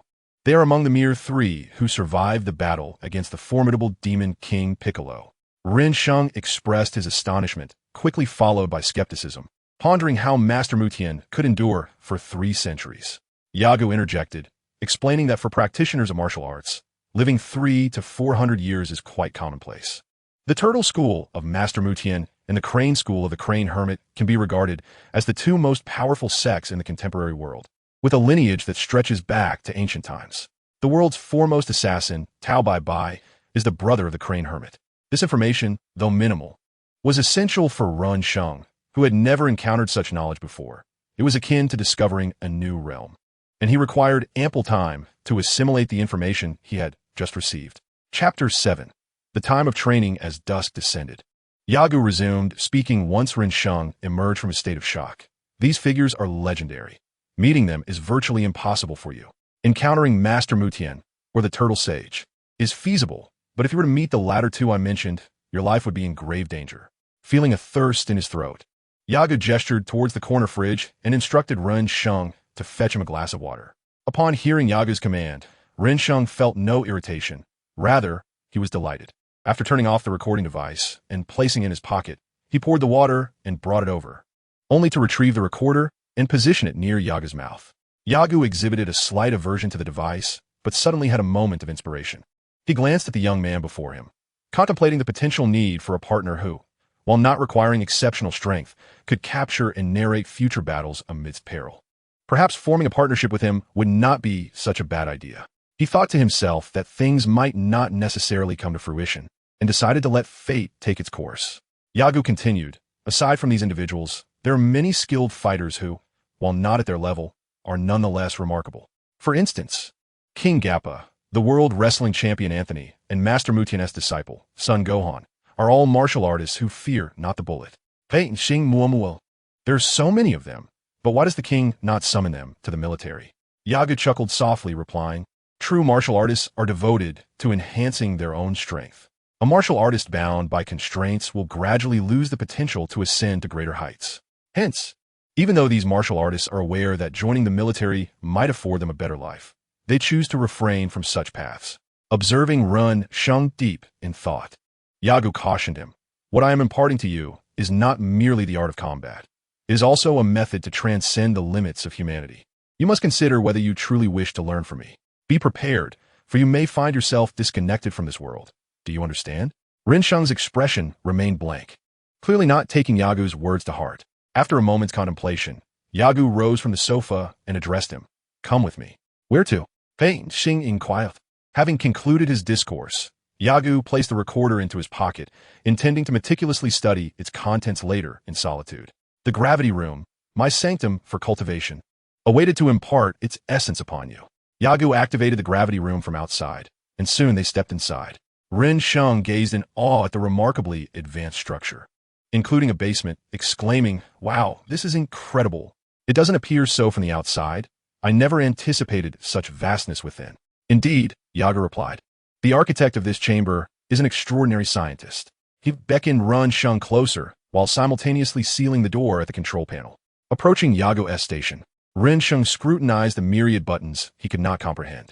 Suddenly, his attention fixated on a monitor, prompting him to inquire, Master, what does the one displayed here signify? Yagu elucidated. This chamber is termed the gravity room, designed to utilize gravity as a training environment. The one indicates that the gravity coefficient here is equivalent to that of Earth. Isn't that just Earth's gravity? Fein Xing Quistint. Indeed, but I possess the ability to adjust it. Observe, Yagu stated, manipulating the gravity multiplier until it reached 5. Then confirmed the setting. A peculiar sound resonated, though Yagu remained unaffected. For Ren Sheng, however, the entire world transformed. His body felt as if it were encased in lead. He struggled to stand, but it was as if an immense weight had been thrust upon him. Despite his determination, he gradually sank to his knees and eventually collapsed onto the floor, gasping for breath. Assuming Ren Sheng weighed 60 kilograms, under 5 times Earth's gravity, his weight would surge to 300 kilograms, an insurmountable burden for a high school student. Witnessing Ren Sheng's plight, Yagu promptly reduced the gravity multiplier. Once the gravity normalized, Yagu squatted down beside the prostrate Ren Sheng and inquired, "What do you feel?" Gasping heavily, Ren Sheng glanced at Yagu and replied, "I feel as if I am on the brink of death." "Master, you train in such an environment?" Nodding in affirmation, Yagu spoke after Ren Sheng regained his footing. "Indeed. But the gravity multiplier is not 5. It is, in fact, 40. 40 times Earth's gravity." This exceeded Ren Sheng's wildest imagination. He had nearly succumbed under 5 times Earth's gravity, while Yagu, a boy of less than 10, thrived under such immense pressure. At that moment, Ren Sheng's doubts about Yaga's assertions dissipated entirely. The recent firearm trials demonstrated that martial artists could defy bullets, and this experiment confirmed that they were indeed unlike ordinary individuals. Their level of cultivation surpassed the comprehension of the average person. That night, Ren Sheng slept within a tent he had constructed in the workshop, as Yagu preferred not to invite him into his quarters. The mere thought of the term best friend sent shivers down his spine. The following morning, Yagu arose early, donned weighty gear, and roused Ren Sheng, instructing him to follow closely as they commenced a rigorous run. Initially, Yagu had intended to seek out the fortune-telling elder to guide him to the underworld. However, with this burden now in tow, he resolved to proceed slowly. After all, what he was currently engaged in was also a form of training. Furthermore, when traversing the serpentine path, employing the art of aerial maneuvering would provide a safety net. Should he fall into the abyss, it would be disastrous. The abyss represents another realm, accessible only through the Hall of Yama, meaning that if he were to plummet, it would require double the time to return to his original position. Ren Sheng could not immerse himself in cultivation every day like Yagu, but he would endeavor to carve out time to visit Yagu. Meanwhile, Yagu, while prioritizing fundamental training, remained dedicated to the cultivation of celestial beings, a pursuit he had never abandoned. He believed that as long as he kept an eye on Majir B, allowing him to take fewer of these beings, what he carried away should not be overly significant. Secondly, there was the training of aerial maneuvering. Yagu had been honing this skill for several years and had recently begun to sense its nuances as he acquired foundational martial techniques. Yagu came to understand that these techniques varied in complexity, with both offensive and defensive applications, encompassing numerous styles. For instance, the Solar Fist is a supportive form of martial arts. Although in Dragon Ball, Krillin's comparison with Piccolo reveals that the Solar Fist is not an advanced technique. Quite simple. In fact, Yagu had yet to grasp its essence. This weighed heavily on Yagu. Witnessing Tianjin Fan swiftly learn the Kamehameha after observing Jackie Chan, or Son Goku doing likewise, was disheartening. Vegeta, having seen Krillin employ the Keyblade, subsequently used it against Gohan, who had transformed into a great ape alongside Frieza. The extraordinary talents possessed by these martial artists left Yagu in trepidation.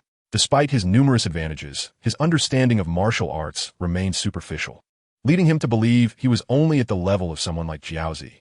Nevertheless, the path of martial cultivation unfolds as it does. No amount of impatience could alter that. Moreover, Gotenks from the forthcoming Bu saga had devised several techniques that, in Yaga's eyes, could nearly rival the chaos of the Majin Bu arc, surpassing martial techniques akin to sealing magic. Ren Sheng still faced occasional bullying at school. Yet Yagu chose not to intervene. Those matters were for Ren Sheng to handle himself. However, during their training, he intensified both his and his opponent's cultivation levels, continually pushing their potential. Concerned that such pressure might harm their bodies, he resorted to various medicinal herbs and celestial beans for healing. Before long, 10 months had passed, and the winter season had arrived in West City, with snowflakes drifting from the sky. Rongzhong School commenced its holiday. The educational system in this world was neither stringent nor did it adhere to a household registration system. The entire world was originally under the king's leadership. However, due to his inability to govern effectively, unruly factions such as the Red Ribbon Army ran rampant. Thus, he bore the responsibility for the citizens of the realm, rather than segregating them for differential treatment. Individuals like Yagu remained oblivious to the king's efforts, but for Ren Sheng and others, this afforded them greater freedom. On this day, Yagu and Ren Sheng found themselves in the workshop, having brought in a sofa and purchased a rack. As they watched the snowfall, they grilled meat on the rack, savoring a rare moment of tranquility. Chapter 8. The Fortune Teller. If this book is still readable, please do not hesitate to show your support. Thank you. Recently, I have been contemplating the protagonist, yet I find myself in disarray, uncertain whether I should treat her like an exquisite artifact. It is not due to a lack of dedication on my part, but rather the complexity of the narrative proves to be quite challenging. The phenomenon of failing to achieve the intended result has already manifested in this book. Although I aspire to approach this tale with a lighthearted and humorous tone, I have been unable to find the right sentiment in recent days. This morning, the snow-laden landscape reveals a world in decay as the northern winds howl. The accompanying chill and desolation evoke a sense of solitude and melancholy, where the stillness of nature mingles with the fragrant essence of the snow, ushering in dreams of transcendence beyond the mundane. Yagu gnaws on a piece of roasted meat, remarking, "The scenery here is rather splendid, isn't it? Hee hee. It costs quite a bit." Beside him, Run Sheng, savoring the roasted meat while tending to the food on the grill, nods in agreement. "Indeed, it is lovely. Yet our current activities are somewhat of a blight on the landscape. Surrounding the factory is a garden, constructed with funds from Yagu, adorned with an abundance of greenery, enclosed by a wall. Months ago, a group of unruly bikers dared to congregate here, only for Yagu to crush their motorcycles into scrap metal and incapacitate two armed individuals, thereby restoring tranquility to the area. On ordinary days, this street is plagued by the noise of street racers, which is particularly bothersome in the stillness of the night. "Hey, you haven't had a bruise on your face in quite some time. Have you resolved the issues with your tormentors?" Ren Sheng, slightly taken aback, shook his head and replied, "Not yet. Hui Long and the others were taken to the police station for certain reasons. They likely won't be out until March of next year." Yaga merely acknowledged this with a sound, continuing to eat while gazing at the snowy vista. In the world of Dragon Ball, environmental pollution is virtually non-existent. The only notable climate change occurred on Namek, which has slowly begun to recover. Suddenly, Yagu inquired, "Have you ever fought with them?" Rin Sheng, caught off guard, halted his chewing, momentarily choking and left in a stupor. Yagu chuckled and shook his head, noting that everyone is distinct, each possessing a beast within. Yet the chains binding them vary. Rin Sheng is akin to one who is bound by heavy iron chains, lacking the courage to confront others face to face. Yagu harbors no concern regarding this situation. He believes that once Ren Sheng's strength has grown to a point where he can withstand a beating without consequence, he will understand the differences between himself and others. "I am preparing to depart," Yagu suddenly declared. Ren Sheng, having just returned from his reverie, looked up at Yagu in surprise. Without meeting his gaze, Yagu continued to stare at the vast, snow-blanketed sky.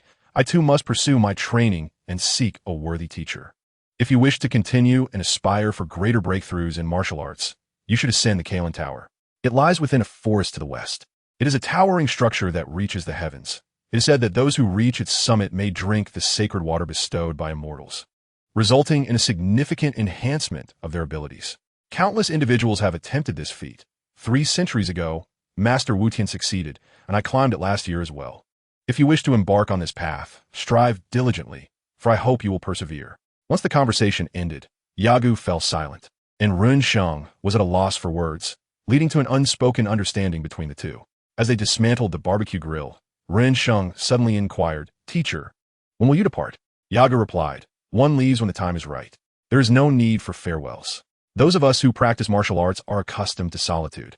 Ultimately, Yagu departed from Shidu a week later, initially planning to leave that very day. However, while watching television at home, he spotted a familiar face, the square-faced man known as Xiaolong Bao, a name Yagu still remembered fondly. Yet, his name had been altered to Li Fa on the screen.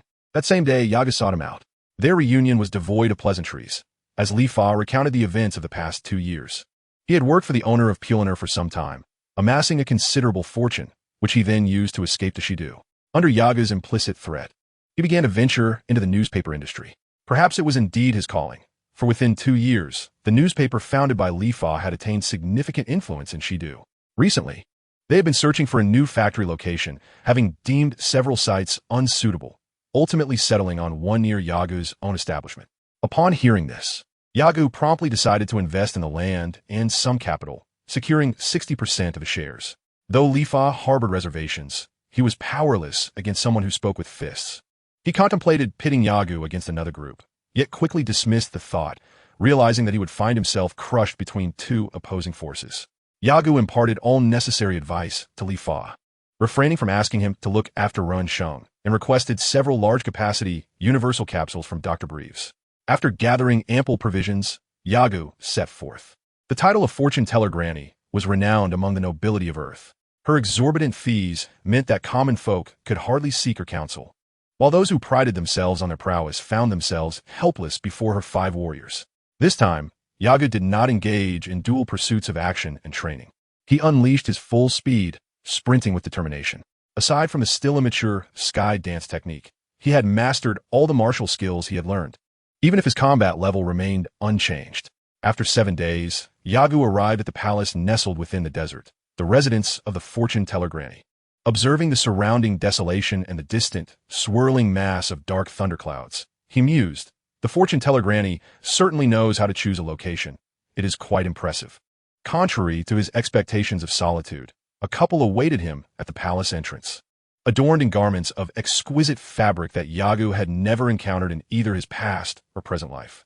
Noticing their opulent attire, he glanced down at his own clothing and thought, "Well, I suppose I'm not destined for such grandeur." In the Dragon Ball world, strength reigns supreme, followed by power and wealth. Superficial appearances hold little value. As Yagu approached, a pink figure resembling a ghost floated toward him, adorned with a conical hat. "Greetings, traveler. Are you alone?" Yagu nodded, affirming, "Yes, I am here seeking the assistance of the fortune-teller." "Very well, please wait your turn. I shall call you when the moment arrives."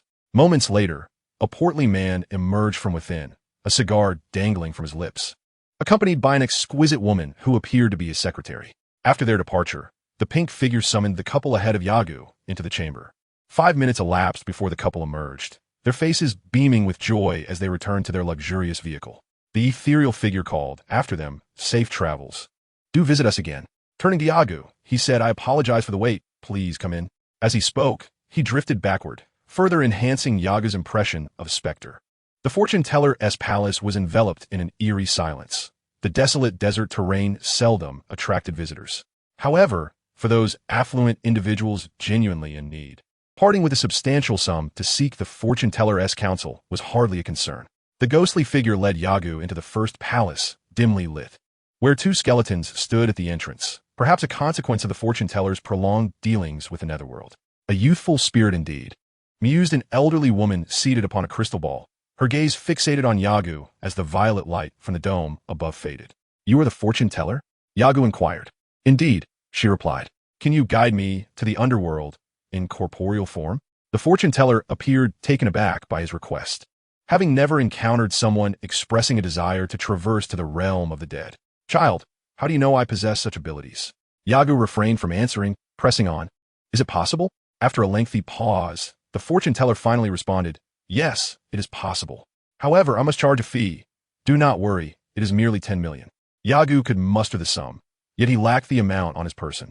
Shrugging, he replied, "I do not possess such wealth." The fortune-teller exhibited an expression of knowing. Seated atop her crystal ball, she instructed, "In that case, follow me." Chapter 9. The battle. The fortune-teller led Yagu to a circular platform and declared, "If you can defeat my 5 warriors, I shall assist you free of charge. However, dear child, I advise you to reconsider. Though your youthful spirit is commendable, I do not encourage such endeavors." Yagu, smiling at the avaricious yet combat-loving old woman, replied, "Fear not, esteemed fortune-teller, for I am no ordinary individual. Ha ha! It has been quite some time since I have encountered a spirited youth such as yourself. Now, ascend the arena." Though the fortune-teller expressed her disdain, she maintained a professional demeanor, her tone unwavering. There were no formal rules for the match. Surrendering or falling into the waters would signify defeat. As he leaped onto the arena, Yagu proclaimed, "I understand. Let the first warrior step forth." The fortune-telling elder nodded and called out, "Vampire, you may emerge." Yagu remained silent, and after the elder's announcement, she chuckled mischievously, her smile reminiscent of a cunning merchant, which was rather unbecoming for a woman of over 5 centuries. The most perplexing thought struck Yagu. The ancient turtle hermit, over 300 years old, made him privately speculate whether these two were perhaps siblings born of the same parents. If they shared a father, Yagu could only marvel at the father's vitality. At least his son, the turtle hermit, lacked such prowess. Conversely, if they had the same mother, the mere thought of that scenario sent a chill down Yagu's spine. Before long, a bat flew out from a window in the depths of the palace dome. "Is it here?" Yagu mused internally, wondering if Gohan had perished. If he had not, who would the elder's 5th warrior be? Surely, Gohan possessed the strength to earn that title. As the bat approached, hovering 5 or 6 meters above the arena, it suddenly released a plume of smoke, from which emerged a figure. "Haha, Is this the opponent for such a small fry? The vampire, upon seeing Yagu's diminutive stature, cast a bewildered glance at the fortune-telling elder. She cautioned him, "Do not underestimate your opponent." The vampire nodded, then disregarded Yagu, instead commencing a ritualistic dance. Yagu, standing at a distance, turned to the elder and inquired, "Has the match commenced?" The elder narrowed her eyes and, once the vampire concluded his dance, announced, "The match begins." Yagu took his stance, but the vampire resumed his previous dance, stating, "Please allow me to finish my dance first." If the subsequent warriors possessed greater strength, Yagu might have consented. Yet the current opponent was of a mere intermediate level and had the lowest combat power among the 5 warriors. Thus, Yagu chose silence, vanishing from the elders and the vampire's line of sight. The elder's mouth formed an O, while the vampire remained oblivious until suddenly a heavy blow struck the back of his neck, plunging him into darkness. Observing the fallen vampire, Yagu addressed the elder, "Madam, it is time to bring forth the next warrior." The elder widened her eyes in astonishment, as did the nearby pink, ghostly figure sporting a hat. After a moment, the elder regained her composure and, gazing at Yagu on the arena, remarked, "It seems you are no ordinary child." "Very well." Azu stepped forward. The arena lay empty, and Yagu examined it closely, finding nothing amiss. However, he was unperturbed. Since the elder had not spoken, he felt no urgency. In truth, the elder was waiting for Yagu to inquire, yet the young man remained patient. Eventually, Yagu discerned the elder's intent and took the initiative to ask, "Elder, may we commence?" Can you see Azu?" The elder, along with the transparent figure, was taken aback. "Impossible. How could you possibly see me?" Yagu glanced in the direction from which the sound emanated, then turned to the fortune-telling elder and inquired, "Grandmother, may we commence?" Noticing the astonishment etched upon Ayagu's visage, the elder appeared somewhat hesitant. "Oh, we may begin," she finally conceded. No sooner had she uttered these words than Yagu activated his swift movement, vanishing from his previous location and dashing towards the origin of the voice he had just heard. However, the source had already departed. Yet despite this, Yagu collided with him mid-motion, resulting in a significant impact that sent him reeling backward, while the transparent figure yelped in surprise. Yagu, possessing an impressive mastery over his physical form at a mid-level combat rank, was well aware that although there existed individuals on Earth with superior martial prowess, he did not deem them formidable opponents. At the very least, he believed he could evade their lethal intentions. Based on the sensation from the collision, Yagu leapt to the ground where he perceived the figure. His senses were somewhat blurred, yet he was largely accurate, for as he landed, he heard a pained exclamation that confirmed he had indeed struck the transparent being beneath him. With the enemy at his feet, how could he refrain from attacking? Yagu bellowed, unleashing a flurry of punches upon the creature below.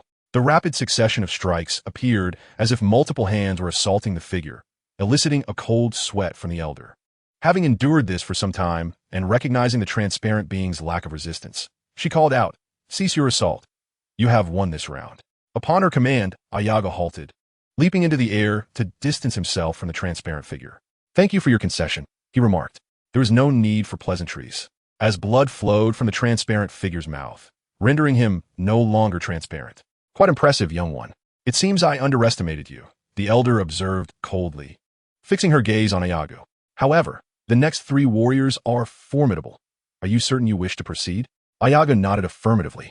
"Naturally, otherwise, how could I request your assistance? By the way, when you take me to the underworld, it won't be a fleeting visit, will it?"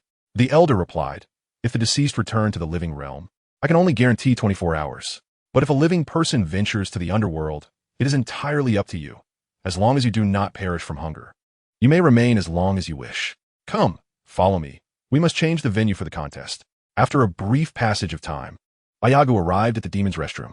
The atmosphere was dark and foreboding, suffused with an eerie spirit, as if constructed from the very bones of the damned.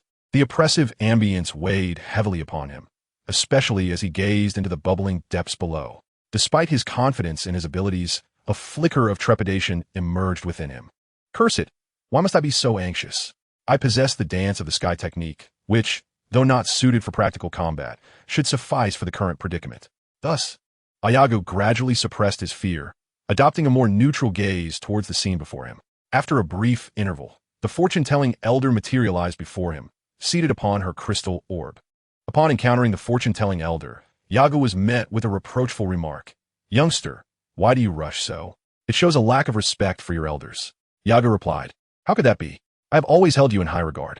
Besides, you are seated comfortably by your crystal ball, exerting little effort. A bit of haste should not be an issue. He then recounted his recent encounters with a vampire and a specter, which had yielded a mere 0.5 of experience points. The journey toward upgrading the combat system still lay ahead, and Yagu had ceased to harbor expectations for its absolute assistance, viewing it merely as a testament to his martial prowess.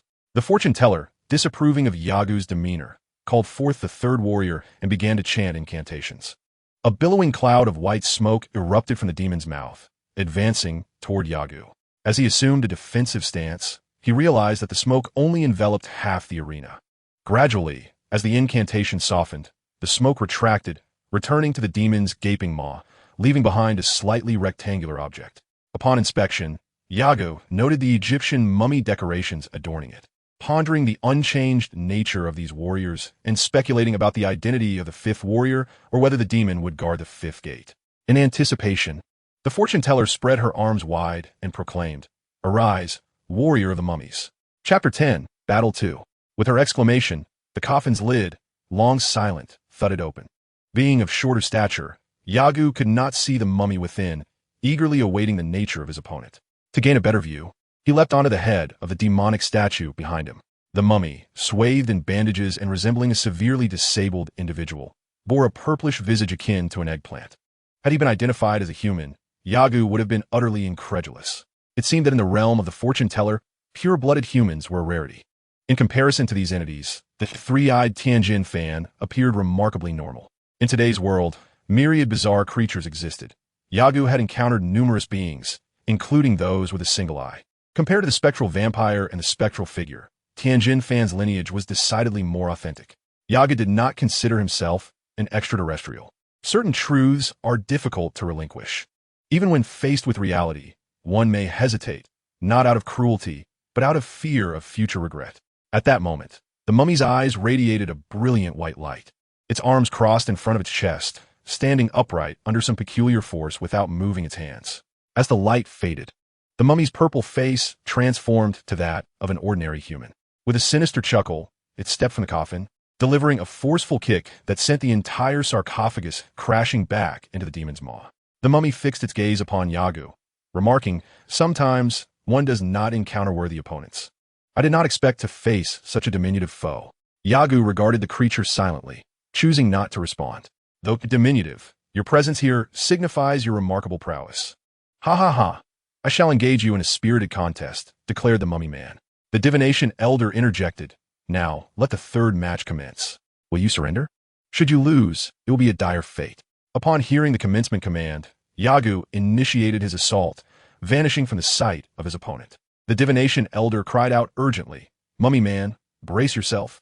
He is attacking." Although the mummy man could not perceive Yagu, he heeded the elder's warning and crossed his arms defensively in front of him. No sooner had he assumed this posture than he felt an immense force strike his arms. With a resounding crash, he was propelled backward, colliding violently with a demonic statue, which shattered upon impact. Yagu, a staunch believer in mercilessly punishing the fallen, seized the opportunity to strike while his opponent remained disoriented. The mummy man struggled to rise, exclaiming, "Cursed little imp!" Yagu appeared behind him, delivering a fierce blow with his hand to the mummy man's shoulder. The mummy man's words trailed off as he helplessly collapsed to the ground. What?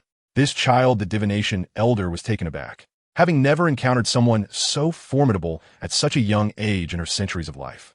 Earlier, she had surreptitiously read Yagu's fortune, but the future remained clouded.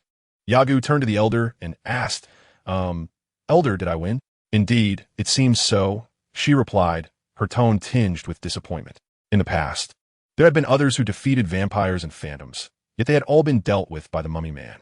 Without wasting a moment, the elder called out to the demonic statue, "Very well, fourth warrior, emerge, red demon." "Huh, not a demon man," Yagu mused, somewhat surprised. However, he reasoned that son Gohan might still be alive or that the elder had yet to contact him, which could explain the situation.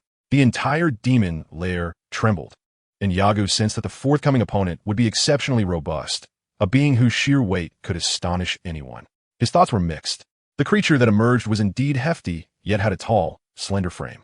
This being was entirely crimson, adorned with two horns resembling those of a goat, with patches of brown fur and a fierce gaze. Yet to Yagu, it seemed akin to the monstrous entities he had encountered in Demon Valley 2 years prior. Ha ha ha, little imp, though you have bested the mummy man, you shall not triumph over me. Do you know who I am? Yagu retorted, Red Demon. Is it not? Indeed. Before the Red Demon could continue, Yagu turned to the Elder and inquired, Elder, shall we begin now? The Red Demon's imposing aura was swiftly neutralized by Yagu, much to the Elder's irritation. What an utterly unlikable little imp. Very well, let the match commence. Thus, Yagu once again unleashed his speed, vanishing before his adversary in the blink of an eye. The Crimson Demon had witnessed the swiftness of Yagu moments prior, and thus, upon Yagu's sudden disappearance, he promptly swung his fist, aiming to strike at the empty space before him, hoping to thwart Yagu's approach. Yet, to his astonishment, a sudden force stopped him. His fist was firmly grasped by the re-emerging Yagu. How could this be? With a determined effort, the Crimson Demon attempted to tug his right hand free, but remained immobile. Given their respective sizes and weights, it seemed impossible for Yagu to maintain his stance. However, this was the marvel of martial arts. As Yagu delved deeper into his craft, he began to understand the peculiarities of momentum as depicted in Dragon Ball, where a single punch could send an adversary flying like cannon fire, while he himself remained steadfast in midair. Similarly, he could now hold the nearly 3-meter-tall Crimson Demon's hand, preventing any movement. The Divination Elder widened her eyes in disbelief. The Crimson Demon possessed immense strength. Moments ago, Yagu had showcased his speed, yet in terms of raw power, he had not made much of an impression. How could this be? Frustrated, the Crimson Demon, unable to retract his right fist, abandoned the attempt and swung his left hand, intending to crush Yagu into a pulp. As the demon's left hand rose, Yagu reciprocated by lifting the Crimson Demon's right hand. Consequently, the exerted force caused the Crimson Demon to stagger backward unexpectedly. Had it not been for his foundational martial arts training, he might have fallen to the ground. Even without a fall, the outcome was already set in stone. With a dull thud, Yagu's right hand struck the demon's abdomen. The Crimson Demon's eyes filled with blood, resembling boiling water, while his already red skin exhibited a hue akin to that of a flame. Exhausted, the Crimson Demon lowered his head, losing consciousness. Witnessing the defeat of an adversary filled Yagu with joy. The previous mummy had granted him a mere 1% experience, and this Crimson Demon would offer the same. Had both combatants unleashed their full power, they might have exchanged a few blows with Yagu.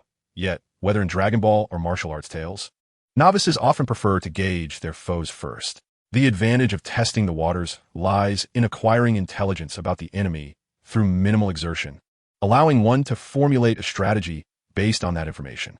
This battlefield acumen was unfamiliar to Yagu. Even when encountered, he had charged forward blindly. However, he was fortunate, for as a traveler from another realm, he possessed insights into many characters within Dragon Ball, negating the need for reconnaissance. By commencing with full force, Yagu wielded his greatest advantage. Divination Elder, I suggest you acquiesce to my request directly. Thus far, no one has managed to withstand a single strike from me. Would you agree?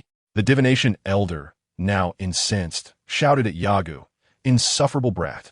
Defeat my 5th warrior, and I shall naturally comply with your request. Enough with the prattle. 5th warrior, emerge demon. A dark blue demon emerged from the mouth of the demon statue, its immense wings flapping as it hovered in midair. Yagu gazed at it, a smile playing at the corners of his mouth, an expression that would be perceived as mockery in the eyes of the demon. Little imp, though you have bested the previous 2, do not presume you can surpass me. Let the contest commence, the fortune teller announced, her tone laced with melancholy. For she knew that each time she uttered those words, a warrior would inevitably fall. In the same manner, Yagu vanished from his position. Yet the demon remained suspended in the air, evidently unwilling to descend. With a swift motion, Yagu reappeared and called out to the flying demon. Is this how you intend to compete? The demon disregarded Yagu's taunt, cackling, Little imp, I have awaited this moment. Chapter 11. The Path of the Underworld Serpent. The demon joined its index and middle fingers, and Yagu recognized the impending use of its signature technique, a peculiar beam capable of unleashing the demon within living beings. Yagu had no illusions. He did not believe he could emerge unscathed like Wukong when struck by such a bizarre ray. Before his transmigration, as a well-mannered youth of the 21st century, he had received guidance from numerous esteemed mentors, including Murata Ran. Yagu feared that should he be hit by that beam, his fate would be sealed. Thus, he quickened his pace, making his form vanish before the demon once more. Enraged, the demon shouted, "You brat. I shall see just how much strength you can squander." Though Yagu's figure was concealed, the demon remained aloft. In just a few breaths, a tremendous crash echoed from behind the demon, startling both the demon and the fortune teller. The statue had shattered, its cracked surface spreading like a web. At that moment, Yagu materialized before the demon. What? The demon and the fortune teller gasped in astonishment as Yagu unleashed a well-coiled fist against the demon's cheek. As the demon was propelled away, its form vanished from the fortune teller's sight.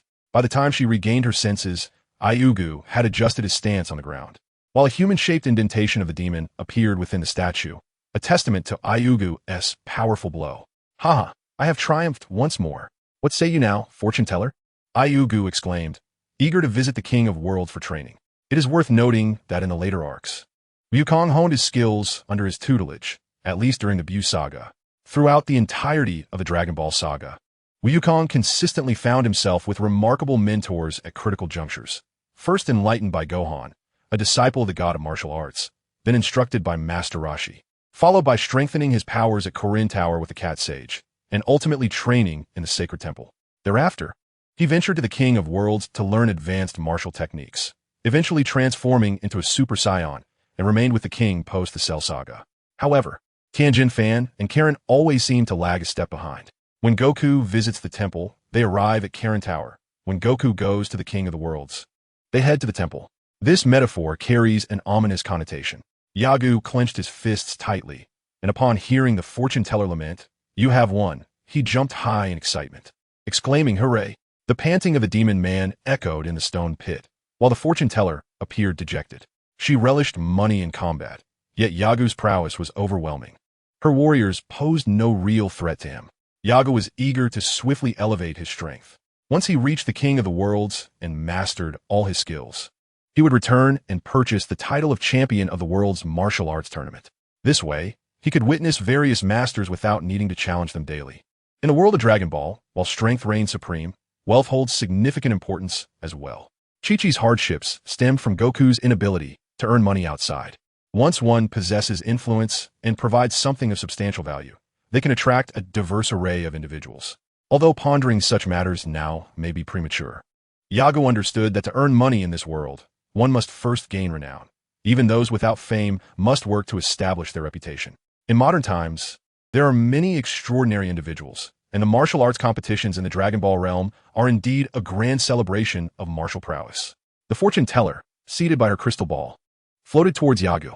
Gazing at the child who appeared no older than 8 or 9, she marveled at the fact that such a small being could defeat her 5 warriors. Truly, heroes emerge from youth. "All right, place your hand on me, and I shall take you to the underworld." However, she paused and inquired once more, "Are you certain you wish to go to the underworld?" Yagu nodded affirmatively, saying, "Yes, I wish to go to the underworld." "Very well then, off we go." As she spoke, Yagu was momentarily taken aback, feeling a flash of white light, and the surroundings transformed instantly. "Is this the underworld?" He and the fortune teller materialized in a vast plaza of an immense palace. Surrounding them were humanoid beings with skin in shades of red, blue, or green, adorned with horns, guiding souls into the palace. The fortune teller turned and remarked, "Kid, I can't assist you any further. I will wait here for you for 5 minutes. Though I'm unaware of your intentions, you may as well give it a try." "Thank you, fortune teller." Yagu waved goodbye and dashed towards the palace. A nearby green-skinned, bespectacled demon approached the fortune teller, asking, "Is there something you need?" "Nothing much, just brought a little ghost along." "Little ghost? Is that child from earlier?" "Yes, a living person, ISNT. How could you bring a living person here? Lord Yin will be furious." The fortune teller spat in irritation, replying, "I am aware. But what can I do?" She wished to voice more, but was too weary of reliving the taste of defeat. At that moment, Yagu had already arrived before the King of Hell. The king was towering and grand. Yagu estimated him to be as tall as 4 buildings. Despite his imposing stature, he possessed a keen heart and sharp vision. As soon as Yagu entered, the King of Hell noticed this diminutive figure. Who is that fellow? And how dare he wander in here so indiscriminately? "Form an orderly line, one at a time," thundered the King of Hell, his immense voice echoing throughout the grand hall. A young man named Yagu, having evaded several ghostly attendants who rushed to heed the king's command, boldly called out, Your Majesty, I am Yagu. I have come to learn about the king of the realm, and I wish to visit him. What? You are from the mortal realm. So, you are a living person. The king leaned forward, nearly overturning the massive table before him. Indeed, you are alive, but how could a living soul venture into the underworld? Yagu, unwilling to engage in that debate, continued to raise his voice. Your Majesty, I seek permission to visit the king of the realm. Might I go? The king, momentarily interrupted, glared at Yagu before consulting his records. You're Yagu, a Saiyan, age 7. Let us see. Yes, it appears you have performed more good deeds than bad, though your mind is quite complex. I shall permit you to visit the king of the realm. Oh, noble and wise king of hell, I beseech you to allow me to go.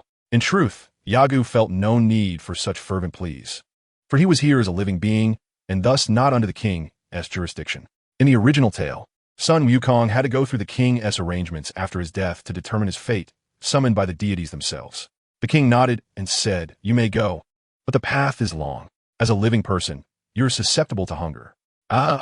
Thank you, Your Majesty. I have brought ample provisions. There will be no trouble. I am grateful for your sagacity, Your Majesty. Yagu joined his hands in reverence, bowing repeatedly. The king instructed a ghostly attendant beside him, take him to the snake path. Yes, Your Majesty. Thus, Yagu and the attendant departed the palace. However, before heading to the snake path, Yagu ran to the divination lady. Madam, will you be able to visit here often in 2 years? I plan to stay for at least that long. Originally, Yagu intended to remain with the king of the realm for a year, but upon reflecting on Wukong's extraordinary talents, who had learned there for nearly 200 days, he felt compelled to extend his stay. The divination lady nodded and said, "Very well, I understand. You need not worry. I will come here every 10 days or so." Thank you. Watching the divination lady vanish before him, Yagu turned to the ghostly attendant and said, "All right, let us proceed." On their journey, the attendant began to describe the snake path and the king of the realm. After hearing some familiar details, Yagu inquired, "Is the heavenly realm vast?" The attendant chuckled and replied, "Indeed, it is expansive, not smaller than the universe itself, and it connects to many realms. The souls who reside there are primarily those who performed good deeds in life, finding rest only after death, compensating for their regrets in the mortal realm. Essentially, the heavenly realm serves as a haven for those who have made significant contributions to the world, yet left behind unfulfilled aspirations. Furthermore, should they prefer reincarnation over entering heaven, the king of hell would consider that favorably. We have arrived. We shall disembark here." Before them loomed a massive serpent's head, its jaws agape, with the path ahead stretching infinitely into the distance, obscured from sight. Yaga leaped onto the snake path, surveying his surroundings. Would those yellow clouds pose a threat to me? The ghost soldier shook his head and replied, "They will not harm you. However, should you fall, you will be drawn beneath the clouds. Below those clouds lies hell. So it is imperative to avoid close contact with them." "Oh," Yaga nodded. "I shall take my leave now. Farewell. Farewell. May you soon meet the King of Worlds." Chapter 12. The King of Worlds. The story continues. Brave youth, hasten to forge miracles. I am still endeavoring to craft humorous scenarios, yet I have faced repeated failures, which is quite vexing. These are merely grievances and should not hinder your enjoyment. Do carry on. The snake path is exceedingly long, as those familiar with the original text would know. However, both the original narrative and the animation omit the time Goku and Piccolo spent traversing it. What remains etched in memory is that, after enhancing his power, Goku completed the journey in just over a day. Yet, as Yagu ran along the snake path, he felt on the verge of madness. Yagu is a living being, unlike Goku and Piccolo, who arrived here after death. He must eat daily, and, after several days, he requires sleep, all while meticulously calculating provisions and water. He certainly does not wish to perish on the snake path. What fate awaits the souls of the living who die upon the snake path? They likely ascend to the realm of King Yen, for it is a rule of this world that departed souls must report to him. The only exception lies with those who were slain by the demon race. In the saga of the Saiyan invasion, the deities understood Piccolo's transformation upon learning that Goku's soul had entered hell, indicating that he was no longer part of the demon race. Souls of those killed by demons cannot enter the underworld. Instead, they drift aimlessly in the void, eternally ensnared in chaos without respite. This violation of the laws of the underworld is why the demon race is disdained by the divine. In contrast, those slain by Frieza and his ilk can still report to hell, which is considered normal. The surroundings were eerily quiet. Yagu encountered neither the snake princess nor any vehicles traversing the path, as one would expect. After all, upon witnessing the winding, roller coaster-like nature of the snake path, the notion of vehicles navigating it seems absurd.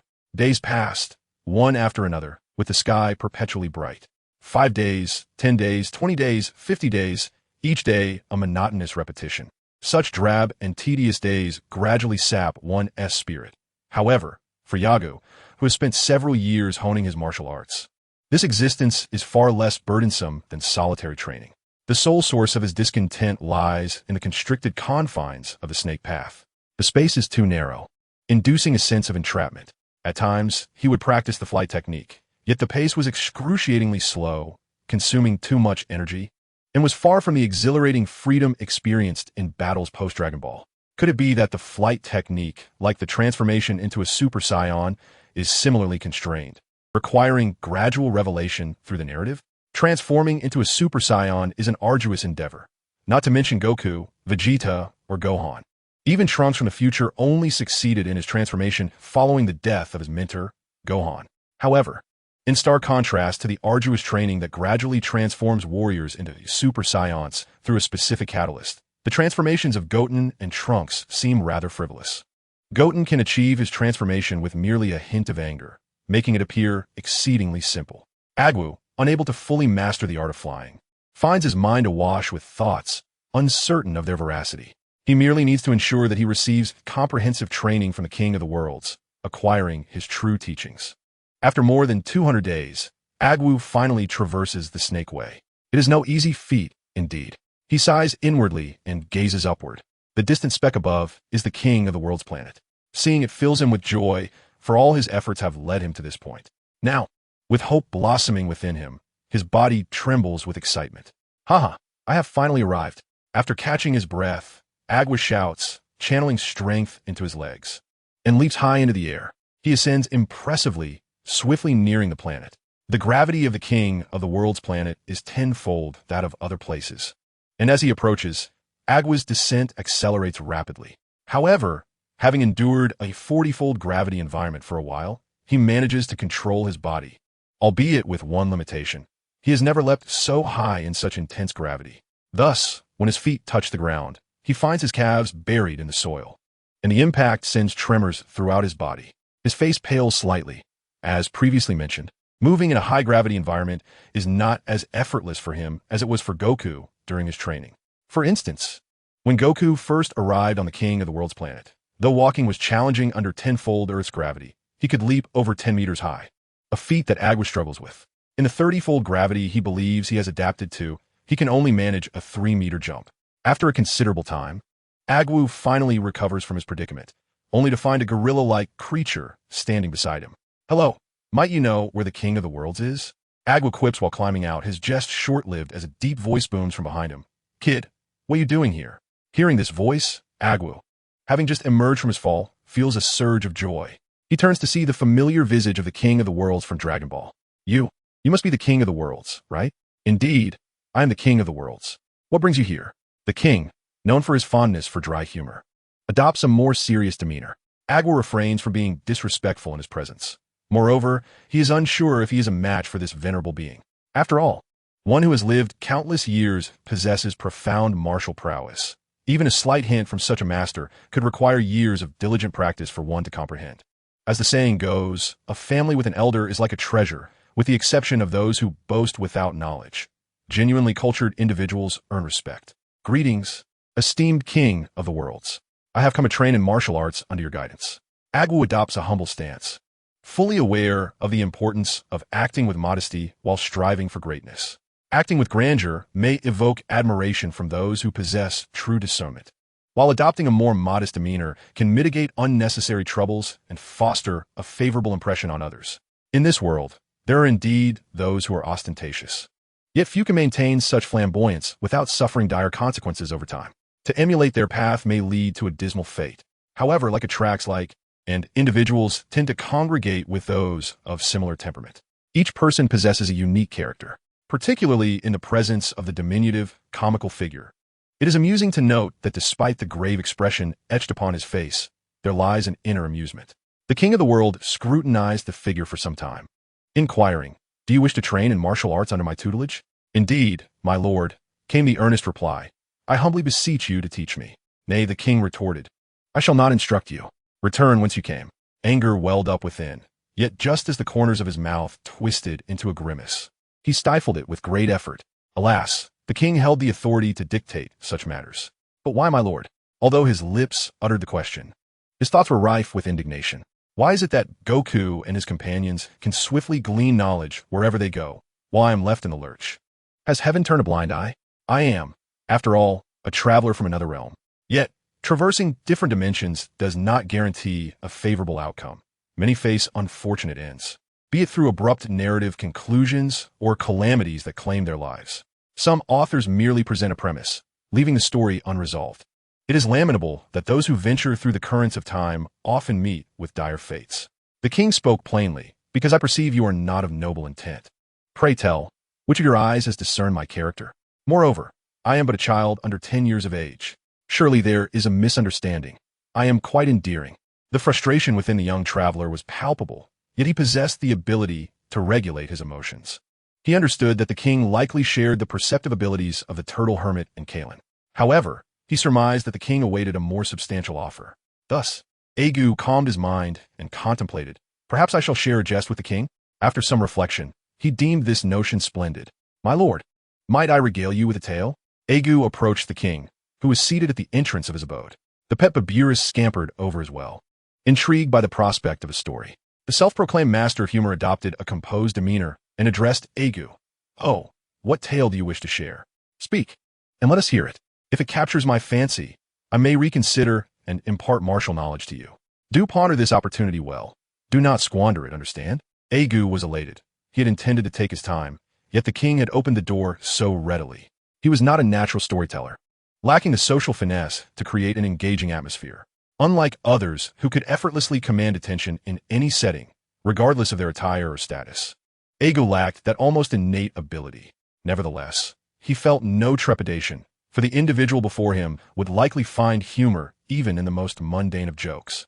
Presenting no challenge at all. Chapter 13. Sparring the king of the world sat quietly, and Yagu commenced his tale. Once upon a time, a group of animals found themselves aboard a ship that was perilously close to sinking. In their desperate bid for survival, they devised a plan. Each would share a joke, and those who could elicit laughter from the rest would be spared, while the others would be compelled to leap into the vast, unforgiving sea. The lion was the first to take the stage, delivering a jest that sent the entire assembly into fits of laughter, save for the solitary pig, who remained unmoved. Disheartened by the pig's lack of amusement, the lion reluctantly leapt overboard. Next, it was the tiger's turn. He too shared a humorous tale, one that garnered even more laughter than the lion's.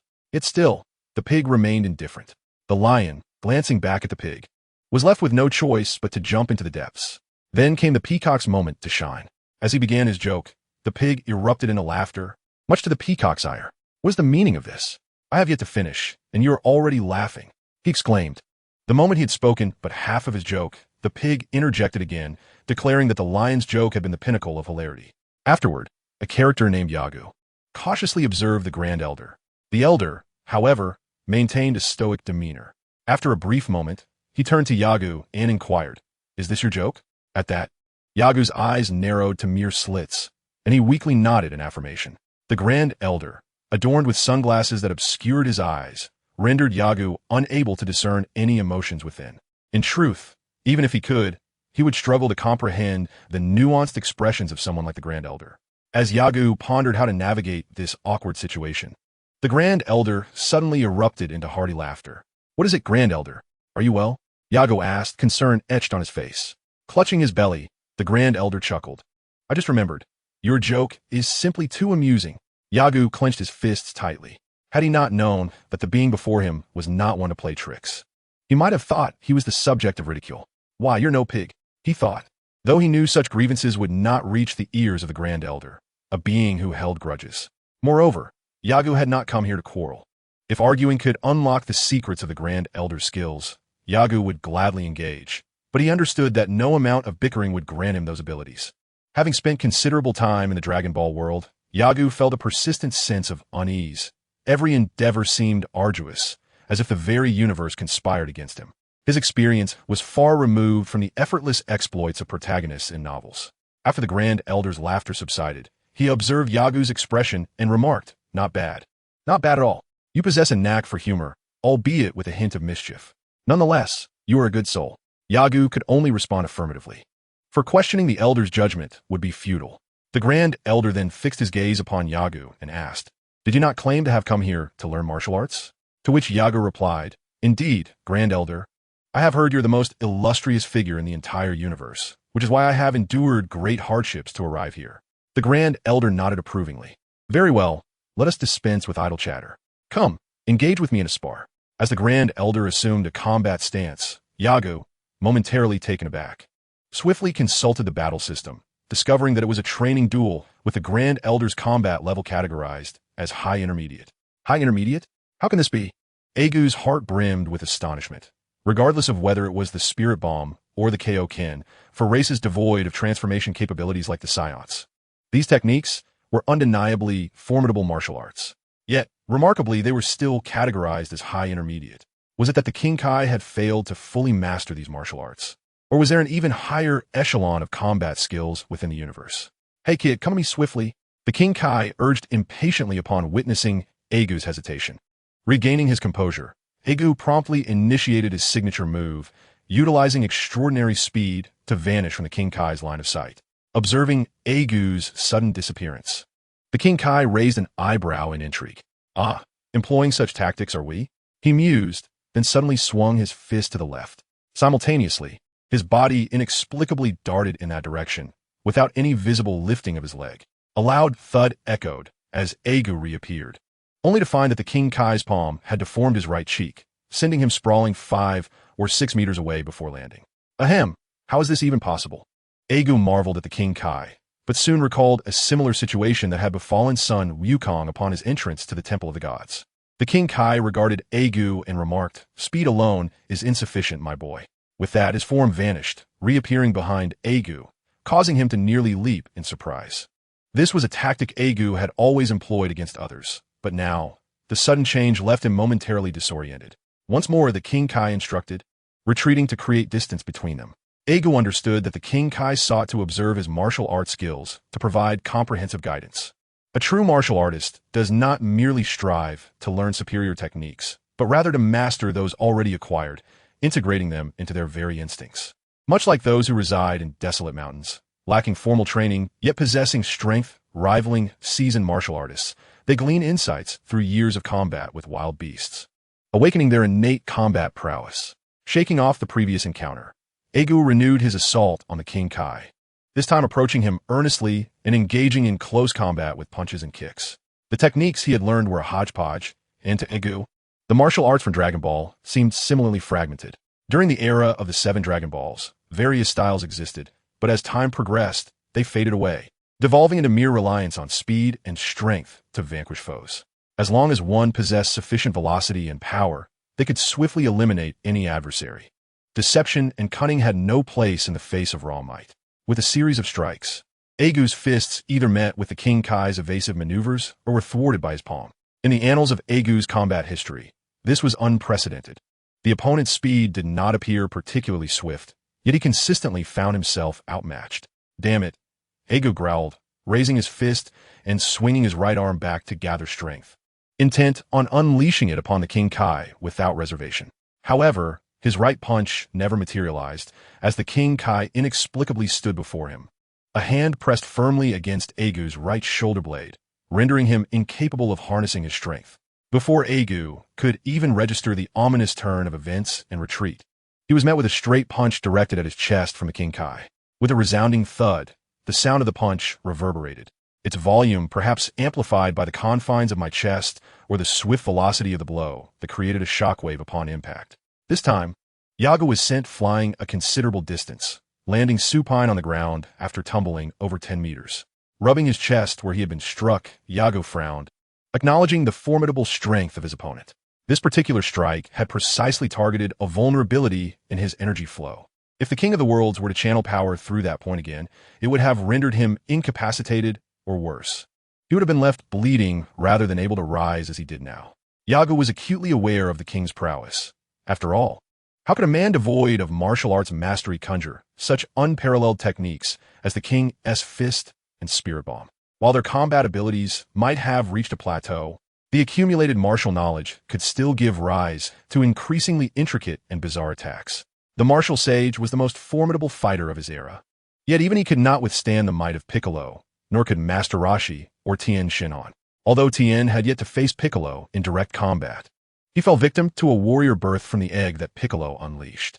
However, had it not been for the intervention during the Spirit Bomb's execution, Piccolo might have succumbed once more to his sealed fate.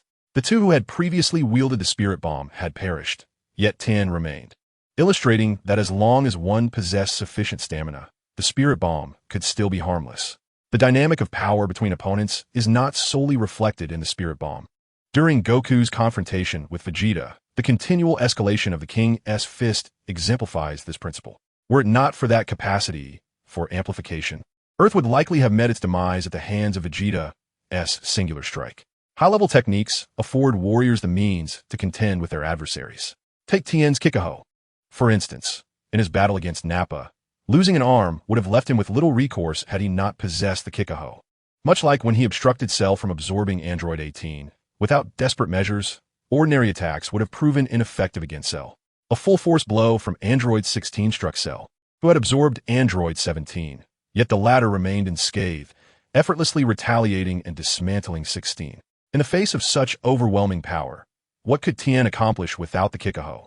Thus, it is evident that whether for a lesser-skilled fighter or a highly proficient warrior, possessing a remarkable and unparalleled technique is of utmost necessity. Chapter 14. A regrettable return. How do you feel? Still in pain? A bit sore, Yagu replied. Might I suggest, Lord King, that a mere demonstration of my abilities would suffice?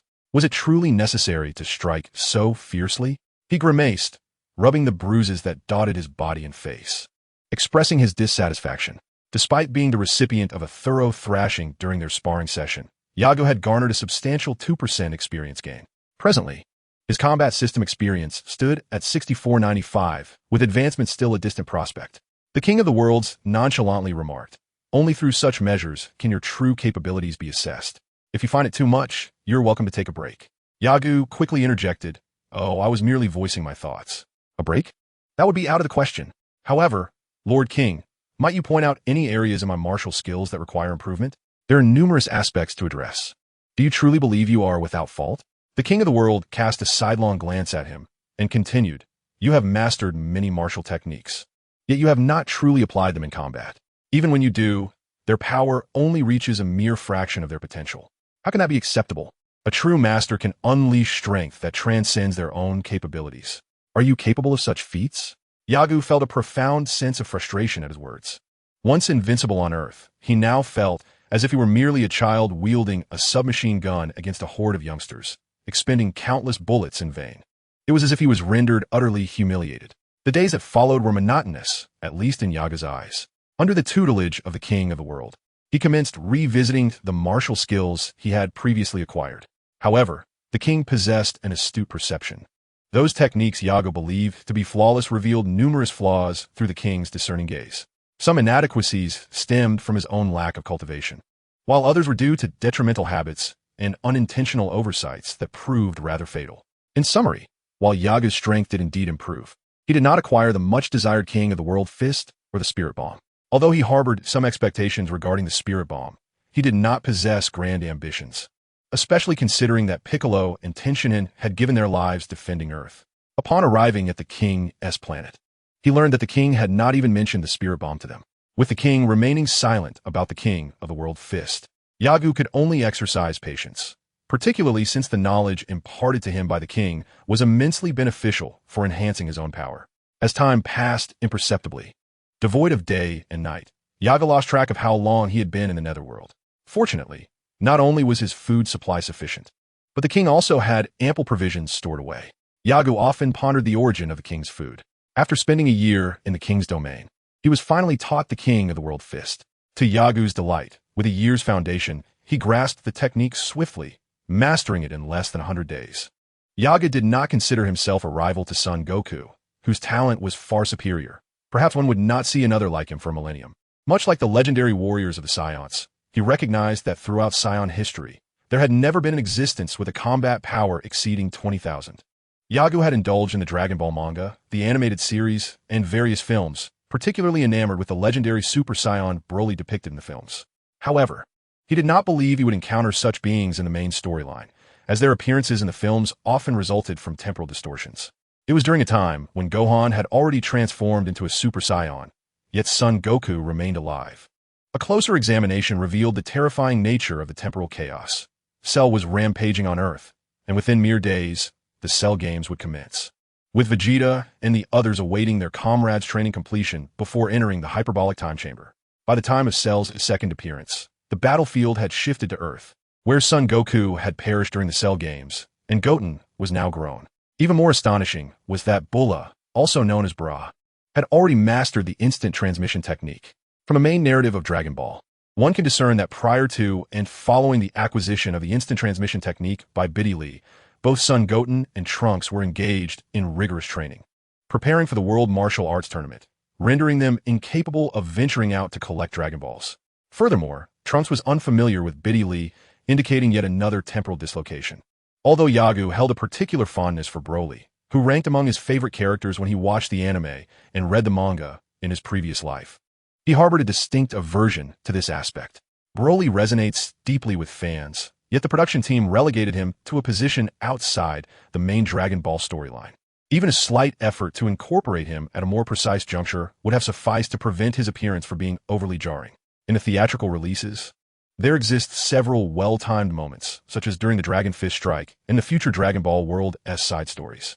However, Toei Animation appears more concerned with profit than with seamlessly integrating these narratives into the main storyline, leaving Yagu with no choice but to privately express his frustrations. The Kaioken is a profoundly intricate martial art, and Yagu endured significant hardships to master it, not of a physical nature, but rather an exhaustive mental struggle. The process of learning it was particularly taxing. On Namek, when Jinyu seized Goku's body, the results were evident. Such rudimentary martial techniques only showcased a battle power exceeding 20,000. This illustrates a parallel to video game characters where a novice may hardly progress through a single level. Yet a skilled player can triumph using just one character. Jinyu controlling Goku's body and exhibiting a battle power of over 20,000 remains one of Yagu's clearest memories. Throughout Dragon Ball, everyone is engaged in physical training to enhance their strength and speed, seemingly believing that focusing on these two aspects would lead to limitless improvement. For instance, after regaining his body, Goku expressed concern about Jinyu swapping bodies with Vegeta. Should Jinyu exchange bodies with Vegeta, would he be able to fully harness Vegeta as combat prowess? The manga does not explicitly address this, but Goku's apprehension surely stems from substantial reasons. Setting aside idle chatter, 2 years swiftly elapsed, during which Yagu mastered the Kaioken. Naturally, as he was still in his youth, he could not yet fully command its power, a fact he did not fret over. Moreover, under the guidance of the KO, he had become proficient in the instant transmission technique, which greatly uplifted his spirits, gradually dispelling years of pent-up resentment. Eventually, the KO informed Yagu that there was little more he could impart, and Yagu recognized this as a dismissal. Although he felt a surge of indignation, he refrained from displaying it. After all, the KO had taught him the Kaioken, and thus owed him nothing. Moreover, in terms of etiquette, the KO remained his master. Therefore, despite his dissatisfaction with the KO's withholding of the spirit bomb technique, Yagu maintained proper decorum and took his leave. Alas, it seemed that fortune had not favored him. Yet he concluded that learning the Kaioken was indeed a rare opportunity. Although he could not yet unleash its full power, its mere application in combat significantly elevated his battle capabilities, which was a source of satisfaction. As he sped along Snake Way, Yagu pondered these thoughts. The spirit bomb is a formidable technique, one that should only be employed when absolutely necessary. The King of Worlds once advised Sun Wukong that if he failed to control his power, he might inadvertently destroy the very planet he sought to protect. However, later on, when Wukong employed the spirit bomb against Vegeta, Yagu found it somewhat absurd that it was accompanied by a justification that it only attacked evil intentions. Subsequently, when the spirit bomb was used on Namek, its immense energy sphere exceeded the size of Frieza's attack on Vegeta's planet, yet did not cause Namek to explode. Was this not a testament to Sun Wukong's mastery in controlling the spirit bomb's potency? The thought of the latter filled Yagu with envy for Wukong's innate talent. Some individuals possess the ability to discern the intricacies of new techniques with just a single glance. Yagu felt a burden of frustration in this regard, as he had yet to reveal such an aptitude. In the past, while reading novels, he had always perceived this as an uncomplicated endeavor. In the realm of Dragon Ball, Wukong learned the Kamehameha simply by witnessing Master Roshi execute it, and the same could be said for Tien Shinhan.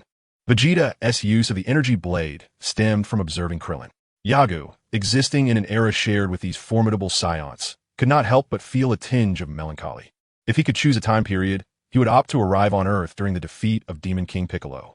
As the old adage goes, he yearned to be a Trunks who grew up in a peaceful era, with a mother like Bulma, abundant wealth, numerous toys, and a father of great strength, with power and riches at his disposal, and most importantly, the quintessential highlight of the Dragon Ball universe, immense combat prowess. One could surmise that Trunks' life surpassed that of many modern-day privileged heirs. Even the third-generation elites wielding nuclear weapons would pale in comparison to Trunks, who enjoyed numerous advantageous conditions. Chapter 15. Return to the Underworld. Yaga traversed the snake path for over 30 days before finally reaching King Yama. This pace was considered quite swift.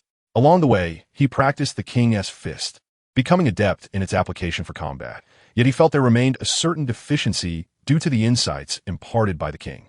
Upon sighting the palace, Yaga let out a sigh of relief. At long last, he had arrived. When he departed from the king, he felt a reluctance to leave, harboring no ulterior motives, simply a desire for further teachings. After leaving, he found himself yearning to return more swiftly. As for where he would reside upon returning, Yagu was uncertain.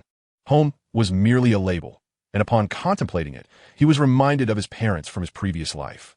Over time, familial bonds gradually faded from memory. Contrary to the notion that distance breeds beauty, Yagu found that as the distance grew, the heart's longing diminished. That world had offered him little joy, his childhood included. Even if Yagu were to traverse into another realm, he would similarly feel no attachment to the likes of the Cat Sage or the King of Worlds. Of course, Yagu was not entirely unencumbered.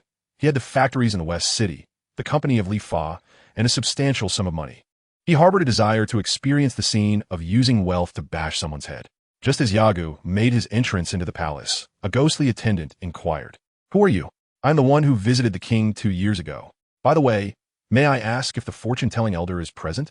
"I wish for her to guide me back," Yagu replied, adopting a humble demeanor. Without waiting for the ghostly attendant to speak, a resounding voice reverberated through the palace, nearly shaking its very foundations. "Have you come from the King of Worlds? How is that possible?" The King of Hell was taken aback. He had visited the King of Worlds himself, yet never had he seen someone arrive with such swiftness as this.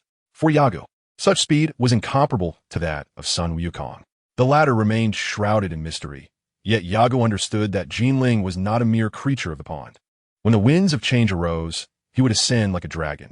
Sun Wukong was akin to a hidden dragon in the depths, waiting for the opportune moment to soar. Yagu, with a smile on his face, appeared unusually tall for his 9 years, resembling a 13 or 14-year-old from other households. However, he did not exhibit the potential to grow to 2 meters, at least not yet. Having watched Dragon Ball, he was aware that among the Saiyans, there were few who were notably short. In the earlier arcs of Dragon Ball, stature was indeed a weakness. "Greetings, Lord King of Hell. It has been 2 years since we last met. I trust you are well." Yagu's face was a mask of flattery, which pleased the King of Hell. Regardless of who one was, everyone enjoyed kind words, save for those who had endured trauma. The King of Hell was burdened with numerous responsibilities each day, and as yet another soul arrived at the Grand Hall, he dismissed Yagu and returned to his duties. It was at this moment that Yagu noticed that the souls entering the palace were in a grayish-white state, signifying a complete state of spirit. Indeed, it seemed that the deities had intentionally brought Sun Wukong's physical form for his training at the King of Worlds. The same applied to Piccolo, who had been granted a new body in the underworld to facilitate his cultivation there. With this realization, Yagu pondered the implications of the rebellion in the underworld. Without a physical form, how could one stage a rebellion? To cultivate, one must possess a body. Those who ascended to the celestial realm, with rare exceptions, existed solely as spirits.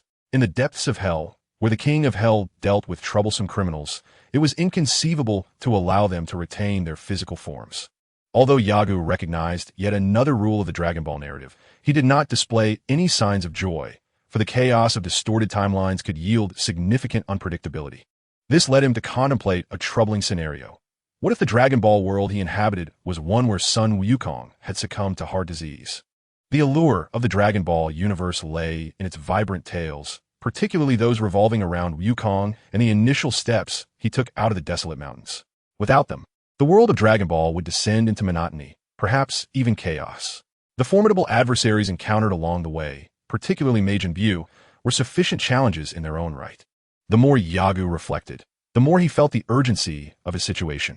Yet this urgency was fleeting. For him, arriving in the Dragon Ball world was not about vying for supremacy in the universe. In his previous life, he had struggled fervently to live a life of significance. Now, with new circumstances, he simply wished to indulge in the pleasures of existence. As he observed the King of Hell attending to the souls of the deceased, the ghostly attendant who had conversed with Yagu earlier interjected, "Sir, if you are waiting for the fortune teller, it may take some time, but rest assured, it will not be long." Yagu felt a twinge of disappointment. He longed to return to Shidu quickly to savor a sumptuous feast, one of global renown, rather than the unpalatable fare he was currently forced to consume. What? Several more days? How frustrating, he sighed, shaking his head in resignation. The King of Hell, having settled the fate of a soul, turned his gaze to Yagu and said, "Child, you may stay here for a few days and take in the scenery of the underworld. It is quite different from your realm of the living. Who among you would come to admire the vistas of this realm? Even if the sights were splendid, who would desire to witness them in the underworld? Much like heaven, where everyone perceives it as a paradise, who truly wishes to arrive there prematurely? Thank you, revered King of Hell. I genuinely perceive a vast difference between the landscapes of the underworld and those of my world," Yagu replied, his face alight with joy. The King of Hell was pleased. It was rare for a living person to visit his domain, and he held a certain discontent towards the fortune-telling matron. Yet her matters were with the king of the realm, and thus not his concern. Furthermore, after many years of existence, he seldom received compliments, so he found the boy quite to his liking. How unfortunate it is that your taste aligns with mine, Yagu thought, though he dared not reveal his feelings. An attendant spirit accompanied Yagu as they roamed the underworld. They first arrived at the Grand Hall, where, in the distance, countless souls poured forth from a sea of yellow clouds, their origin a mystery to Yagu. He understood that they hailed from various celestial bodies throughout the universe. Why don't I inquire about those in heaven? Yagu pondered, recalling the martial artists who, despite their aspirations, faltered in their resolve. Although his encounters were few, ascending to heaven was a matter of great significance to the King of Hell, rivaling the severity of punishment in the underworld. In modern terms, one might liken the King of Hell to the head of a human resources department. Each soul seeking entry to heaven must possess certain qualifications. While some may receive preferential treatment, the numbers are limited, otherwise could heaven remain heaven. Impure intentions would only taint that sacred realm. Unlike the theatrical representations of the celestial realms, the spirit attendant described heaven as a pure domain, a sanctuary for souls to mend the regrets of their past lives. Should malevolent beings be permitted entry, it would disrupt this delicate balance, ultimately disturbing the harmonious world crafted by the virtuous. Even those souls who had accrued merit seldom retained their corporeal forms upon entering heaven, with exceptions being exceedingly rare. The posthumous Wukong and the King of the Realm were notable outliers. Deities had the ability to bestow a corporeal form, just as the King of Hell and the King of the Realm could. Does this imply that those who ascend to heaven possess formidable spiritual strength?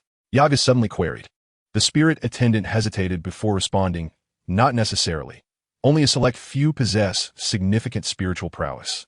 Most of these individuals seek rebirth through the King of Hell, many of whom will become deities of their home planets."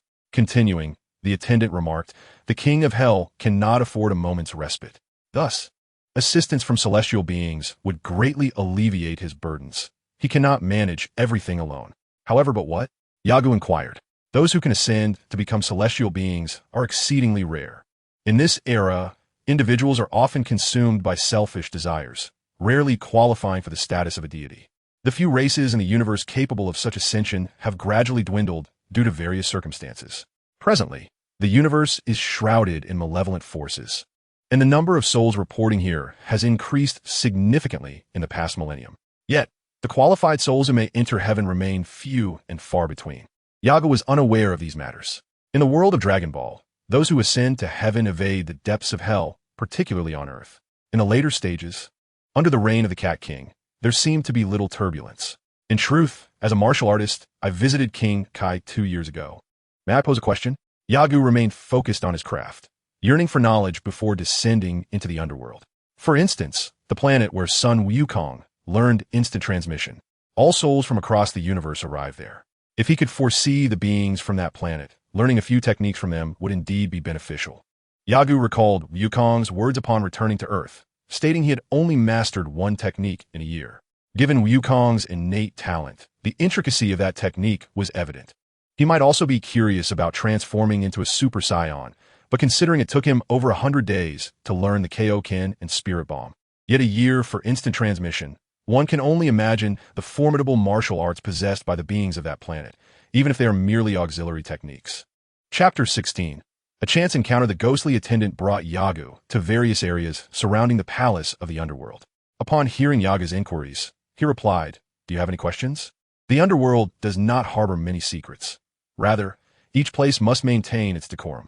This realm oversees the souls of the entire universe. Yagu, still a child at heart, despite lacking formidable skills, could feign a flattering demeanor typical of youth, though he seldom did so, for the thought of such behavior sent shivers down his spine. "I wish to know which planet possesses the most exceptional martial arts techniques in the universe." "Ah, I cannot say," the ghostly attendant chuckled. "When we guide souls to Yama, we do not engage them in conversation." A hint of embarrassment crossed his face as he pointed ahead. "That area is where we strip the souls of their malevolent energies. You see, even those who have performed numerous good deeds often harbor wicked thoughts. To prevent these negative intentions from influencing the souls residing in the upper realms, Yama has implemented this equipment." The device he described appeared to Yagu as a conveyor belt modified with a casing. Souls would rest upon the belt, moving forward gradually. Upon reaching a funnel-shaped entrance, the souls would be drawn inside, undergoing a process of crushing, dehydration, and drying, thus allowing them to effortlessly ascend to heaven. Several ghostly attendants awaited at the exit, ready to receive the purified souls. The expelled water from these souls was a dull pink hue, reeking of malevolence. However, these were minor evils, with few major ones present. Yagu recalled an incident from a theatrical version, where ghostly attendants' missteps allowed those wicked energies to escape. The equipment there resembled a blender, entirely different from the apparatus before him. The tales from that realm spoke of Wukong's demise, his time on King Kai's planet, and Vegeta's death in hell. Crucially, in the world of Dragon Ball, especially with Sun Wukong's ability to transform into Super Saiyan 3, the main narrative could hardly intertwine with this storyline. After Vegeta's death, he was brought back before entering hell by a fortune-telling woman, tasked with thwarting Yu. Furthermore, considering the current situation observed by Yagu, would the King of Hell benevolently provide corporeal forms to those condemned souls? Is this not an exercise in futility? Well, what is it then? Yagu suddenly noticed a conduit transmitting a faint pink liquid extending toward a distant apparatus, which seemed to be emitting something, though his distance rendered the details unclear. The ghostly attendant elucidated, "You have beheld the yellow clouds of the underworld, have you not?" Yagu nodded. Even upon reaching the realm of the kings, such clouds persisted. This phenomenon is essential for stabilizing the entire underworld, and the crux lies in the continuous creation of domains within it. Wherever these clouds disperse, the King of Hell can exert control over that territory. Thus, while many deities inhabit the mortal realm, and several kings preside in the underworld, there exists but one King of Hell. The ghostly attendant spoke with a tone of pride. It is precisely due to the unique abilities of the King of Hell that he stands alone in his dominion. The depiction of the underworld in the Dragon Ball universe differed significantly from what Yagu had previously witnessed in the films. He was uncertain whether it was his memory that faltered, or if he had simply arrived at the wrong place, or perhaps, if the creators at Toei had taken liberties with the narrative. Beneath the yellow clouds lay hell, which served as a barrier between the realms of the afterlife and the infernal depths. From the ghost discourse, it seemed that certain aspects of Dragon Ball were not to be trusted, which rendered him somewhat uneasy. What is the greatest advantage of a time traveler? It is the knowledge of each character's abilities, their techniques, their personalities, their hidden cards, and their habits. Yagu never believed that understanding the plot was the paramount advantage. Rather, he viewed it as a means to be disrupted and altered. Some relish in chaos, others prefer subtle disturbances, and indeed, many wish merely to follow the storyline, whether to observe or to gain some small benefit. "Let us proceed to the bus," the ghostly attendant suggested to Yagu. Thus, the two made their way to the large vehicle parked nearby and boarded. The passengers aboard the bus existed in a spectral state, and Yagu could engage with them. However, these souls were rather ordinary. Those like Sun Wukong, who had achieved great deeds, were not only assigned to ascend to the higher realms upon their demise, but were also granted corporeal forms. Space in the underworld was limited, and as they approached the airport destined for paradise, the palace of the King of Hell was visible in the distance. The airport bore a resemblance to those on Earth. Yet the passengers were predominantly souls devoid of malevolent intentions, ensuring no nefarious incidents occurred. At that moment, Yagu suddenly spotted an individual with a physical form, adorned with a halo, entering the airport. This figure possessed pink skin and a notably large head, with numerous wrinkles visible on his forehead, even from afar. What thrilled Yagu most was the attire reminiscent of that worn by Goku during Trunks' arrival in the main storyline of Dragon Ball. Pray tell, who is that individual? And how has he acquired a corporeal body? Yagu surmised that this person must be from the same planet where Goku mastered the instant transmission technique, prompting him to inquire of the ghostly attendant before hastening toward the individual. The attendant, momentarily taken aback by Yagu's question, glanced at the figure, contemplated, and only realized that Yagu had already sprinted to the stranger's side when he attempted to respond. Ah, young one, you are rather impatient, yet fortune smiles upon you. For this individual is a martial artist blessed by the celestial beings of Adatra. Good sir, please wait a moment. The martial artist from the planet Adatra swiftly recognized Yagu. Yet he did not halt his steps. The youth lamented his lack of familiarity, not perceiving the shouts as relevant to himself. However, he soon discerned that the individual was indeed approaching him, bearing an expression of skepticism as Yagu ran up to him. Hello, do you know me? He inquired, feeling no lapse in his memory, yet recognizing that there was no need to dwell on such matters when faced with a young lad. Nodding earnestly, Yagu asked, Sir, are you a martial artist? One who practices martial arts? Indeed, the other replied decisively. Child, what is it? Do you wish to train in martial arts? Suddenly taken aback, for the individual was palpably alive, not a specter, he queried, You are truly a living being? Impossible. He was indeed alive, having just returned from the realm of the King of Worlds. The specter accompanying Yagu explained this, then proceeded with introductions. Delrat, this is Yagu. Yagu, this is the prodigious martial artist of Adatra, Delrat. Pleasure to meet you. So you are a hero. How splendid. Yagu complimented. Sir, would you engage in a sparring match with me? I genuinely wish to battle you. Delrat had just bid farewell to the celestial beings of Adatra, coming to greet himself to ensure he possessed a corporeal form, allowing him to continue his training even in the afterlife. Little did he expect to encounter someone eager to challenge him upon arriving at the airport destined for heaven. With a smile, Delrat replied, Certainly, but not here. Let us proceed outside. Can this messenger provide us with a suitable location? The specter, wearing a grin, said, With the greatest pleasure, both of you follow me. Huh. Although many martial artists in the underworld continue their training, few are permitted to duel in our realm. However, you must not create too much commotion, as it is rather close to the office of the King of Hell. Do not disturb him, please. Yagu nodded vigorously, assuring, Rest assured, we shall not disturb his majesty. The King of Hell. Ah, Delrat, I have heard that your planet possesses numerous extraordinary techniques. Is that true? Delrat glanced at the specter leading them, and then replied to Yagu, Indeed, that is the case. Where did you hear such things? Yagu, do you wish to learn those techniques? Ignoring the inquiry about how he acquired his information, Yagu nodded directly, Yes, I wish to learn your extraordinary techniques. I wonder if that would be possible? Delrat, not withholding his techniques, wore a somewhat regretful expression as he said, It is possible. Yet the techniques are quite challenging to master. For instance, I have spent a lifetime and only learned 3 techniques. Moreover, I must depart for heaven, as my planet lies within the Eastern Galaxy, and I must report to the Eastern King of Worlds, leaving me little time. Will you be able to learn? Here we are. Is it not tranquil? Huh. The specter had arranged for them a location just a few steps from the airport, yet it was indeed quiet, with no one else around. The bus laden with souls approached from an unexpected direction, rendering the surroundings devoid of any moving entities. Chapter 17. Sparring. Surprised Delrat and Yagu maintained a respectful distance, each retreating 10 paces. Delrat gazed at the youth, no more than a decade old, and inquired, Are you truly serious? Yagu nodded affirmatively, stating, Of course. Otherwise, how could I have arrived in the underworld as a living being? It is only to enhance my cultivation, Mr. Delrat. I implore you to unleash your full strength, or I shall harbor resentment towards you. His words, though somewhat excessive, elicited a smile from Delrat.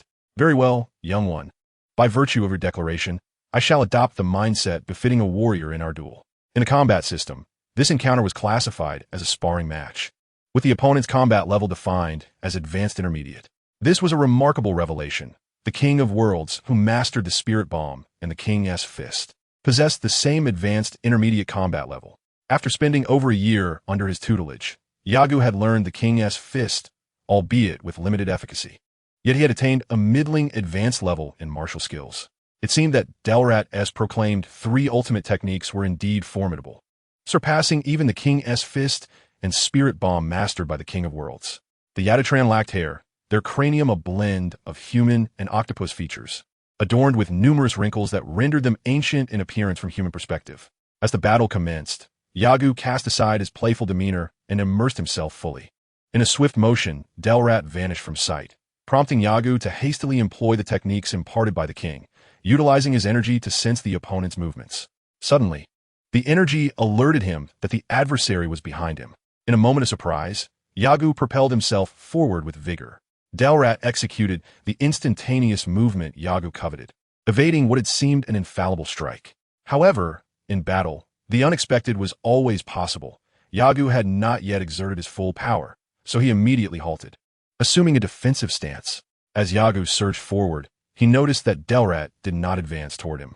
With a powerful push from his right foot, he pivoted swiftly, aligning himself face-to-face with Delrat. Raising his right palm, Yagu fixated on Delrat, channeling his energy into his hand. Suddenly, a brilliant white light emanated from his palm. Despite his tender age, Yagu demonstrated an impressive command of energy. Delrat, witnessing the young one's prowess, could not suppress his admiration, yet he did not falter.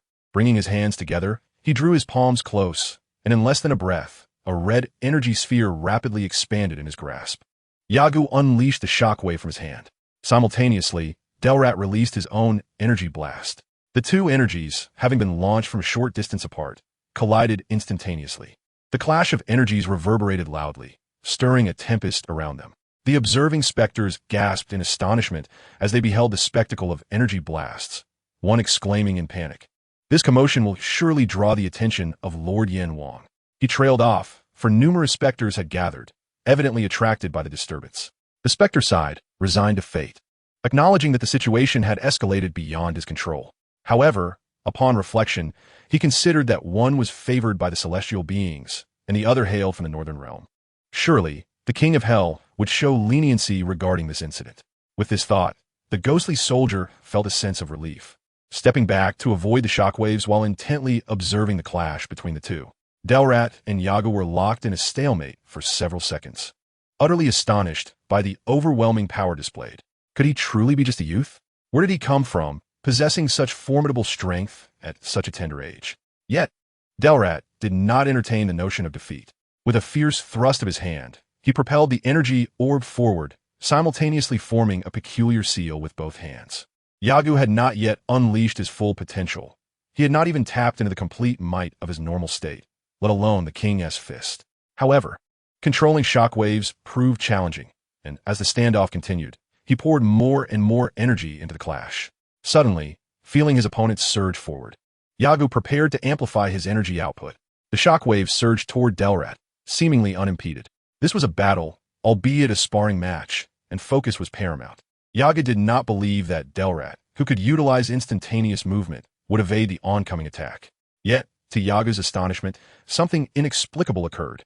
Upon realizing Delrat's maneuver, his jaw nearly dropped in disbelief.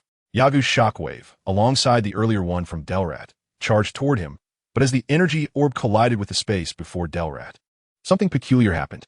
Whether it was due to the seal Delrat had formed, the energy orb defied expectation, abruptly changing course and hurtling straight back toward Yagu. How could this be? This was perilous. Yagu, now fully committed, braced himself. If struck by this energy sphere, even he would suffer considerable harm. With a thunderous roar, the shockwave swept past him, the fierce winds nearly lacerating Yagu's exposed skin. As he tumbled to the left, he extended his left hand to the ground, leveraging the force to distance himself from Delrat, executing 2 sideways flips before regaining his footing. Breathless, he exhaled the tension from his chest, his breath returning to calm. "Mr. Delrat, is this what you referred to as your master technique?" Delrat, choosing not to seize the moment while Yagu was preoccupied with the shockwave, remained stationary. A smirk playing on his lips as he replied, "Indeed, this is one of the 3 supreme techniques I have acquired.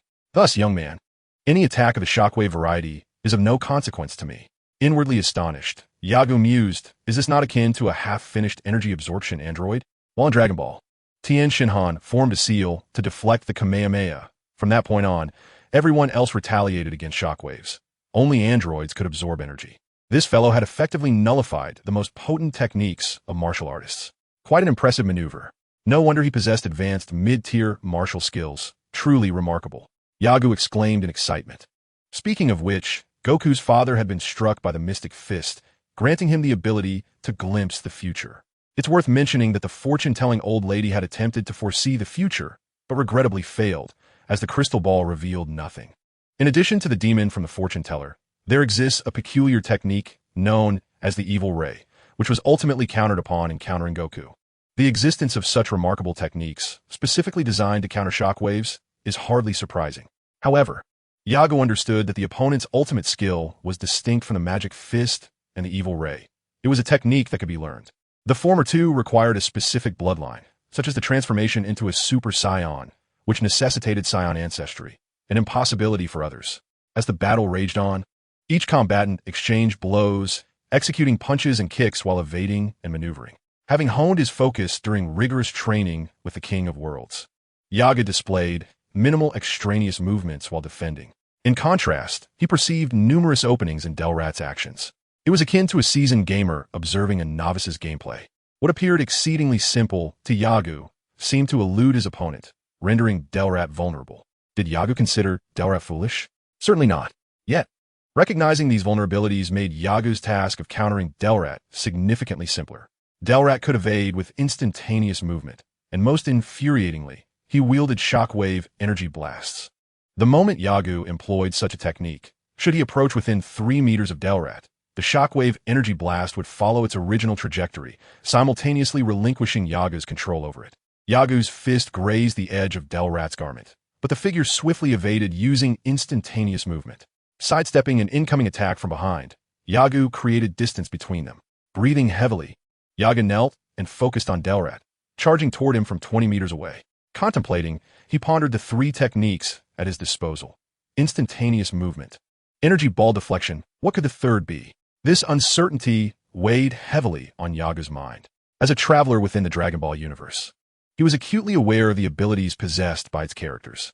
Even if Delrat employed the energy ball deflection technique, Yagu could liken it to the energy absorption devices of the androids. Yet, the nature of the remaining technique remained elusive. Chapter 18. The third ultimate skill, breathing heavily. Delrat's energy was on the verge of depletion. Observing Yagu, who had barely caught his breath, he remarked, "You are truly impressive. It seems my attacks have barely fazed you. You must think little of me. On the contrary, I have taken you seriously," Yagu replied earnestly. "However, you have yet to reveal your most formidable attack, and your movements are riddled with excess.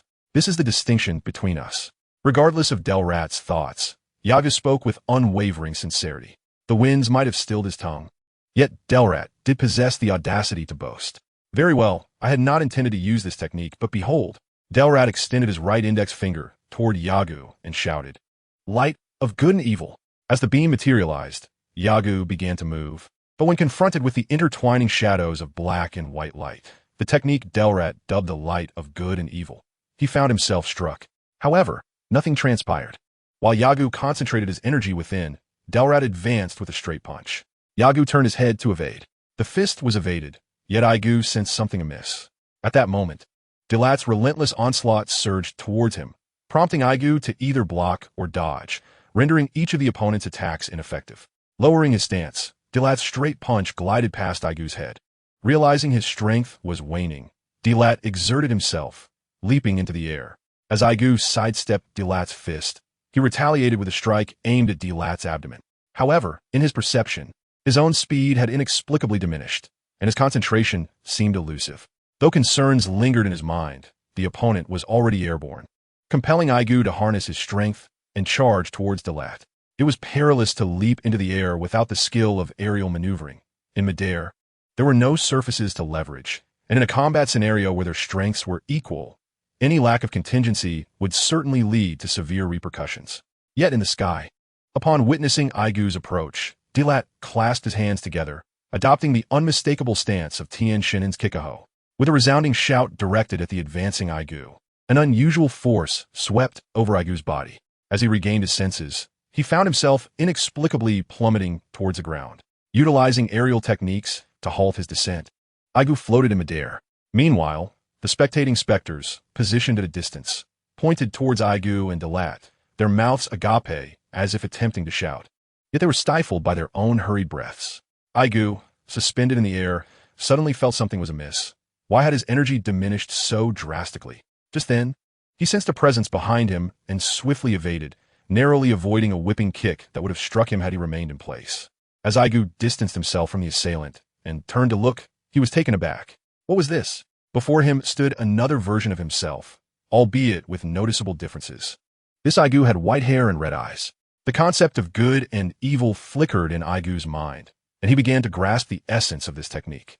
Suddenly, the opposing Yagu unleashed an astonishing surge of power, the Kaioken. Yagu was astonished. He had not anticipated this new incarnation of himself to commence with such vigor. However, Yagu felt no trepidation. He was eager to ascertain the true strength of this entity born from half of his own energy. With a battle cry, both Aegis unleashed their full might, clashing in the air.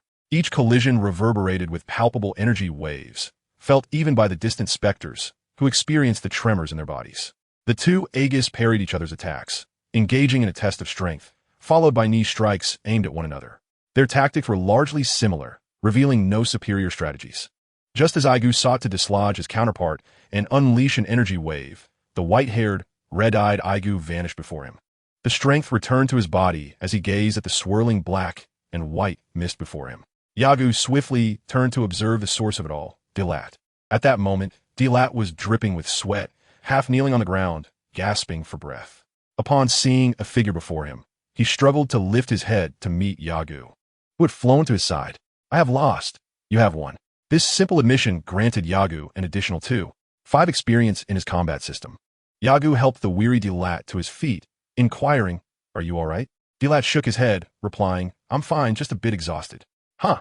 I never expected you to conceal such power. My defeat is justified." Indeed, Yagu admitted somewhat awkwardly, uncertain of what to say next. Dilat interrupted, continuing, "You sought to learn my ultimate technique, did you not? You wish for a sparring match with me." With the point made clear, Yagu, without pretense, acknowledged. "That is one reason, but I genuinely desire to spar with all martial artists, to grow stronger and learn from them. By the way, Mr. Dilat, what exactly is this light of good and evil you possess?" The gathered spirits began to disperse, and the spirit attending to Yagu approached. The light of good and evil is a technique that can draw out the evil forces within an opponent's body, transforming them into a manifestation to combat their true self. It is a signature move from our planet, Adatral. However, as you observed, due to your overwhelming strength, I was unable to maintain that form for long. Yagu assisted Dilat to a nearby stone bench. Noticing a spirit approach, he asked, "Is there a place to rest here?" "Rest?" The spirit looked at Yagu with curiosity before shifting its gaze to Dilat.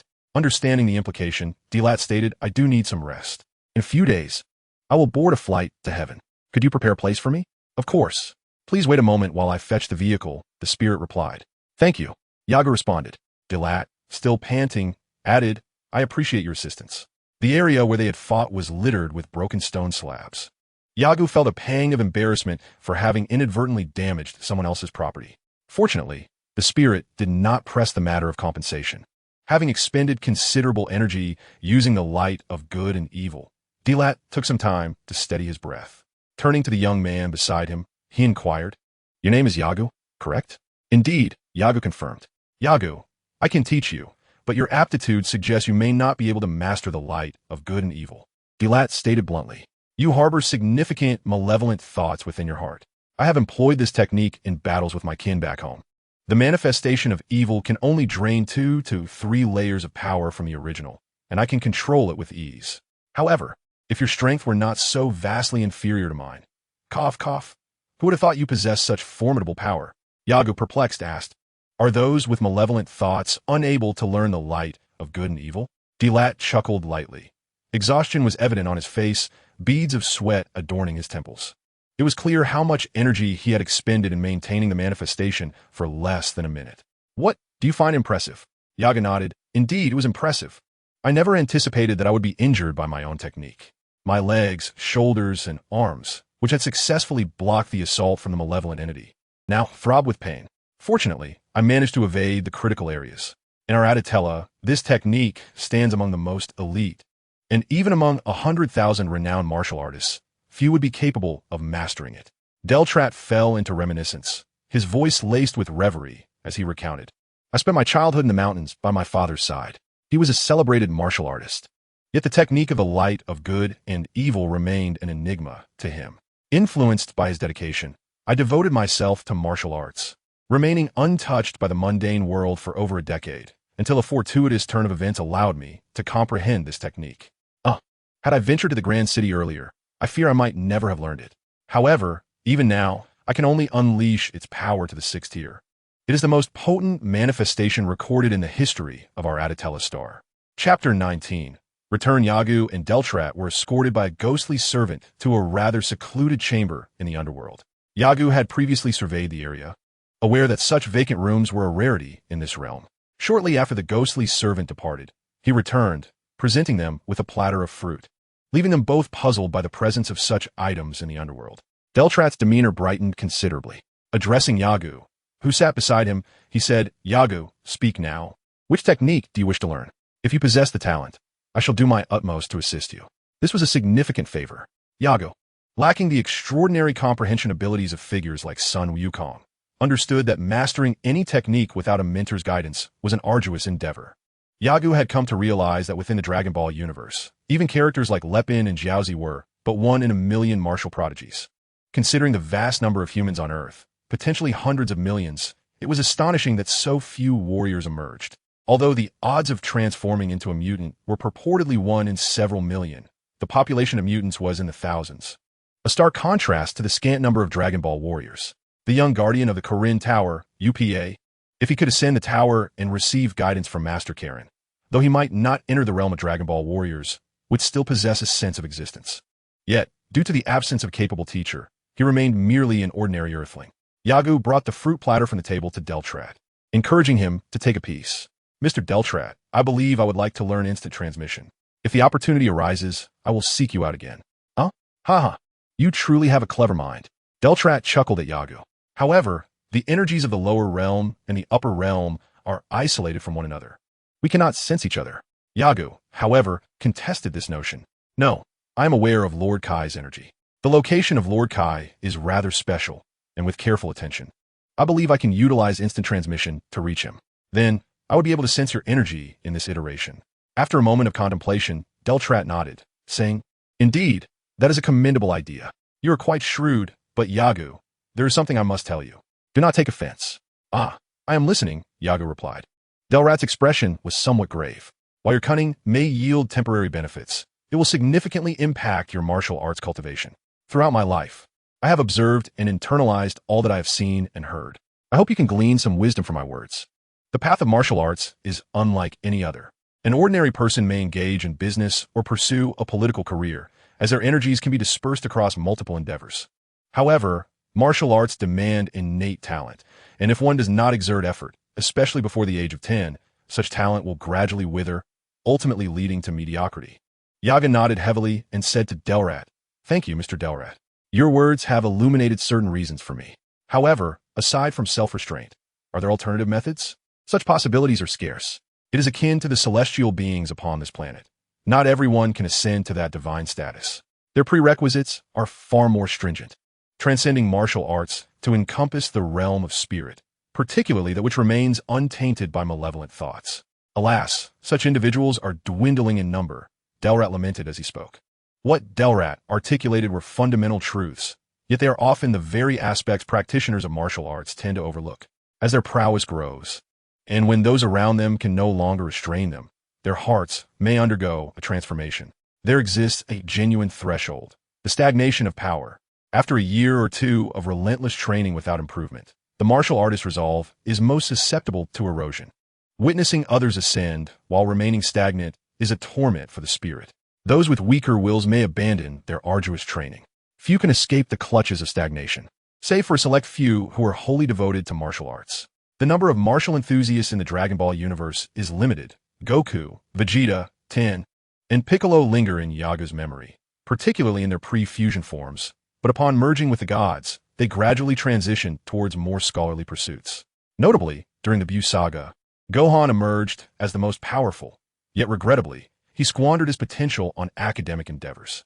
Yagu listened intently, committing each word to memory.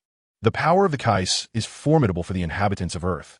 However, despite possessing lifespans of thousands of years, they have not dedicated themselves to martial arts.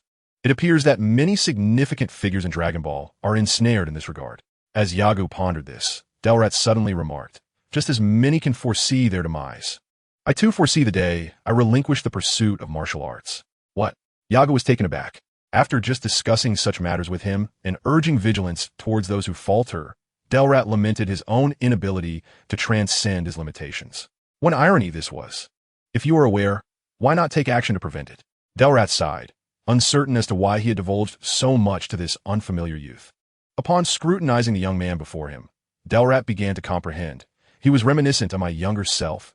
No, more gifted, yet burdened by excessive distractions. Yagu, do you believe in fate? Yagu hesitated, wanting to express his belief, yet feeling an unwillingness. Thus, gritting his teeth, he declared his disbelief. Indeed, who would willingly submit to fate? Who does not yearn to seize their destiny in their own hands? However, Yagu perceived a sense of nostalgia and an obsessive longing on Derlet's face. Regrettably, Yagu and he were fundamentally different beings, unable to discern such emotions on a visage so distinctly human. Since one exists in this world, there is no justification for self-deception. Do you comprehend? No one desires to bow before destiny. Yet how many years have passed with all creatures succumbing beneath its weight? Do not be anxious. Fate is not governed by any particular entity. It is devoid of emotion. The trajectories of people like you and me are shaped by the events of each individual. Every day, minute, and second, as well as by our character and habits. Thus, to shatter the shackles of fate, one must commence the transformation from the moment of awareness, continuously adapting. Each alteration prompts fate to redesign one's path, but the question remains, do individuals like you and I possess the time and energy for such endeavors? Yagu bowed his head, acknowledging some validity in the other's words, yet he remained unconvinced. Nevertheless, Yagu chose not to voice his dissent in Derlet's presence. Derlat glanced at the child before him, aware that the boy would not heed his counsel, yet fate would unfold as it may. Whether the boy would recall these teachings and enact change was solely his own journey. Subsequently, Derlat began instructing Yagu in the art of instantaneous movement. This tutelage spanned 2 years, and fortunately, the divination matron occasionally visited the underworld, providing Yagu with sustenance. Otherwise, the meager provisions he initially brought, along with water, would have proven insufficient. Though the underworld possessed such resources, they were scarce. Yagu was uncertain as to why Derlat was so invested in his training. Initially, he assumed the man would merely provide him with a mantra or a secret technique and depart. Derlet's earnest instruction left Yagu somewhat perplexed. Nonetheless, he attentively absorbed the lessons each day, dedicating the remaining time to rigorous practice in the gravity chamber, diligently exploring the principles of the King's Fist to enhance his performance efficiency. Over the years, under several mentors, including the Cat Sage and the King, Yagu learned the importance of foundational skills. Despite his diligent training and belief that he had established a solid base, they deemed his fundamentals insufficient, offering numerous effective methods to strengthen his foundation. The journey from the underworld to King's planet and back again took Yagu just over 2 years. Having encountered Derlat in the underworld and trained under him for 2 years, for years had swiftly passed. On this day, Yagu accompanied Derlat to the airport en route to heaven, feeling a pang of sorrow at their impending separation. However, both were warriors, unburdened by the grief typical of ordinary farewells. Derlat said, "Yagu, keep pushing forward. Do not halt your progress. Your talent is commendable. You have mastered instantaneous movement in just 2 years, which is truly impressive." Yagu replied, "It is due to your excellent teaching, sir. There is still much I wish to learn from you." Learning indeed. From now on, it shall be your solitary pursuit. This is where our paths diverge. I must take my leave." Upon concluding his words, Yagu turned away, never looking back. As the flight faded from his sight, the voice of the crystal elder reached him from behind. "Yagu, we can return now. Yes, it is time to go back. At this moment, Yagu was 11 years old. Chapter 20.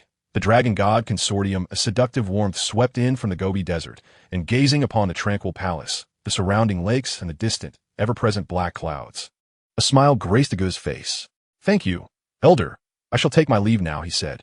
The Elder, still resentful about her defeat to the boy 4 years prior, seemed to bear the weight of significant punishment.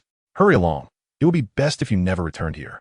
Yagu, already floating in the air using the sky dance technique, turned to the Elder and remarked, "If you say that, I shall undoubtedly miss this place. I hope to visit the underworld again when the opportunity arises." "Absolutely not."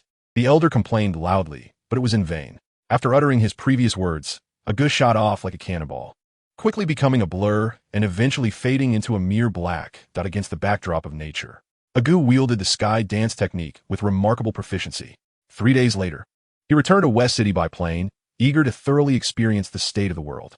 Technology had advanced, and the territory of the Red Silk Army had expanded. As Yagu rode in a taxi towards his factory, he reflected on the 4 years spent with Lord King and Mr. Durlat, realizing he had gained considerable experience from the battle system.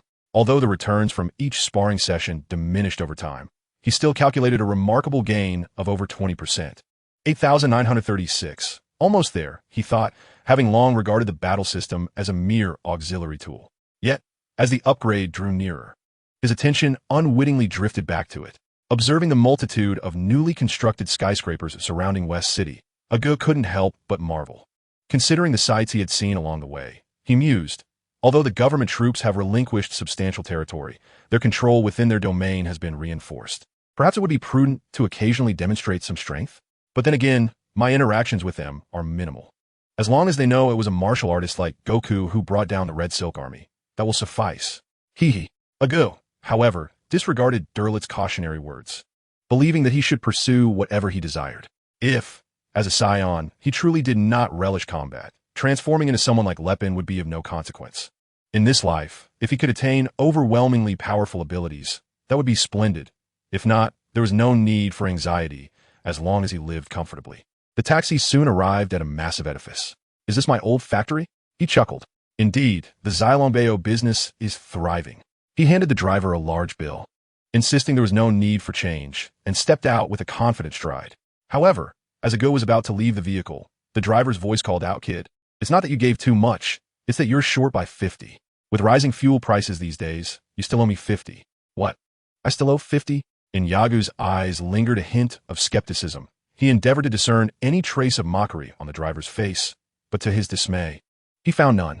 The driver was a middle-aged man, a demographic often prone to idle chatter, intent on clarifying matters, unlike the youth who exhibited a disinterest in elucidating certain topics. Indeed, fuel prices soared monthly, and it was rumored that they would rise again next month, making life rather challenging. Yagu pulled out 100 and handed it over, insisting there was no need for change. As he turned to leave, he was struck by a sudden realization. This place bore an uncanny resemblance to a treacherous realm, where one could easily be devoured without a trace. He had just extolled the government's efficient governance throughout his journey. After all, it was of little concern to him. As long as he thrived, that sufficed. Mind your own business, a noble virtue inherited from modern society, was something Yagu, despite being a Saiyan, felt compelled to uphold. "Hey kid, what do you think you're doing? Don't you know this is a private company?" Yagu was intercepted by a dog-faced security guard just as he was about to enter the gate. Astonished, he thought to himself, "Wow, it's a puppy." He refrained from voicing this thought, recalling that there were numerous beastmen in Dragon Ball, yet by Z, their numbers dwindled at an astonishing rate. For instance, Tien Shinhan, an ordinary character with 3 eyes, was commonplace in Dragon Ball, and Yagu vaguely remembered there being a one-eyed human as well. Given the plethora of animal characters that emerged in Dragon Ball, particularly the significant ones, their presence could not be excised from Z. Wulong, the king of Pu'er, and the original chairman of the World Martial Arts Tournament, a dog, were among them.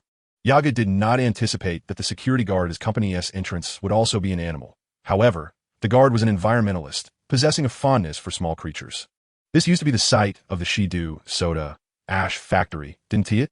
Yagu inquired. The dog guard, displaying impatience, retorted without a moment's thought. "I don't know. Now move along, and don't linger here." Yagu regarded him and remarked, "You truly are a rather unprofessional security guard." "What did you say?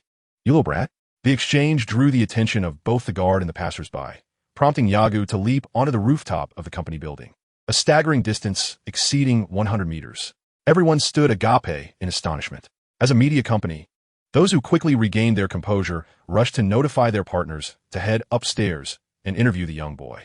Standing atop the building, Yagu observed individuals swiftly retrieving cameras from their business vehicles, racing toward the structure, displaying commendable dedication. He descended the building and, upon encountering an office worker, inquired about the whereabouts of Li Fa's office. Whether it was Li Fa or Philippe, Yagu had forgotten.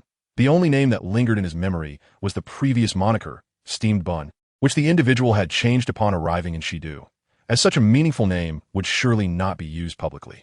Fortunately, Li Fa's office was not far from Yagu's location, and soon he found himself standing before the individual. The Longshan Group, a name that Yagu found somewhat absurd yet, to others, exuded a certain ostentatious charm, was the media empire meticulously constructed by Li Fa over the years. Yagu had provided ample funding, a substantial amount of gold, enabling Li Fa to expand with confidence. The most significant entity under Longshan Group was Longshan Television, which had established itself as one of the more influential channels in Shidu, alongside the Shidu newspaper, whose reach was steadily growing. As the leader of the group, Li Fa naturally arbura diferentes intenciones. For instance, he sought to seize all of Yagu's shares, and indeed he was gradually making strides in that direction. However, 2 years prior, the sudden discovery of Yagu's connections with the military government had compelled him to halt his ambitions for an extended period. For years had elapsed, and Yagu still had not arrived. Li Fa's thoughts began to resurface. At that moment, a cacophony of voices outside interrupted him, causing Li Fa, who had been resting with his eyes closed, to frown and pick up the phone on his desk, preparing to inquire about the disturbance. Just then, the door swung open. Li Fa, filled with anger, did not even glance at the intruder and shouted, "Did I not make it clear? No one is permitted to enter without my consent." Yes, it is you," he acknowledged. Yagu smiled at him and turned to the company employees beside him, saying, "You may all leave now." The employees, initially blocking Yagu, were taken aback and somewhat panicked upon recognizing the child in front of the big boss. However, they did not heed Yagu's command, instead awaiting the orders of their superior. Li Fa paused for a moment before calmly addressing the employees behind Yagu. "It's fine. You may all go on." Once the door was closed, Li Fa rose from his seat and approached Yagu. "Yagu, do you realize how long it has been? For years, I was genuinely worried about your well-being." Yagu sensed a change in Li Fa, but could not articulate it. Nevertheless, he knew how to evoke the response he desired from Li Fa. He levitated into the air, gliding over the massive desk and arriving at the window behind the seat. You brought a drink." Li Fa stood there, awestruck, disbelief etched upon his face. Observing the expression on Li Fa's face, Yagu felt a surge of joy. This was precisely the reaction he had hoped to elicit. "What is wrong? Did you not investigate the whereabouts of your former employer? There is no need to be so flustered."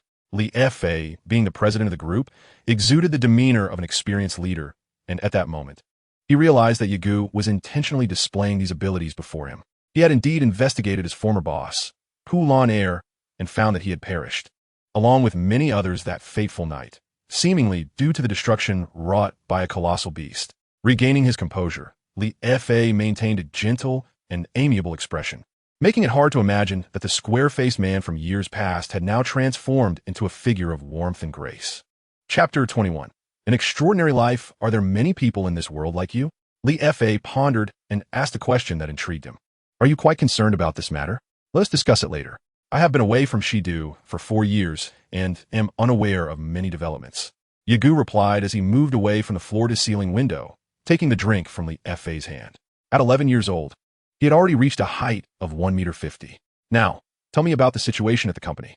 Rest assured, I shall not usurp your authority within the company. As long as there is no treachery, I will not resort to violence to resolve issues." Listening to Yagu's veiled threat, Li Fa remained unfazed, still smiling humbly. "Then I shall begin recounting from the time you departed." Their conversation extended for half a day. While Li Fa's entrepreneurial journey appeared straightforward, it was fraught with risks, particularly given that Shidu was under military control, which had been purging underground criminal forces, with Li Fa entangled in the midst of it all. In the present day, the criminal syndicates controlled by the Red Silk Army and other factions have been thoroughly eradicated by the military forces from the West Capital. What remains are predominantly troubled youths, students from schools, whose influence over the West capital is negligible. Yagu nodded, harboring a certain admiration for Li Fa, realizing that the latter possessed an astute combat prowess that was beyond his own capabilities. Likewise, he recognized that he could not emulate Li Fa's keen insight and social acumen. Such nuances of human interaction cannot be adequately conveyed through mere written words. What has become of that student? Yagu inquired. Li Fa, puzzled, responded, student. Yagu clarified, the young lad I asked someone to look after before my departure. Oh, you mean Ren Sheng, Li Fa recalled. I assigned him to logistics. I've heard he is performing quite well and is currently assisting a traveling host, working diligently. However, this was not entirely truthful. The feedback from below indicated that Ren Sheng was reluctant to engage with others, struggling to forge relationships with colleagues. While others spent their leisure time studying or socializing over coffee, he was found practicing martial arts in a gym adjacent to the company. To summarize in the simplest terms, he was quite the oddity. Yagu was unaware of these particulars, but was curious to see whether this young man had made any progress over the past 4 years. Upon returning from the Realm King, he had learned to harness the energy wave technique. Although he had witnessed the initial movements of the Kamehameha, he lacked understanding of the Turtle School, and if forced to execute it, he could only mimic its form. For instance, during the confrontation with Raditz alongside his brother Goku, Goku's combat power was considerably higher than Piccolo's, yet he managed to amplify his strength to over 900 with the Kamehameha, while Piccolo's special beam cannon elevated his power to over 1300. This illustrates that different techniques yield varying effects in amplifying strength. Nevertheless, as combat power escalated, the mastery of the immense energy within one's body became increasingly adept. The energy sphere, a unique technique devised by Lepin, had previously been employed during Goku and Frieza's initial skirmishes. The Spirit Slash, utilized by both Vegeta and Frieza, became easier to learn as one's power grew, as concerns regarding the limited energy within one's body diminished. In the early days, Lepin could only use the energy sphere once per battle, while the Kamehameha could be executed multiple times. Each individual had to be judicious in their use of techniques to determine the outcome of a confrontation. However, as time progressed, encounters often devolved into sheer brute force. This reminded Yagu of the martial arts novels he had read in his previous life, where internal energy techniques allowed practitioners to effortlessly manifest their strength. Such internal energy also ensured the swift learning of techniques, a point vividly illustrated in Mr. Yinixiak. By the way, can arrangements be made for my accommodation? Li Fa chuckled. There is no need for arrangements. We constructed your residence when we built the staff dormitories. Look over there. Li Fa rose from the sofa and approached the floor-to-ceiling window. Yagu followed, gazing in the direction indicated by Li Fa. That was originally the site for my company as headquarters, but since the land you provided is more expansive, we repurposed it. Behold, the castle-like villa on the mountainside is prepared for you. Quite beautiful, Yagu remarked with a smile. Not to mention in my previous life, even now, I have never resided in such a splendid house. Li Fa stepped aside, retrieved a safe from the bookshelf, entered the password, and opened it. Yagu, here's the key. It is all yours. Holding the exquisite key in his hand, Yagu felt an immense joy. What a stunning piece. It rivals a work of art. Indeed, this electronic key was specially designed by a master craftsman. Its value, independent of the villa, exceeds 100,000. At this moment, Li Fa unexpectedly exhibited a nouveau riche mentality, which Yagu found quite amusing. In truth, Li Fa spoke to flatter Yagu, who, from any perspective, embodied the mindset of a nouveau riche.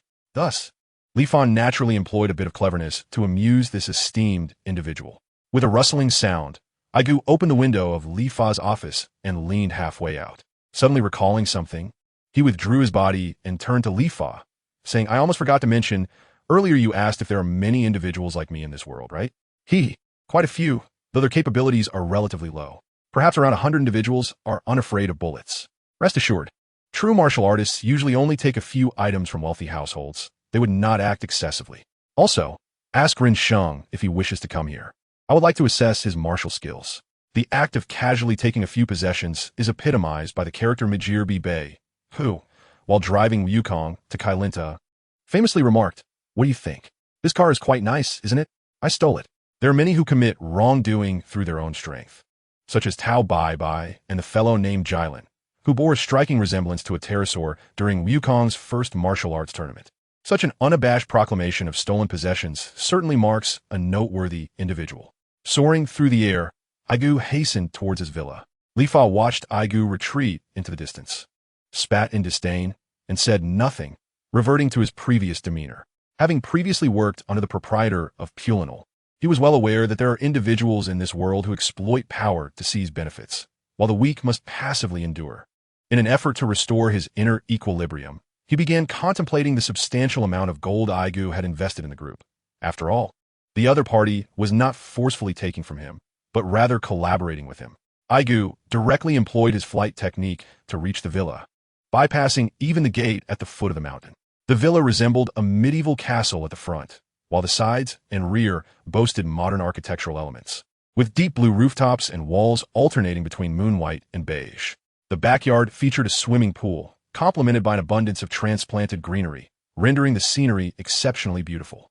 Towering trees surrounded the area, providing ample shade. On a sweltering summer day, reclining on a chair that would undoubtedly be a delightful experience. Inside the hall hung exquisite murals, and in the corners stood intricately carved works by ancient artists. The opulent carpets, adorned with vibrant hues, seemed almost alive, as if one could perceive their fragrance. Many things are unfamiliar to Yagu, yet it is not difficult to perceive the aesthetically pleasing arrangement of the living room furniture, where space is utilized judiciously, blending spaciousness with compactness. The artistic ambience is palpable, not to mention the plethora of newly emerged electronic devices. Such days are utterly captivating. Yagu squats by the poolside, engaging in self-reflection. The crystal-clear water and the radiant white surface resemble a nectar delicately drizzled upon jade. Rising to his feet, Yagu retrieves the versatile capsule from the gravity chamber. He resolves to practice first and experience the allure of this place once his tasks for the day are complete. Kelly, have you finished your work? Shall we head to the beauty salon together? A woman clad in a white professional outfit tidies her belongings before calling out to her nearby colleague. Oh, wait a moment. Yes, run. The response comes from a woman with shoulder-length hair, striking blue locks, emerald green eyes, and a visage with ruby lips and a petite nose. Her skin as smooth and pristine as a peeled egg. Those familiar with her recognize her as Kelly, the company's foremost beauty anchor. Could you please deliver this document to the director? It won't take much of your time, I promise.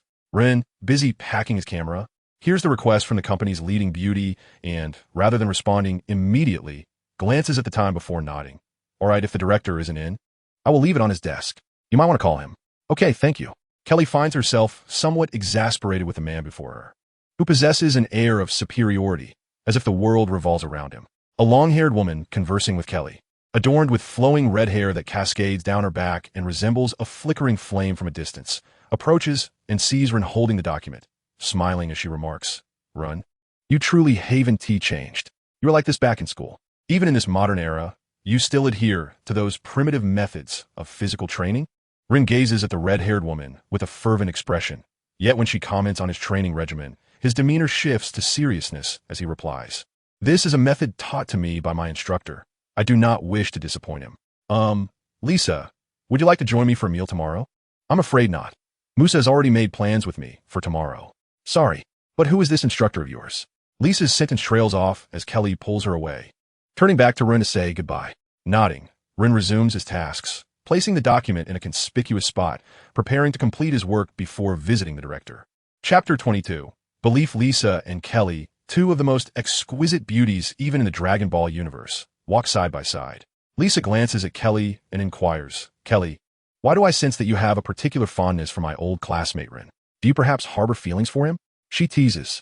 As they arrive at the company parking lot, Kelly's possession is an extravagant luxury aircraft, its form akin to that of an automobile, its exterior deceptively unremarkable. Don't be ridiculous. Get in. Our relationship is purely professional. Have you noticed, though? Ren's character, even when he does not provoke others, inadvertently offends people. Yet, throughout it all, aside from those he engages with, he has remained unscathed, transitioning from a mere employee to my partner. Have you never questioned this? Buckle up. Lisa observed Kelly, nodding thoughtfully, as if she found some merit in the notion. However, I am well acquainted with his family, and they have no ties to the Longshan group. Kelly's fingers, long and delicate, were naturally artistic as they rested gracefully on the control panel, deftly maneuvering the equipment before her, while she responded to Lisa, Have you forgotten? He has a teacher, doesn't he? A teacher? The one who taught him to fight? Surely not. He mentioned that this teacher hasn't returned in 4 years. By the way, he has never revealed what his teacher is like. And the so-called training he undergoes seems like a joke at the expense of his life. As the plane took off, Kelly activated a device, revealing a map prominently displaying the city of the West. Hey, input the destination we are headed to. While Lisa typed in the name of the place, Kelly slightly parted her lips, explaining, Rensheng has quite the fondness for you. It's evident to anyone who isn't a fool. You should express your feelings early on. P.S. rather dense. P1T grasp your subtle hints. Be more straightforward, and you'll find it easier to connect with him. Lisa smiled and replied, I'm not particularly fond of his dull demeanor, but who knows? Perhaps one day I might unexpectedly take a liking to such a personality. Consider it a potential investment. Hey Kelly, could you please let go of my affairs? Fine. I won't pry into your matters any longer. The two continued their playful banter as they headed to a newly opened yet renowned beauty salon in the city of the West. After meticulously cleaning the camera, Rensheng held the documents entrusted to him by Kelly and made his way to the company building. Upon arriving at the office of the director responsible for their position, he handed over the documents to the rather portly director. This director was quite capable, albeit somewhat lecherous, relishing the sight of competent subordinates under his thumb, which provided him with a sense of accomplishment. As he received the documents from Rensheng, the director harbored a poor impression of him. Humans are social creatures. Living in society necessitates communication, and mastering interpersonal relationships is an essential skill. Thus, in the director's eyes, Rensheng, who was introverted and struggled to integrate into groups, was deemed lacking.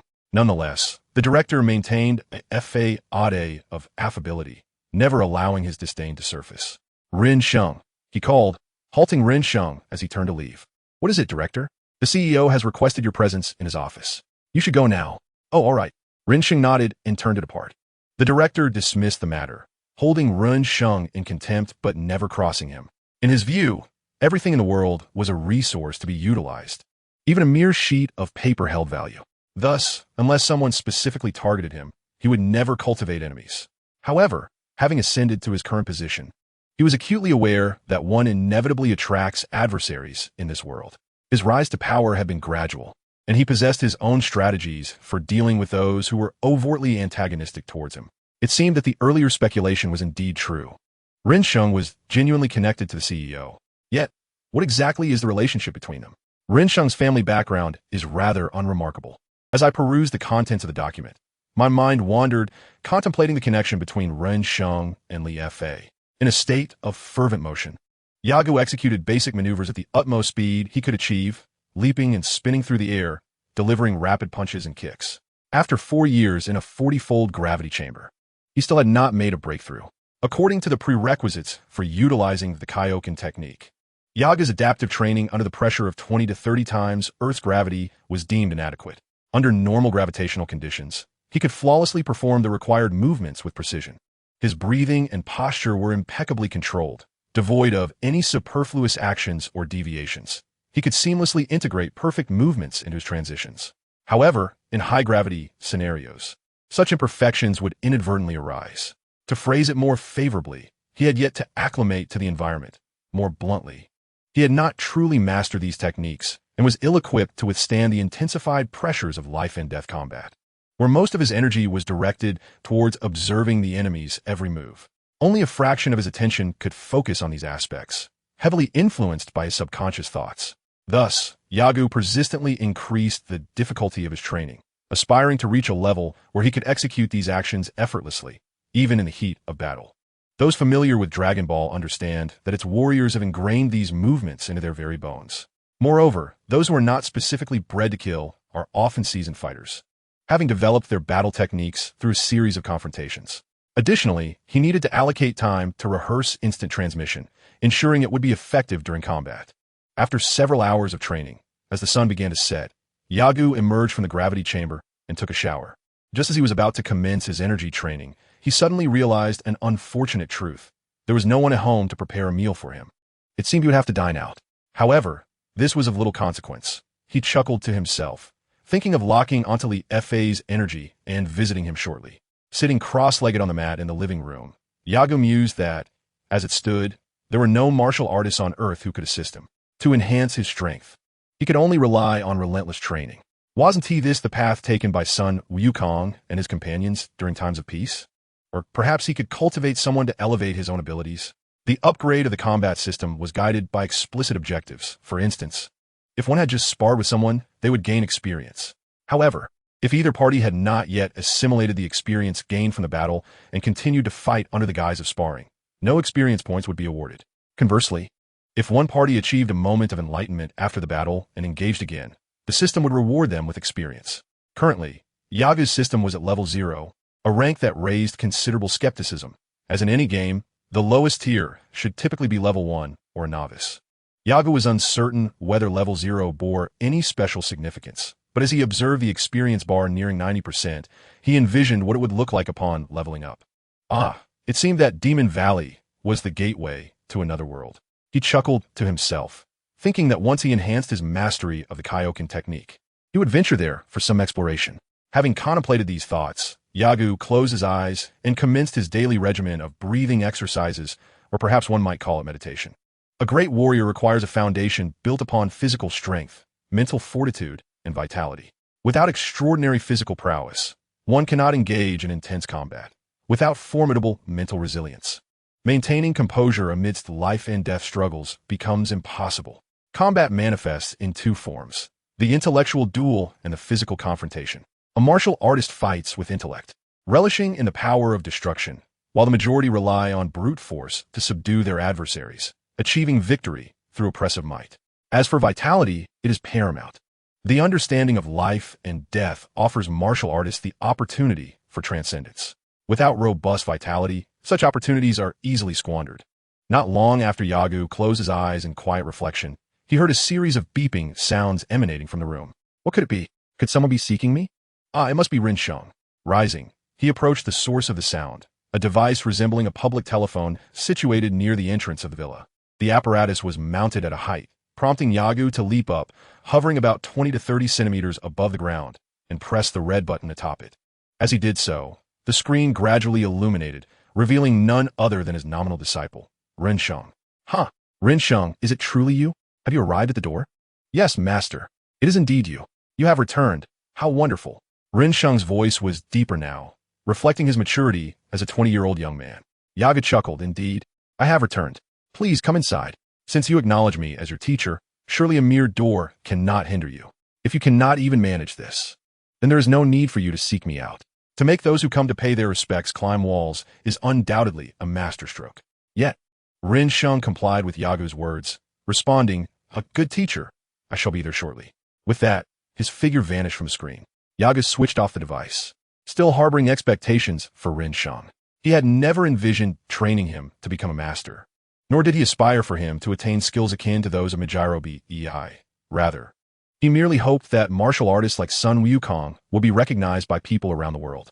Much like his disdain for the rising global oil prices, Yagu held a deep-seated aversion for unsung heroes and abhorred the posthumous bestowal of the title of hero. Must respect be reclaimed at the cost of one's life? In a world where so many tread upon the sanctity of life, what do those who are honored as heroes in death signify in the eyes of the living?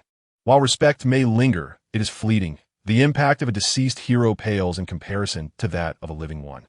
Humanity is a tapestry of myriad desires, and each individual harbors selfish motives. Thus, living heroes should not be venerated indiscriminately. However, in the realm of Dragon Ball, Yagu recognized a figure worthy of being established as a quintessential hero, Sun Wukong. His spirit, his mental strength, and his martial prowess through years of training. Yagu gradually comprehended the chasm that lay between them. It was a divide that transcended the physical and the bloodline, traversing the realms of soul and spirit, infused with conviction. Yagu understood that without the right circumstances, he would forever lag behind in the journey of becoming stronger, unable to keep pace with the strides made by Sun Wukong. Chapter 23. The test. The villa of Yagu is perched on the mountainside, once a summer retreat for the elite, now in the hands of a different owner. However, the entire residential area is populated by employees of the Dragon God Group, and the security personnel assigned here are well acquainted with the residents, most of whom are company staff, with only a few being family members. Rin Sheng has been here for over a year and is well versed in the security patrol routes and the locations of surveillance cameras. Although Yagu instructed him to scale the wall, should the guard spot him, it could lead to unnecessary complications. Thus, he chose a discreet corner to make his move. Moments later, Rin Sheng stood before Yagu. Observing the handsome young man towering over him at over 6 feet, Yagu felt a twinge of jealousy.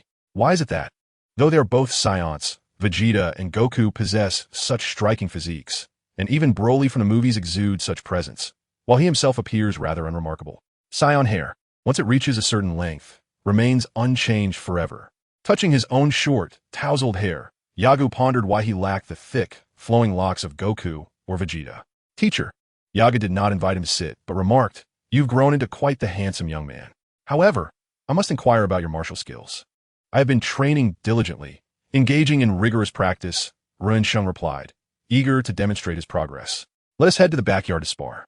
"No need to elaborate further," Yagu said, striding outside and gesturing for Ren Sheng to follow. Ren Sheng hesitated for a moment before nodding enthusiastically and joining Yagu. "Very well." Yagu glanced back at Ren Sheng and stated, "I am genuinely pleased that you continue your training. However, if your arduous efforts do not meet my standards, you need not come to see me again. Do you understand?" "Why?" Ren Sheng stammered, stunned, and took several seconds to form his question. Having arrived on the lawn, Yagu walked a few more paces, deeming the spot sufficient. "Hee, at your current level, even if you understood the reasoning, it would seem far-fetched. Thus, maintaining an air of mystery is prudent. Begin your assault. Let me witness the fruits of your 4 years of labor." With a serious expression, Ren Sheng assumed his stance. The battle commenced, yet Yagu could only discern from the combat system that the levels ranged from advanced to low, with nothing further. In the eyes of the battle system, this engagement was neither a sparring match, nor a contest for supremacy, nor a battle for survival. In terms of combat power, it was evident that Yagu far surpassed his opponent, and the same was true for martial skills. The evaluation from the battle system indicated that there was utterly no necessity for Yagu to engage with Ren Sheng, at least in previous encounters with the Red Ribbon Army. Those adversaries aimed to kill him, targeting lethal areas, which the system classified as a life-or-death struggle. As Ren Sheng posed in readiness, he diligently sought vulnerabilities in Yagu's defense. Yet, he found himself perplexed. His teacher's speed was extraordinary. "I must restrict his movements. Only then will I have a chance to touch him. Otherwise, once he accelerates, I won't even be able to block his strikes. However, since he's assessing my martial prowess, he surely wouldn't employ such tactics, would he? Well, it's worth a try." As Ren Sheng gradually approached Yagu, he seized the opportunity, anchoring his back legs firmly to the ground and propelling himself forward with great speed, his body leaning in a swift charge towards Yagu.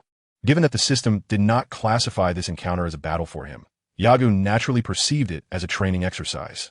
Instead of retreating at high speed to escape Ren Sheng's line of sight, Yagu extended his left hand, deftly deflecting the 2 strikes aimed at his head and chest. As he blocked Ren Sheng's attacks, Yagu's body slid backward, creating distance and preventing his opponent from encroaching upon his personal space.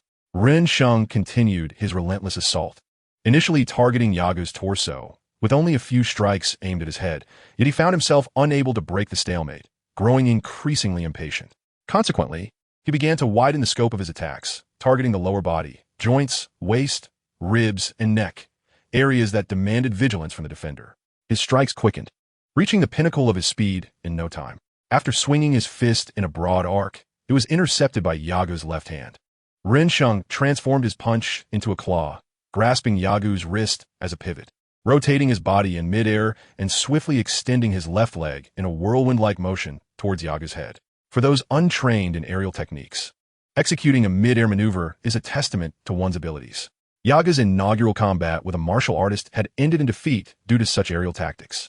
Ren Sheng's whip-like kick surged forth with ferocity, yet the disparity between him and Yagu was insurmountable. Yagu swiftly extended his right hand, and with a resounding thud, he neutralized the threat with a precise block. With a firm grip, Yagu seized Ren Sheng's ankle and with a powerful swing of his arm, he hurled him forward to the ground. Upon being gripped by the ankle, Ren Sheng sensed the precariousness of his situation as his body was spun like a windmill. He endeavored to maintain control of his posture, striving to remain in a position to maneuver at any moment. This exertion drained considerable energy, and he needed to keep his breath steady.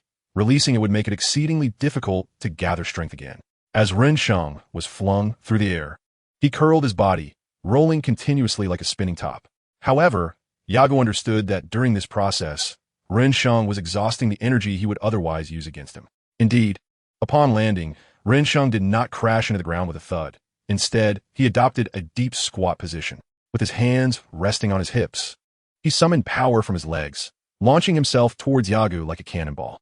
Yagu, shifting his body sideways in the air, extended his right hand to deflect Ren Sheng's advancing right fist. As the punch was deflected, Ren Sheng retracted his abdomen, contracting his waist while curling his left leg. His left knee surged towards Yagu, disregarding the possibility of striking a vital area. He only aimed to make contact.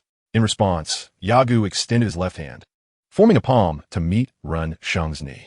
At this moment, propelled by momentum, the two found themselves by the edge of a tree, approximately 4 or 5 meters above the ground. With an almost intuitive awareness, Yagu positioned his legs horizontally, allowing his foot to make contact with the tree trunk. Harnessing this force, Yagu exerted his energy through both hands, pushing Ren Sheng forward with great strength. Upon perceiving the tree trunk ahead, Ren Sheng instinctively recognized the potential predicament. Initially, he contemplated leveraging Yagu as a fulcrum to shield his hands, intending to roll over and land behind Yagu to continue his assault. However, before he could execute the maneuver, he sensed an overwhelming force surging towards him. With a gasp, he performed a somersault in midair, landing half-kneeling on the ground. Beads of sweat trickled down his temples as he panted heavily. The preceding series of attacks had drained him of considerable energy, and, at this juncture, the pent-up breath within his chest became unbearable. His erratic breathing was evidently detrimental to sustaining a prolonged battle. If this state persisted, his strength would only wane further. Gazing at Yagu, who stood calmly on the ground observing him, Ren Sheng realized that his opponent sought to gauge his capabilities, possibly intending to assess his ability to cope with the current situation. Taking a deep breath, he gradually regulated his breathing. Yagu, however, would not afford him ample respite. Without uttering a word, he thrust himself upwards, soaring several meters into the air, intent on launching an attack against Ren Sheng. Seeing Yagu ascend, Ren Sheng looked up and perceived an opportunity. After all, it is notoriously challenging to control one's body while airborne. He prepared to leap and counterattack. Yet, he soon recognized that Yagu's descent was not a mere free fall. Rather, he accelerated dramatically as he descended. Realizing the imminent danger, Ren Sheng had no time to gather strength in his arms. Panic surged within him as he shouted and swiftly rolled aside to evade the impending strike. Upon landing, Yagu seemed to devoid himself of any formidable momentum, swiftly coming to a halt with a gentle touch on the ground. Nevertheless, a gust of wind emanated from his body, fanning outwards in a fan-like formation. Then, with a deft pivot of his left foot, he glided towards Ren Sheng, who had just regained his footing from the roll. What? As Yagu's attack approached again, Ren Sheng instinctively propelled himself into the air, preparing to leap backwards to widen the distance between them. However, as he ascended, a cry of alarm escaped his lips. This was indeed dire. Yagu's speed was swifter than he had anticipated, and before he realized it, Yagu was directly beneath him, a veritable predator poised to strike. Chapter 24. The Plan. Suspended in midair, Ren Sheng beheld Yagu leaping upwards from below, leaving him unable to counter the assault originating from beneath. Helpless, he summoned the strength from his waist, gearing up for a backflip, attempting to channel force into a formidable strike against Yagu, who was rising to meet him. Yet, he lacked the requisite speed, as his body rotated halfway. With his head pointing downward and legs still aloft, Yagu had already reached him. There is a saying about the folly of underestimating one's opponent. Ren Sheng inadvertently placed his head within the trajectory of Yagu's fist. Yagu, ungrateful for such a gift, delivered a punch that, despite Ren Sheng's attempt to shield his head with his arms, offered little protection. The impact was a soft thud, yet within Ren Sheng's mind, it resonated like the tolling of a colossal bell, a cacophony echoing relentlessly. Like a meteor plummeting from the sky, Ren Sheng found himself upside down, crashing into the ground. A thunderous roar erupted once more, scattering grass and debris, as the force of the impact stirred up a cloud of dust, obscuring Ren Sheng within its swirling embrace. Yagu descended from the heavens, standing a mere 4 or 5 meters away from the point of explosion. "Hey, are you alive? If so, come out." The dust and smoke swirling around were a result of the forceful impact, dissipating quickly unlike the lingering fumes of gasoline explosions or low-quality bombs. Revealed amidst the haze was Ren Sheng, his body smeared with grass and dirt, lying at the center of a crater, trembling slightly. Yagu gazed at him in astonishment and remarked, "Hey, are you all right? I didn't strike your vital points with much force." All right, came Ren Sheng's quivering voice, struggling to escape his throat, his trembling intensifying. After what felt like an eternity, he finally managed to rise. rubbing the spot on his head that Yagu had struck as he crawled out of the pit. Teacher, you were too harsh. Why hit so hard? I wanted you to experience the atmosphere early on. I just discovered that next year marks the opening of the biennial Grand Martial Arts Tournament, so I'm preparing to take you to witness it. You must participate, Yagu responded. Your performance was passable, but if you do not improve from here on out, I'm sorry, we shall lead our separate lives. Teacher? Rinsheng was taken aback by Yagu's emphasis on strength. Yagu continued, it's not that I place undue importance on strength. Rather, martial arts require continuous practice. You and I belong to different worlds. Master Wu Tian is over 300 years old. Did he not have friends as youth? Time is merciless, and sometimes one must learn to let go. I lack the courage to do so. Hence, it is better to relinquish from the beginning. Do you understand my meaning? It is akin to those who refuse to accept defeat, striving to prove to others that even a weak team can achieve greatness. Yagu could not recall which year of the American Collegiate Newcomers it was, nor the name associated, but the event remained vivid in his memory. Ultimately, what should have been an inspiring tale became a burden to bear. It paled in comparison to another individual, originally ranked below him, who chose to align with an excellent team and thus gained an additional opportunity, life itself. Yagu feared becoming ensnared by a mundane existence. Therefore, he desired those around him to be individuals who could continually motivate him in the realm of martial arts, individuals capable of applying pressure that could awaken his senses. Whether Rinsheng was such a person was beyond Yagu's discernment, but if he found that he was not, he would gradually distance himself. Characters such as Sun Wukong, Vegeta, Piccolo, Krillin, Yamcha, and Son Gohan would all thrive in the world of Dragon Ball. Among these figures, whom could Yagu learn from? Sun Wukong, undoubtedly. He is the aspiration of all Dragon Ball warriors. As for Krillin, Yamcha, and Son Gohan, Yagu would not invest too much hope in them, for their pursuit of martial arts lacked conviction. When Sun Wukong defeated Piccolo at the Grand Martial Arts Tournament yet allowed him to depart, it was indeed a capricious act. But Piccolo was the one he had vanquished, ensuring that he would continue to thwart Piccolo's ambitions of world domination. Vegeta, too, was spared by Wukong, similarly possessing the privilege of capriciousness, as he was defeated by Wukong. However, what right did Krillin have to act impulsively when facing Android 18? What authority did he possess to destroy the remote control and allow her to leave? Bick endeavored to thwart Cell from absorbing Android 17, narrowly escaping with his life. Android 16, despite his damage, attempted to impede Cell, while Tien sacrificed himself to shield Android 18 during her escape. Had it not been for Krillin's grievous mistake and Cell's penchant for games, the Earth would have long ceased to exist. He had ample reasons and methods for atonement. If it weren't for him, Goku would not have perished. Fortunately, the outcome was favorable, and no one would cast blame upon Krillin's recklessness. The age-old adage of choosing beauty over power remains a mere fairy tale. In a past life, Yagu imagined himself as Goku's friend. Under such circumstances, he would have never forgiven Krillin. Vegeta's pride and arrogance were ever present, and he harbored disdain until the moment he faced Bu, which altered his perspective. Gohan's mockery of Cell led to Goku's sacrifice. Even as Goku's friend, he bore no resentment towards him. Rinsheng, still rubbing his head, appeared disheveled, his clothing tattered as if he had wandered in the mountains for years. The World Martial Arts Tournament? Can I participate? He asked, excitement evident in his voice. Of course. I also wish for our television station to broadcast it live. Yagu secretly desired to acquire the World Martial Arts Tournament, envisioning it as his own possession. Hey, Xing, looking somewhat anxious, hesitated before asking, Master, how is my skill? Yagu raised an eyebrow. Do you want the honest truth? Hey, Xing shyly nodded. Sighing, Yagu squinted and stated, your foundation is not yet solid, and your combat experience is woefully insufficient. This is not your fault, but your response to my techniques could be summed up in one word, abysmal. If you lack the confidence to adjust your stance before I approach you, refrain from making reckless moves. Do you understand? In a life and death battle, if you do not act impulsively, you would only sustain minor injuries. Yet, by offering your head to me, you invite your own demise. You lack even this basic understanding. Feeling somewhat embarrassed, Rinsheng bit his lip and replied, I was anxious earlier and forgot, only thinking of using my best techniques. The urgency that clouded your judgment stems from an insufficient mental fortitude, leading to your indiscriminate strikes. The essence of a warrior lies in physical strength, mental resilience, and vitality.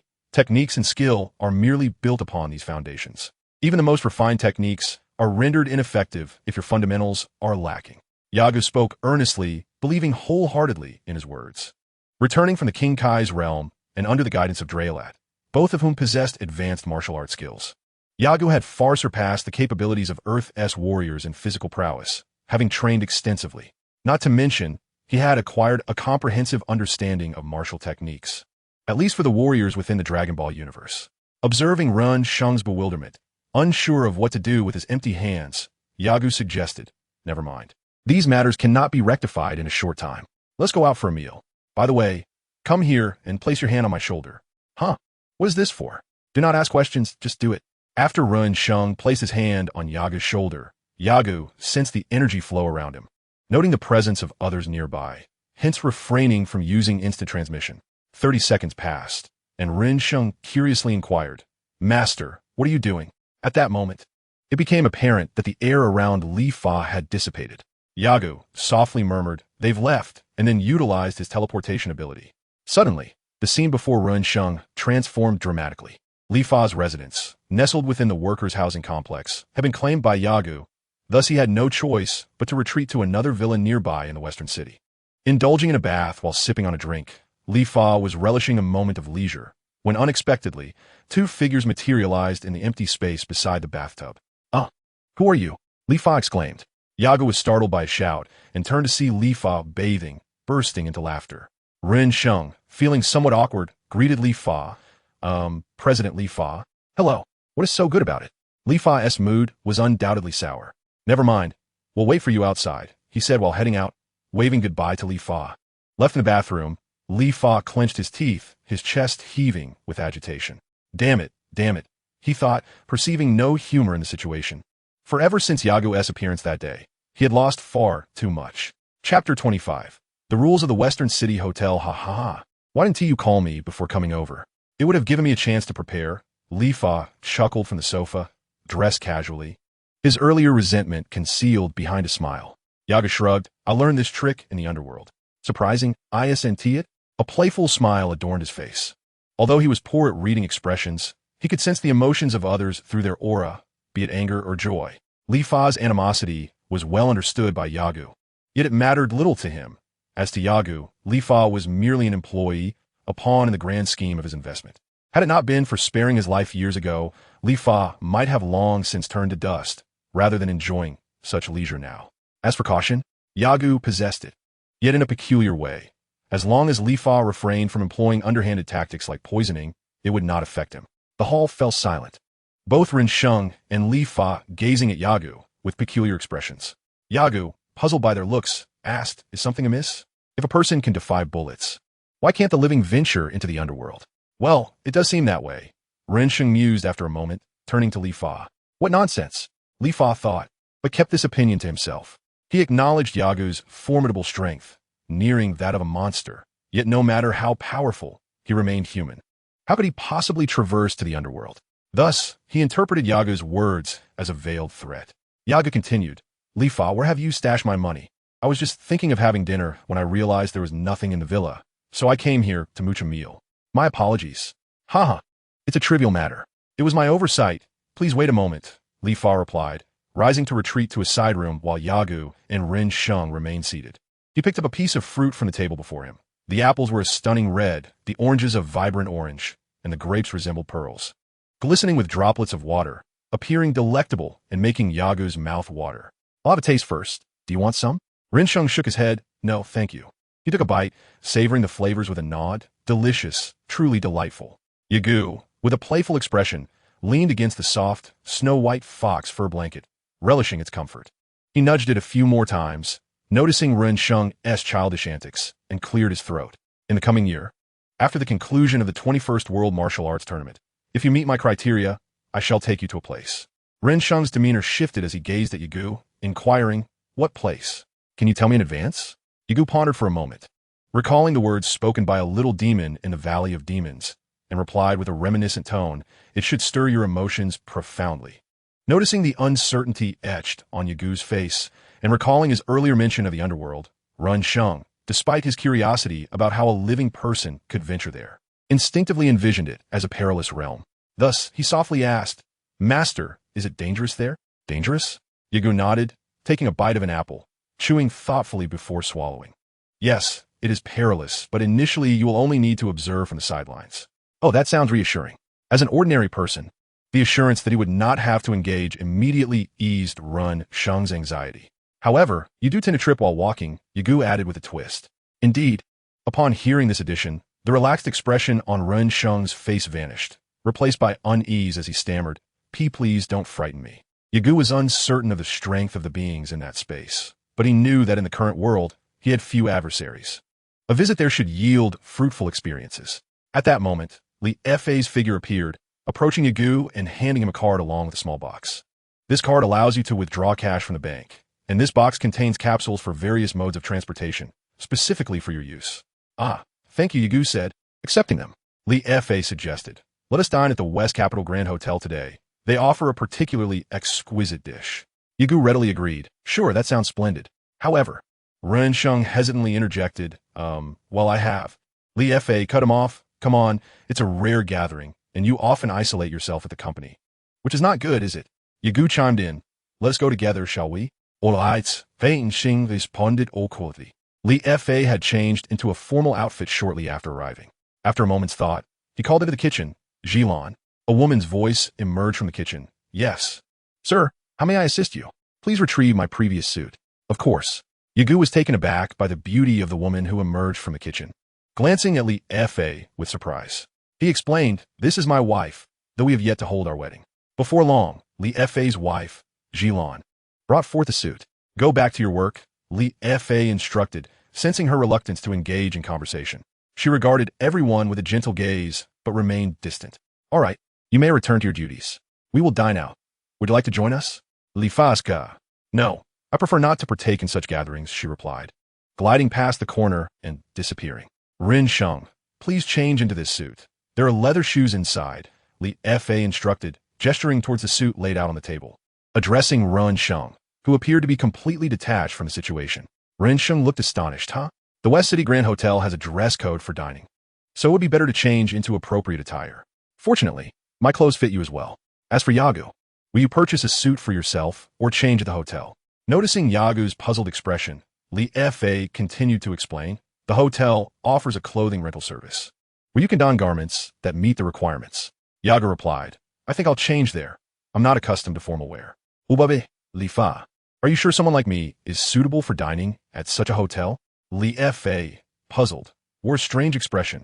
How could you not be suitable? Moreover, they call it high-end, but essentially, it's merely a place for the affluent to indulge and show off. Our status qualifies us. And with the name of the Dragon God Group, we can certainly gain entry.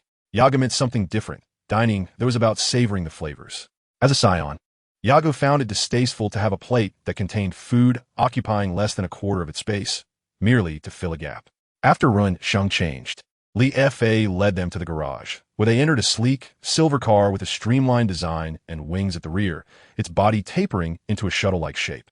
Having never had the fortune to encounter luxury sports cars in his past life, Yagu felt a twinge of excitement at the prospect of riding in such a distinctive vehicle. Ren Sheng, however, was genuinely thrilled. Is this the new Galaxy model jointly launched by Universal Capsule Company and Feiyu Company? I've heard there are only 88 of these in existence. I can't believe I have the chance to ride in one. Haha, how exhilarating. Even just sitting on the seat, one can feel its powerful thrust. Listening to Ren Sheng's exuberant remarks, Yagu found it curious that they hadn't even started the car yet. How could he know it was exhilarating? We're off, Li Fei declared.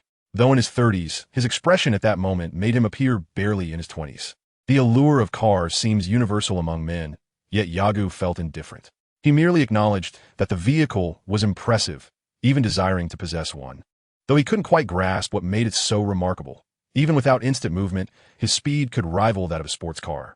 Perhaps noticing Yagu's lack of enthusiasm, Ren Sheng leaned towards him and said, Teacher, this Galaxy model is extraordinary. A young heir from a major corporation has already tested it. He drove it around the city, attracting 8 beautiful women who hopped in.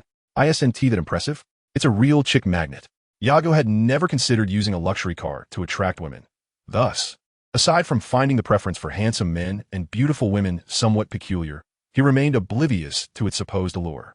Chapter 26. Food esteemed guests, please, the doorman said, opening the door for Yagu and his companions.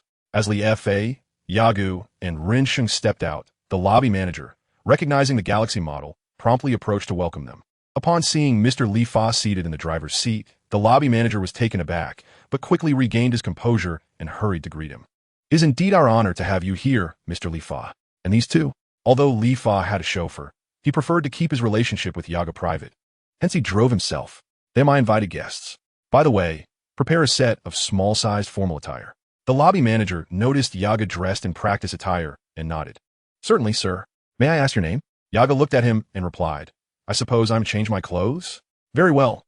Lead the way." The lobby manager hesitated slightly, though his expression remained neutral. "Yes, please wait a moment," he instructed the attendant nearby. "Please escort the young gentleman to the changing room." The attendant approached Yago, bowed slightly, then straightened up. "Sir, please follow me." Yago followed the attendant into the hotel. There exists a multitude of personalities among individuals. Some are refined, some are fierce, and others exude an aura of dominance. Additionally, there are those who carry a hint of menace or a sense of danger. A veritable cornucopia of traits that define sentient beings. It had never occurred to Yagu that even inanimate objects could possess a semblance of human-like qualities. As he gazed at the pale yellow chandelier overhead, the bright white center radiated outward, gradually deepening to a warm, goose-yellow hue that blanketed the floor, casting a soft, ethereal glow throughout the Grand Hall. This was the 16th floor of the West Capitol Grand Hotel, surrounded by floor-to-ceiling windows that offered a breathtaking view of the surroundings. The sun's dying light cast a faint, golden hue at the horizon. Exiting the elevator and following the attendant, Yagu, clad in a deep blue suit, was captivated by the sights around him. The carpet beneath his feet exuded a subtle softness, embodying a deeper significance beyond mere color and space. Numerous patrons dined within, some secluded in private booths, while others occupied crescent-shaped seats separated by transparent glass partitions. Before them lay a stage where a band stood ready, alongside a grand piano. Opulence, grandeur, nobility, and elegance. Yagu found himself at a loss for words to describe the scene before him. The men were handsome, the women alluring. Free from the burdens of the mundane, it felt as though they had stepped into paradise, and they were the angels within. Yet, the dust of reality inevitably settles. And once again, Yagu's warrior spirit pulled him from his reverie. "Damn it, I cannot allow myself to be ensnared by such distractions," he muttered in frustration. He desired to turn and leave, but the thought of the delectable cuisine that must surely await, and the fact that the expenses would be borne by Li Fa, compelled him to remain. After escorting Yagu to Li Fa and the others, the attendant departed. The West Capitol Grand Hotel. Whoever established it had certainly orchestrated something remarkable. Li Fa seemed quite pleased to see Yagu's astonished expression, offering no explanation, merely wearing a practiced smile. The method of observation required no explanation. Rin Sheng pondered for a moment and discreetly shared what he had overheard with Yagu. It was said that the owner of the hotel had connections with both the government forces and the Red Silk Army, an arms dealer by trade. Initially, the king had prohibited the establishment of such a hotel, and there had even been instances in prior years when the military had besieged the place. However, for reasons unknown, it had reverted to its original state. Lowering his voice, he continued, "Many criminal organizations from the Western capital concealed themselves within these walls, eluding the government's sweeping actions. It seemed that the hotel owner had reached an agreement with the authorities. As long as those individuals remained within the confines of the hotel, they would not be forcibly removed." Li Fa cleared his throat, cautioning him against being too inquisitive, as many had vanished over the years due to complaints regarding this matter. "What does it matter? Fein Xing Li told it. Do you have the confidence to demolish this hotel later?" "Ah, young master, you are unaware of who stands behind this establishment, aren't you?" Yagu's words caused Ren Sheng to shrink back in alarm, while Li Fa, aware of Yagu's past, hastily lowered his voice. "There are ties to the Red Silk Army and other powerful factions.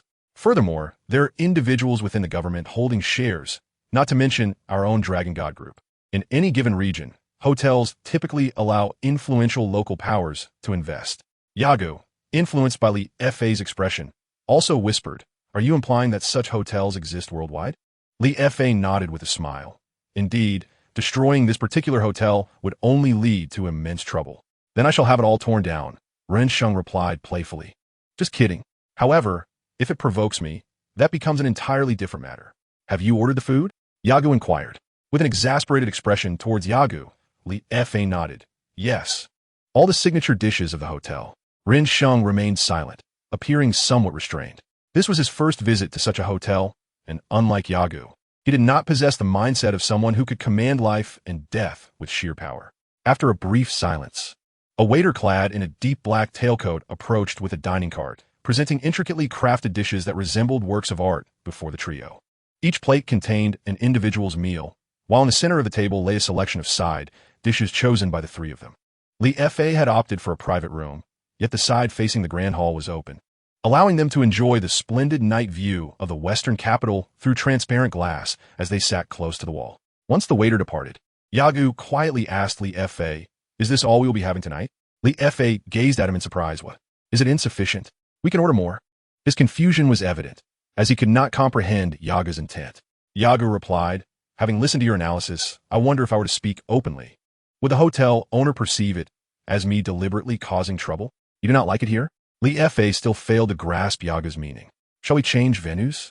Nodding in agreement, Yagu suggested, "Let us finish these first, sample the flavors, consider it my appetizer, haha." Li Fa filta beat flusteret. Having specifically arranged for Yagu to dine at the most renowned hotel in the western capital, only to find that the other party was dissatisfied. Born in the countryside, he considered himself of little worth. Just reflecting on the presence of the three individuals before him, he realized the stakes involved, a loss of over 100,000. Many who came here had suffered greater losses, yet when it came to dining, the expenses incurred by Li Fa were considerable. He had thoughtfully added an extra large plate for Yagu to serve himself. A dish resembling caviar disappeared into Yagu's stomach within a few bites, eliciting a satisfied hum. It was indeed delicious. After savoring the dish, Yagu carefully transferred some to his own plate, taking his time to relish each spoonful, as each delicacy was exquisitely crafted, warranting a thorough appreciation. Li Fa and Ren Sheng, however, soon found their appetites diminished upon witnessing Yagu's manner of eating. Yet, Yagu's actions did not disrupt the serene ambience of the grand hall. The surrounding glass walls effectively absorbed sound, minimizing any noise. Above, numerous speakers ensured that the music from the stage resonated clearly throughout the space. At that moment, a band played soft, mellow tunes, allowing a tranquil atmosphere to envelop each patron. Before long, Yagu had cleared his plate, and Li Fa contemplated ordering another dish, only to be halted by Yagu's gesture. Li Fa, choosing not to insist, quietly enjoyed his own meal, while Yagu sipped on the beverage prepared by the hotel, patiently awaiting Rensheng and Li Fa. Their dining experience remained untainted by Yagu's seemingly gluttonous display, as they only began their meals after Yagu had finished, hoping for an atmosphere harmonious with their surroundings. Suddenly, applause erupted in the hall, soft yet rhythmic.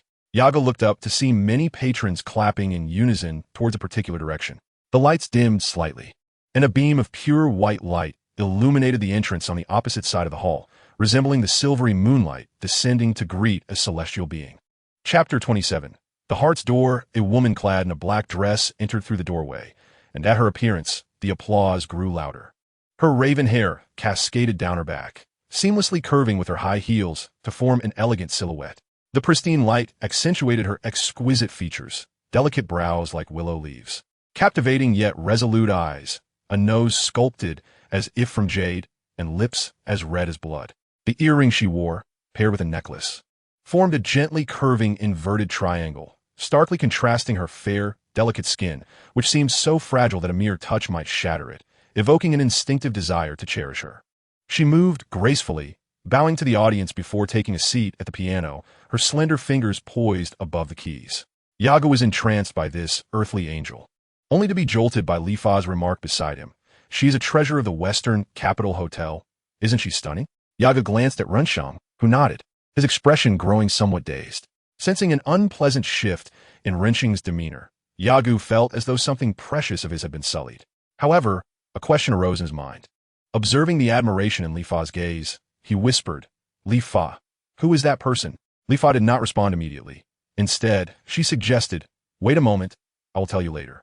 For now, let us listen to her music. Those who come here are drawn equally by her beauty and her melodies." Upon hearing this, Yagu refrained from interrupting. He craned his neck, entranced by the woman playing in the beam of light. As the first note resonated, Yagu found himself lost in a realm beyond comprehension. His eyes fixated solely on her, fearing that if he reached out, he might dissolve the delicate figure before him. The music penetrated the hearts of everyone in the hall. Akin to mischievous children, teasing the most sensitive strings of their emotions. The already tranquil hall grew even more serene under the flow of notes, as if embraced by the cleansing essence of music, transporting them to a secluded forest. The melodies echoed throughout the hall, intoxicating and captivating. Yagu gazed at the woman beneath the beam, observing her graceful fingers pause, her rise, her courteous bow, and her eventual disappearance through the entrance from whence she had come. He was still savoring her beauty when Li Fa's voice echoed in his mind. This is what they mean by beauty being a feast for the eyes. Thus, many flock here to dine. Ren Sheng, who had remained silent until now, finally spoke, his expression fervent. He knew that such a beautiful woman was one he could only admire from afar, yet he did not hesitate to express his delight. Indeed, such a woman and such music truly whets one's appetite. Li Fa, didn't you say you would explain now? Yagu was eager to learn the identity of the enchanting woman. Li Fa wiped the sauce from the corner of her mouth with a napkin and replied, "Her name is Tang Li, and she is merely 16 years old. Hard to believe, isn't it? Her mother is Zisher, and her father is Roberg. Both are merchants who founded the Tang Hui Group, which is based on air and sea transport and is steadily expanding into various sectors, including food and health products." Yago listened intently, while Ren Sheng disregarded the delectable food on his plate, engrossed in the conversation. The parents themselves were inconsequential. The key was Tang Li's grandparents, who held high positions in the government and served as advisors to the king. With such connections and the influence of the Tang Hui Group, despite many harboring intentions towards her, none dared to act upon it. Should they dare, Yagu remarked, they would find themselves swiftly dealt with. Li Fa and Ren Sheng stared at Yagu, puzzled by his reaction. Li Fa, regaining her composure, wore a mischievous smile and teased, "Do you fancy her? Alas, she already has a boyfriend, with whom she has been in a relationship for over 4 years. Do not underestimate him. I have interacted with him. Though young, he is not to be trifled with. His name is Andrew. His father manages a subsidiary of Lixia Infrastructure. Ren Sheng, you must have heard of Lixia 6 Factory, correct?" Pei Xing nodded, recalling that Lixia 6 Factory had been embroiled in numerous controversies a few years ago, as it seemed the Lixia Group was planning to separate it from the main company. The matter has been the talk of the town for several months, and ultimately, inexplicably, the 6th factory was neither separated nor did its manager depart for another location. Instead, he was transferred to the headquarters. Is that correct? He inquired about Li Fa, who nodded in affirmation, then turned to Yagu, who was oblivious to the situation. The general manager in question is Jiansheng, the father of Andrew and currently the second in command at Lixia Infrastructure. Many have remarked on Jiansheng's cunning, yet they remain oblivious to the influence of his son. I conducted a discreet investigation, and although there is no direct evidence to substantiate my suspicions, it is evident that Andrew has been a mastermind behind many significant decisions, particularly given that Jiansheng has remained stagnant for years before suddenly soaring to success, accompanied by numerous actions that contradict his character, likely orchestrated by Andrew. Do not assume he is merely a privileged heir. While his father is the head of the 6th factory, the enterprise has suffered losses for years, with the government imposing strict regulations, leaving no opportunity for inherited wealth. To put it plainly, Li Fa observed Ren Sheng's disdainful expression and proceeded to clarify. Andrew's childhood allowance was merely 1/3 of yours. Yet, do you know what he has achieved now? He has established 30 retail stores, launched a fashion magazine, and recently acquired a film company. All this wealth is self-made. Even his parents are unaware of their son's remarkable achievements. Yagu was genuinely astonished. According to Li Fa's description, Andrew resembled a protagonist from a novel, exuding an air of confidence. "How do you know all this?" Li Fa, unashamed, chuckled and replied, "Well, having spent considerable time with the owner of Puliner, I have developed a habit of thoroughly investigating those I intend to engage with. That film company possesses a 40% stake owned by our Longshan Group. Furthermore, I have invested in his newly launched project under the guise of the group. I have high hopes for him. This young man is like a prodigy with limitless potential." As he spoke, Li Fa expressed his admiration, stating that while many speak of the 4 beauties and 5 heroes of the West, in his view, those 5 heroes do not even merit the honor of serving Andrew. Remarkably, he built his empire without touching a single penny from his family or leveraging his father's influence. Truly impressive. Yago, somewhat disheartened, remarked, "Ah, it seems that such a hero deserves a beauty by his side. I fear I may have missed my chance." Li Fa laughed heartily, saying, "I genuinely admire that he is worth billions, yet remains devoted to a single woman. Such steadfastness is commendable. Had I been afforded such opportunities in my youth." He left his thought unfinished, Yet the expression on his face conveyed an unspoken understanding among men. Ding ding. Yagu tapped his fork against the plate and said to Li Fa, "All right then, your choice of venue today has left me rather disappointed. To think such an extraordinary woman is already taken, and the food here only adds to my dilemma. You two should eat." Li Fa, after finishing, "Let us find a restaurant with the most chefs, the largest space, and the fastest service." Rin Sheng and Li Fa exchanged glances, both sighing inwardly at the crudeness of the situation. What a beautiful woman. If only I could connect with her. Wait, how could I even entertain such thoughts? This is the Dragon Ball world, where I must continuously train and improve myself. Curse it. Yagu, your resolve is woefully inadequate. Internally berating himself, he gradually clenched his fists. His aptitude paled in comparison to that of Sun Wukong and his peers. If he squandered his efforts, this lifetime would truly be in vain. Although the world espouses the notion of a work-life balance and offers advice for self-relaxation, a mere glance at those who are genuinely industrious reveals that their respite does not stem from a whim, but rather follows the completion of tasks or upon reaching a plateau, allowing them a momentary reprieve. A wise saying captures this sentiment. 1 day without practice leads to sluggishness. 2 days results in a loss of half one's skills. 3 days renders one a novice, and 4 days leaves one utterly bewildered. This underscores the importance of perseverance in one's endeavors, ensuring gradual progress. Otherwise, not only does one risk regression, but also the possibility of rendering all previous efforts futile. Even in rest, Yagu opted to reduce his training time while increasing its intensity, thus creating a semblance of leisure within his rigorous regimen. Chapter 28. The adventure is about to begin. I have been writing for months in anticipation of the Grand Martial Arts Tournament. Yet at this juncture, I find myself at an impasse, uncertain of how to proceed. The protagonist's internal attitude should be evident to all. Transforming this mindset poses a dilemma. Should it be catalyzed by a particular event or perhaps by the emergence of a woman who unlocks his heart? Both narrative directions leave me unsatisfied. A moment of reflection, I extend my gratitude for the support of the patrons of Juzhong Building, a rather unremarkable establishment. It is not celebrated for its exquisite cuisine, but rather for its remarkable speed of service and affordability, albeit at the expense of variety. At this moment, patrons within the restaurant gawked in astonishment as the servers rushed towards a large private room, laden with dish after dish, capable of accommodating a dozen diners. Inside, Li Fa was left dumbfounded, watching as Yagu voraciously devoured the food presented by the servers, chewing briefly before swallowing and promptly moving on to the next platter. Nearby, a mountain of empty bowls and plates accumulated as the staff wheeled away the remnants of Yagu's feast. "You, what manner of creature are you?" Li Fa pondered, astonished by Yagu's insatiable appetite. Half an hour later, Yagu exhaled contentedly, patting his slightly distended belly. At last I'm full. How delightful. Though the flavors may not rival those of other establishments, the satisfaction is undeniable. Li Fa proceeded to settle the bill, the total amount revealing why the other party had expressed dissatisfaction with the Shidu Grand Hotel. A single meal cost 600,000. A mere fraction compared to the exorbitant prices at Shidu Grand Hotel, where even filling Yagu's appetite would have required no less than 5 million. Rin Sheng returned home early, while Yagu and Li Fa exited Juzhong Building. "Allow me to escort you home," Li Fa offered. Yagu waved him off, chuckling. "Oh, there is no need to trouble yourself. Tomorrow I have an appointment, and I shall return to discuss matters with you either in the afternoon or the following day." "Very well," Li Fa nodded, then hesitated. "Are you sure you don't need a ride? It's quite a distance to your residence." Yagu ascended into the night sky, fortunate that it was evening, as the surrounding onlookers could not discern the details against the dark backdrop.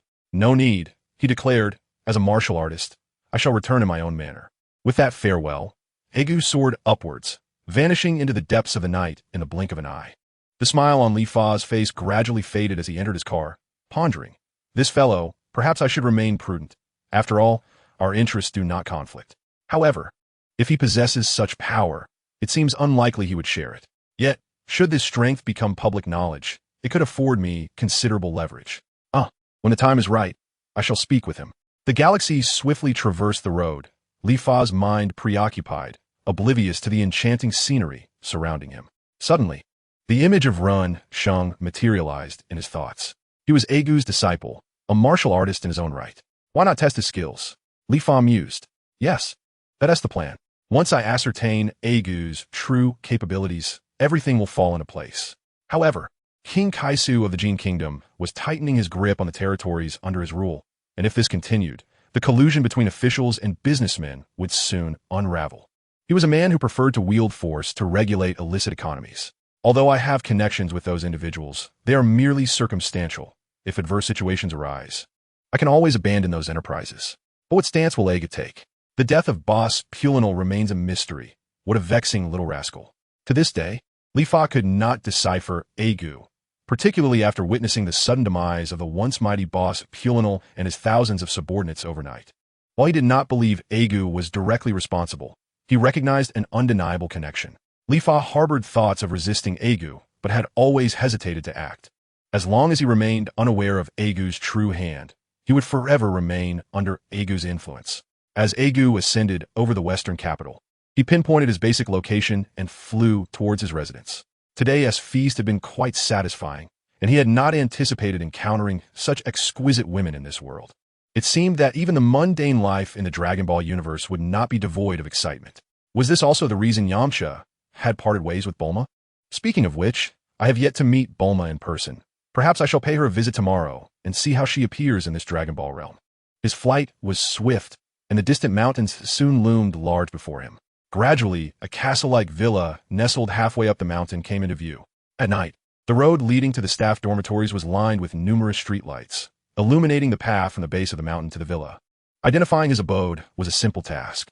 At that moment, Ego hovered above the villa, gazing at the swimming pool in the backyard, its waters shimmering with a verdant glow under the surrounding yellow lights. Unable to resist the allure, he descended to the pool's edge, shedding his training attire before plunging into the water. It was only then that his tale revealed itself. Even at the West Capitol Hotel, he had opted for a somewhat comical tailcoat that concealed it, floating on the surface of the water.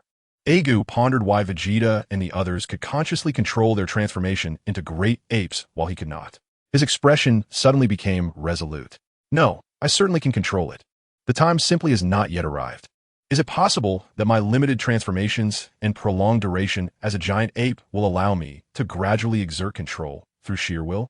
The following day, Yagu arrived early at the headquarters of the Universal Capsule Company, where he encountered numerous robots within Dr. Brief's residence. These automatons seldom made appearances before humans. They primarily emerged to clean when their master was absent, rarely remaining in the presence of others. As Yagu approached, a robot opened the door, and Dr. Briefs caught sight of him as he entered the hall. Who might you be?" Not recognizing him, Yagu introduced himself. "Doctor, it's me, Yagu. You even created the gravity chamber for me." Immediately, Dr. Briefs remembered. "Oh, I see. It's young Yagu. It seems you haven't visited in quite some time. How long has it been? A year or two?" "It's been 4 years, Doctor. I've been wandering outside all this time," Yagu replied, stepping closer.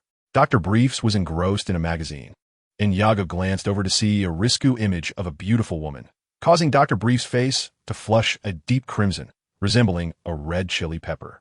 "Ha, yes indeed." He chuckled, hastily tossing the magazines into a nearby box and pressing a button to transform it into a capsule. "What would you like a drink? Juice, coffee, or tea?" he inquired, summoning a robot servant clad in a maid-s attire. "Juice, banana flavor, please," Yagu responded. "Go ahead," Dr. Briefs instructed the robot. "It's quite unfortunate, but Bulma has gone out. She hasn't returned for several days." "Oh," Yagu replied, unfazed, as he had noted Bulma's absence during previous visits. It was evident that she was a restless girl, fond of adventure and wandering. However, Dr. Brief's next words shocked Yagu immensely. It seemed Bulma had discovered a legend in an ancient text regarding something called the Dragon Balls. "She mentioned she intends to seek out the Dragon Balls," he exclaimed, clapping his hands together in delight at recalling the name. "It is said that gathering all 7 Dragon Balls and reciting a spell allows one to summon the Eternal Dragon, who can grant any wish. Is the saga of the Dragon Balls commencing?" Yagu thought to himself. The Eternal Dragon, a wondrous entity capable of fulfilling any wish. Yet there are limitations to what can be wished for, especially those beyond the Creator's capabilities. Yagu harbored doubts about whether the Eternal Dragon could grant immortality. It cannot resurrect those who have died naturally. Why not simply extend their lifespan? If the Eternal Dragon could fulfill such a wish, would the Grand Elder perish? Yagu pondered, uncertain, recalling that Piccolo, being a part of the Divine, had been rejuvenated by the Eternal Dragon. Why then did the Grand Elder of Namek not wish for the same restoration of youth? Alas, Yagu's thoughts were muddled. as those around him were all paragons of virtue and exemplary role models. It seems that when Dragon Ball first made its debut, the wish was squandered by that trio. Or rather, by that pig. I find myself, like Yagu, with eyes darting around and thoughts racing, eagerly anticipating longevity. Briefs gazed curiously at the young boy before him. As Yagu appeared dazed, drool trickling from the corner of his mouth, the clear liquid slowly pooling at his chin. Chapter 29. An idea Dr. Briefs transformed into several miniature versions of himself, continuously appearing around Yagu, who, recovering from his stupor, mistakenly believed the doctor had employed a technique of mirage. "Ah, Dr. Briefs, I apologize for my lack of composure," Yagu stammered. The doctor reverted to his original form and replied, "No need for apologies, it's just a pity. If only you had arrived a bit earlier. You could have gone on a date with Bulma." Indeed, Yagu nodded in agreement.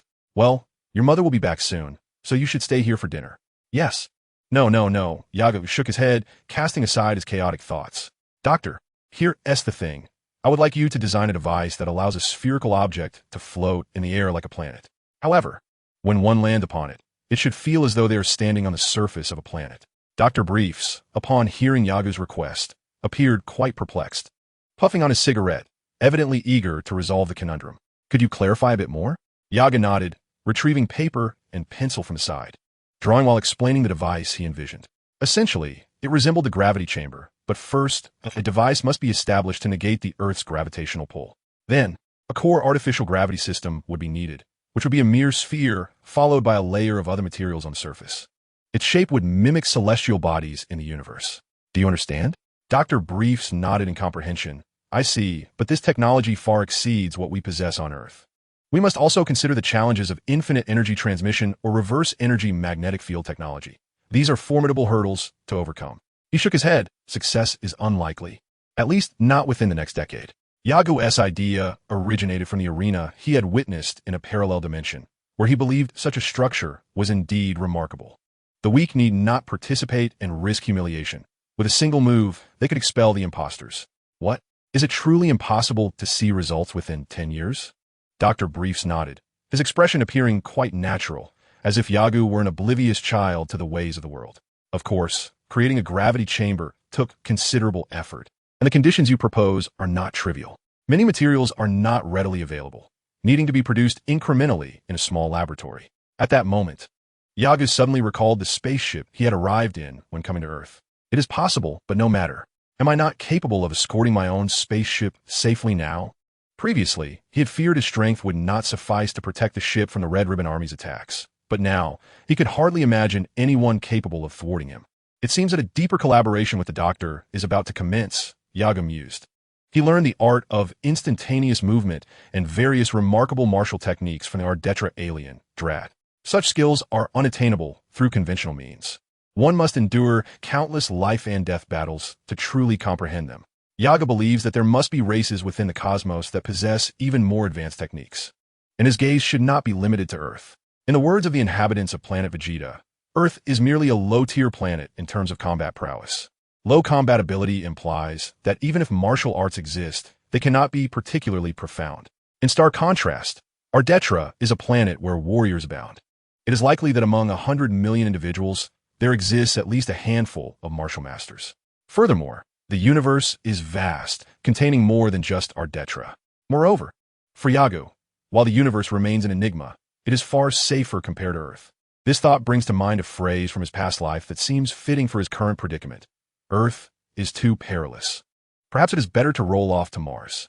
Indeed, Earth is fraught with danger and high levels of animosity. It tends to attract chaos. Yagu hopes that the episodic nature of the Dragon Ball saga does not intrude upon his plans, as circumstances are ever-changing. In these narratives, Earth is undeniably perilous. It also fuels Yagu's aspirations. After bidding farewell to Dr. Briefs, Yagu departed before Bulma's mother returned. He had two purposes for his visit today: the aforementioned equipment and the desire to see Bulma. Having caught a glimpse of beauty the previous night, an irresistible urge had stirred within him, but now, under the gentle warmth of the sun, that feeling seemed to dissipate. He enjoys the sight of beautiful women, but he cannot quite define it as love. Rather, it is an appreciation for their allure. Thus, such feelings tend to be fleeting. In the afternoon, Yagu utilized instantaneous movement to arrive at the Dragon God group. "What? You wish to acquire the world's greatest martial arts tournament? Why? Upon hearing Yagu's intention, Li Fa found it peculiar. For those who genuinely relish combat, typically crave the most intense brawls. Events like the World Wrestling Championship and World Sumo Championship are where real profits lie, often within the underground realm. In comparison, the world's greatest martial arts tournament lacks professionalism, is rife with brutality, and offers insufficient safety measures, rendering it a neglected entity. Once a grand event, its significance has waned with the emergence of underground fighting and professional competitions. What remains memorable is its rich history, held every 5 years, attracting martial artists from across the globe, along with its substantial prize money. However, to those engaged in underground fighting, these prizes are hardly worth a glance. This is also why the tournament was ultimately discontinued. Yet, Yagu recalls that it seems Satan once participated. However, when Cell appeared, he remarked that it had been long ago, indicating that the tournament had vanished for quite some time. Since Yagu has entered the Dragon Ball universe, he naturally hopes that this pivotal aspect of the saga does not fade into obscurity. If only he could cultivate a large supply of Senza beans or invite healing Namekians, such thoughts flitted through Yaga's mind. In response to Li Fa's counsel, Yagu shook his head, dismissing it. You should entrust this task to me and assemble a production team. We'll broadcast the entire martial arts tournament live when the time comes. How does that sound? Li Fa found himself at a loss for words, incredulous that such a far-fetched idea was being presented so casually before him. Rubbing his temples, he recognized that this individual before him possessed a childlike disposition. Yet due to his capabilities, he was rather unreasonable. Since Yagu was eager to engage in this endeavor, Li Fa decided it best to let him be. Their paths would remain distinct.